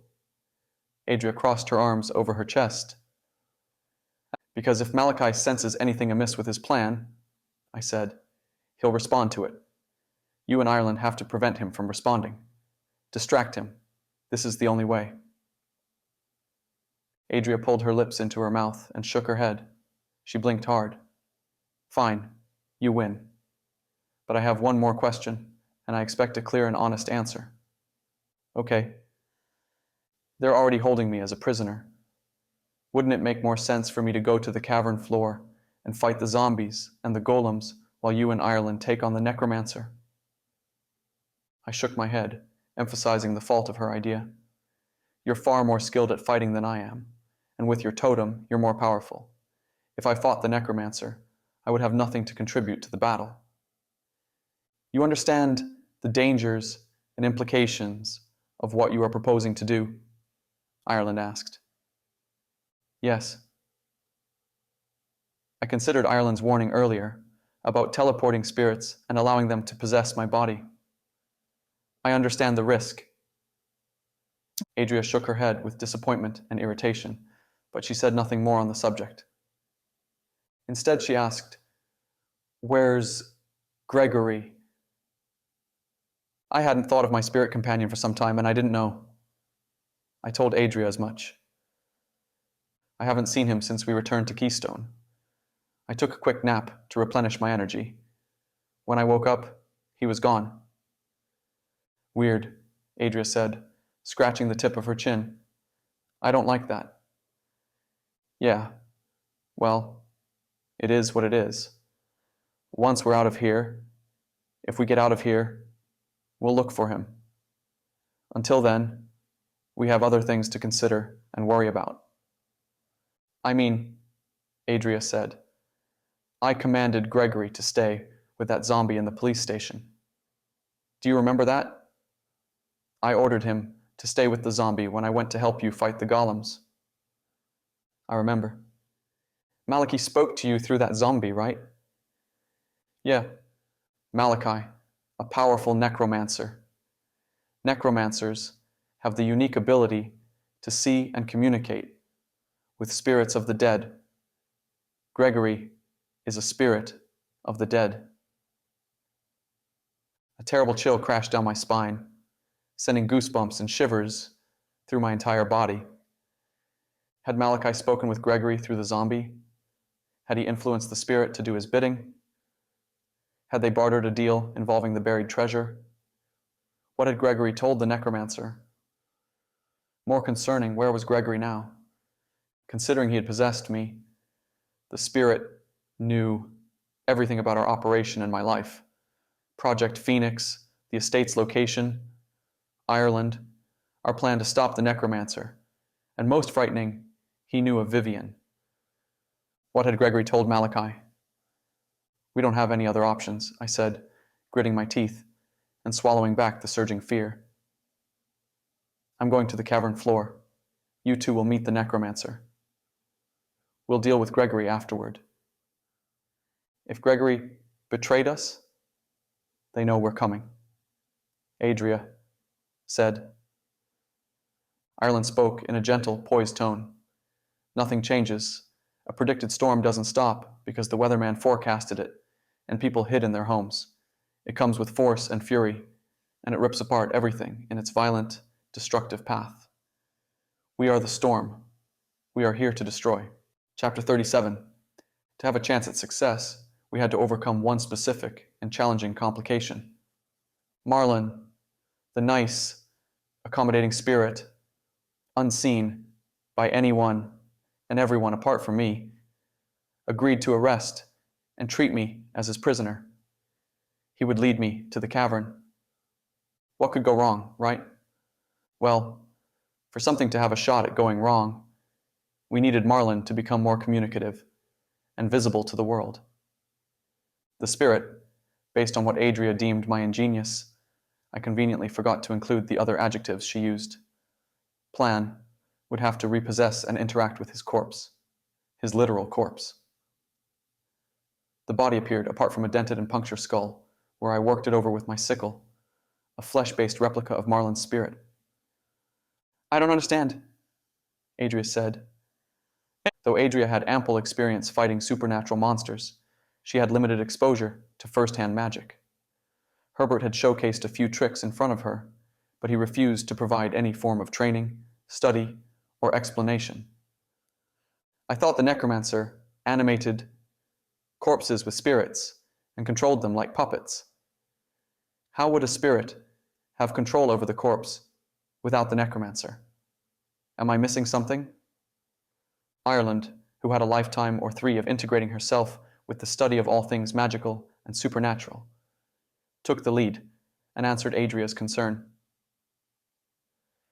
Spirits can possess inanimate objects, even if the spirit hasn't degraded into a ghost. A corpse is, more or less, an inanimate object.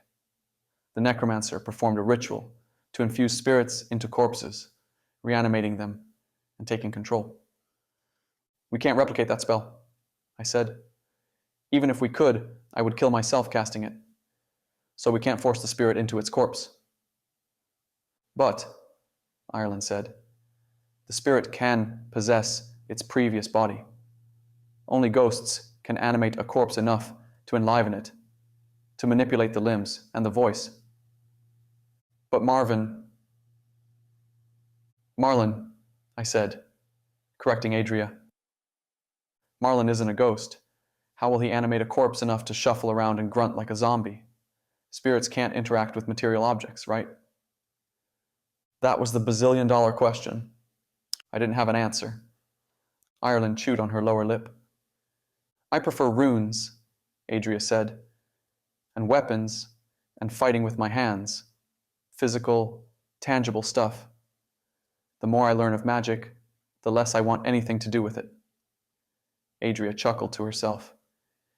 To think I spent 20 years wanting nothing more than to learn a spell. Now, and call me old-fashioned, but I want to feel a nose break against my fist. That's all. To me, and maybe because magic was innate for me, it didn't feel too complicated. The Necromancer cast a spell, entrapping a spirit into a body and controlling the zombie's actions. Without the Necromancer, a spirit could still possess a corpse, much alike a spirit could possess my body. The concern rested in the application. Unlike a ghost, which could possess a corpse and reanimate it, thus enlivening the dead with its corrupted spirit and creating a zombie, the spirit didn't have enough power to manipulate the dead body. I voiced my concern once more, since no one had a cogent answer. Without a zombie, we didn't have a plan. If Marlin possesses the corpse, how will he become a zombie? Wait, Adria said. Sidebar. If Marlin possesses the corpse and reanimates it, and can, for whatever reason, manipulate its limbs and body, isn't he creating a zombie? I'm pretty certain creating a zombie goes against the Golgotha Accords. Shouldn't we discuss the ethics of this before we discuss how to accomplish it? Ireland raised a finger. Every law hinges on a technicality. As Ireland spoke, I wondered how much jurisdiction she had over the Golgotha Accords. Did the enforcement of the supernatural laws fall on her? Did another authority exist separate from her and the other horsemen? We didn't have time for me to nitpick, but I banked the question for later examination. The spirit won't possess the corpse with malicious intent, Ireland said. What's that mean? Intending to harm humans. Instead, the spirit will reanimate the corpse for a temporary allotment of time under our request, so we may work towards saving the people, the town, and the world. Marlin's actions, though illegal, do not defy or break the Golgotha Accords. So, I said, glancing at each person in the dark room, that begs the question: how does Marlin interact with the corpse to zombify it and lead me to the cavern? Crickets didn't have the audacity to lend their thoughts. A room carved into the mountain was silent as a stone crypt. After a minute, Adria spoke in a low, unsure tone. I have an idea. What is it? I asked. Adria slipped her hand into her pocket and removed an orange medicinal bottle filled with light blue pills. I confiscated this from Johann earlier. Magic doesn't exist inside of flesh and bones, but within the spirit, right? Ireland nodded and stared at Adria. You want to give Marlin a pill? She rubbed the back of her neck. In theory, it could work. It could? I asked. The angelical I taught you, it insulates your soul from corruption. The more angelical words you know, the more spells you can cast, without risking succumbing to your magical abilities. Once you learn to transmute your energy into magic, you can use any verbal sound to create a spell. You can grunt, or scream, or say, abracadabra. The spell will always conform to the sound you associate it with. If that sound or word isn't angelical, you risk corruption. It took me a second to parse through her explanation, but when I figured out what she intended, I shook my head. There has to be another way. We can't do that. We don't have any other options apart from guns blazing, and that's not how we'll defeat the Necromancer.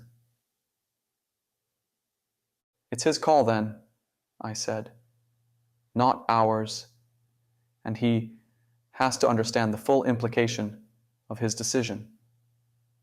You can tell him then, Ireland said. I faced Marlin.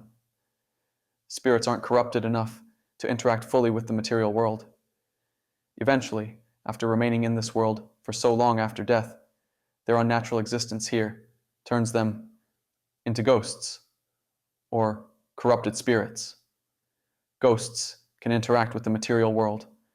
They move objects, make themselves appear to others, or be heard by them. I cleared my throat and took a breath. Similarly, for living humans, casting spells is unnatural and corrupts them. Unless, as Ireland said, they cast through the language of angels. I paused, allowing Marlin a moment to process. I'm not sure I explained it well. I had never excelled in teaching, as I lacked the patience to work with students of any age. Also, I struggled to articulate my knowledge into coherent, digestible words. If a human took this pill, I said, it would empower their soul with access to magical energy. If that person cast a spell without uttering an angelical word, they risked corrupting their soul. Do you understand what I'm asking you to do? You haven't asked him anything, Adria said. You gave a weird explanation. The question is in the explanation, Ireland said. Marlin, if you consume the pill, it will provide you with an ability to cast spells, which will corrupt your spirit. If you become corrupted, you can interact with inanimate objects. So, my question, and I don't ask this lightly, but with the weight of the entire world on my heart, will you corrupt yourself? Oh, Adria said. Marlin held his tongue for a long moment. If I do, Will I have to stay on Earth, be a ghost forever, or could I move into the afterlife? I placed my tongue on the roof of my mouth and shook my head. In my limited experience on the job, I had never escorted a ghost to the afterlife. I didn't know if ghosts were permanent fixtures in our world, or if I could lift their anchors and lead them to whatever existed beyond death. This is the only way to save my wife and daughter? It's our best chance, I said. If I can't interact with anything, how will I consume the pill? I glanced at Ireland, hoping she had an answer, because I didn't know. He wants to know how he'll consume the pill. If the pill grants magical abilities, it's a magical item, one that isn't bound by physical laws. Place the pill into his mouth. He can do the rest. Marlon opened his mouth, and I administered the drug. Once he swallowed, he walked into the corridor and stepped over his corpse. He laid atop himself, reintegrating into his earthly body. Will it work? I asked. Ireland and Dakota stepped beside me in the corridor. Ghosts can meld with their natural bodies in a simpler and more fluid way than if they melded with a stranger's corpse. We've given him the best possible chance to succeed. Now, we wait and see. Nothing happened for 2, 3, 4 long, tedious minutes. During that time, I couldn't remove my gaze from the corpse. I popped my knuckles and licked my lips and stared. After another moment, the corpse bolted upward, sitting upright. My spirit about jumped out of my skin. Adria released an airy gasp. Ireland didn't flinch, or yelp, or move in the least. Marlon's head turned toward Ireland. His dead mouth moved offbeat from his words, like watching a TV show where the sound didn't match with the lips. Ireland, is it? Your beauty is like a flame on a cold, dark winter night. When Ireland didn't respond to him, I glanced at her. You're going to ignore him? What? She asked. He paid you a compliment. He grunted at me like a zombie does. Huh. I could understand what he said, but Ireland and Adria must have heard guttural grunts climbing out of his mouth. What did he say? Adria asked. That Ireland's beauty is like a flame on a cold, dark winter night. Ireland's face supported a hesitant smirk. He's a married man, isn't he? The zombie laughed. Till death do us part, that was the promise we made at the altar. Well, Marlon's dead mouth twisted into a horrific display of a grin. Death has done us part. I repeated what he said. That's my cue to leave. Ireland paced a few steps down the corridor. Adria leaned over closer to me and kissed my cheek. Good luck. We'll see each other on the other side. Not the other side, as in death, I said, but yeah, see you on the other side. Ireland and Adria split along the path that led upward toward the peak of the mountain. Marlon, in his zombie form, treated me like his prisoner. He steered me downward at a slow, shuffling pace. The corridor led to a wide shaft, where a rail system stretched along the center of a descending slope. We followed it until we reached a closed door, guarded by a golem and a half-dozen zombies. Marlon approached the undead gaggle of creatures with a confidence I thought was a little too convincing. The golems and zombies regarded him for a second. They grunted a few times. I couldn't understand them, and I wondered if it had something to do with Malachi's magic. They stepped aside and allowed their zombie companion to drop off his new prisoner to add to their collection. When we entered the cavern, and my heart almost stopped beating. It's one thing to hear numbers, but it's something different to see those numbers in actuality. 500 zombies looked like a lot of zombies, and 50 golems, all of which stood as tall as a basketball hoop, looked like a lot of golems. 1,500 to 2,000 townsfolk looked like a lot of people to rescue. Questions paraded through my mind. How would I communicate with everyone? get everyone on the same page, organize them enough to fight back. One step at a time. Any major accomplishment ever, any significant feat, had always happened one step at a time. I had to break my task into bite-sized chunks. Marlin shoved me into the crowd of the living. Then he backed away and joined the other undead. I waded through the mass of scared, nervous people, walking slowly, taking everything in, as I searched for the two people I might recognize. Anita, Johan's mother, and Brianna Nelson, the deputy. If I found them, I could brief them on the plan. Together, we could split duties, and hopefully, we could draw more people into our rebellion. And I wandered around the crowd of prisoners for 20-30 minutes, searching the vast cavern, studying each face. As doubt and surrender toyed with my emotions, I recognized Brianna and shoved my way to her. "Brianna," I said, touching her shoulder. She flinched and bound backward a step, raising her able arm in a defensive gesture. "Who's there?" "It's Doryan from the precinct." "Doryan?" "I got myself captured." "Hopefully not for me. I have a plan to save the town from this nightmare. Is Anita here too?" "Over there somewhere." Brianna nodded toward a stalagmite 5 feet away. On the ground, hugging her pointy knees to her chest, sat Anita. "This is going to sound insane," I said. And that's because it is insane. But the only way we escape alive is to do something unpredictable and insane. I prefer a little crazy. About 500 zombies and 50 golems patrol this cavern. I spoke fast. We can kill the zombies the old-fashioned way, breaking their skulls. Exactly. The golems are more difficult to defeat. They're bound with a rune. It's a magical symbol. To defeat a golem, we have to destroy the rune. In the precinct, when we fought the golems, we burned them. So, we're going to need fire to fight against them.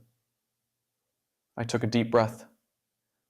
500 zombies, 1,500, maybe 2,000 of us, 50 golems. If we come up with fire to attack the golems, we stand a puncher's chance at fighting our way out of here. Fire, huh? Brianna clicked tongue for a moment. I have an idea. Chapter 38. Adria crouched behind a ridge atop the mountain beside Ireland. An explosion of stars dotted the night sky, seemingly so near, Adria thought she could reach up and pluck one, like a ripe fruit. Despite the cloudy threats from earlier in the afternoon, they didn't cover the bright sky, didn't blot out the stars and the moon. It was, by anyone's observance, a gorgeous night. It wasn't a night for necromancy, for sacrifice, for summoning banished gods into the world.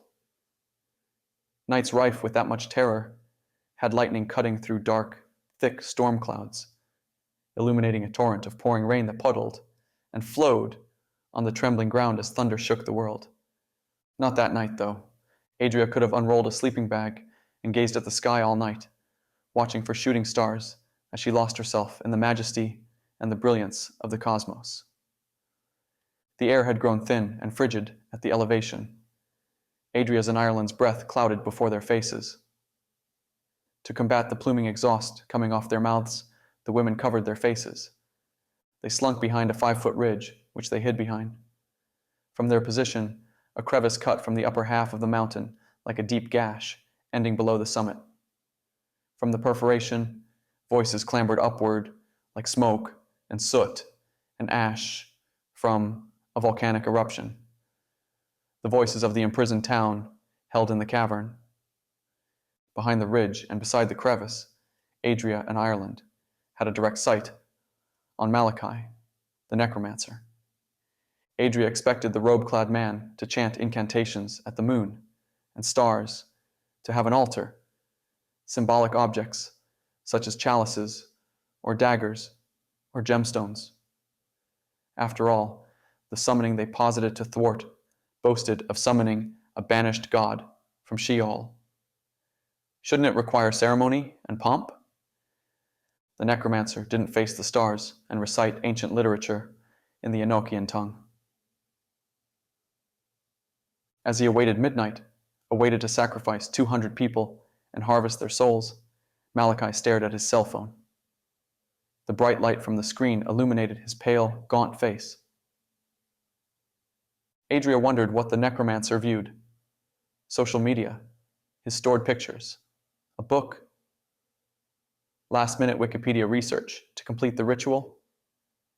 The image of the necromancer staring at his cell phone, as if to disconnect from the weight of the world, baffled Adria. What if he scrolled through social media as he waited for the apocalypse? What kind of content populated his feed? What's he doing? Adria asked, her voice less than a whisper. Ireland didn't risk an answer. Adria couldn't shake the strange development.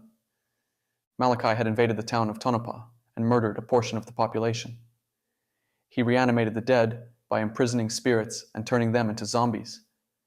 He exhumed corpses from their burial sites, used what remained of their bodies to create a small contingent of golems. The necromancer schemed to resurrect a Nephilim, yet when the moment of truth arrived, when it mattered the most, when he was moments from completing his seismic task, Malachi scrolled through his phone. That simple, absurd action frightened Adria. It showed that the necromancer held zero concerns about what came next. He was beyond confident in his success. Adria glanced at Ireland. She had 1,000 questions for the woman. They ranged from her leadership over Project Phoenix to her role as a horseman, to the extent of her abilities as a warlock. Instead of bombarding the woman, Adria held her tongue. She shifted her attention to Malachi, watched as the necromancer stared at his phone.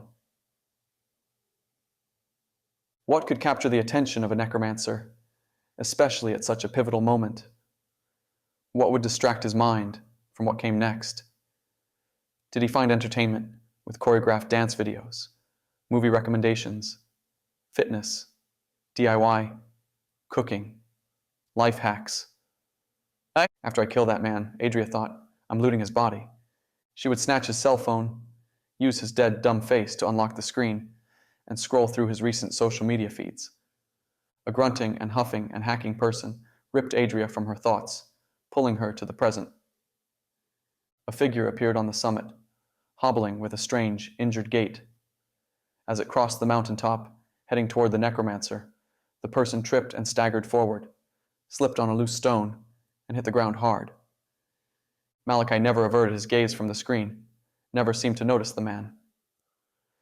The newcomer regained his footing and stood, a hulking person, well over 6 feet tall, and broad as a doorframe. The man doddered to the necromancer and bowed from his hips. "Master," he said, with a distorted, unnatural voice, like a werewolf speaking through its transformed, inhuman throat. Malachi directed the phone's screen to the man's face, illuminating his features. Adria inhaled through his nostrils and clenched her hands into fists, not of anger, but revulsion. The man had a face Quasimodo would have abhorred. He bore the jagged reflection of a busted mirror. His face was a jigsaw pattern of scars and lacked a nose, ears, lips, eyelids, and any trace of hair. But his disfiguration went beyond his facial structure and features. The man possessed mismatched limbs. One arm was longer and skinnier than the other, shorter, more muscular arm, and he had different sized legs, which resulted in his strange, hiccuping stride.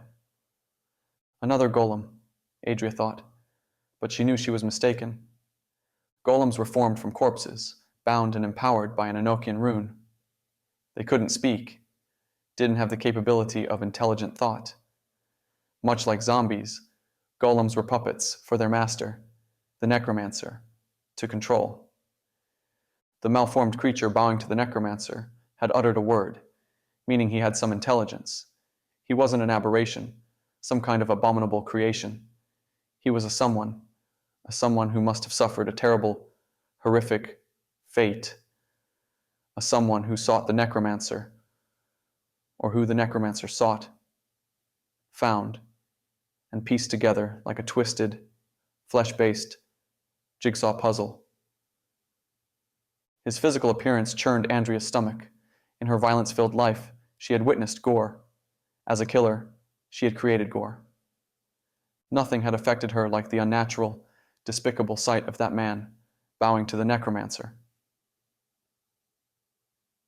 Malachi clicked off the cell phone light and shoved his phone into the folds of his dark, baggy robe. "Nathaniel," he said, his voice the echoed tenor of a casket creaking open, "have you made the final preparations?" "Yes, master." Nathaniel spoke in a strange cadence, as if his vocal cords didn't work. "In 30 minutes, the drug will burn, and the smoke will fill the cavern. Every person inside this mountain will inhale the fumes, will experience the euphoria of magic running through their body. Then they will experience the greatest sacrifice this world has witnessed, their miserable lives for a reborn God." And our guest? Has Doryan found himself in a position to act the hero? Adria shuddered. Had Malachi expected their arrival? Had he planned for Doryan to position himself in the cavern to save the people of Tonopah? She had to assume the necromancer knew through an alliance with Gregory. Doryan convinced a freed spirit to inhabit and animate a corpse and escort him into the cavern. Your servants standing guard have allowed them passage. Doryan has entombed himself. Malachi considered the development for a moment. Things have gone in motion better than we hoped. We've already called Mictlantecutli into this world, an unforeseen but welcome development. By midnight, Wiro will join his comrade. Adria recycled through the necromancer's words. They'd already called Mictlantecutli into the world, and at midnight, Thanatos would surface as well. What did that mean? Had Malachi already summoned a Nephilim from Sheol to Earth? When? How? Had he sacrificed another town to complete the ritual? Why hadn't they heard of it? "Nathaniel," the necromancer said, extending his skeletal hand and placing it on his minion's bulging shoulder, "you have served your master well. You must serve one last time. Are you prepared?" With his other hand, Malachi reached into the folds of his robe and removed an ornate dagger. The ogreish man accepted the ceremonial blade and sheathed it low, on the right side of his waist, near the outside of his thigh. "I serve you until my last breath." Malachi released his grip from Nathaniel's shoulder and inhaled. After a second, he turned his head, his gaze settling toward Adria and Ireland.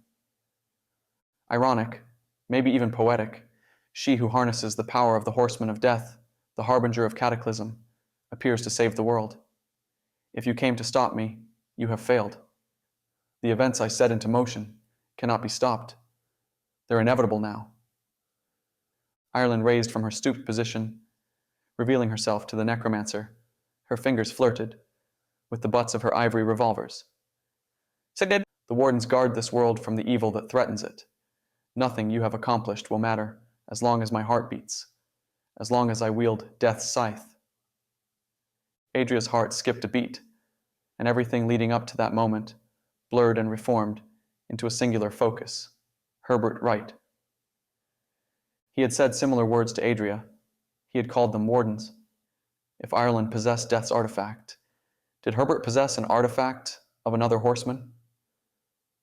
Since he disappeared, since Adria now had the totem, did she own that artifact?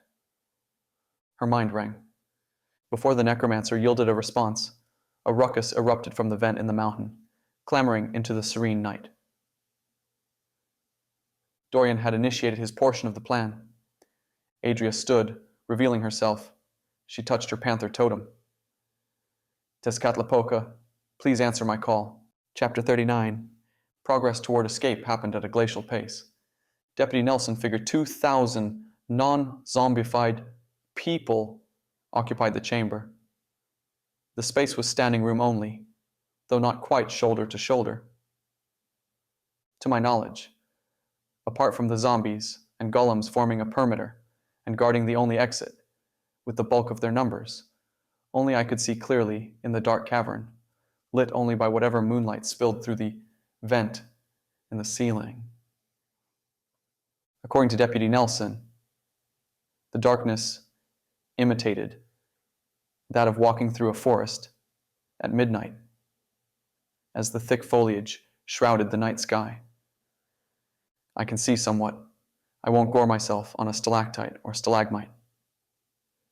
A plethora of stalactites hung from the ceiling like stone-formed icicles.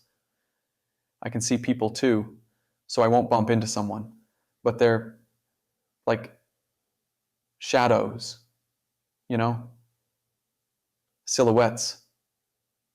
I can't make out many details. As Deputy Nelson moved around the cavern, approaching different people, she used her flashlight to navigate. Despite being an out-of-towner and have recently joined the department, Nelson held weight and merit amongst the people. They viewed her as a trusted authority, especially during the unprecedented emergency. They knew her name and face, and that went a long way toward establishing order amongst the panicked civilians.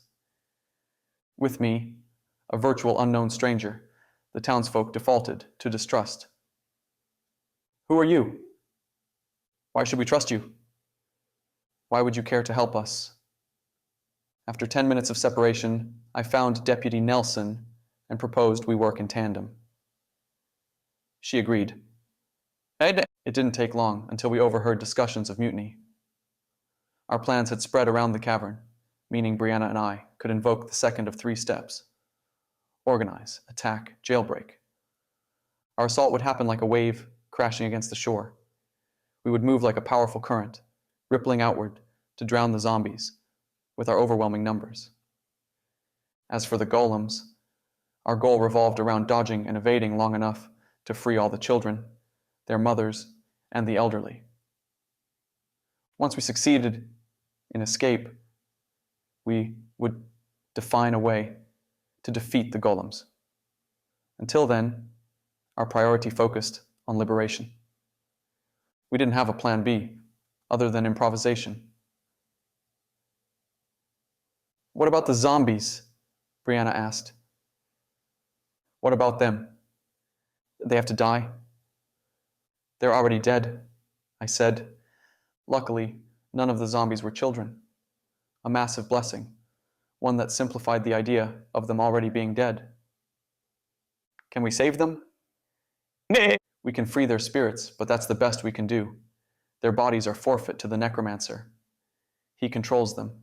They're animated, able to move, by a spirit, one unnatural to our world now. To save the people in this cavern, we can't look at the zombies as humans with faces. They're monsters. Worse, they're puppets. It's our job to cut the strings. Bash in their heads? Deputy Nelson asked. The Necromancer plans to administer a drug. We have to free these people before they're exposed to it. She exhaled, a sound of resignation as she swallowed the bitter, hard truth. We stood in the center of the cavern. 20 parolees and inmates surrounded us. Brianna had handpicked them as our private guard. Around them stood the rest of Tonopah, awaiting their command to charge. The zombies and golems hadn't cared to confiscate our weapons or belongings. Deputy Nelson wore her utility belt, which contained her nightstick, mace, and a utility knife, though her department-issued gun was missing. I had my sickles, though they were absent of magical energy. People in the crowd carried hunting knives or guns, which they carried on their person long before the threat of a zombie invasion. The anticipation and hunger to attack hummed through the gathering of scared, confused, angry people. I removed my phone from my pocket. It didn't have service, but it showed the time, 10:58. I clicked at the flashlight icon, and the blinding burst of white light signaled to the rest of the people that the time had arrived for battle. Within seconds, a field of fireflies burned away the darkness, like an audience raising a candle for a vigil. Credit the strong and brave people of Tonopah. They didn't flinch in the face of adversity and impossible circumstance. They rushed forward in a ripple formation. The first wave slammed into the perimeter of zombies. They howled and roared, screaming as they bludgeoned the zombies with fists or stones. Before the undead could react to the sudden assault, we sent a second wave to join the chaos of battle. The third wave released a moment later. Their bloodlust focused on the golems. Again, we didn't have a perfect plan. We had forced it together, scotch-taped it with hope and prayer and luck.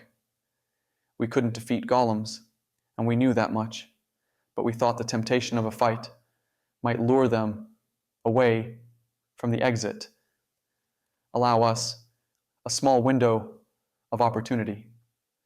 The golems reacted to the battle. They weighted their massive, malformed bodies into the current of people, swinging their grotesque arms like battle hammers, throwing citizens into the air and across the cavern. That's when I released the fourth wave, all of whom carried a firearm of some flavor and variety. Deputy Nelson had the brilliant idea for the fifth wave. She called them the smokers. Not only were the parolees of violent offenses or weapons charges, but they all smoked cigarettes and marijuana like chimneys. The smokers had lighters in their possession. Nelson assigned them to create a stock of flammable items, light them on fire, and pelt the golems with the flaming objects. The smokers didn't fail us. As they waited for their turn to fight, they stripped off their clothes down to their boxers, and they tore their outfits into long ribbons. As their turn neared, they ignited the fabric. The smokers focused their incendiary weapons on the handful of golems that remained at the exit point, guarding potential escape attempts. They threw the flaming articles of clothing at the monsters, covering the creatures in a fiery garb, hoping to draw them away from the door. It wasn't a guaranteed system to fell the golems. To do so, the smoker had to destroy the rune binding the monsters. But the smokers didn't know how to locate the runes. Neither did I. So, they chucked rags at random. The fire didn't spread across the dead flesh, but remained localized to the ripped clothing. Still, the tactic distracted the golems and removed them from their post. Deputy Nelson responded as the golems abandoned their post. She led the mothers, their children, and the elderly to the only exit. "Run as fast as you can," she said, ushering them forward. "Do not look back. Do not slow down. Just run and keep running." All that happened in 20, maybe 30 seconds. As Deputy Nelson and her smokers led the women, children, and elderly out of the cavern, I jumped into the heat of battle, assisting the people of Tonopah against the zombies and rampaging golems. The zombies appeared overwhelmed by the sheer numbers of the citizens. Ironic, considering zombies often overwhelm. I focused my attention on the golems. They couldn't die, at least not by conventional means. The golem that looked like a heaping pile of dinosaur dung crawled before me. It looked like a mass of sand my friends and I, when younger, would climb and play king of the hill. I sprinted up the uneven slope of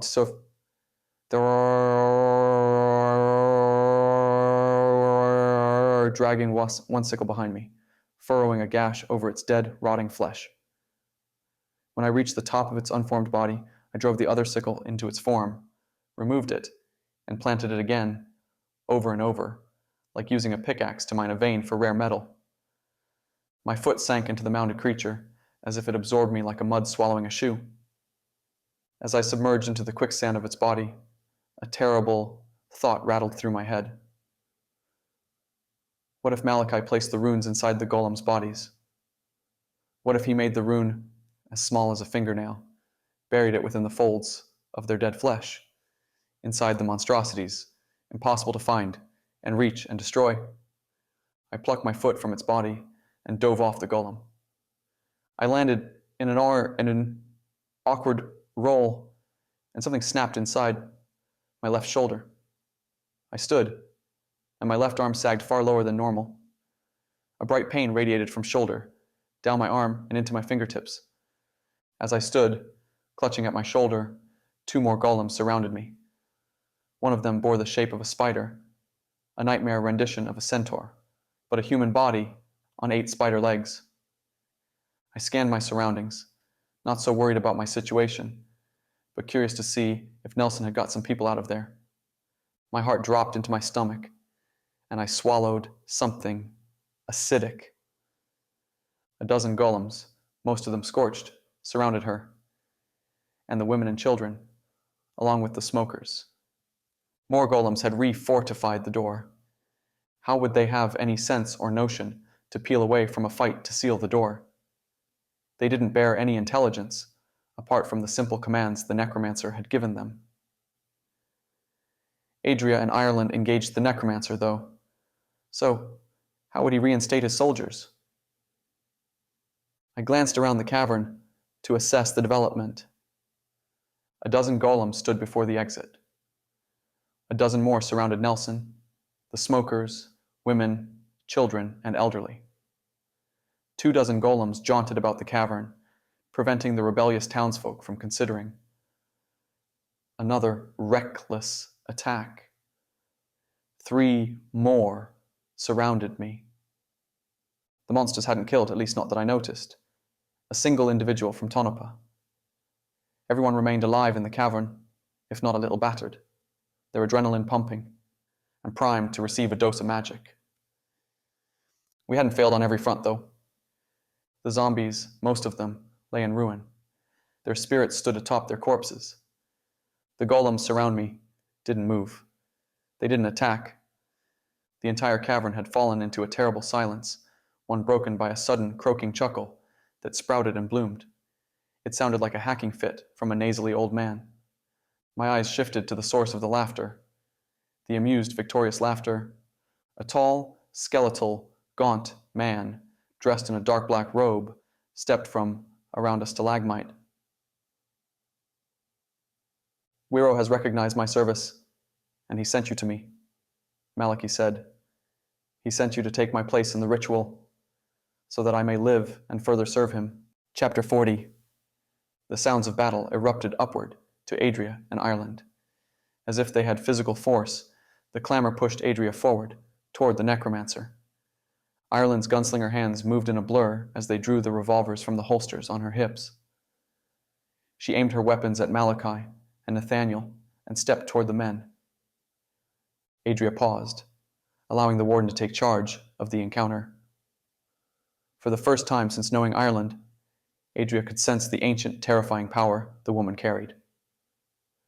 She advanced as a paladin of legend would approach an enemy, like nothing in the universe could defy her presence, not even a necromancer powerful enough to summon a Nephilim. Without Winnie Love's stored magic, Adria had a limited amount of energy in her bracelet use, that and her unreliable panther totem, horseman artifact, which still hadn't responded to her prayers of transformation. Adria fingered the grooves of the carved wood. She prayed to the ancient Aztec deity, Tezcatlipoca, hoping the god would respond to her plea, hoping the Nagual spirit would turn her into the panther. I'll offer you one chance at surrender, Ireland said. Surrender now, and I'll allow you to live. Surrender now, and you don't have to die for nothing on a barren mountaintop. A crackling energy spritzed off the necromancer's body, the power of his magic tangible by sight.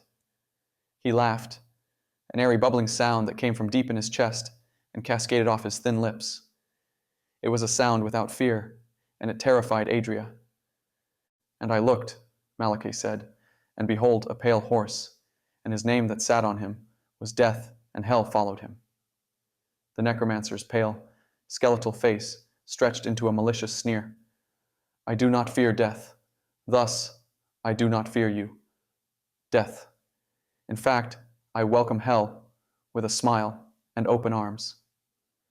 As if to prove his statement, the necromancer's wicked grin stretched further across his face, mirroring his outstretched arms.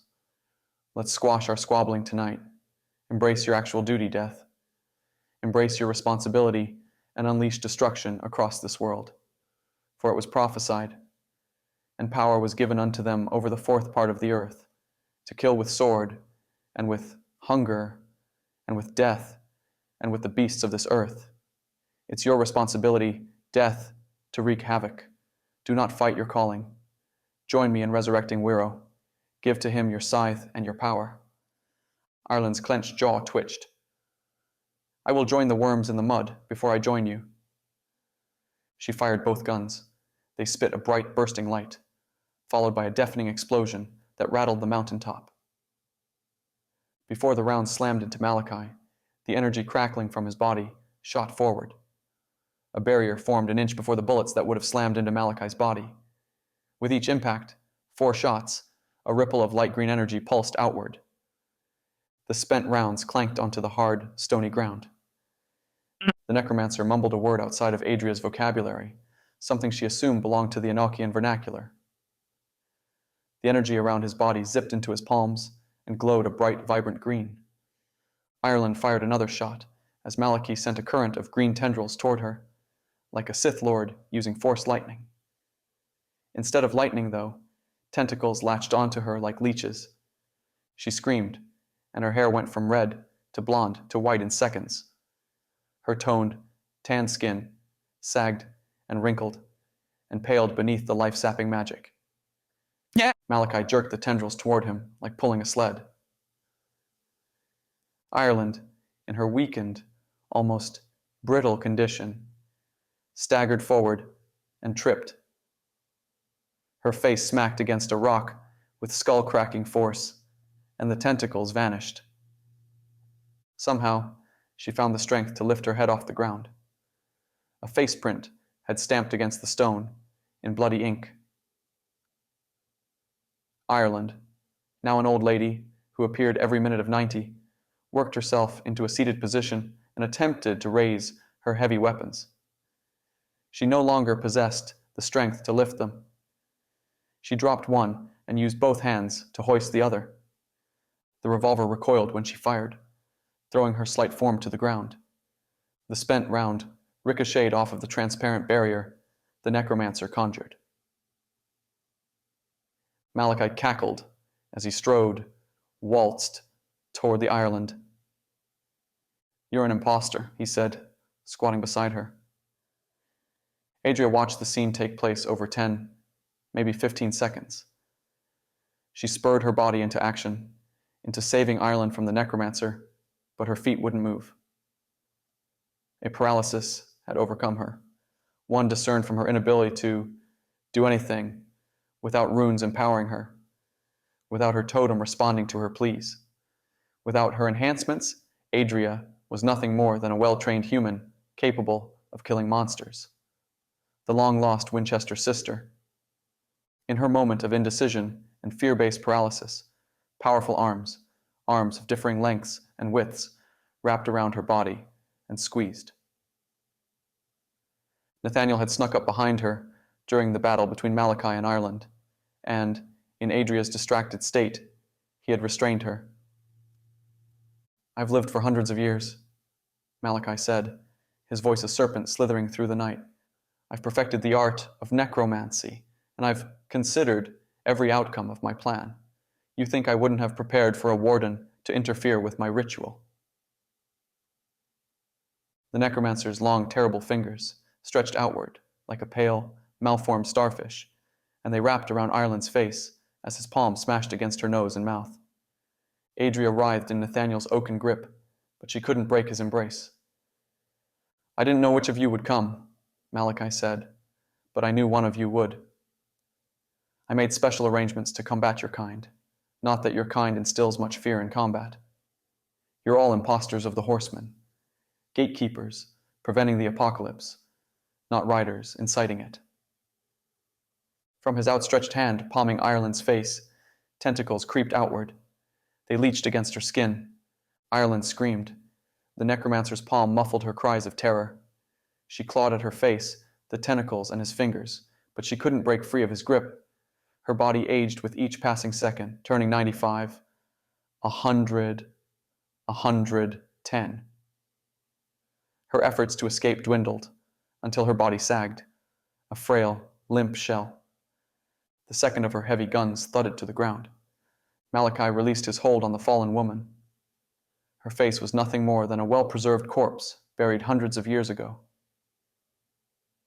He reached forward to collect the abandoned guns, the scythe of the horseman of death. Nathaniel had Adria's arms pinned to her sides, but near her biceps. She could move her arm from the elbow down. She used her memory to recall where Nathaniel had sheathed the ceremonial dagger. On the right side of his waist, near his outside thigh. Adria no longer thought. Thinking belonged in classrooms and practice fields. It belonged in situations before battle, prepping for battle. When a test, a game, a fight began, thinking no longer played a role. Only trained reaction and practiced impulse. A little luck never hurt either. Luck blessed Adria. She threw her head back, slamming the crown of her skull into Nathaniel's face. 3 successive times she bludgeoned him. The giant man loosened his grip enough for Adria to slip free. As she broke away, she reached for the ceremonial dagger, pulling it from its sheath. Malachi had his back to her, collecting Ireland's revolvers. Before he noticed Nathaniel's grunts of pain, Adria closed the 5 yards between her and the Necromancer. She was an assassin, and she didn't care to offer last words or share snide remarks. Without pageantry, Adria sank the wicked dagger into the base of Malachi's skull, near the top of the spine. For a terrible moment, Malachi remained crouched, his hand on Ireland's revolver. He glanced over his narrow shoulder and regarded Adria. She thought he might raise the gun and shoot her. Instead, he offered a half chuckle and a winning sneer. Then he collapsed onto the ground, dead. Ireland lay a foot away from Adria, a mummified corpse.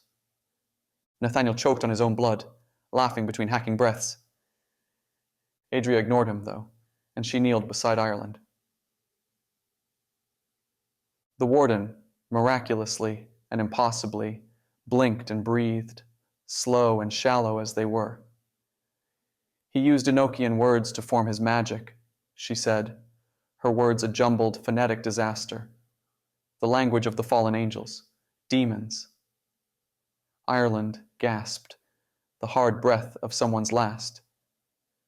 It's a banished language, forgotten. How could I have known he knew it? It's okay, Adria said. You're going to be okay. That's enough talking. Save your energy and strength. I'm going to get you to a hospital.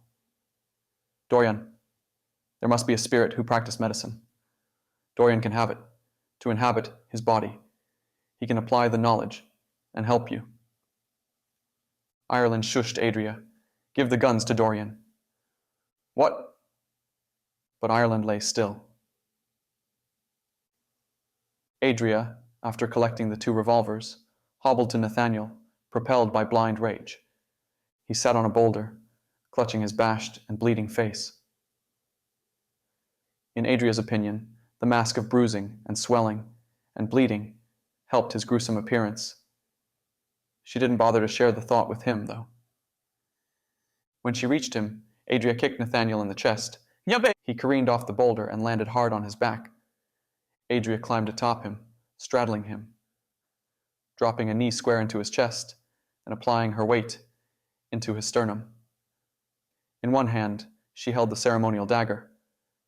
In her other, she held one of Ireland's revolvers. She opted for a more personal interrogation, and she set the blood-stained dagger to the creature's throat. Success is inevitable, he said through bloodied teeth. Tell me everything. And if I don't, will you kill me? If I'm dead, you don't have answers to your questions. You will beg me for death before I consider killing you. I have wished to die every day of my miserable life. Nathaniel turned his bulky head and spat a wad of blood into the dirt. Luckily for you, my dear, I can't take my secrets to the grave. What do you mean? I swore an oath of commitment to my master, and I saw the promise all the way to the end, for I am a man of my word. I never desired to do as I did, and I deeply regret every second of my servitude. My job has ended, so the shackles of obligation no longer prevent me from telling you everything. And maybe, in telling you, I'll atone for my sins by equipping you with the knowledge necessary to stop what cannot be stopped. Tell me, I was once a pastor, and I suffered a terrible accident that left me in a vegetative condition, trapped inside my body, a body that served no purpose to this world. I couldn't walk, feel, or move. The doctors hooked me to a machine to help me breathe, and it worked my lungs for me. All I had were my thoughts, my mind, and I couldn't share that with the world because I couldn't speak. Malachi discovered me, and he saved me by making me into this. He created for me a new body. I owed him everything because he gave me life. I don't care about your pathetic story, Adria said. You said the ritual has already happened, that its result is inevitable. Can we stop it? If we can, how? Before Malachi invaded Tonopah, before he infiltrated the city with this plan, he cast and underwent an intense and rigorous spell. When the ritual completed, he had cloned himself. He planned for his clone to host the spirit of Wyro when he recalled the Nephilim into this world. Nathaniel turned his head, and his gaze stretched toward the fallen necromancer. It took little for Adria to piece the puzzle together. I killed the clone. Nathaniel nodded. Malachi yet lives. Where is he? With all the souls of Tonopah. In the cavern.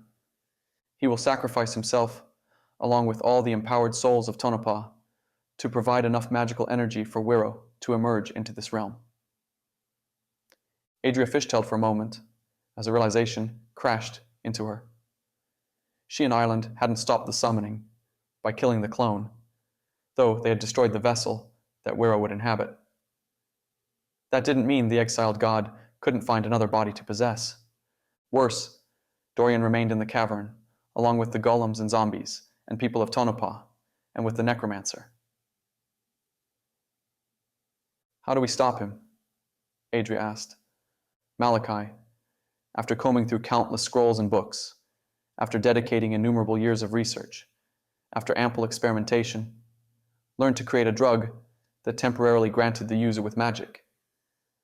Temporarily?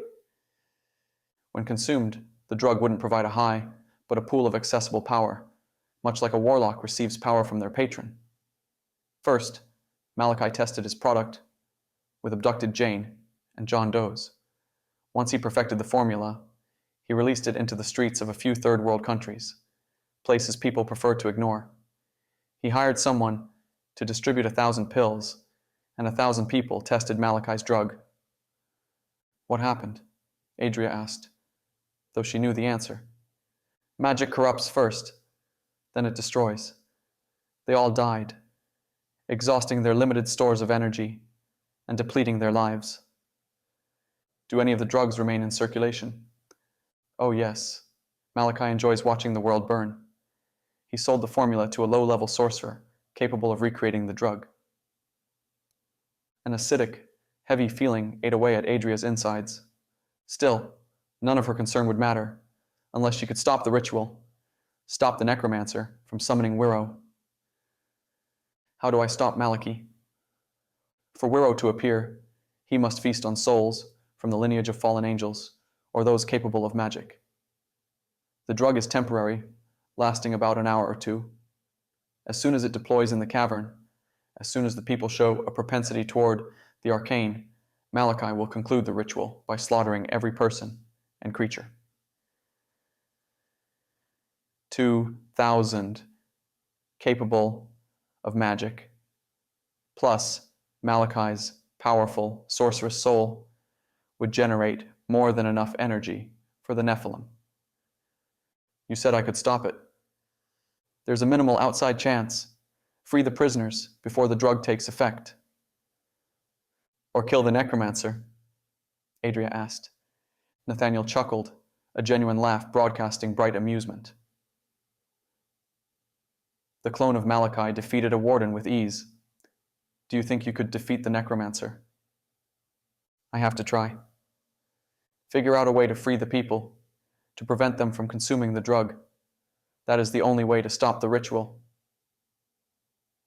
Adria stood, releasing her weight from Nathaniel's chest, and contemplating whether she should kill him. The decision came quick and easily to someone like her, almost as quickly and as easily as he died. Chapter 41.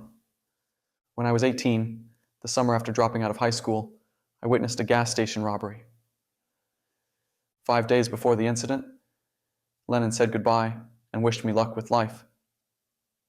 After a quick, passionless kiss on the cheek, she disappeared into the airport and flew across the country to attend New York University, where she received a full scholarship to play the violin.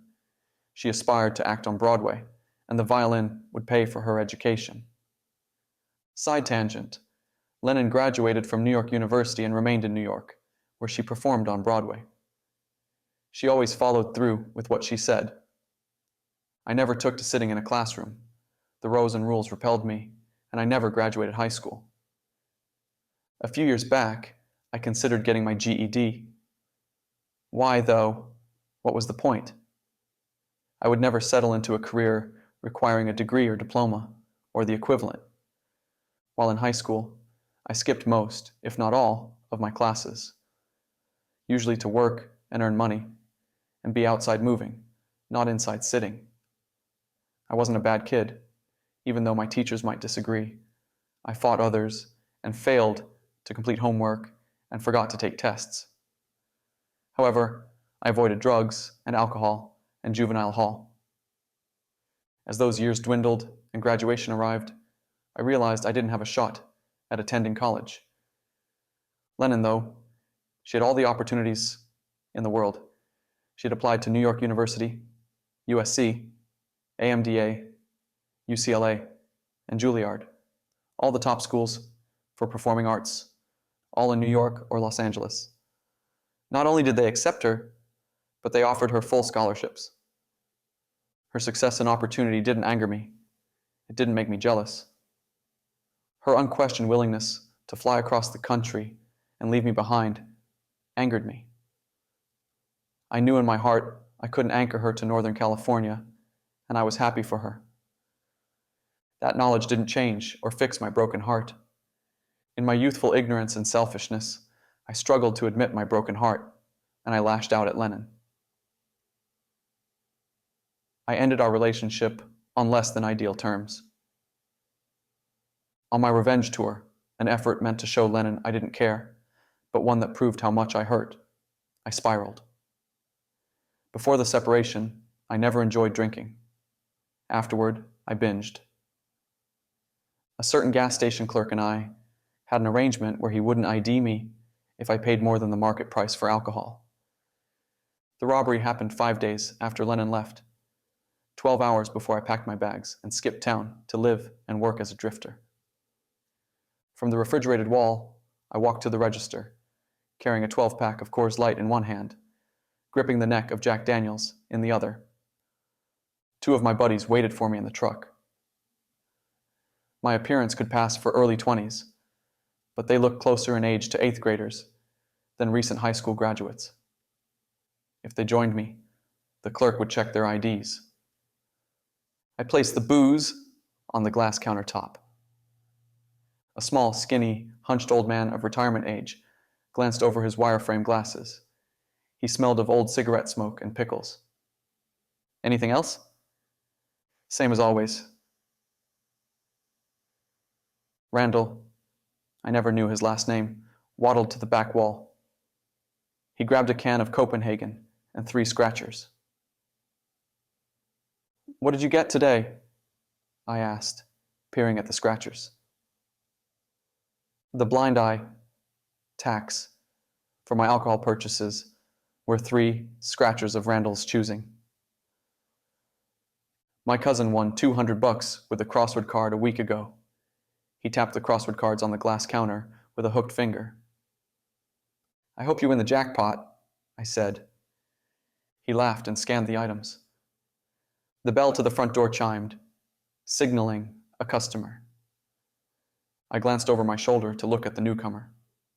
A man, dressed in black, wearing a balaclava, rushed into the gas station store. He held a gun in both hands, pointed the quivering barrel at me. "You," he said, his voice cracking. "Get on the ground. Don't be a hero." My teenage angst and anger muddled with my false belief in invulnerability. Heightened by the idea of heroism, I became disobedient. I didn't fall to the ground and curl into a fetal position. I cocked my head, as if daring him to make good on his threat.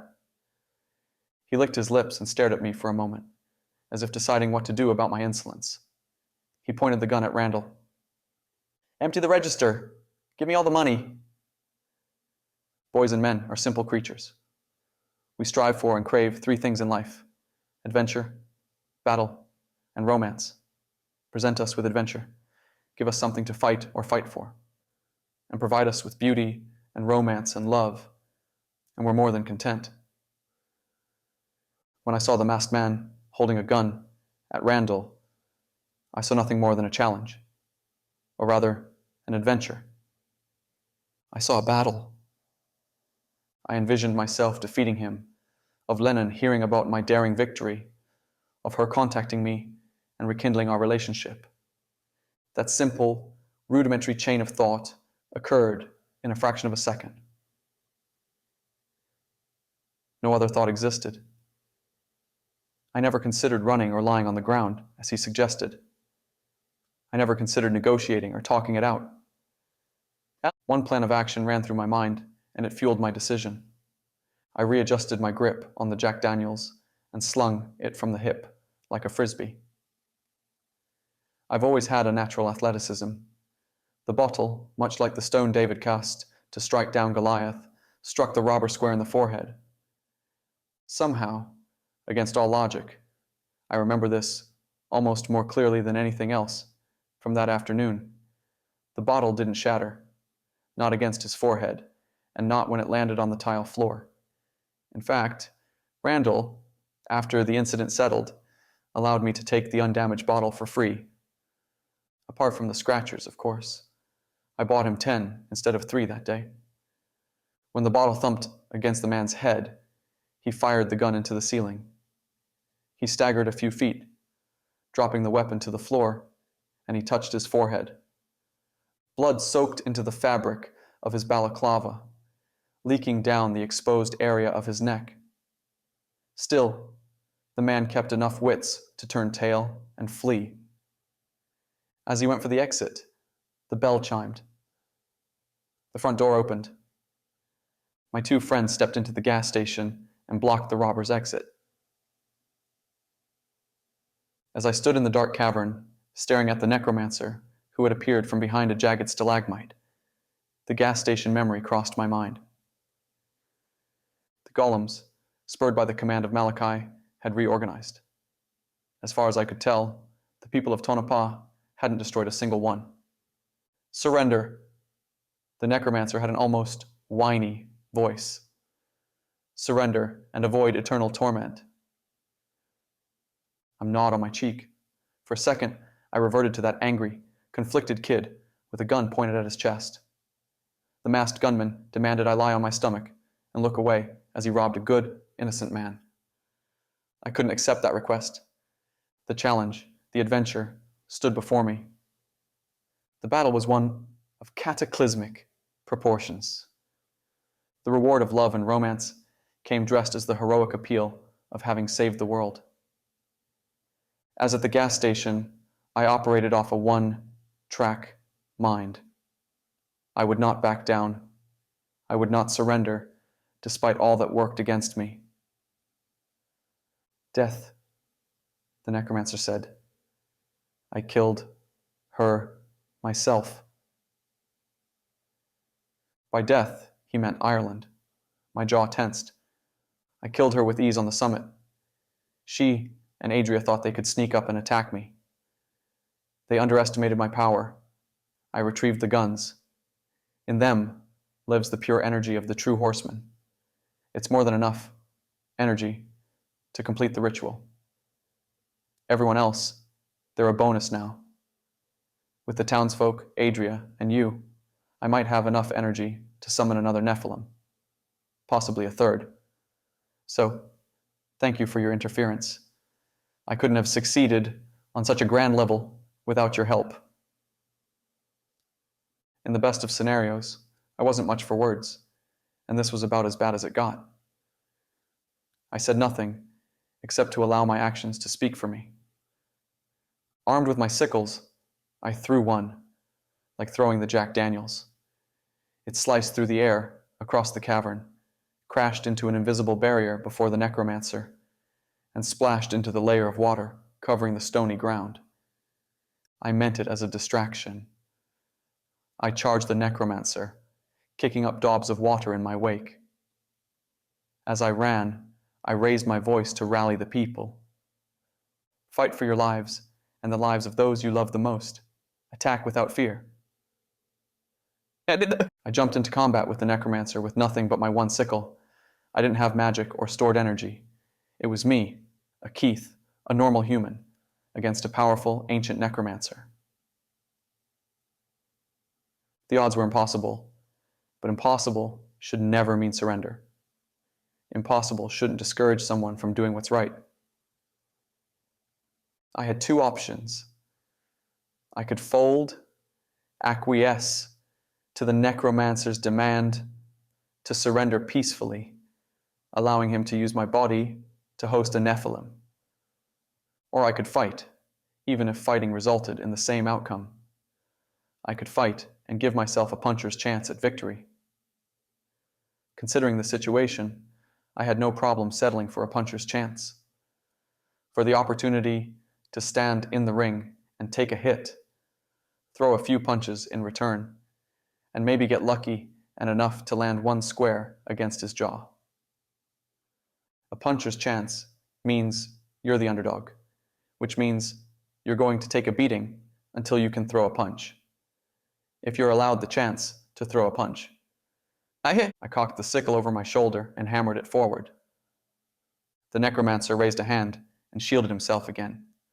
My weapon's curved blade shattered against the barrier, exploding into shrapnel and shards of metal. Malachi attacked, moving so fast I couldn't perceive his movement. He uppercut me in the stomach with deceptive force. Breath expelled from my lungs. I folded inward, half shocked his fist hadn't funneled through my gut and broke through my spine. The power of his fist lifted me a few feet off the ground. When he pulled back his hand from my body, I plummeted. He front kicked me in the chest as I fell. I launched 20 feet across the cavern, stopped by a stalagmite. My body wailed, a discordant song written in pain and agony.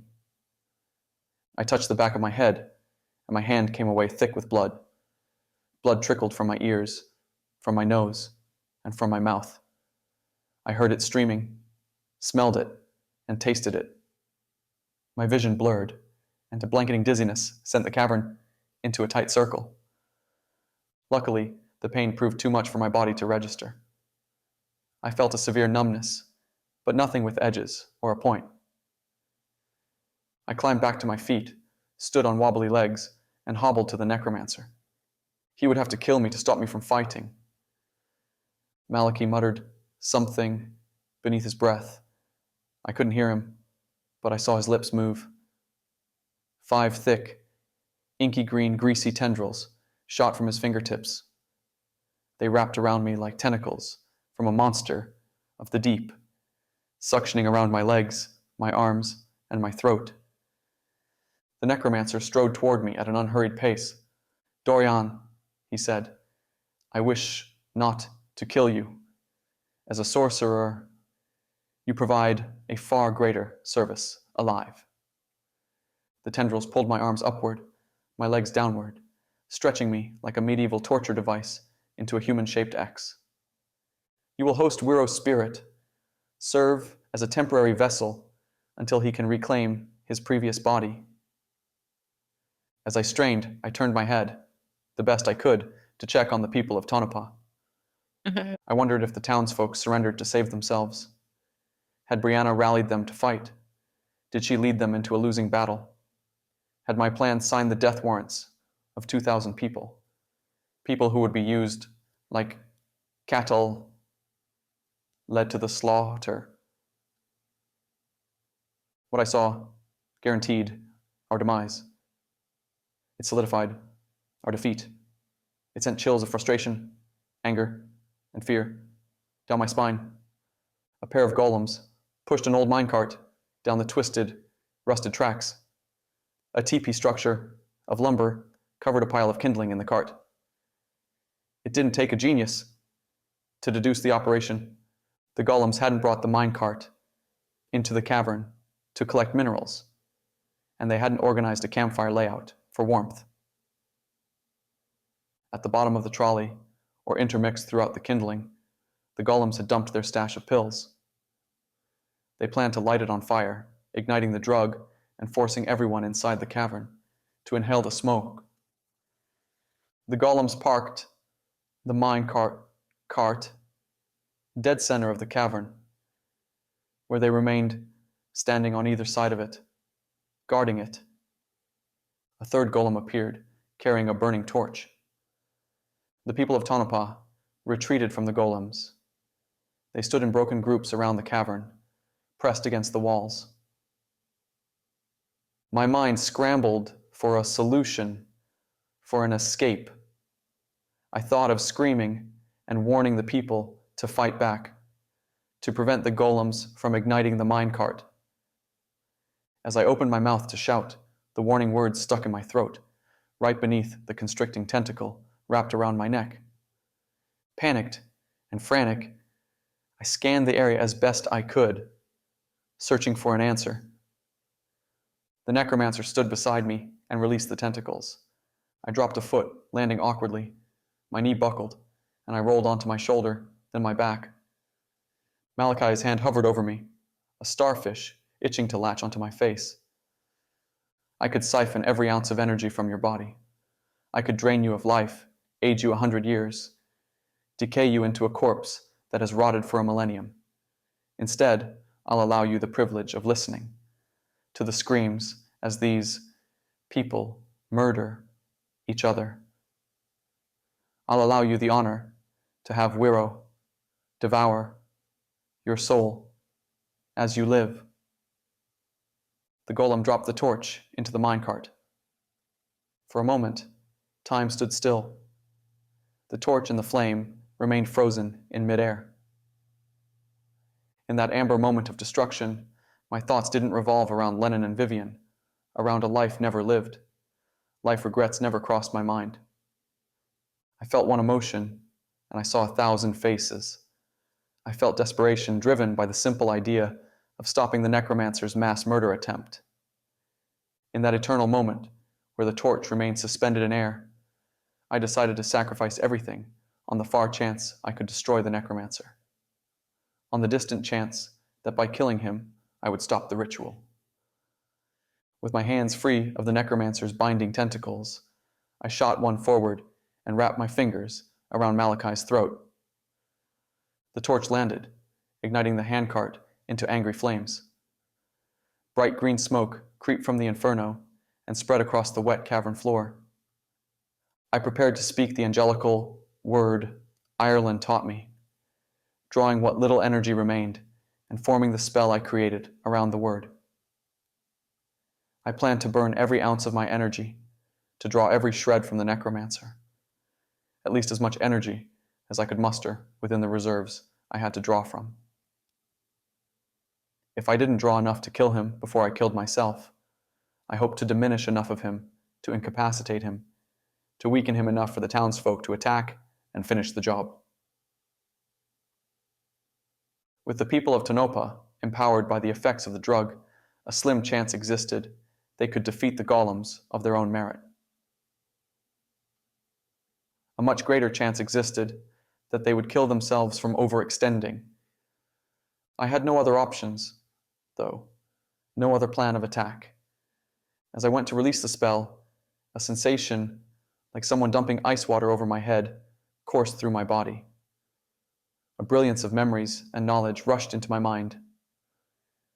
"Don't release the spell," Ireland said, her voice strong inside of me. I obeyed without hesitation. Honestly, I didn't want to kill myself. I was searching for a reason to end the spell before it ended me. Ireland's voice, her presence within me, her spirit advised me against the spell. That thought railroaded me to an explosion of 1,000 more questions. How was Ireland's spirit within me? Had Malachi killed her? He had mentioned it, but I didn't believe him. Now I had no reason to doubt his claim. That left me more than cold, but empty. If Malachi spoke the truth about Ireland, did he also speak the truth about Adria? Had he killed her too? I broke into a cloud of a bazillion atoms, reforming 40 feet away. A severe cramping presented across my body, sending my muscles into spasms, as if fatigued and dehydrated. To be fair, I was more fatigued and dehydrated than I ever before, and I had repaved a stretch of Arizona highway in the middle of summer. "Listen, and listen good," Ireland said between my ears. "You're in a state of shock and dying. My spirit possession is keeping you awake. If I leave your body, you will drift away." "What happened to Adria?" I asked. "Do you trust me?" What else could I say? "Yes," I said. A hot resurgence of energy burned through me. Against my thought and will, I stood. I moved as if controlled by strings, wooden and not of my merit. "The Necromancer knows Enochian," Ireland said. "I haven't come across someone capable of Enochian in decades." The Necromancer prepared for a warden to intervene. He learned a few words of the lost language, and he formed spells around them. "Where's Adria?" I asked. "Focus on what stands before us. Are you with me? Do you trust me?" I didn't have time to think about my answer, to consider all the angles and implications of a decision. I went with my gut and instincts.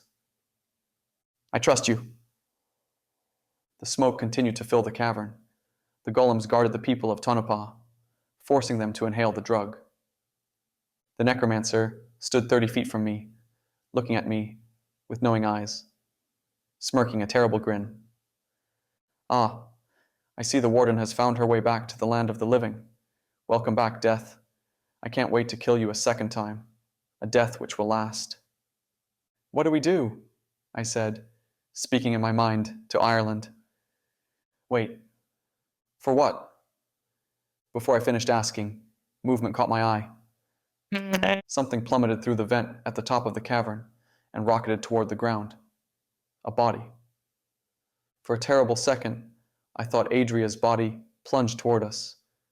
The corpse slammed into the minecart, throwing sparks and burned lumber across the wet ground, dispersing the flames and obstructing the fire.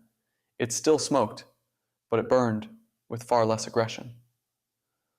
A moment later, Adria rappelled from the vent using the freaking rope she insisted on packing in her backpack. She used the stalactites to propel her controlled descent. When she came within 30 feet of the ground, Malachi shouted something that sounded French, though I'm not sure. A crackling ball of green energy formed in his hand. He threw it at Adria. She leaped off of the stalactite into the air, reached behind her back, drew Ireland's revolvers, and tossed them. They arced. Their trajectory headed straight for me. I raised my hands. I'm athletic by nature, but I've always excelled more in throwing and hitting things. Though I could catch, none of my coaches would have played me at wide receiver. Yet, somehow, as if magnetized to my palms, the guns landed square in my hands. As they touched my skin, they roiled and vibrated, as if I held a writhing snake. I almost released the weapons, but Ireland's possession and influence forced my hands tighter around the revolvers. An airy pop sounded, followed by a twisting, churning sensation deep in my chest. If Ireland hadn't propped me up with her spirit, I would have collapsed and fallen unconscious. Instead, I remained on my feet, facing the necromancer, wielding dual sickles, not two revolvers. Huh, Ireland said. It worked.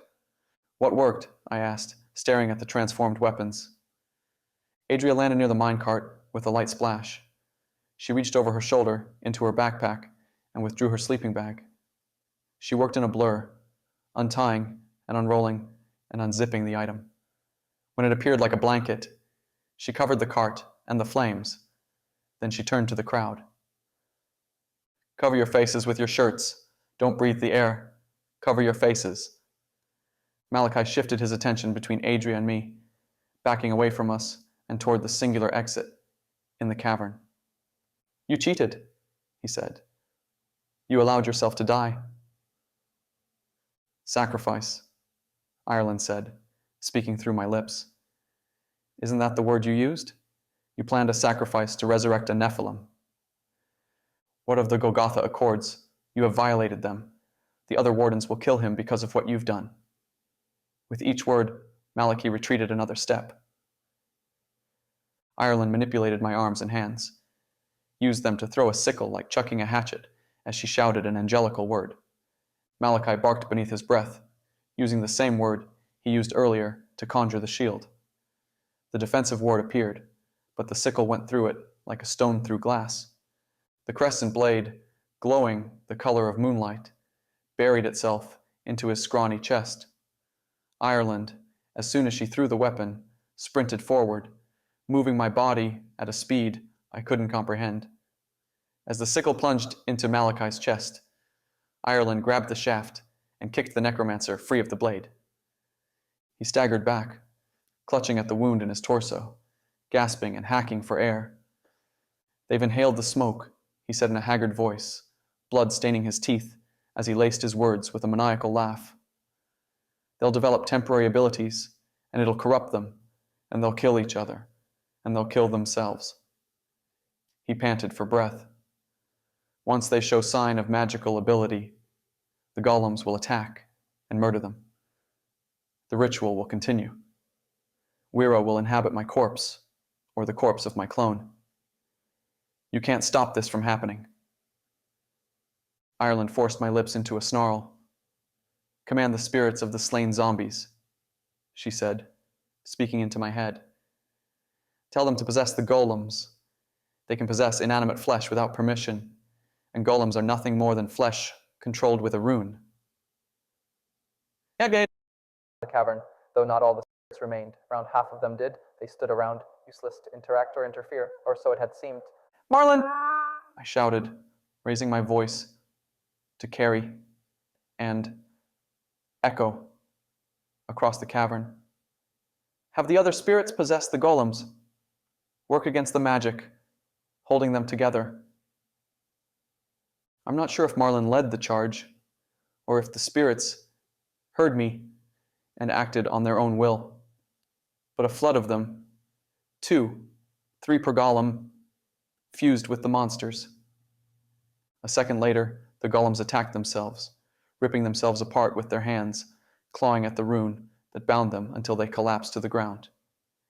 Adria, I said, get everyone out of here. Now. She didn't hesitate. Brianna separated herself from the crowd.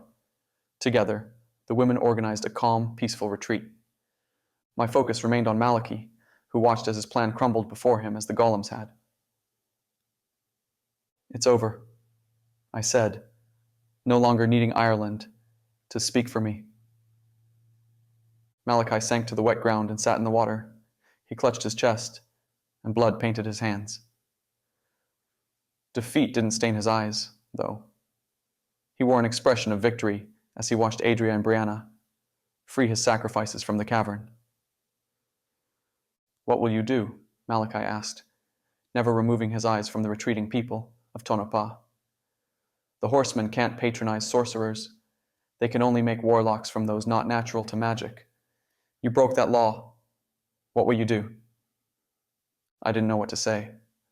I glanced at the sickles, once Ireland's revolvers, and wondered if she had forced the role and responsibility of a warden onto me. "The times have changed," Ireland said, speaking through me.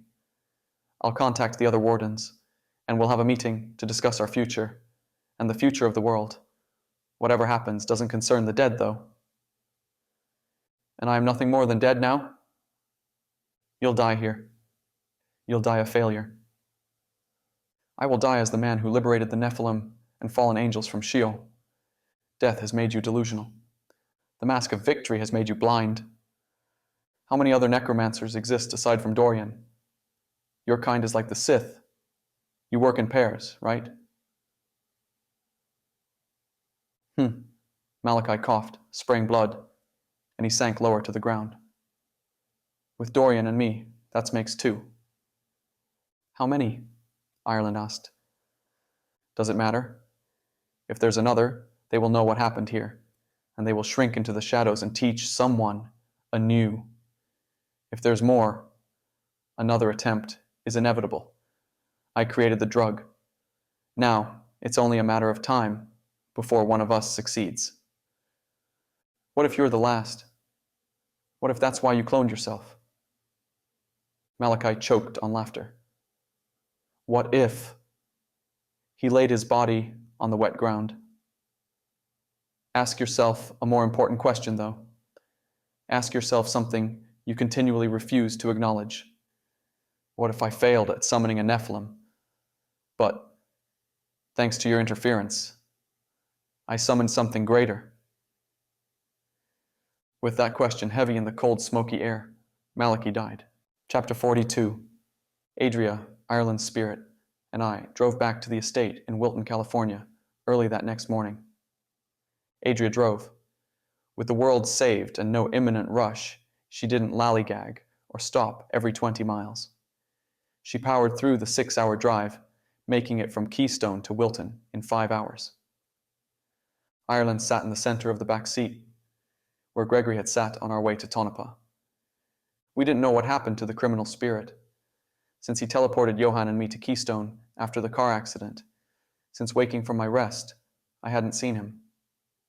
His absence worried me beyond belief. His spirit had possessed my body, had dwelled in my mind. He had lived my memories. Through his invited invasion, he learned of Project Phoenix, of the estate. He learned of my family, of Lennon, and of Vivian. Gregory and Malachi had likely teamed in the precinct, and the spirit had likely tipped the Necromancer to our presence and plan. Where had he gone, though? Had Malachi sent him to another Necromancer, if one existed? What of the treasure? Would it remain buried in that field forever? What artifacts, not of this world, had he hidden away? Should we retrieve them? How? The spirits of those murdered by the Necromancer, forced back into their dead bodies, used to reanimate a corpse and create a zombie army, had moved to their next life after Malachi and the golems fell. The citizens and tourists of Tonopah never experienced the effects of the drugs. I'm not sure why. Maybe they didn't inhale enough smoke, or maybe Malachi miscalculated the formula. I highly doubted that theory. Whatever the reason, not a single person drew from corrupted magic and destroyed themselves or others. With the Necromancer dead, with the people of Tonopah alive, the ritual had failed. Wiro remained banished, locked in Sheol. Before we left Tonopah for Keystone, and ultimately Wilton, Adria and I met with Brianna.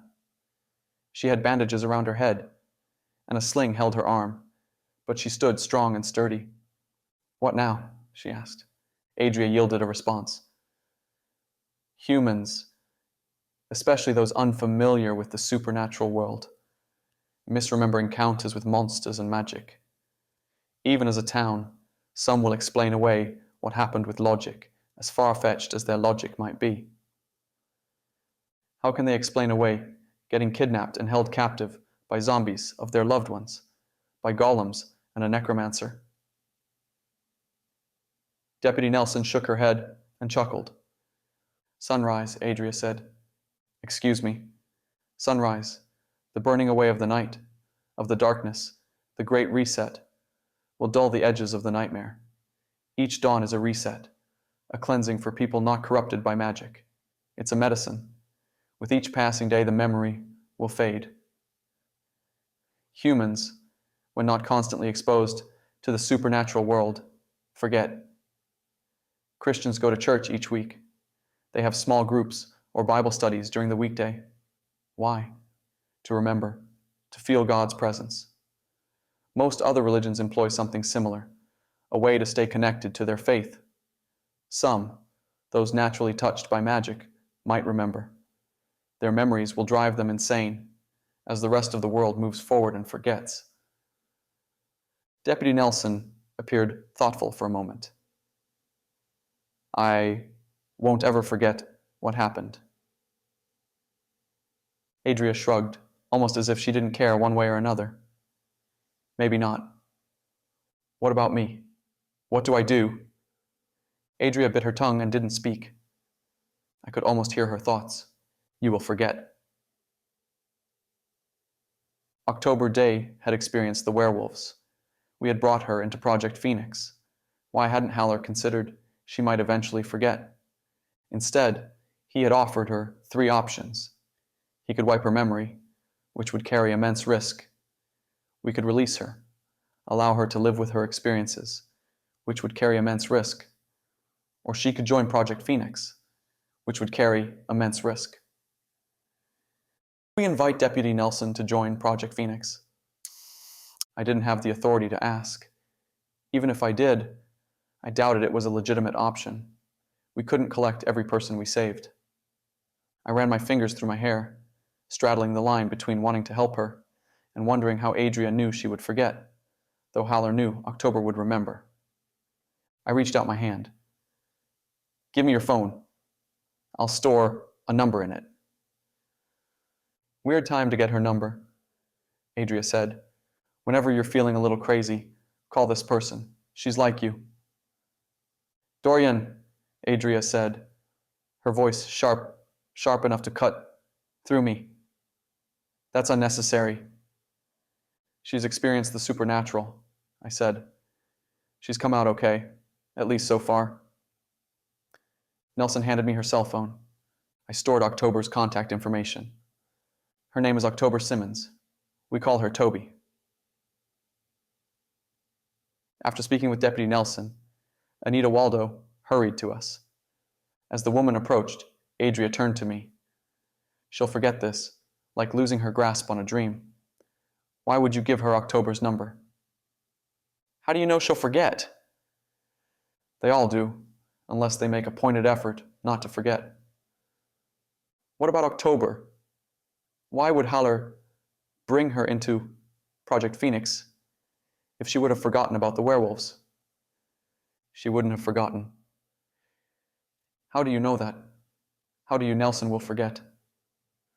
October isn't a Keith. I gasped, as if punched. What? Anita arrived and called to us. Doryan! Adria! Tears streaked her dirty face. Where's Johann? Anita returned to Keystone with us late that night. We parked in front of the Ireland's hideout. She leaped out of the car before it came to a stop and ran into the saloon. When I entered a few seconds later, Anita held Johann, running her hands through his tangled hair. She sobbed on his head, and he sobbed against her chest. Adria and I allowed them space to grieve their loss. We went into the back room, where I had taken a much-needed rest hours before, though it felt like weeks ago. We sat on Ireland's cot. The warden's spirit accompanied us. 1,000 questions pestered my mind, but I didn't have the energy to voice them. I stared at the cot and fought the urge to lie down and sleep. That's all I wanted. Sleep. Adria and Ireland remained silent too.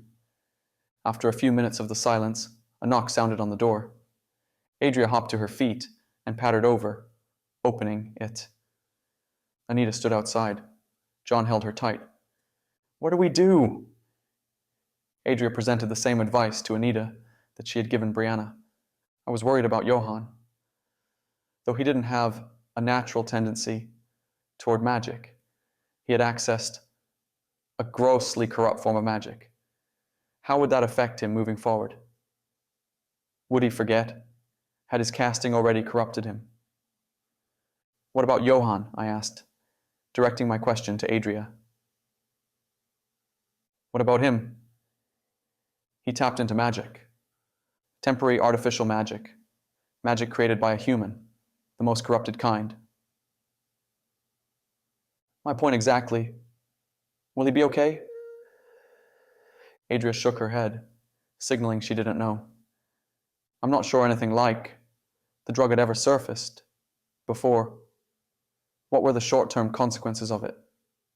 The long-term? How would it affect a user's physiology and psychology? If natural magic corrupted, how much damage would unnatural magic incur? Anita stared at me, at Adria, begging for one of us to placate her fears about her son, to lie to her. Please, she said, after a few beats of nothing. I closed my eyes and sighed. Much to Adria's disdain, I provided Anita with my cell phone number.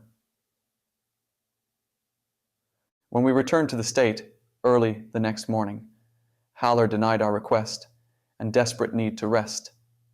He demanded we speak to him immediately. Adria and I shuffled into his office.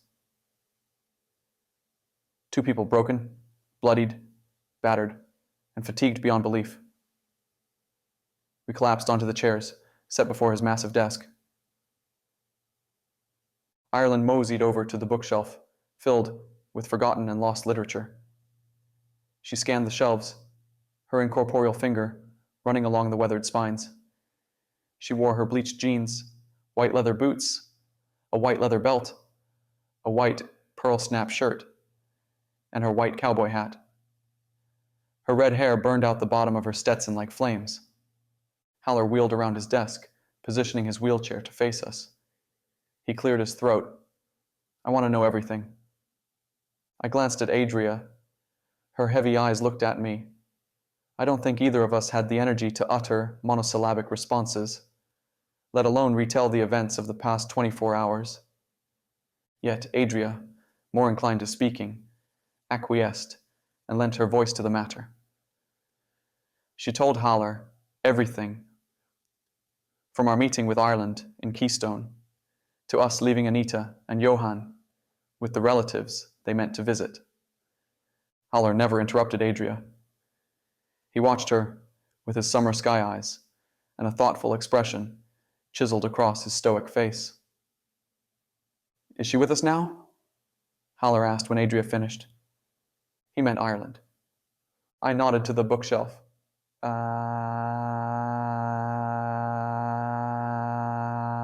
Yes. You inherited the warden's responsibility? I gulped back a straight answer. Honestly, I didn't know what I had inherited or had not inherited. I didn't know what it meant to be a warden. I was a sorcerer, and I hardly knew what that entailed. Also, according to Malachi, sorcerers couldn't be wardens. What did that make me? In my head, it made me a target. The guns turned to sickles. Haller asked. I nodded. If they choose a patron, if they accept someone's intentions, the weapons reflect that person. Originally, the weapon was a scythe carried by death itself. Your iteration of the weapon, the sickles, that's the closest it's been to its original version. That's not a coincidence, I don't think. It's also not a coincidence it found its way to a necromancer. Malachi said it's against the Golgotha cords for a sorcerer to wield the power of a warden. Adria said, Yes, but the weapons choose their host. It's for the other three wardens to decide how to proceed, not us. Who are they? Adria asked. The other three? I don't know, Haller said. I only ever met Ireland, now Doryan. I scratched the back of my neck and coughed into my shoulder. I didn't want the responsibility of a warden. I didn't care how similar the weapon appeared to its original form. I didn't care that it responded to my intentions, allowed me to attune to it. I didn't want it. As a sorcerer and a reaper of Project Phoenix, I couldn't defend myself against a werewolf. How was I supposed to protect the world from powerful wizards and sorcerers, from ancient and corrupted creatures, from the possibility of resurrected gods? The idea was laughable. What of Cade? Adria asked, taking advantage of our temporary silence. The fledgling remains imprisoned, Haller said. We will remain vigilant and on high alert for a rescue attempt. Haller slapped the table. A lot of unanswered questions remain. What happens with Doryan? Where did Gregory's spirit disappear to? Why did Malachi seem so sure of victory, even at the end, and during obvious defeat? Does a second necromancer exist, one aware of Enochian words? What of the low-level sorcerer using Malachi's formula to create drugs? All that to consider as we fortify our defenses against a vampire assault. We're in a precarious situation, and we have to remain prepared and at full strength. Haller cleared his throat. You two will rest. Then you'll make an appointment with Winnie Love to restore your runes. Do you have questions before I dismiss you? Adria shook her head, already half asleep in the chair. I mirrored her gesture. Together we stood. She turned left at the door, heading toward her room. I dragged my feet to the right and headed up the stairs. When I reached my room, I collapsed on my bed and stared at the ceiling. Thoughts raced through my mind, running in circles. We had defeated the Necromancer, but Haller was right. Why had Malachi appeared so sure of victory, even at the very end? What had we missed? What would happen? Sleep overcame me. I dreamed of sunshine and laughter, of chasing Vivian in a field of wildflowers on a bright, warm day, while Lennon lay on a blanket, propped on her elbows, smiling like a living angel.